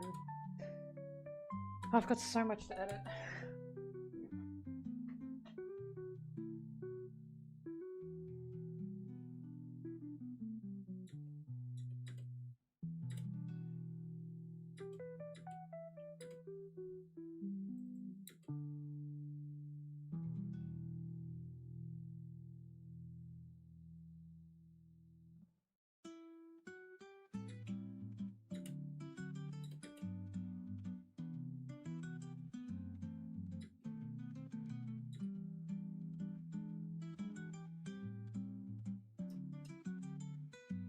I've talked about this before, but I was always frustrated watching Law fight because I was like, Law should be in the back lines.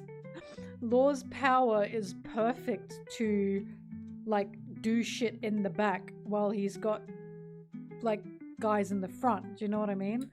And he was always in fights running in head first, and I was like, this is driving me nuts. Then we saw how his crew fights with him. They literally surround him and support him. And I was like, oh my god, like the way Law's like crew fight is they will protect Law and frontline while Law is in the back doing what he needs to do. And I was like, yes! That's exactly what I was asking for.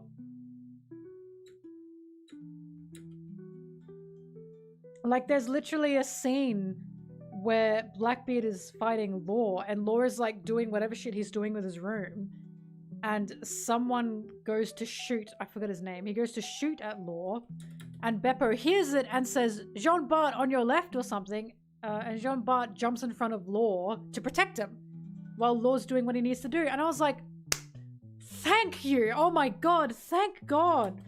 And Penguin and Shachi are in the water, like, fighting away. The whole time Law's literally in the back, like fighting the way he's supposed to be fighting. He just couldn't do that without his crew because that's how his crew knows he works. Like he can't do that with Luffy or Kid or Killer or Zoro because he's not gonna let them protect him, is he? But for his crew, he's gonna. That's why as well, when I saw how his crew function, I was like, that's why he didn't tell them he was going to Dressrosa. Because in Dressrosa, he knew this was a suicide mission. He was fully expecting to die in Dressrosa. And he didn't want his crew with him because his crew would jump in front of him. His crew would try to save him. And that's not what he wanted. He didn't want his crew to die for him. Everything just made sense when I saw him fighting Blackbeard. I was like, oh my god, finally.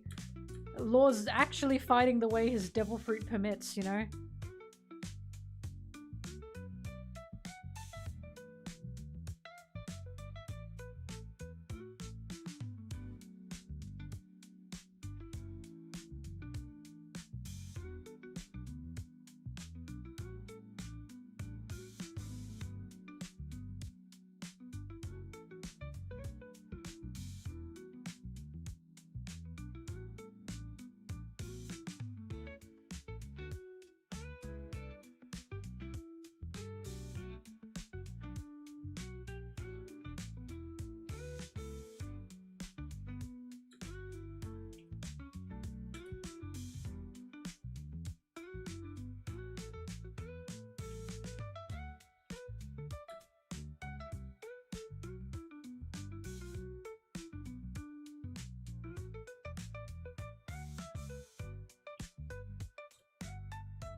The killer reveal in Wano was one of the best fucking reveals ever.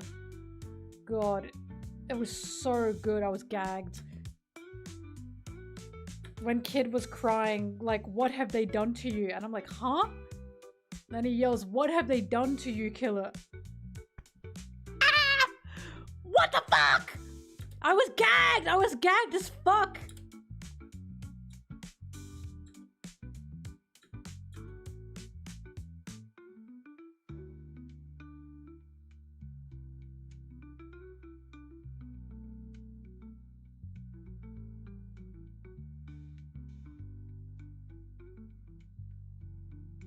My heart's stereo, it beats for you, so listen close. Something, something, every note, uh-oh.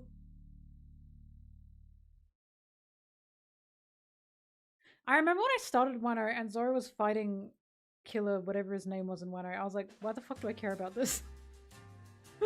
Like, why do I care about who he's fighting? And then we got to that point and I was like, oh. I went, oh, okay, now I care.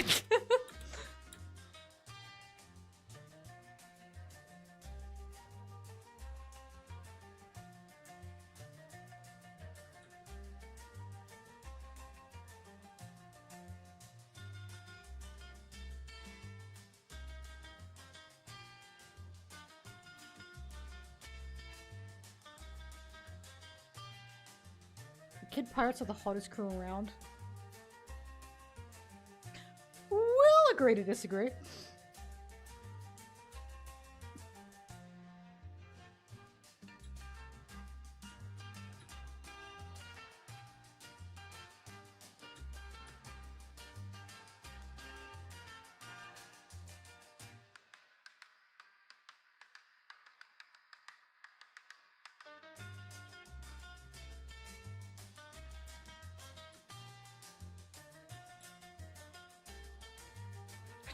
Scottish people. Captain Useless Mid.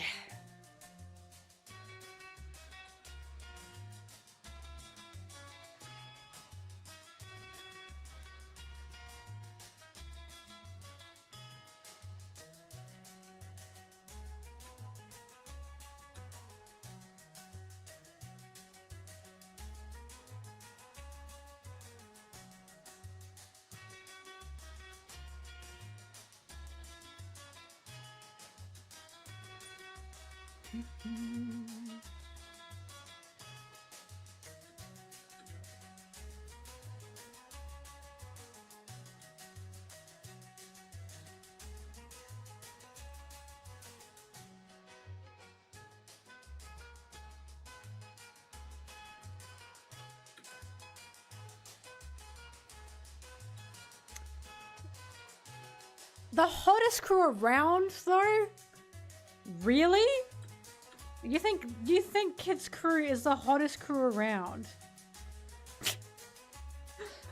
And I'm gonna say this, and you're gonna be like, wow, I'm stupid.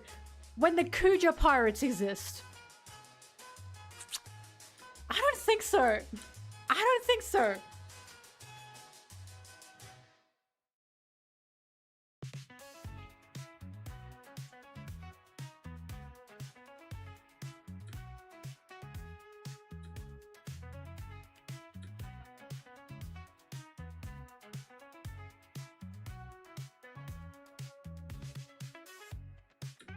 They're not your type. Oh, so you just hate women.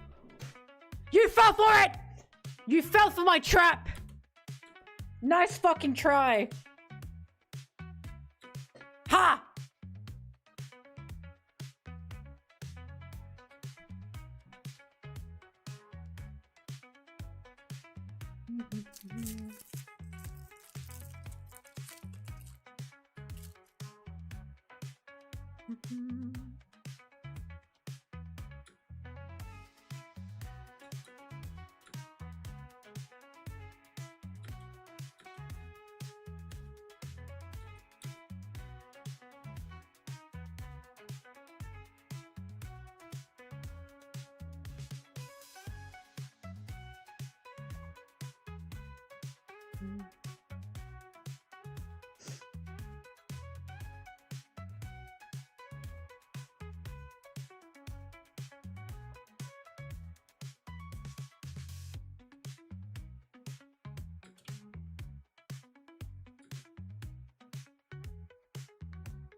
Roger and Rox had some of the hottest crews ever, but I guess we're not ready for that conversation.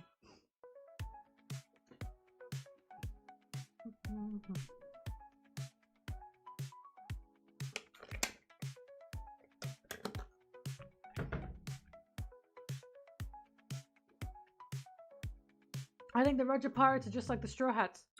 Some of them bathed every day, some of them didn't.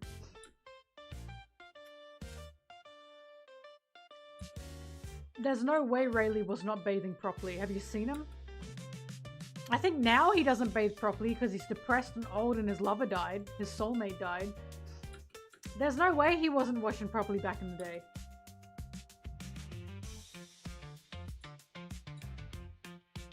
Rox's crew had Shiki. Yeah, and Kid's crew had Loki, had that little girl.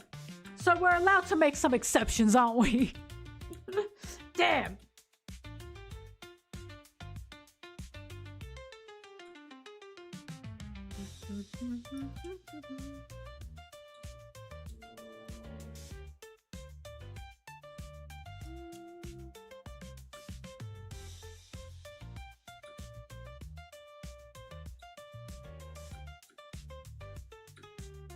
What's with the Boa Hancock hate in the chat? What's going on?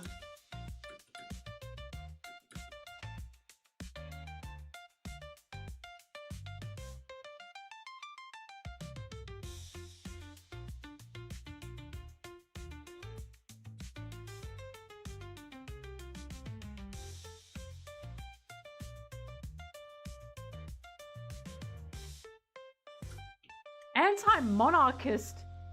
Boa? A monarchist? Because she's the Empress of Amazon Lily? Do you also hate Vivi? The fuck?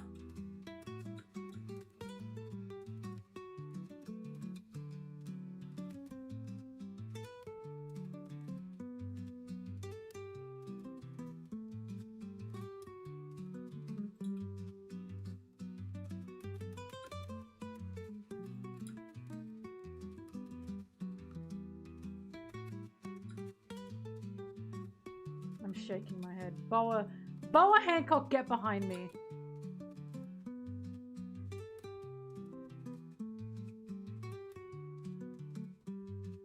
I mean, from what I can tell, you just like when someone looks stinky. It's true, Boa doesn't look stinky. I especially like when characters do not stink, personally.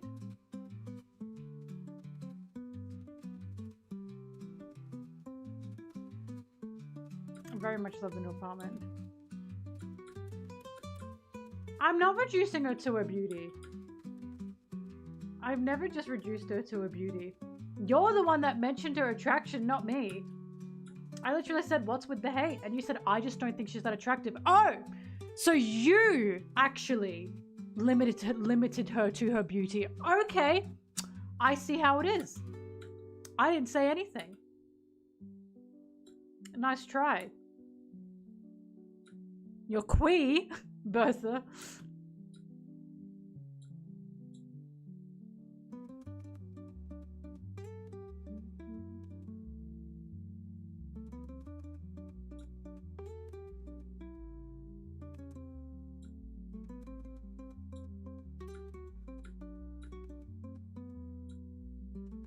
Excuse me, you're the one that started the debate of the kid pirates are the most attractive. And I said, with the Kuja pirates, and you said, I just don't think that attractive. And then you said, a monarch, and I said, whoa! A monarch, and then you said, I'm just not attracted to Boa like that. I didn't start this, you did. Nice try. Nice try.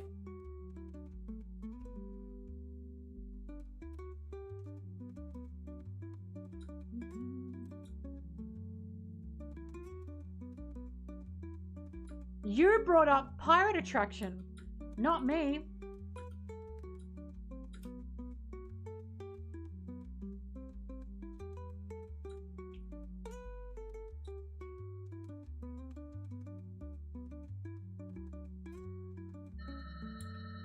I'll be back.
I'm back. Oh. I'm back and I got more chocolate because I'm a little pig. Little piggy pig that loves chocolate.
You know what I think?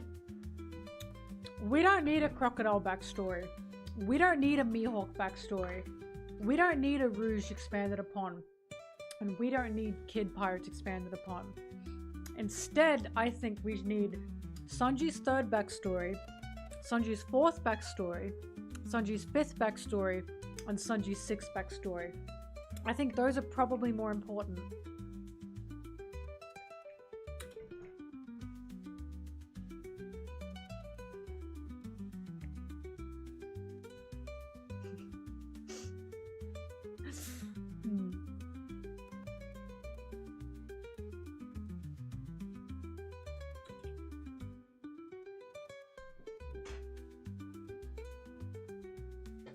Here comes the thought that might alarm you.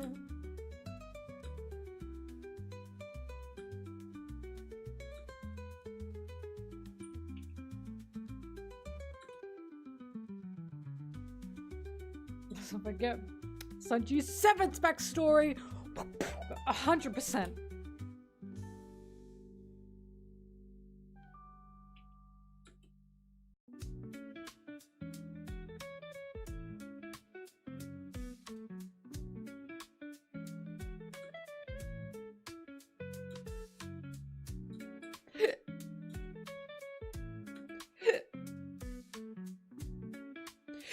Oh, sorry everyone.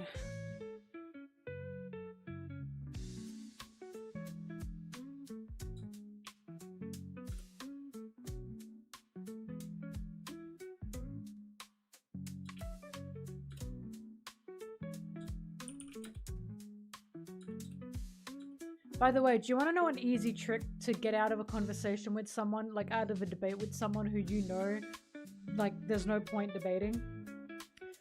Ask them if they think Zoro and Sanji are the wings. If they even start to argue it, just stop talking to them. Just stop talking to them. There are still people who deny it, I need you guys to know. They still deny it like fucking crazy. Which is why the Rayleigh Gaban Zoro Sanji thing was so like huge and catastrophic to a lot of these people.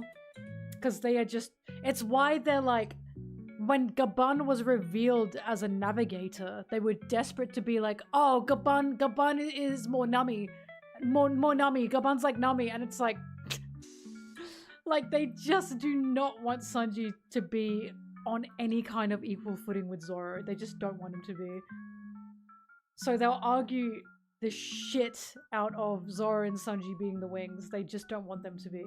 When it's the most obvious fucking thing in the world. Like, it's even in the story. Even Oda has said, yeah, they're the wings. It's just crazy. Why do people hate on Sanji so much? Because they don't like that Zoro is literally competing with Zoro's equals with. It's a fucking hierarchy. It's a man hierarchy thing. I'll never understand the way men think, honestly. I mean, I do. But the way they think, it's like, it's a hierarchy thing.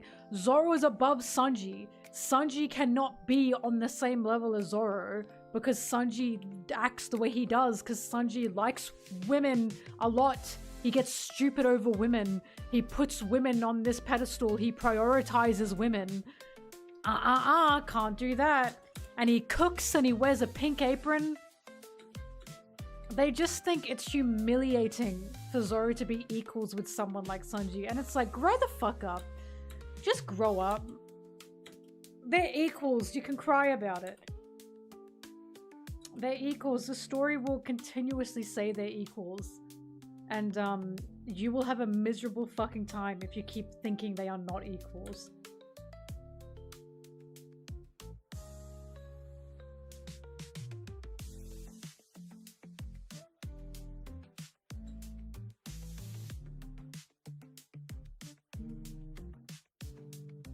They truly hate to see a diva thriving. Because I never see, like, I do not see Sanji fans argue about Sanji not being a wing. Or about Zoro and Sanji not being the wings. I've never seen that. I only see it from that particular brand of Zoro fan. Obviously, not all Zoro fans. Obviously, not all.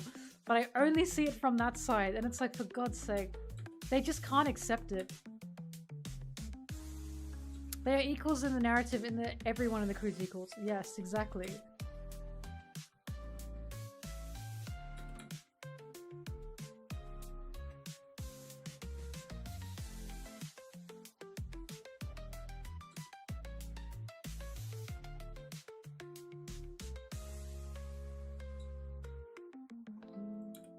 I don't know, maybe it's because the story officially recognized Sanji as a wing first, and they just don't like that.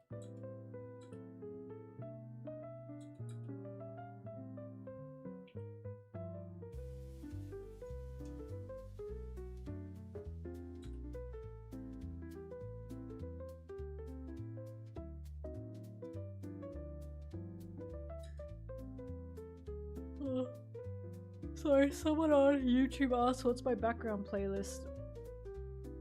Currently, it's a Lime playlist is what it's called. Here, if you'd like it. There you go. I'll give it to you as well, Twitch.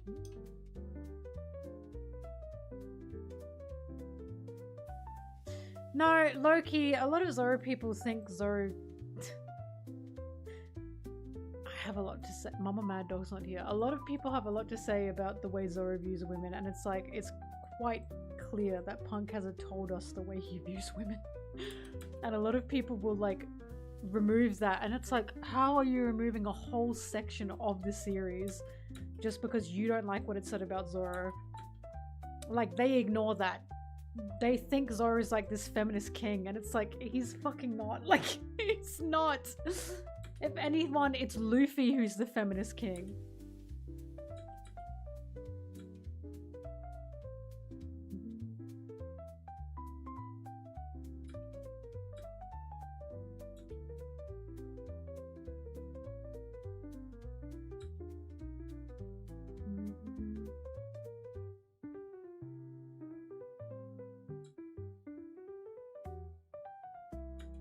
It's just weird because I think a lot of people think I'm coping when I say it's been shown that the reason Sanji doesn't fight women has nothing to do with his personal view of them. It has nothing to do with his personal view of a woman's strength. Literally nothing to do with that. It's because Zeph told him you shouldn't. You just shouldn't do it. And Sanji would rather die than go against Zeph's word. But it's been shown time and time and time again that Sanji knows, like, he sees women as incredibly capable. He sees them as incredibly powerful, incredibly strong. He does not view them as weak in any way. There's been many scenes where he knows, like, the capability and the strength of these ladies that he looks up to and helps. And don't get me wrong, Zoro has that too, but we literally have a scene, a whole scene of a woman saying to Zoro, you don't take women seriously. You don't see them as warriors, and Zoro literally admits to it. And he says, fine. There are even some people I don't like to cut. I don't like to fight. And then he proves her right because he still can't touch Monet. Like, he literally proves her right. He cannot touch Monet. And Tashigi even said, you fucking liar. Like Tashigi was like, I'm right. You just cannot fight us properly. And Zoro was like, shut up, which is why it gets me so bad. It's like, I'm not coping. We literally have two different scenes showing the reasons why these characters do not fight women. One of them is his dad told him not to, and he'd rather die than go against his dad. And the other one is he genuinely views women as weaker. And I wonder why. Like, it's there, you know what I mean? I think a lot of people went the opposite way with Zoro when they looked at Kuina and Zoro. And they thought, oh, he really admires Kuina, which he does. So he's going to think, oh, all women can be strong swordsmen. But it went the other way because Kuina's death traumatized the fuck out of him. Because Kuina, his mentor, said to him, you're going to be a man and be stronger than me because I'm a woman. And a lot of people don't seem to understand how a little boy would embody that. You know what I mean? How a little boy would take that. And how that would change him for fucking ever. Like, it's just bizarre to me. Like, a lot of people would say, Kuina would fucking hate him. And it's like, yeah, that's the point.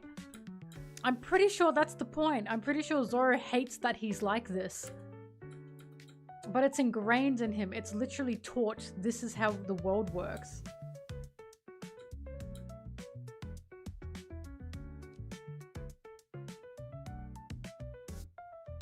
It's like people who deny that Kushiro was Zoro's mentor. I always had this theory, the reason people were so heavy on making Mihawk Zoro's like uncle or dad or something is because they don't want to accept that Kushiro is actually the guy who raised Zoro. Like, they don't want to accept that, and it's like, but he did. Kushiro was the one that raised Zoro. It's as clear as fucking day.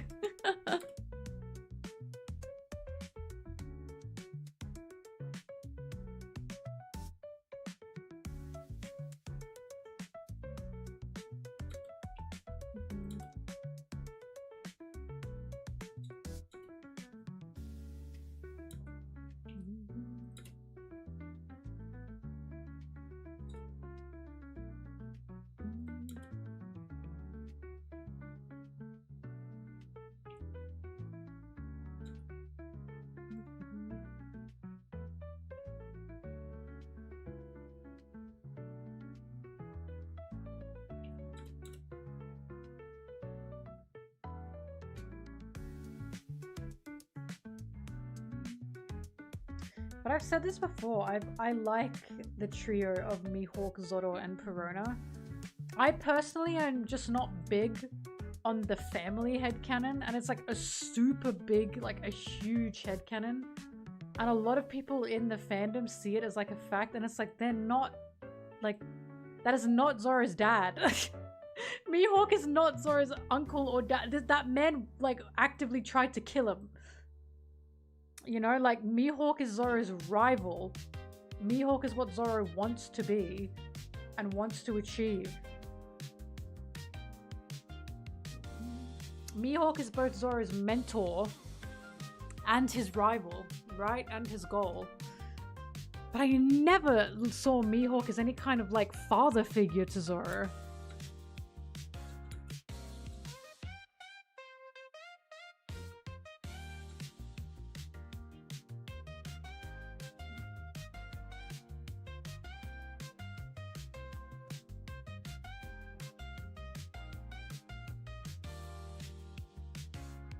Dads can try to kill their children. Yeah, Judge, you know, Judge was like, damn, I couldn't kill you, but I wanted to.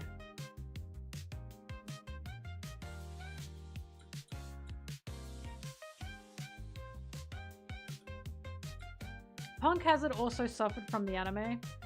Again, every time I hear complaints about things in One Piece, it's always the fucking anime. Punk Hazard in the anime was a real drag. In the manga, it's really good.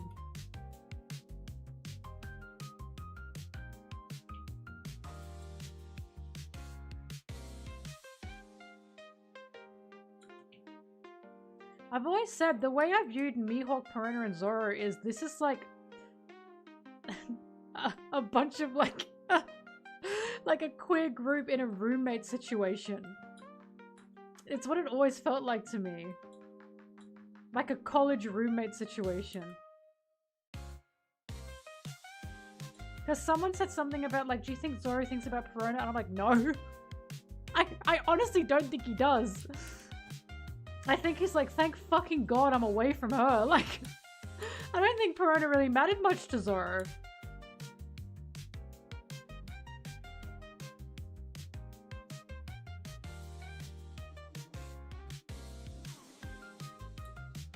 The way I look at Zoro and Perona is Perona was just there for him. Like, she happened to be around, but he didn't really think about her.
I'm hearing things.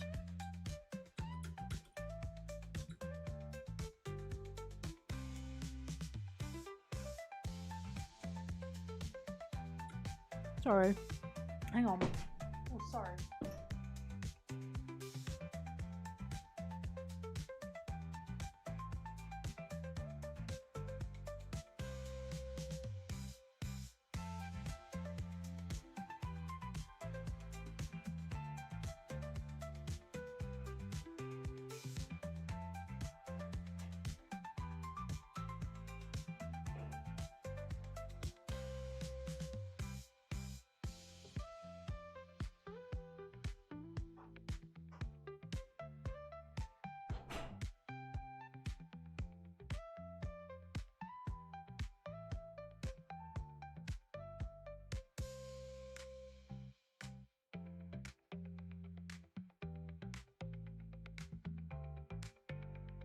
Fuck me.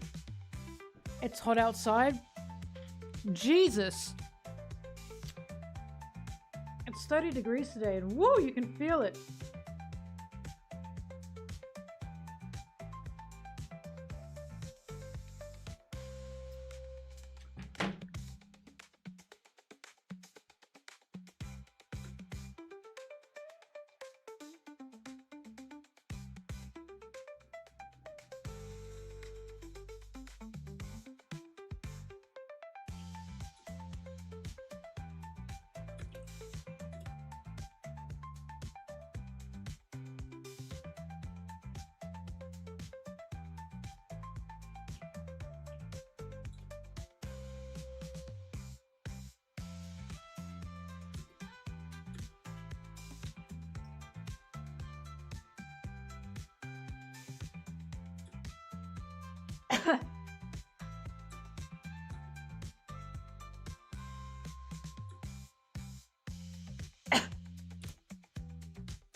Oh.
Oh.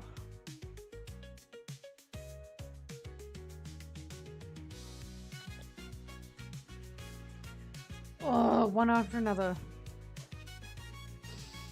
Don't think about it. Don't think about it. Just keep editing.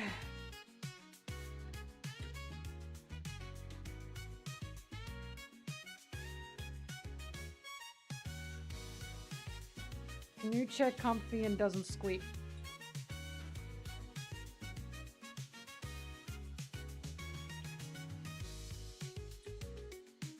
I'm trying to get Sanji pregnant. Oh my god, I'm trying really hard to get Sanji pregnant.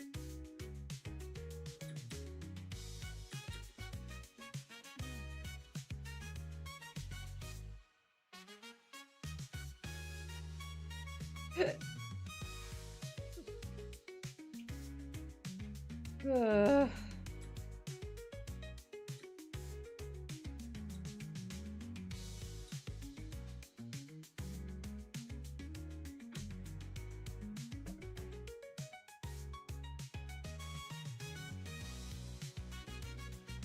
Hi, Bacon.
Just thought about Zoro and Sanji kissing and I got an energy boost. Okay, let's go. Let's lock in.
Fuck, I'm so good at editing.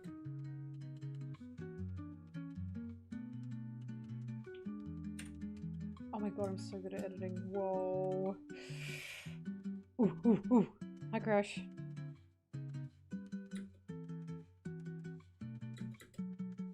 I basically really liked this take I did, but I didn't do another one like it, and the take cuts off, and I was like, ugh. So I clipped things together, and you can't even tell. I might be good at my job.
I've got one more chocolate here, but I can't eat it. I've had too many chockies. One too many chockies, I think.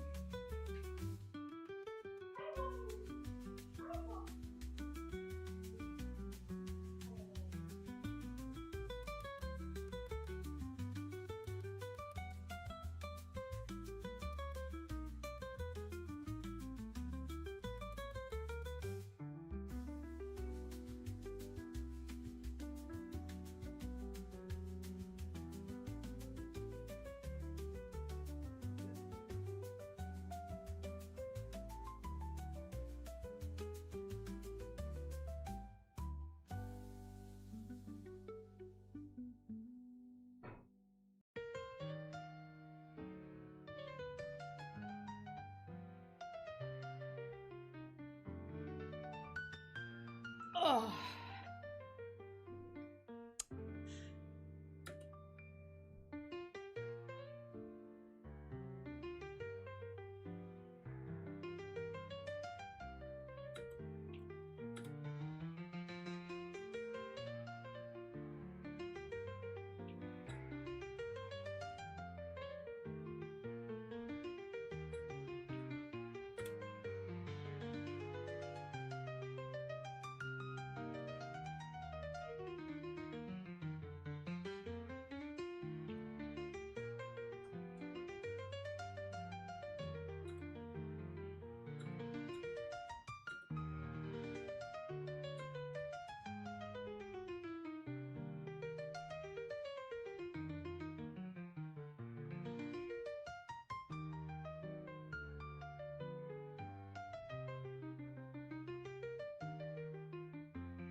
I wonder if they have this Zoro First Mate debate in Japan.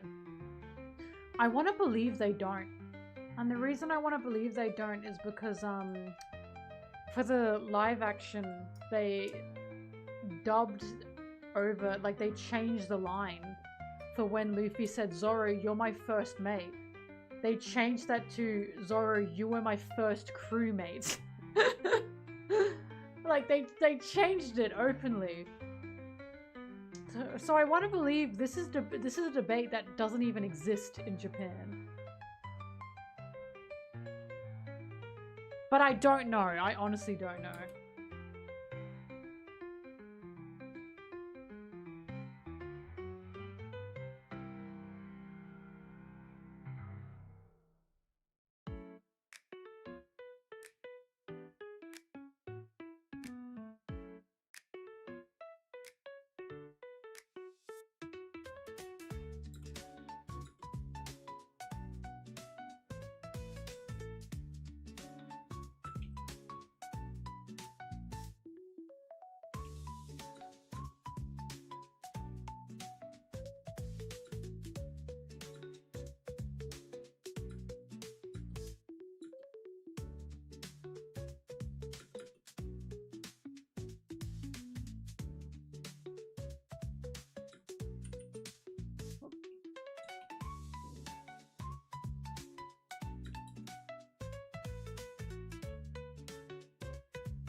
Oh, I'm tired.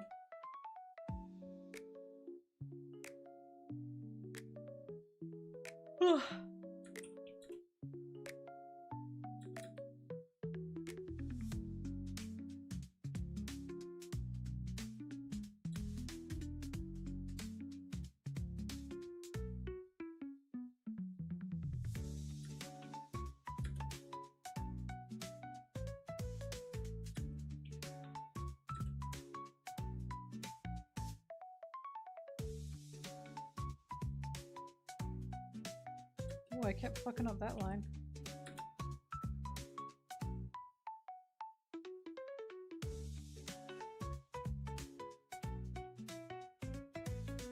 Daredevil skin. What's... Hang on, what skin, Bertha? I haven't seen the Daredevil skins.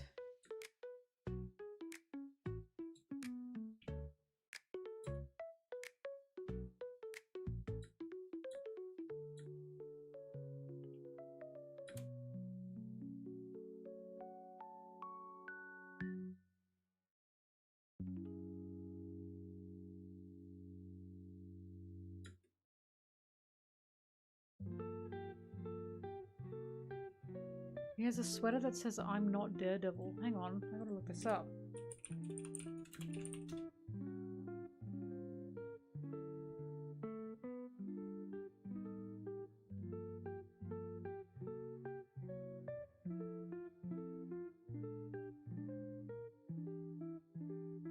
Ah!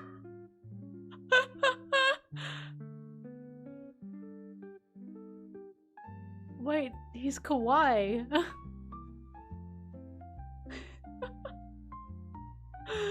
Why is he so cute?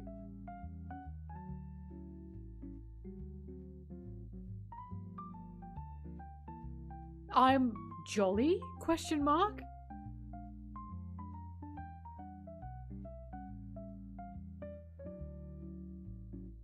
They made it his cane. Look at his little horns! Okay, that's cute. I get why you want it.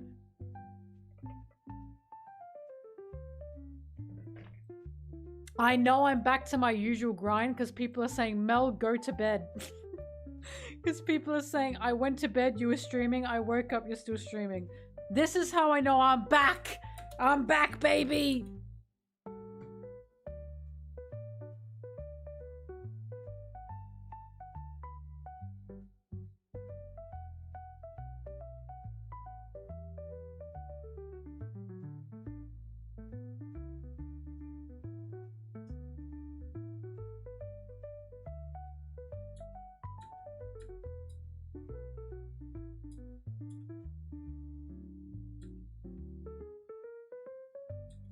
It also would make sense for Sanji to save the children because Sanji recently, like, yelled at Luffy for, like, being rough with the kids. And said, stop it, Luffy, they're raised to be kind. Like, he clearly also cares about these kids. God, Sanji's so cute. Ah! Oh, I miss him! Oh my god, I'm going crazy! Oh, okay, I'm normal again. Thanks, everyone. Thanks, everyone. Don't clip that. I'm 9 hours in! Come on! Be nice to me.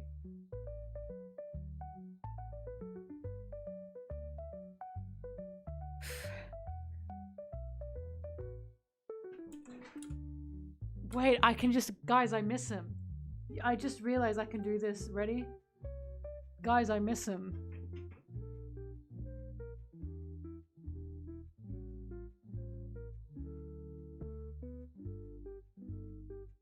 Okay, I've gotten my fix.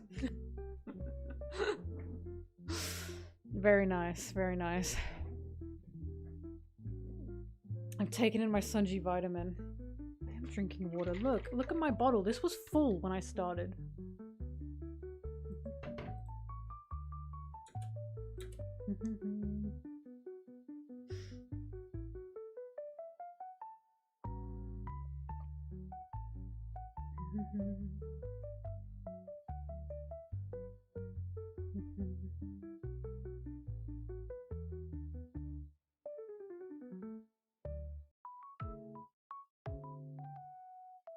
You're watching YouTubers that may have been inspired by me.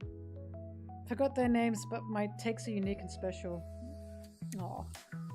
I do remember when I first started doing this, I do remember how many people were saying to me, wow, I've never heard someone talk about the Straw Hats or like One Piece like this before.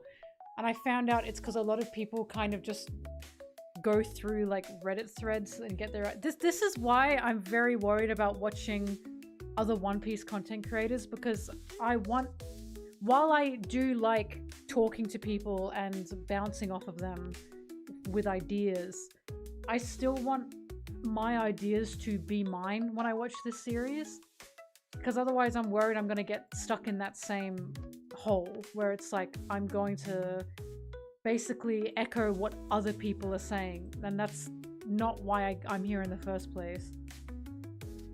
Like, actively, the reason I am now a One Piece content creator is because I was looking for One Piece content and nothing said what I wanted it to say. Like, there was no one big One Piece video essay out there that I could watch. Like, there were no proper character analysis videos that I could watch. And I was like, fuck it, I'll do it myself. It was driving me nuts. I don't watch Goofy, no. I talk to him a lot, though.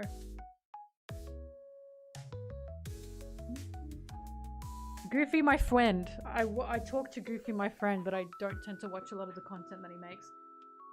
Although I know it is funny. He's a funny guy.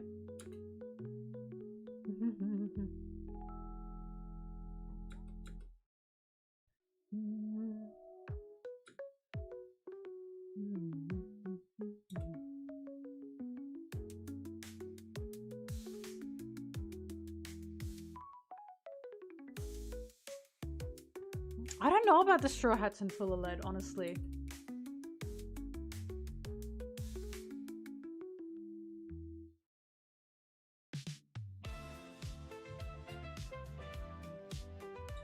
I love talking to Jork Show and Mama Jork. I love talking to them. Because Mama Jork has such interesting ideas. Such interesting ideas. I just love talking to them both.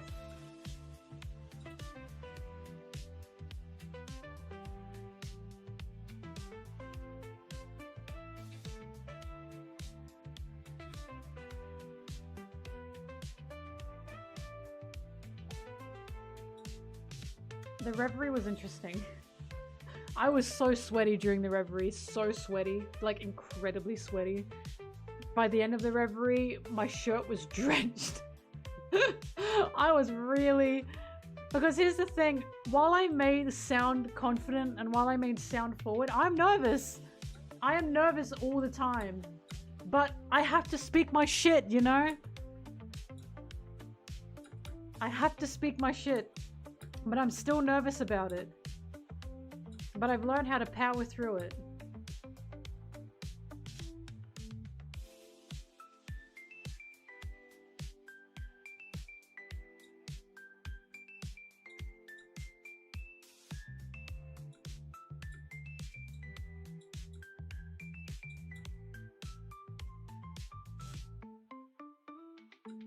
I can't believe I only recently dropped that Imu thing. When I said I think Imu's power is going to be similar to Luffy's in regards to it's like cartoonish, but it's like literal like ink cartoon. I can't believe I've never talked about that before until like the recent chapter. Because I've always thought about that and I was like, damn, I guess I've never brought this up.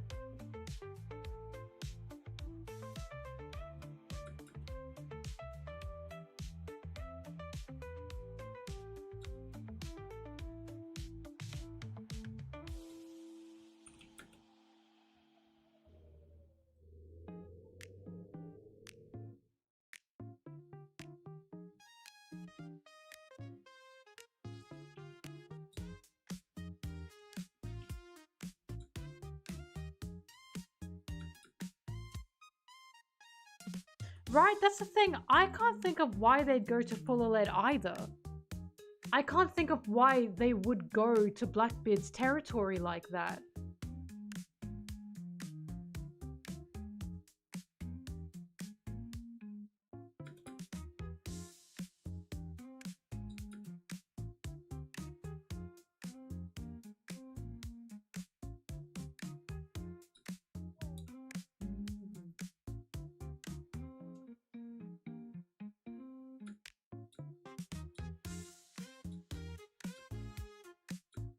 I don't know. Maybe Luffy will run into Law and Law will be like, Luffy, he's got my hat. And Luffy goes, I'll get your hat back.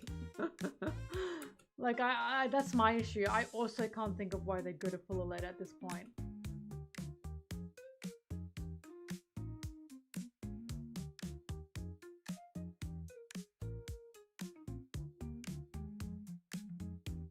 That's what I mean. I don't think Luffy would want to save, like, or would feel the need to save Garp. I know that I'm not the biggest Garp fan, but I can't understand that. And the thing with Pudding gets me as well, because a lot of people think, oh, Sanji's gonna say Pudding. First of all, Sanji doesn't even know that Pudding's there. Second of all, out of priority of who they go after, Vivi or Pudding, it would probably be Vivi. Third of all, Pudding's family is an armada, right? Her family's an armada. So I'm like, if anyone's gonna go to Fuller Lead, it's gonna be Big Mom Pirates, because they would want to go and save Pudding. Which is why it's like, I'm not sure about the Straw Hats and Fuller Lead. I think they've got other things to do. I can see him being interested in the Pirate Island, but I can also see him being like, oh, Blackbeard's there. I don't want to go there. Like, he doesn't like, he fucking hates Blackbeard.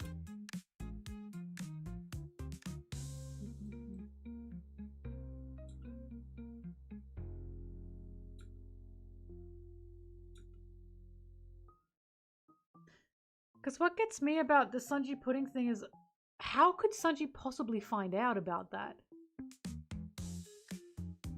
There's like no one that he talks to that knows, you know? Unless he hears it from Big Mom's family? Big Mom's family make a lot more sense in this situation, because Big Mom's family, like, Pudding's their family. And they know Pudding got kidnapped, so why would they not want to try and save her? Because again, there's two things going on here. Vivi's also been taken. Or Vivi's signaling to them. Why would they not prioritize Vivi in this moment? I don't know. I don't know. We'll see. I'm not Oda. We'll see what happens. He makes things make sense, so we'll see.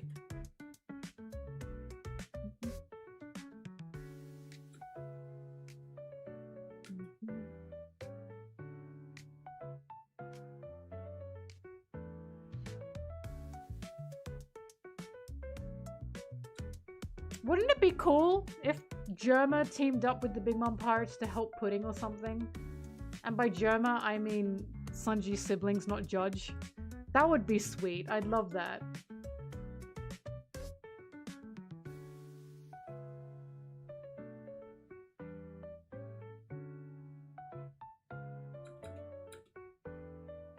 They're Neomads? Yeah, but I can hope the siblings can break away, okay? I can hope. I was also gonna say, do we think, because I agree Luffy and Blackbeard have to meet, do we think Fuller Lead's going to be the island for that? Fuller Lead, we've seen it. Like, we've been there now. Do we think Fuller Lead is where we're gonna go? I don't think it is.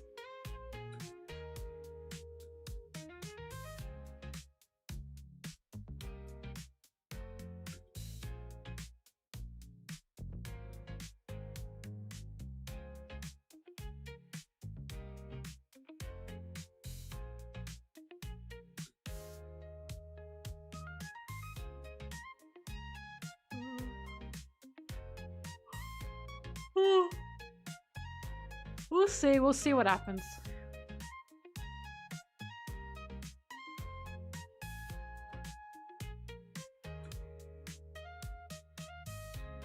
I'd love to get more of King, and we're definitely going to get more of King because his race is obviously important in the same way Pudding's is as well.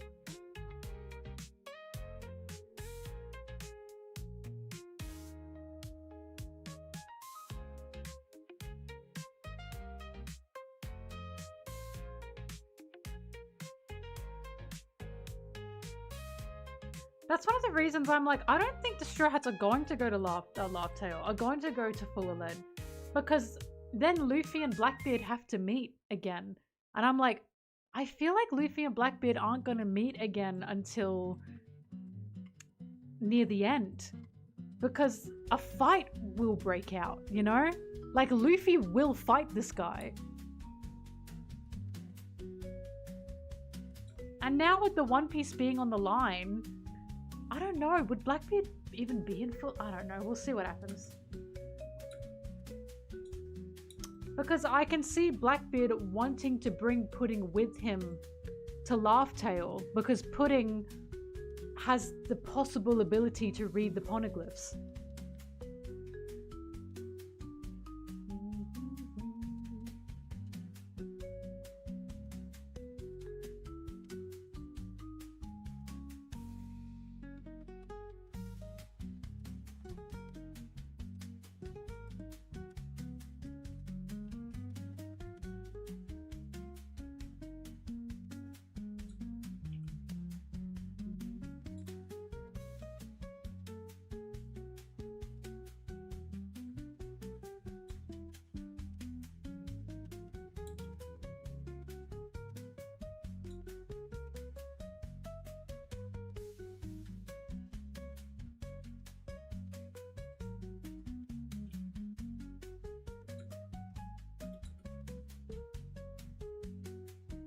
It does make me wonder what King's place is going to be though, because when Vegapunk talked about like the poneglyphs and the races being wiped out, we cut to both Pudding and King. And I'm like, I wonder what King's relevance is going to be here.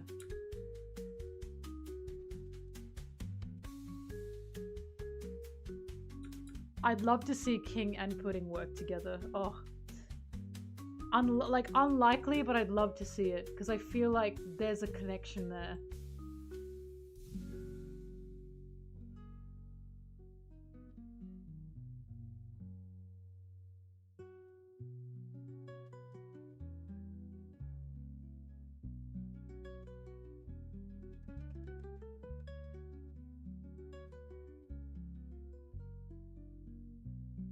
I mean, you could have a connection with Pudding, because both Pudding and King were singled out for their blood. While Pudding's wasn't as horrific as King's, she was still bullied for her third eye. And the three-eyed people are clearly not really anywhere to be found, you know? Like, Pudding has never found one of her own, that's quite clear.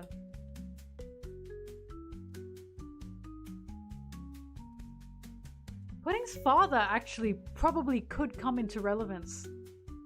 It's very possible Pudding's father will be around.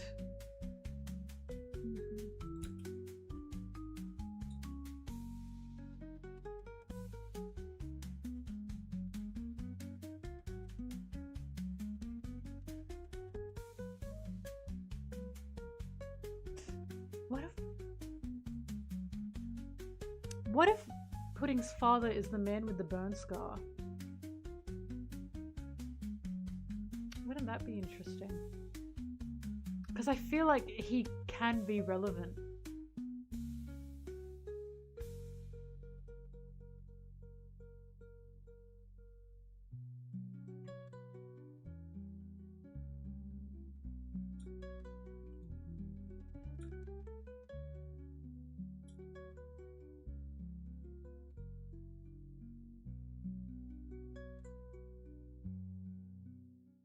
Flamingo, I want to believe he's at Shirahoshi.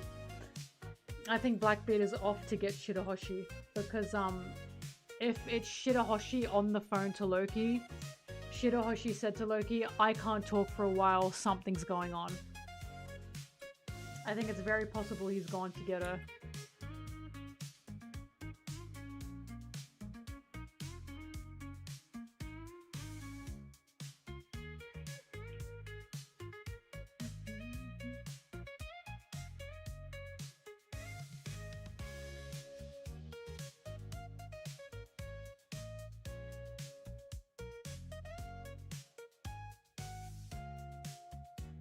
People are denying it's Shirahoshi because they don't want MelonTeee to be right.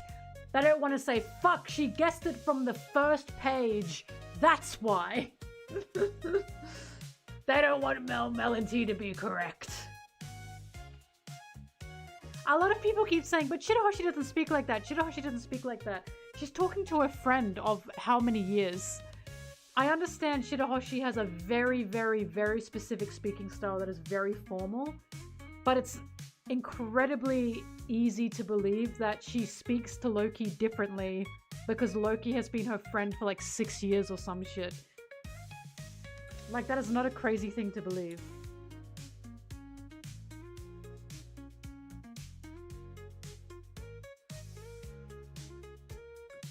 Right? They're definitely gonna go to Vivi. When they see her newspaper message, they're definitely gonna look for her.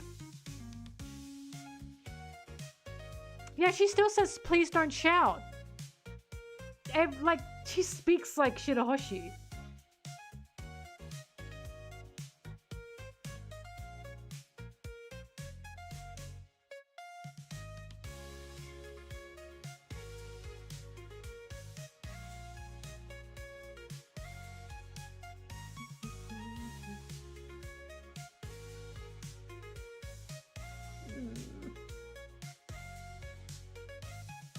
Yeah, Harold and Neptune had the friendship.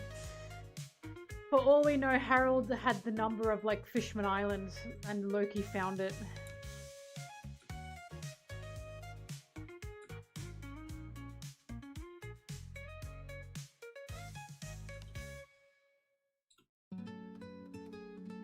Well, for all we know, Harold had Neptune's phone number, gay, and Loki found it and called it, and Shirahoshi picked up.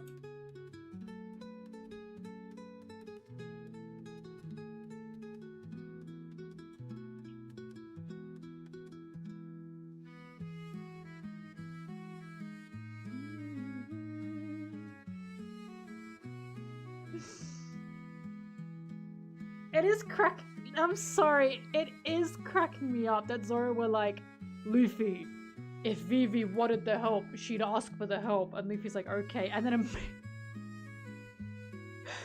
Luffy's instinct was right!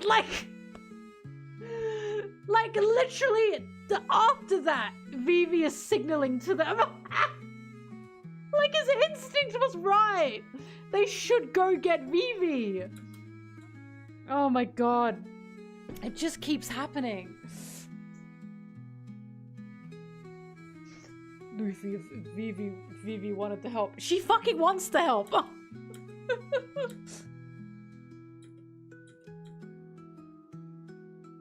I've talked about this, and I've talked about what Zoro says in that moment I don't agree with. And like, I know the way it was supposed to be framed, I understand it. I don't agree with what he says, because he basically says, wait until it gets to the boiling point to be able to help someone. And I just don't agree with that. Especially when he uses Ace as like the example. And it's like... And I'm like, I understand what Oda's trying to say with Zoro, but I just don't agree. I don't agree that you should wait until like the crucial moment to help someone. I don't think that's what you should do. I think once you notice something is changing and something is different, that's when you should help them before it's too late. You know what I mean? Because using Ace as the example there was very bizarre.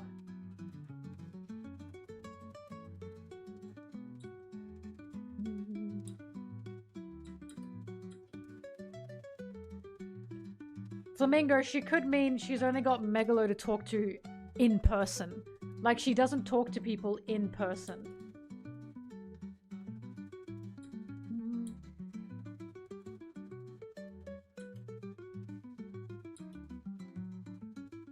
Maybe Zoro's supposed to be wrong.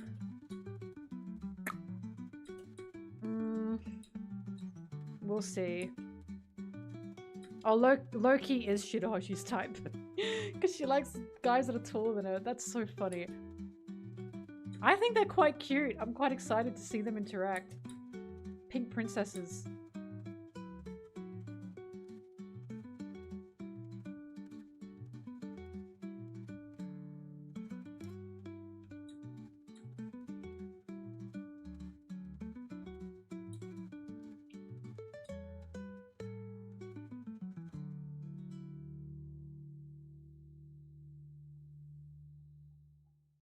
How long does YouTube streaming go for again? Is it 10 hours or 12 hours? Can someone please remind me?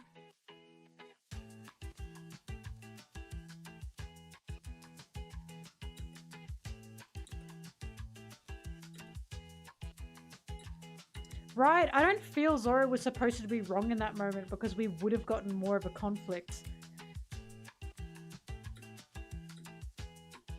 Who knows? Maybe Zoro's after Elbaf, Zoro's gonna be like, oh fuck, she did need our help.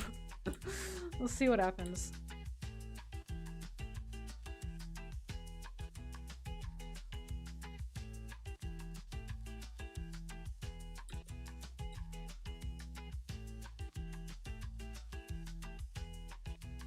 Someone be my sheep and look up how long you can stream on YouTube. I don't want to do it.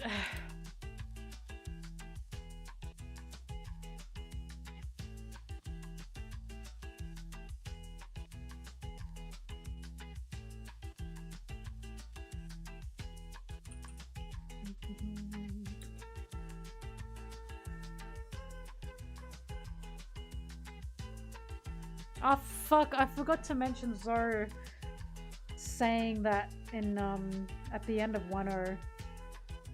Because a lot of people also use that. It is 12 hours? Okay, thank you. There's a lot of people use that as a Zoro First Mate thing, but I think I say enough. I think I say enough for people to look at that scene and go, oh yeah, he is still needing to like convince Luffy. It's not just him going, no, we're not doing that. He's needing to convince Luffy and the crew.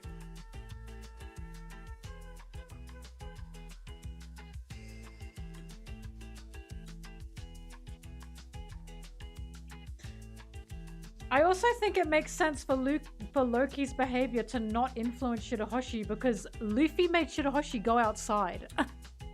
Loki did not make Shirahoshi go outside. The reason Luffy influenced Shirahoshi so much is because Luffy was like, we're going out.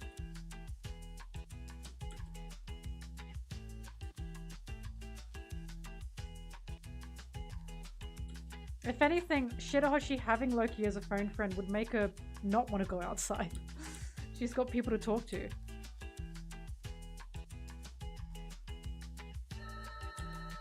I'll be back.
Sorry, I'm back. I had to get a package. And, thank you. I just met another neighbor. Everyone in this building is so nice. Everyone I've met has just smiled at me and said, "Oh my god, lovely to meet you."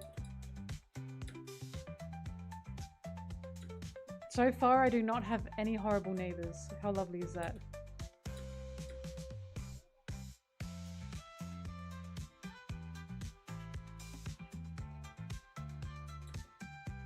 Well, she commented because Blueberry was sitting and waiting at the door, and she went, "Oh, how cute." And I went, "Yeah, she's clingy." You are bobbing? Now you're coming to see me. You are a very cute cat.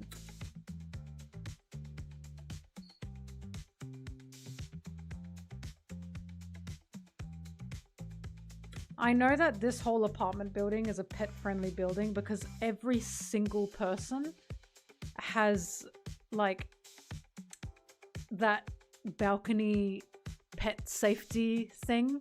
Like the railings, the pet safety, like, railings on all their balconies. Every single one. So they must all have a pet. Or you just don't do that, you know?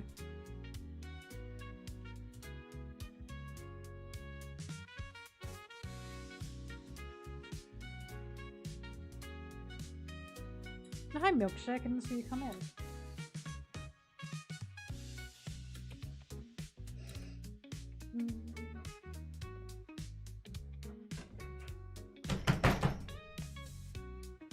She's scratching up my fucking couch. Don't do that! You know not to do that. God, she pisses me off.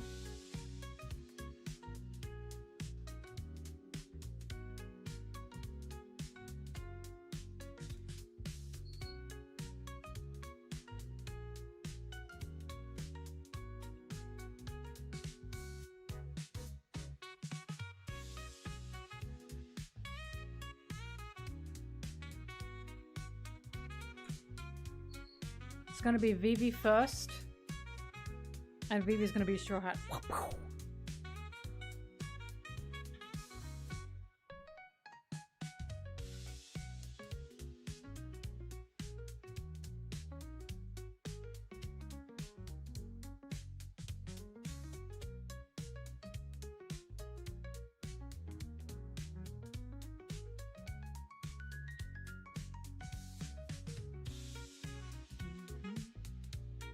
Give me a second. Give me a second. I think there's something I want to open.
Basically, the reason I wanted to open this is because I had a hunch I think I knew what it was, and I did know what it was.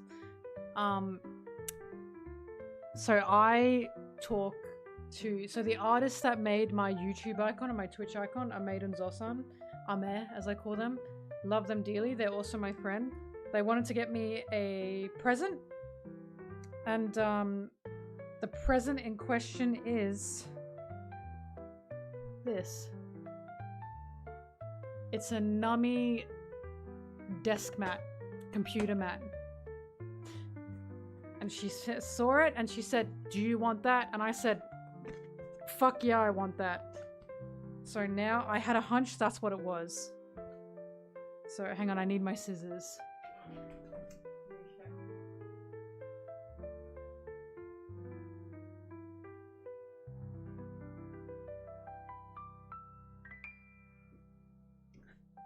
Nummy wine. It's the perfect color as well for my setup. It's like they made it just for me. Hi Anna. Yep, all-nighter.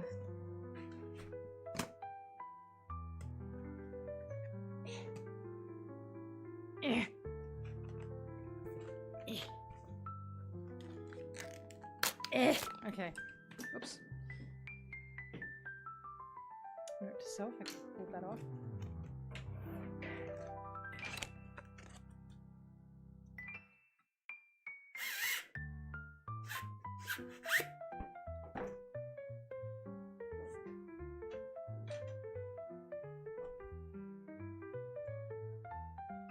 Oh, she's upside down. How good is that? Isn't she the perfect color? Like, isn't this the perfect color for my setup? She's so cutie. She's so cutie patootie. I love her. I love her.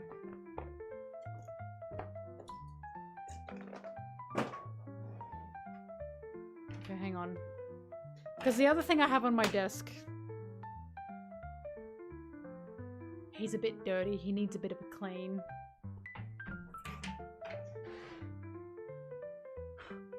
She is massive.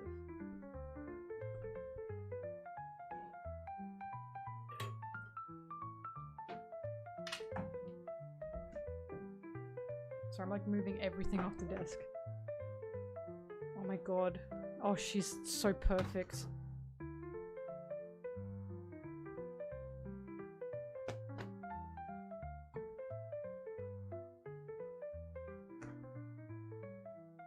Hang on, I'm taking a photo of it for my friend.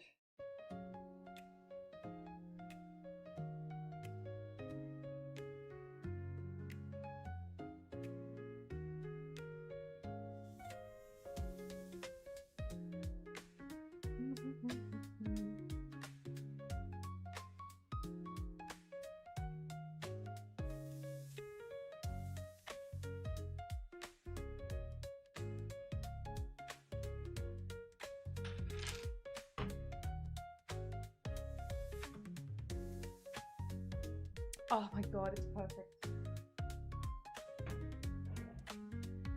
Oh my god, it's perfect! And I've got Lauren as fat fucking boobas in the corner.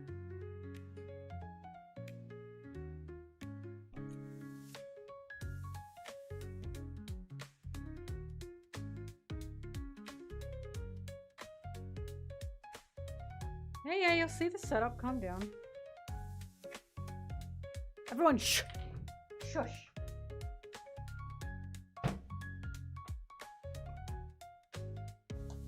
The box is cute as well. I kind of don't want to throw this out, but I have to. Okay, hang on.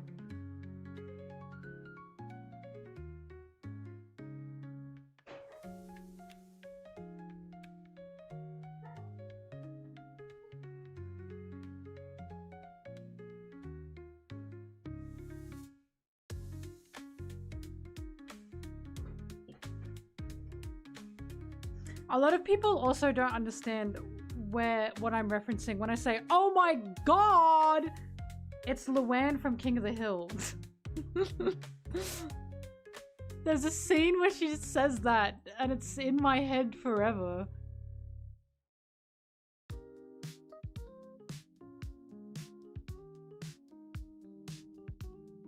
Hang on, I'm pulling it up.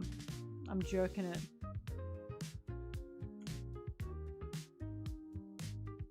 Biggest image in the world, apparently. Here you go.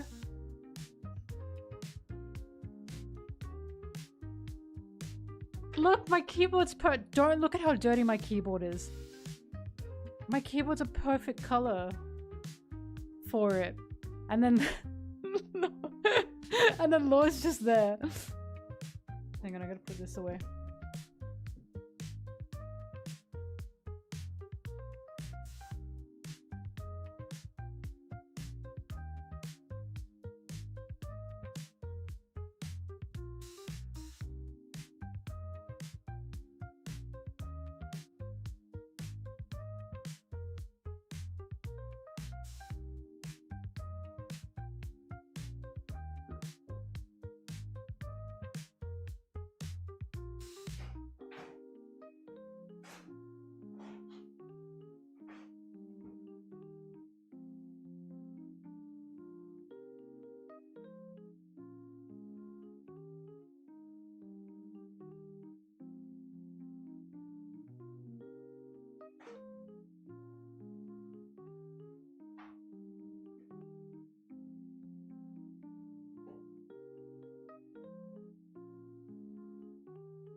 Second piece of huge news. The One Piece cards have also arrived. I will not be opening these now because it's not many people are up right now, but next stream tomorrow, these are going to be opened.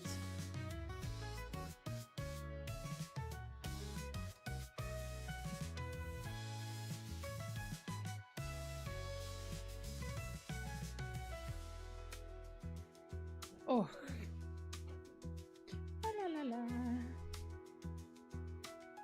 My all-girl setup. Zoro is here. Hang on. See? He's also in this corner here, but it's kind of... There he is. See? And then Luffy's there too. Ace is also there.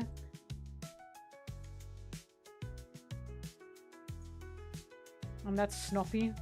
Snoopington.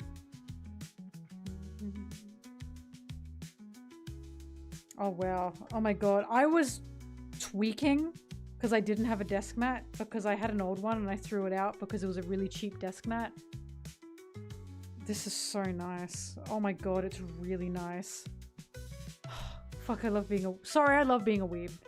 I just love Nami.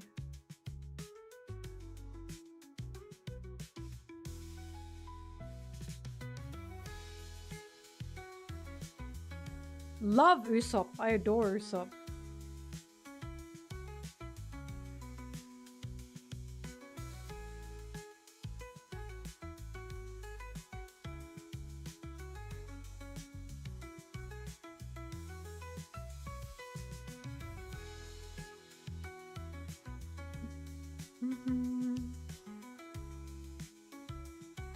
Wait, ready?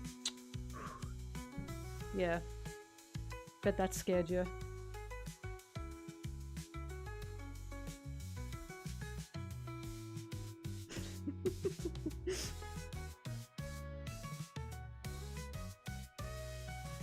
Sidestep. You are also fucking mean to me.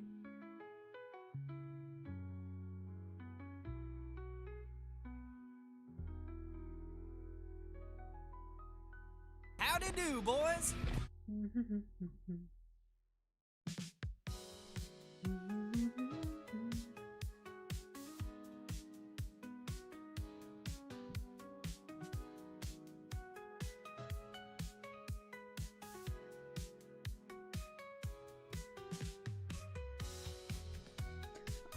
I kind of just want to stare at the Nami mat all day. I'm not gonna lie.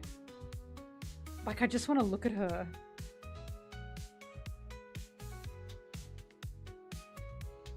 Oh my god. Oh my god!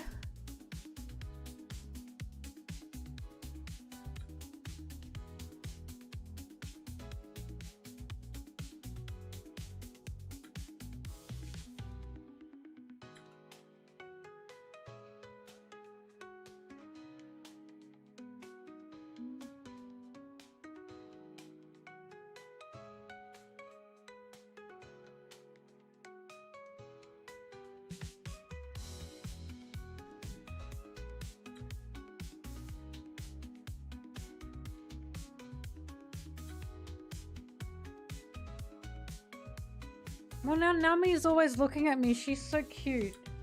I know they made this one for the girlies because they made it pink.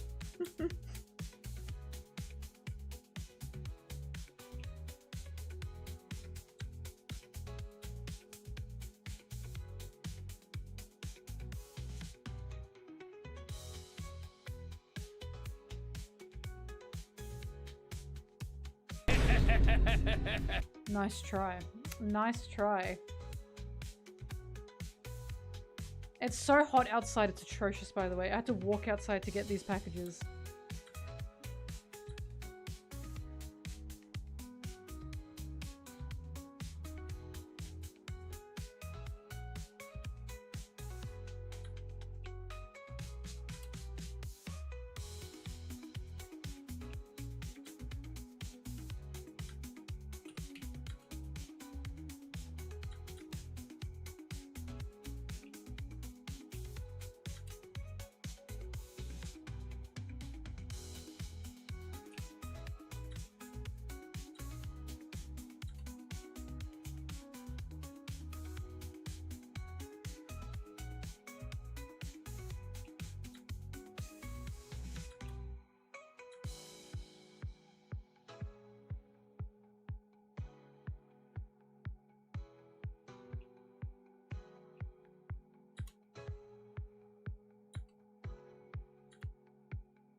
I think after I finish this section,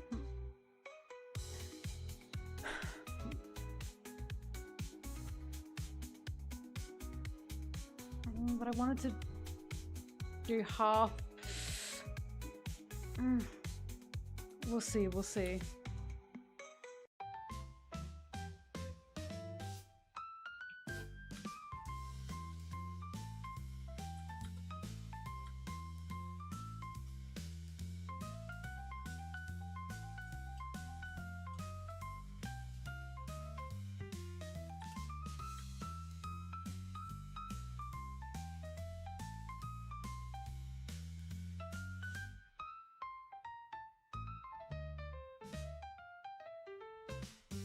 Bacon, you just said so much to me.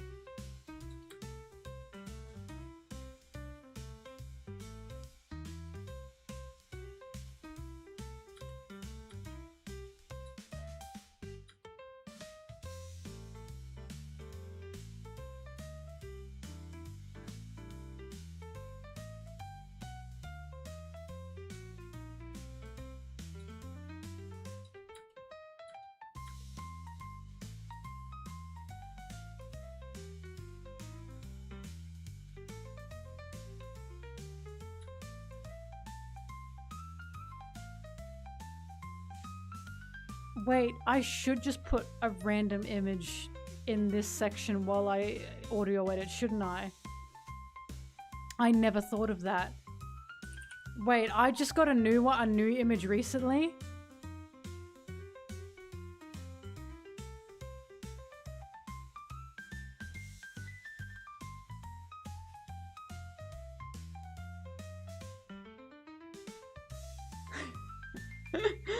It's a good image. Are you guys ready to see it?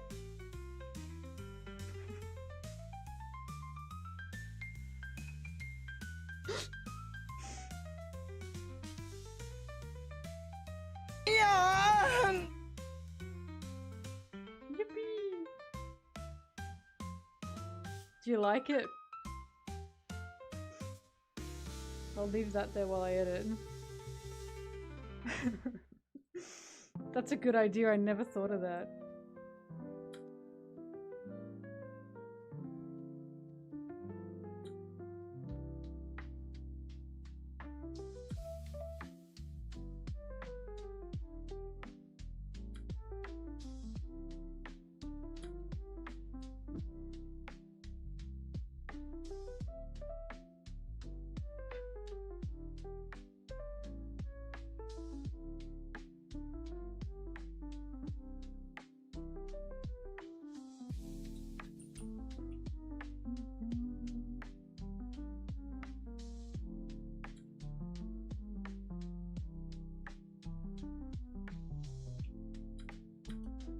Oh, whoops. I can accidentally cut that. I can just delete the track.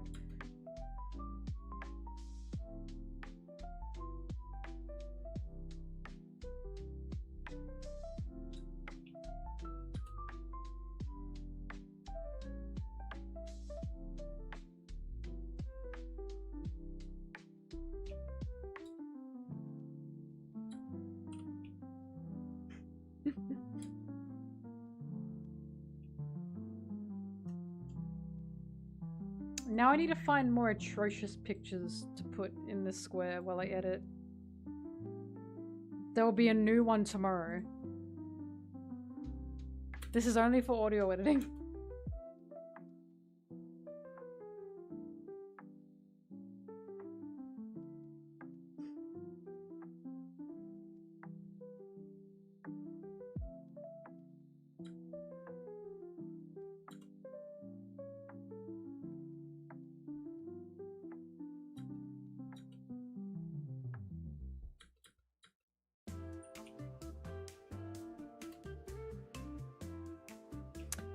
I don't know if Luffy's gonna pass on the straw hat to someone else. You know what I can see him doing? Giving the straw hat to us, the audience.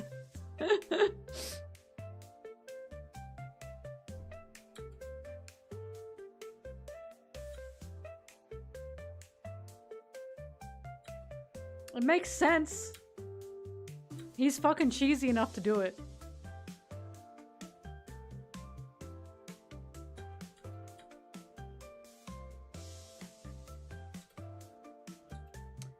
I think there are a lot of kids in One Piece that can be the next big thing, personally.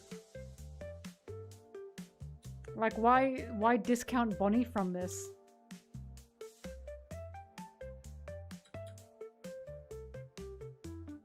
I think the whole point is we keep seeing kids who have this will and to have this strength. I don't think it's just gonna be one kid.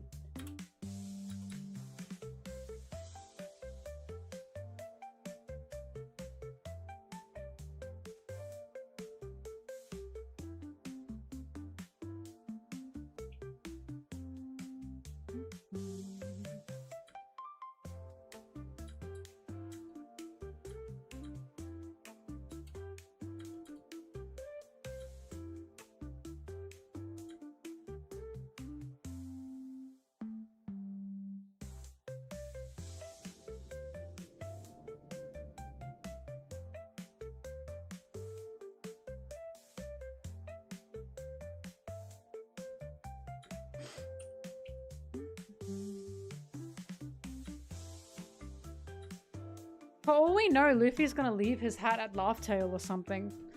Because the hat is very much implied to have originally been Joy Boy's.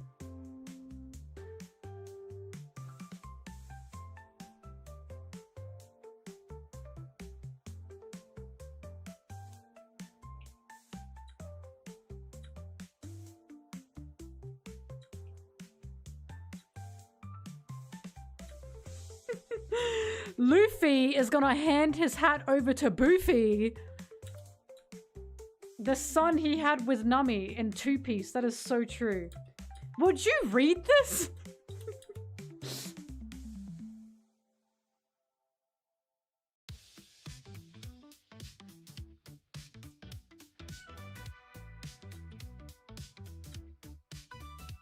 No!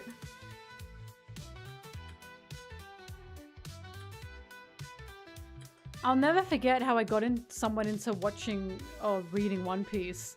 Because I said to them, Nami never gets romantic feelings for Luffy. And she said, really? And I said, no, never. Not for any man as well, by the way. Not now, anyway. And she said, okay, I have to read it.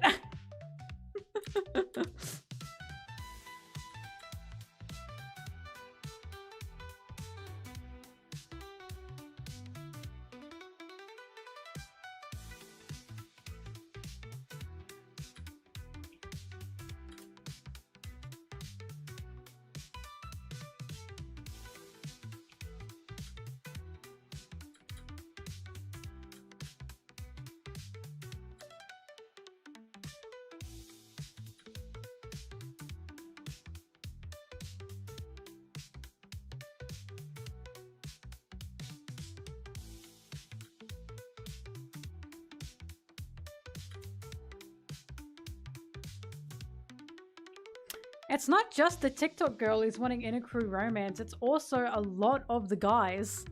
Like, a lot of the long-time shonen fans also want that. Like, Luffy Nami shippers are mainly the guys. It's mainly the guys.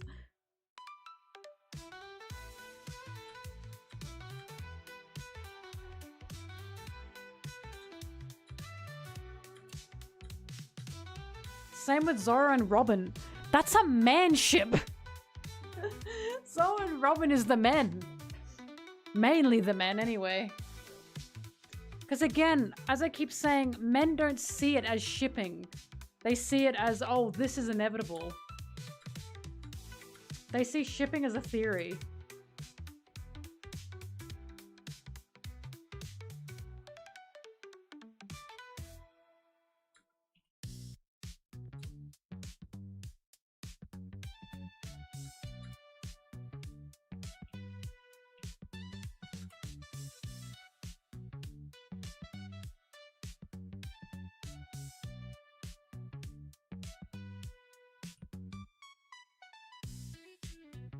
Milkshake, what was your ship? I have to know.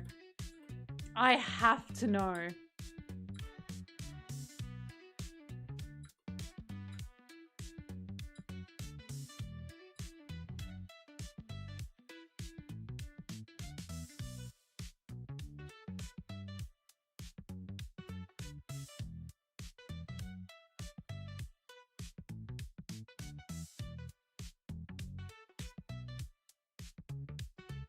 Yeah, Anna, we've talked about that.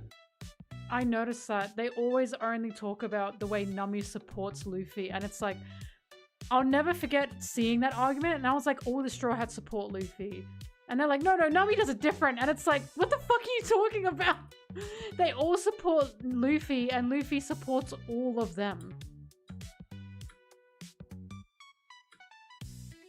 Their arguments fall flat because what Nami does for Luffy is what everyone does for Luffy. And what Luffy does for Nami is what everyone does for Nami. Like, you want to talk about support? Sanji is Nami's fucking #1 supporter. He's literally the #1 guy to constantly support Nami.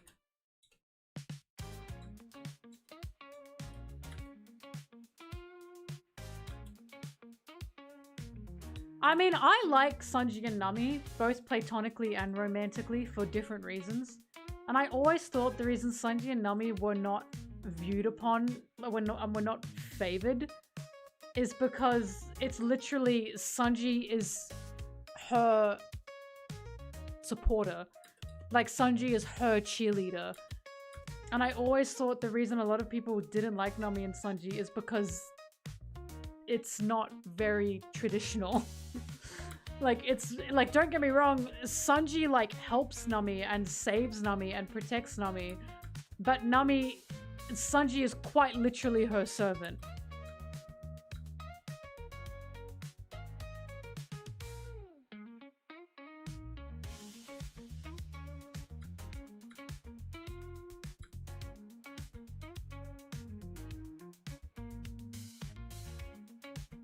It was Luffy and Buddy.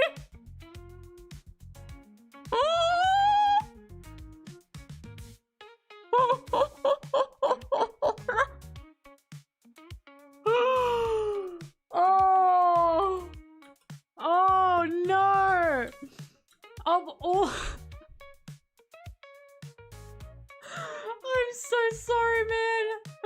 I am so sorry. That's insane. Oh my god. You're like the you know? I'm so sorry. The chances!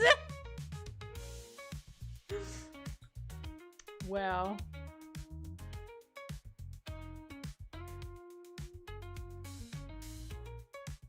God, that's so sad. I get it, Milkshake. It's just, I feel... Cause, like, who fucking could have seen that coming?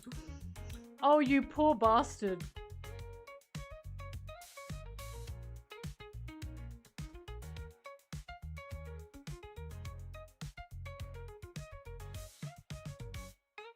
It's okay, man. No one knew.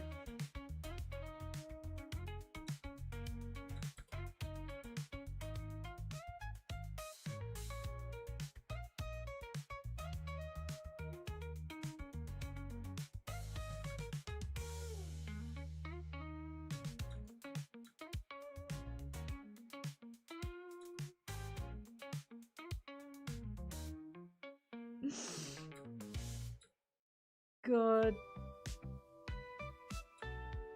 I'm trying to think of a sad song to sing for you.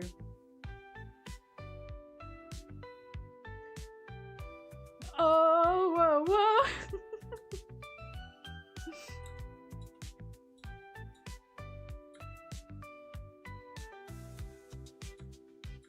Look away. Mambo number 5. There were a lot of fan arts of Bonnie before the reveal, and I know a lot of those people deleted those arts after the reveal. Woo!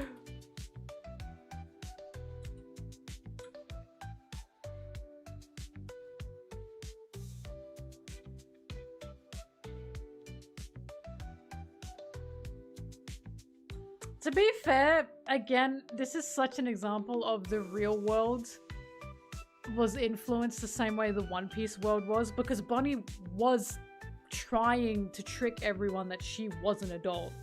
Like, she wanted everyone to think she was an adult. She fucking got ya! She got ya!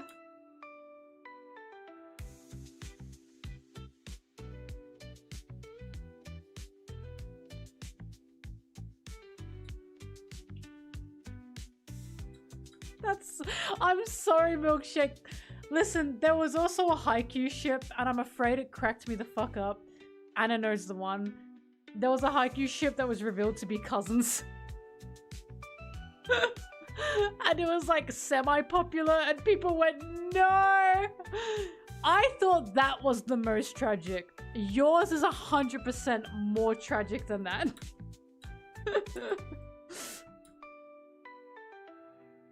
DCM, who, Anna? Who? Oh, Detective Conan. Anna, to be fair, that was the movie, and it's like not canon or something. It was like, it's like a not non-canon movie or some shit.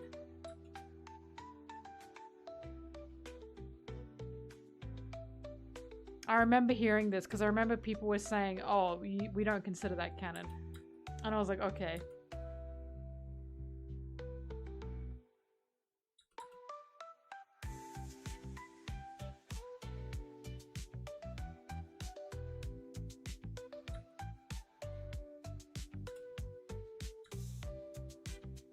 When you said your ship sunk, I was thinking, oh, the character got together with another character. I wasn't expecting to get, like, an actual cannonball to the face. Ah.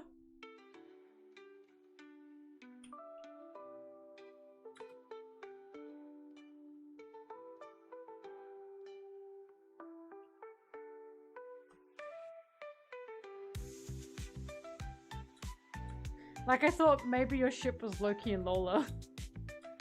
Ah.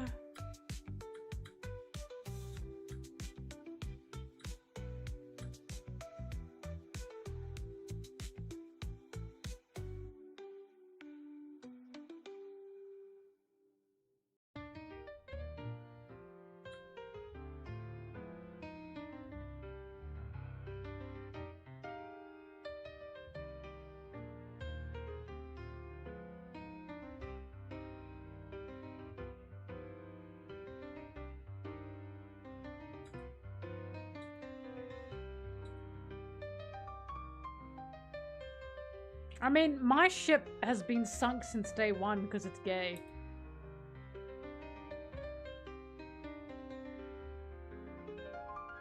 But I persevere.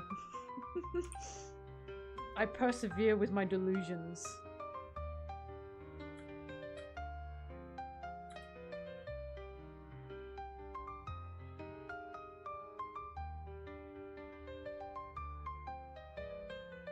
I also do like Nami and Sanji, but there's not going to be romance in the crew. Like, well, I say that, but I can see Frankie and Robin. I do think it's quite clear that Oda likes Frankie and Robin. So I think perhaps I think Frankie and Robin are the only possibility. While I like Nami and Sanji, I don't think it's happening. And I'm happy with that. I'm totally fine with that. I've already told you guys how I kind of don't care for the endgame. Like, I kind of don't want endgame ships. And I don't want them because I think the Straw Hats having an ending where they are the family that they are and they're still existing as they are would be great.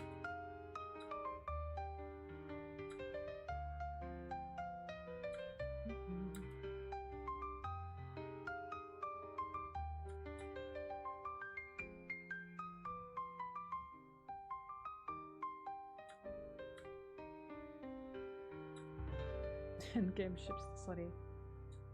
You got me. I mean, I've talked about why I don't like endgame ships that much, especially amongst the Straw Hats, because it does limit interpretation. I've always said, I think if you add endgame ships in a series that does not prioritize romance, I think you're fucking up.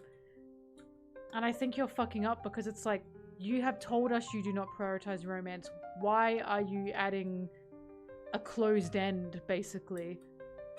Because I look at something like Naruto and I'm like, that's one of their biggest fuck-ups. Why the fuck did you have, like, solid couplings at the end?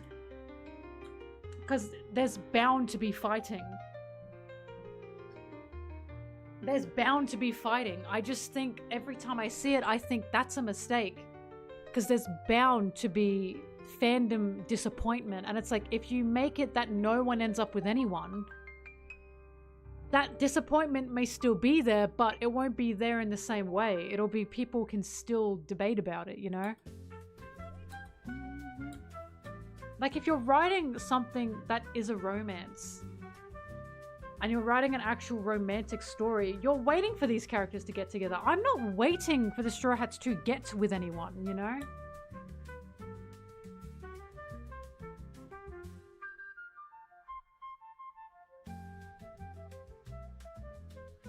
No, Hero Academia's ending ended with Deku and Uraraka.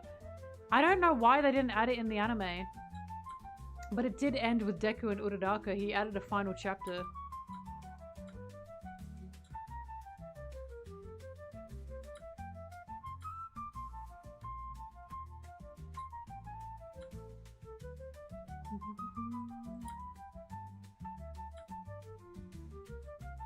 I don't know, I've just always thought this.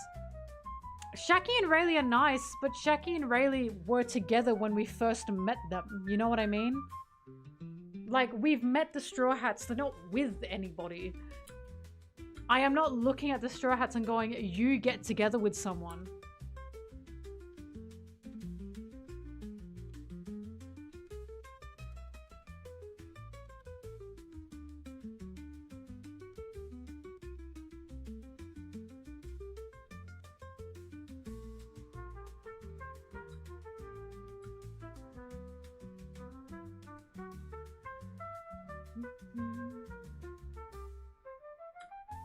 But even Kaya and Usopp.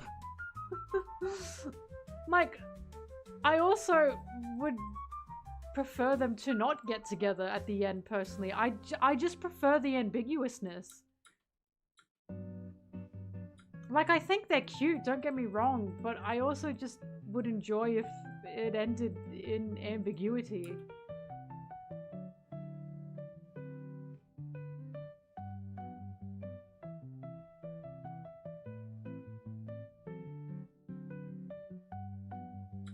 I've always thought about this about series that do not focus on romance. I've always been like, because Avatar: The Last Airbender, I hate that they ended it like that. I hated the romance that they ended on, and I was like, why? It's been driving, like, it drove me nuts.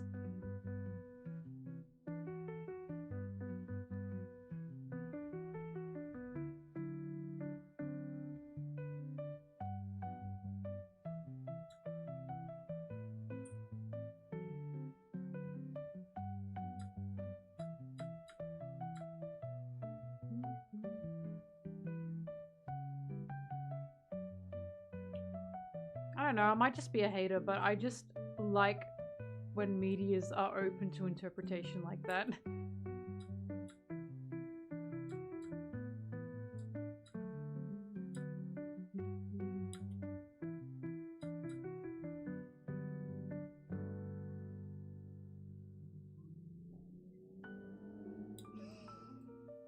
Yeah, why not, Bertha? I guess I would, unfortunately. Atun, atun.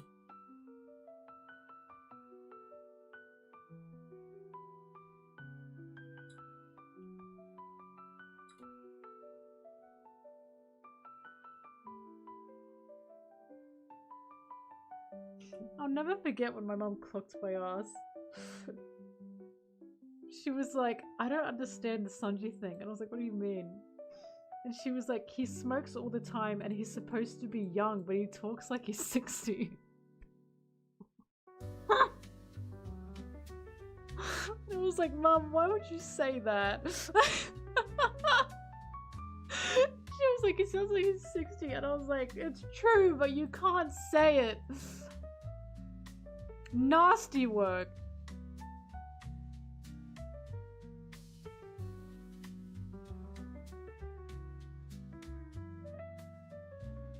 He is voiced by an old man.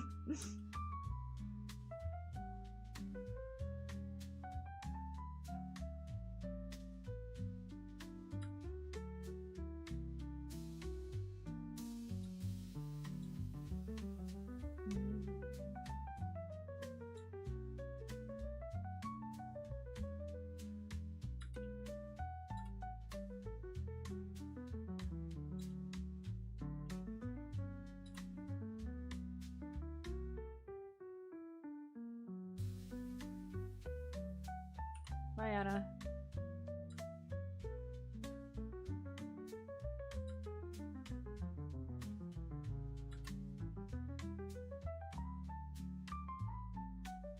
Sanji's got a good voice actor, but I do wonder, like, I mean, they're going to. When he gets a new voice actor for Wit, which is inevitable, like, I really do think that's going to be the case. Maybe that's going to be the big announcement. Maybe they finally have the voice actors lined up. But, I think he's going to be young, you know? It makes sense for them to get a young cast.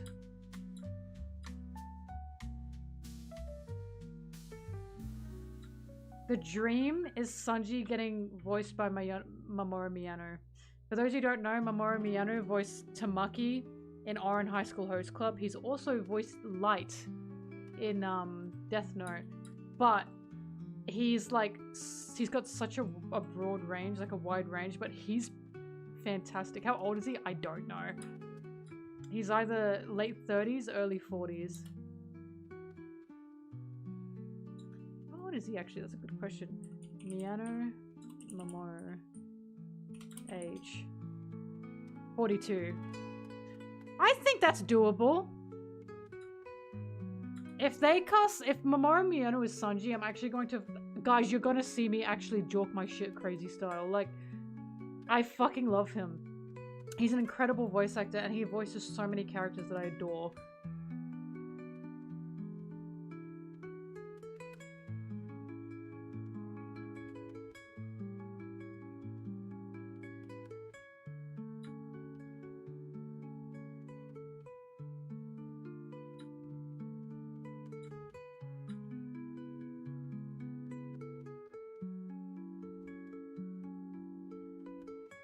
Well, they need new voice actors. Like, the Wit remake is a remake. It's gonna be a totally new. So, it's gonna have new voice actors.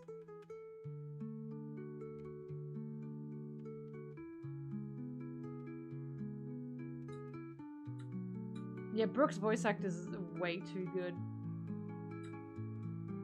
I love how Brooke's voice actor is just an insane old man.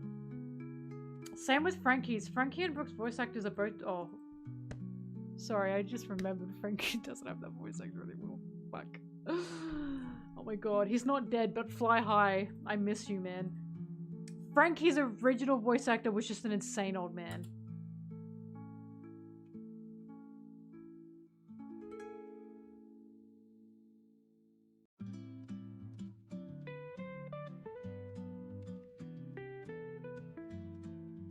That just made me go, oh. No. They casted someone who's, first of all, kind of a piece of shit. I don't fuck with him. Second of all, he's so generic sounding. I just don't understand it. How can you hear Frankie's voice and then be like, yeah, we'll just get generic sounding man? Like, I don't understand.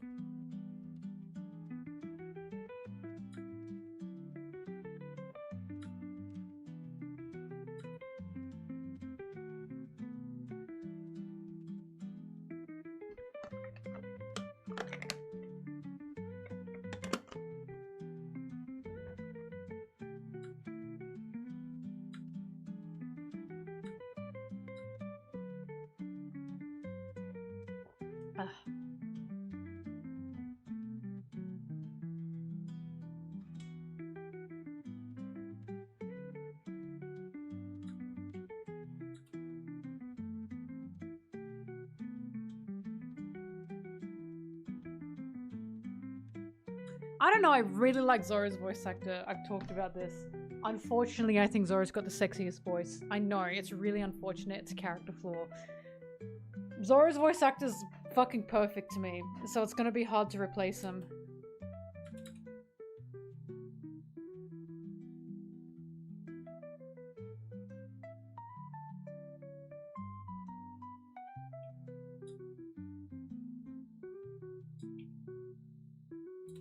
So long as the guy understands Zoro's dum-dum, then I'll be happy with it. But it's okay because I think majority of Japan understands Zoro is dum-dum.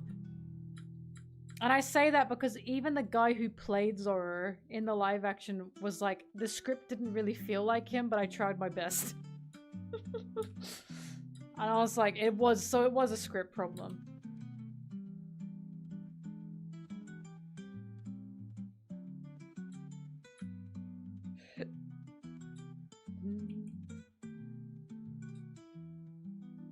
Right? He created Frankie for him, or he was inspired by him. It's just crazy.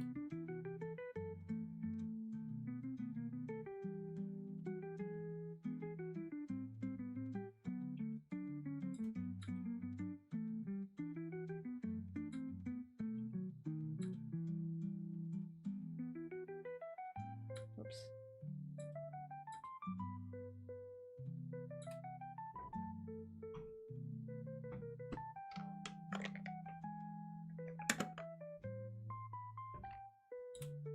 It's crazy, Luffy's voice actor, I can't believe I forgot her name right now. It's crazy how she's still going. She's just incredible. Truly one of the best voice actors of our time. And I say that not just as a Luffy fan, but she's just fucking crazy. Like, she's as old as she is, and she's nailing it.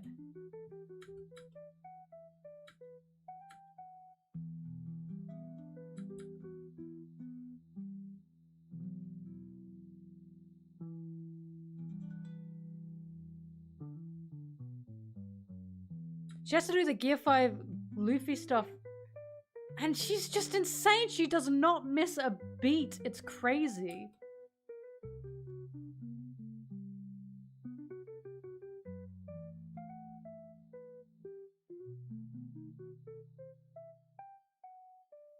You can feel just how much she loves Luffy. It's why, well, you can feel how the whole cast love their characters. I did hear the Joy Boy voice, yeah. He sounds very light, doesn't he? He's very similar to Luffy.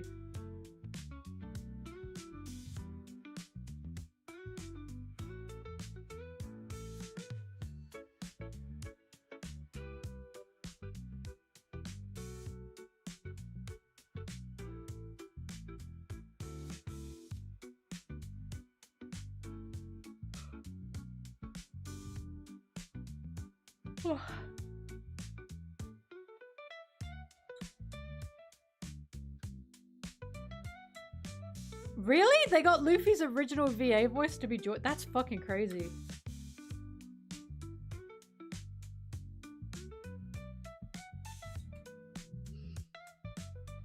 An age cap on who they hire for a wit piece? It depends. I don't feel like they would, but I do think they'd still be careful. Because you still have older characters. Like, you've still got Frankie and Jinbei and Brooke. Right? So, speaking of characters that are voiced by older people and they don't sound old, Shanks. Shanks's voice is very impressive for how old the voice actor is. Like, I never would have guessed that Shanks was voiced by... How old is he? What is he, like 70?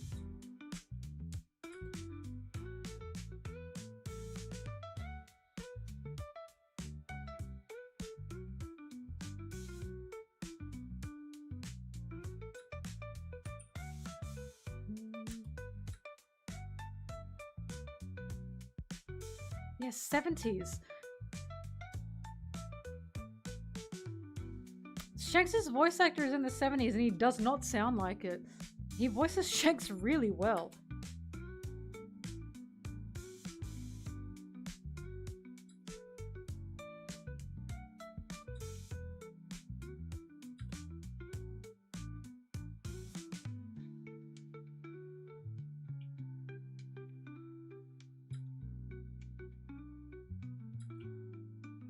Jinbei's got such a good voice. Love Jinbei's voice actor.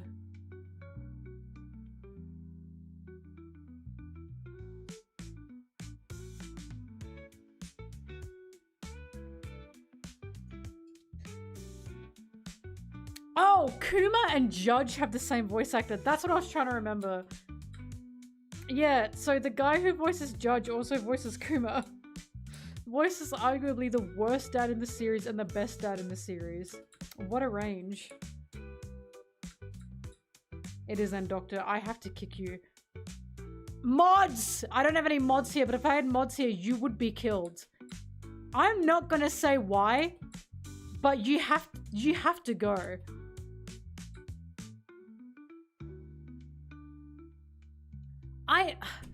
I have this issue with English dubs and no one seems to understand what I'm talking about.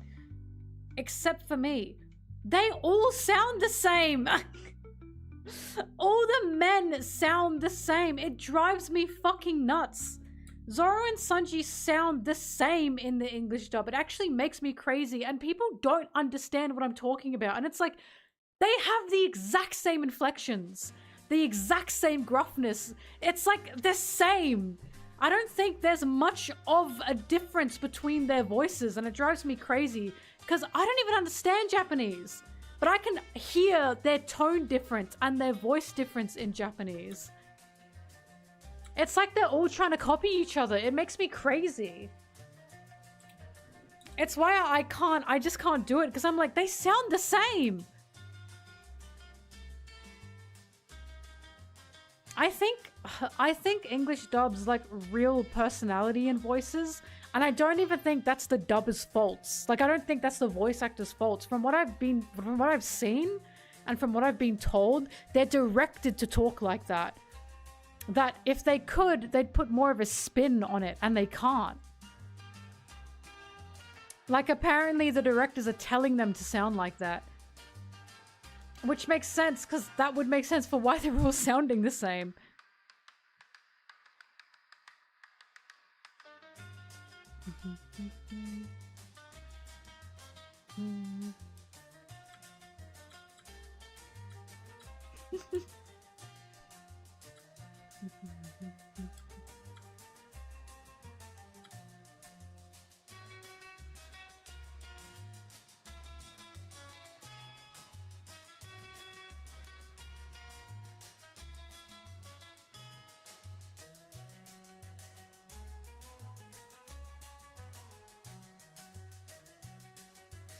I think I also need to stop streaming. It's nearly been 11 hours.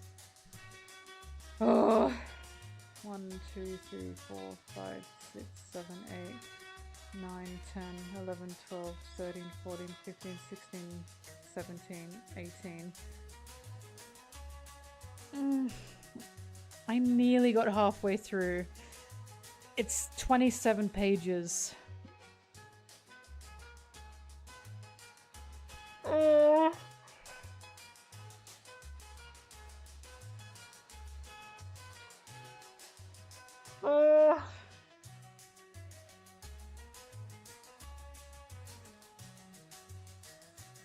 There's another stim I have, and it's from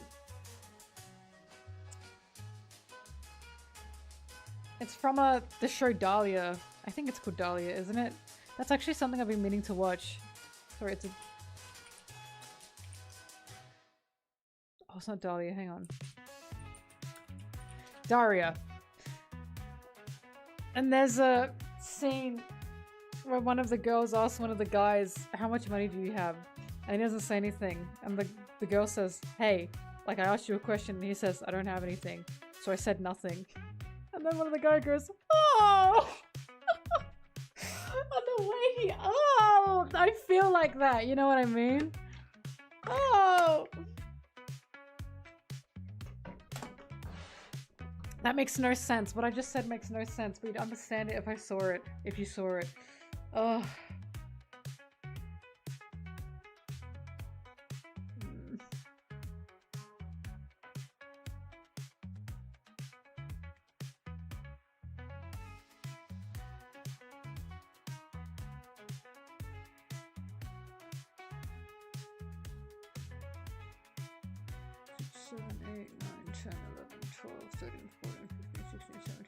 So I did about 9 pages worth of editing.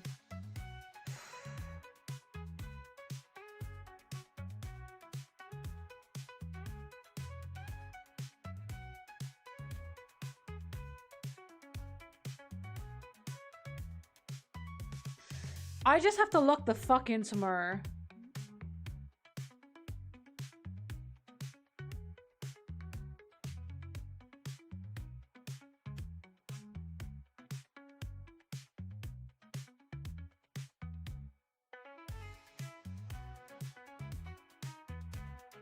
Now I gotta lock in. Tomorrow I gotta lock in.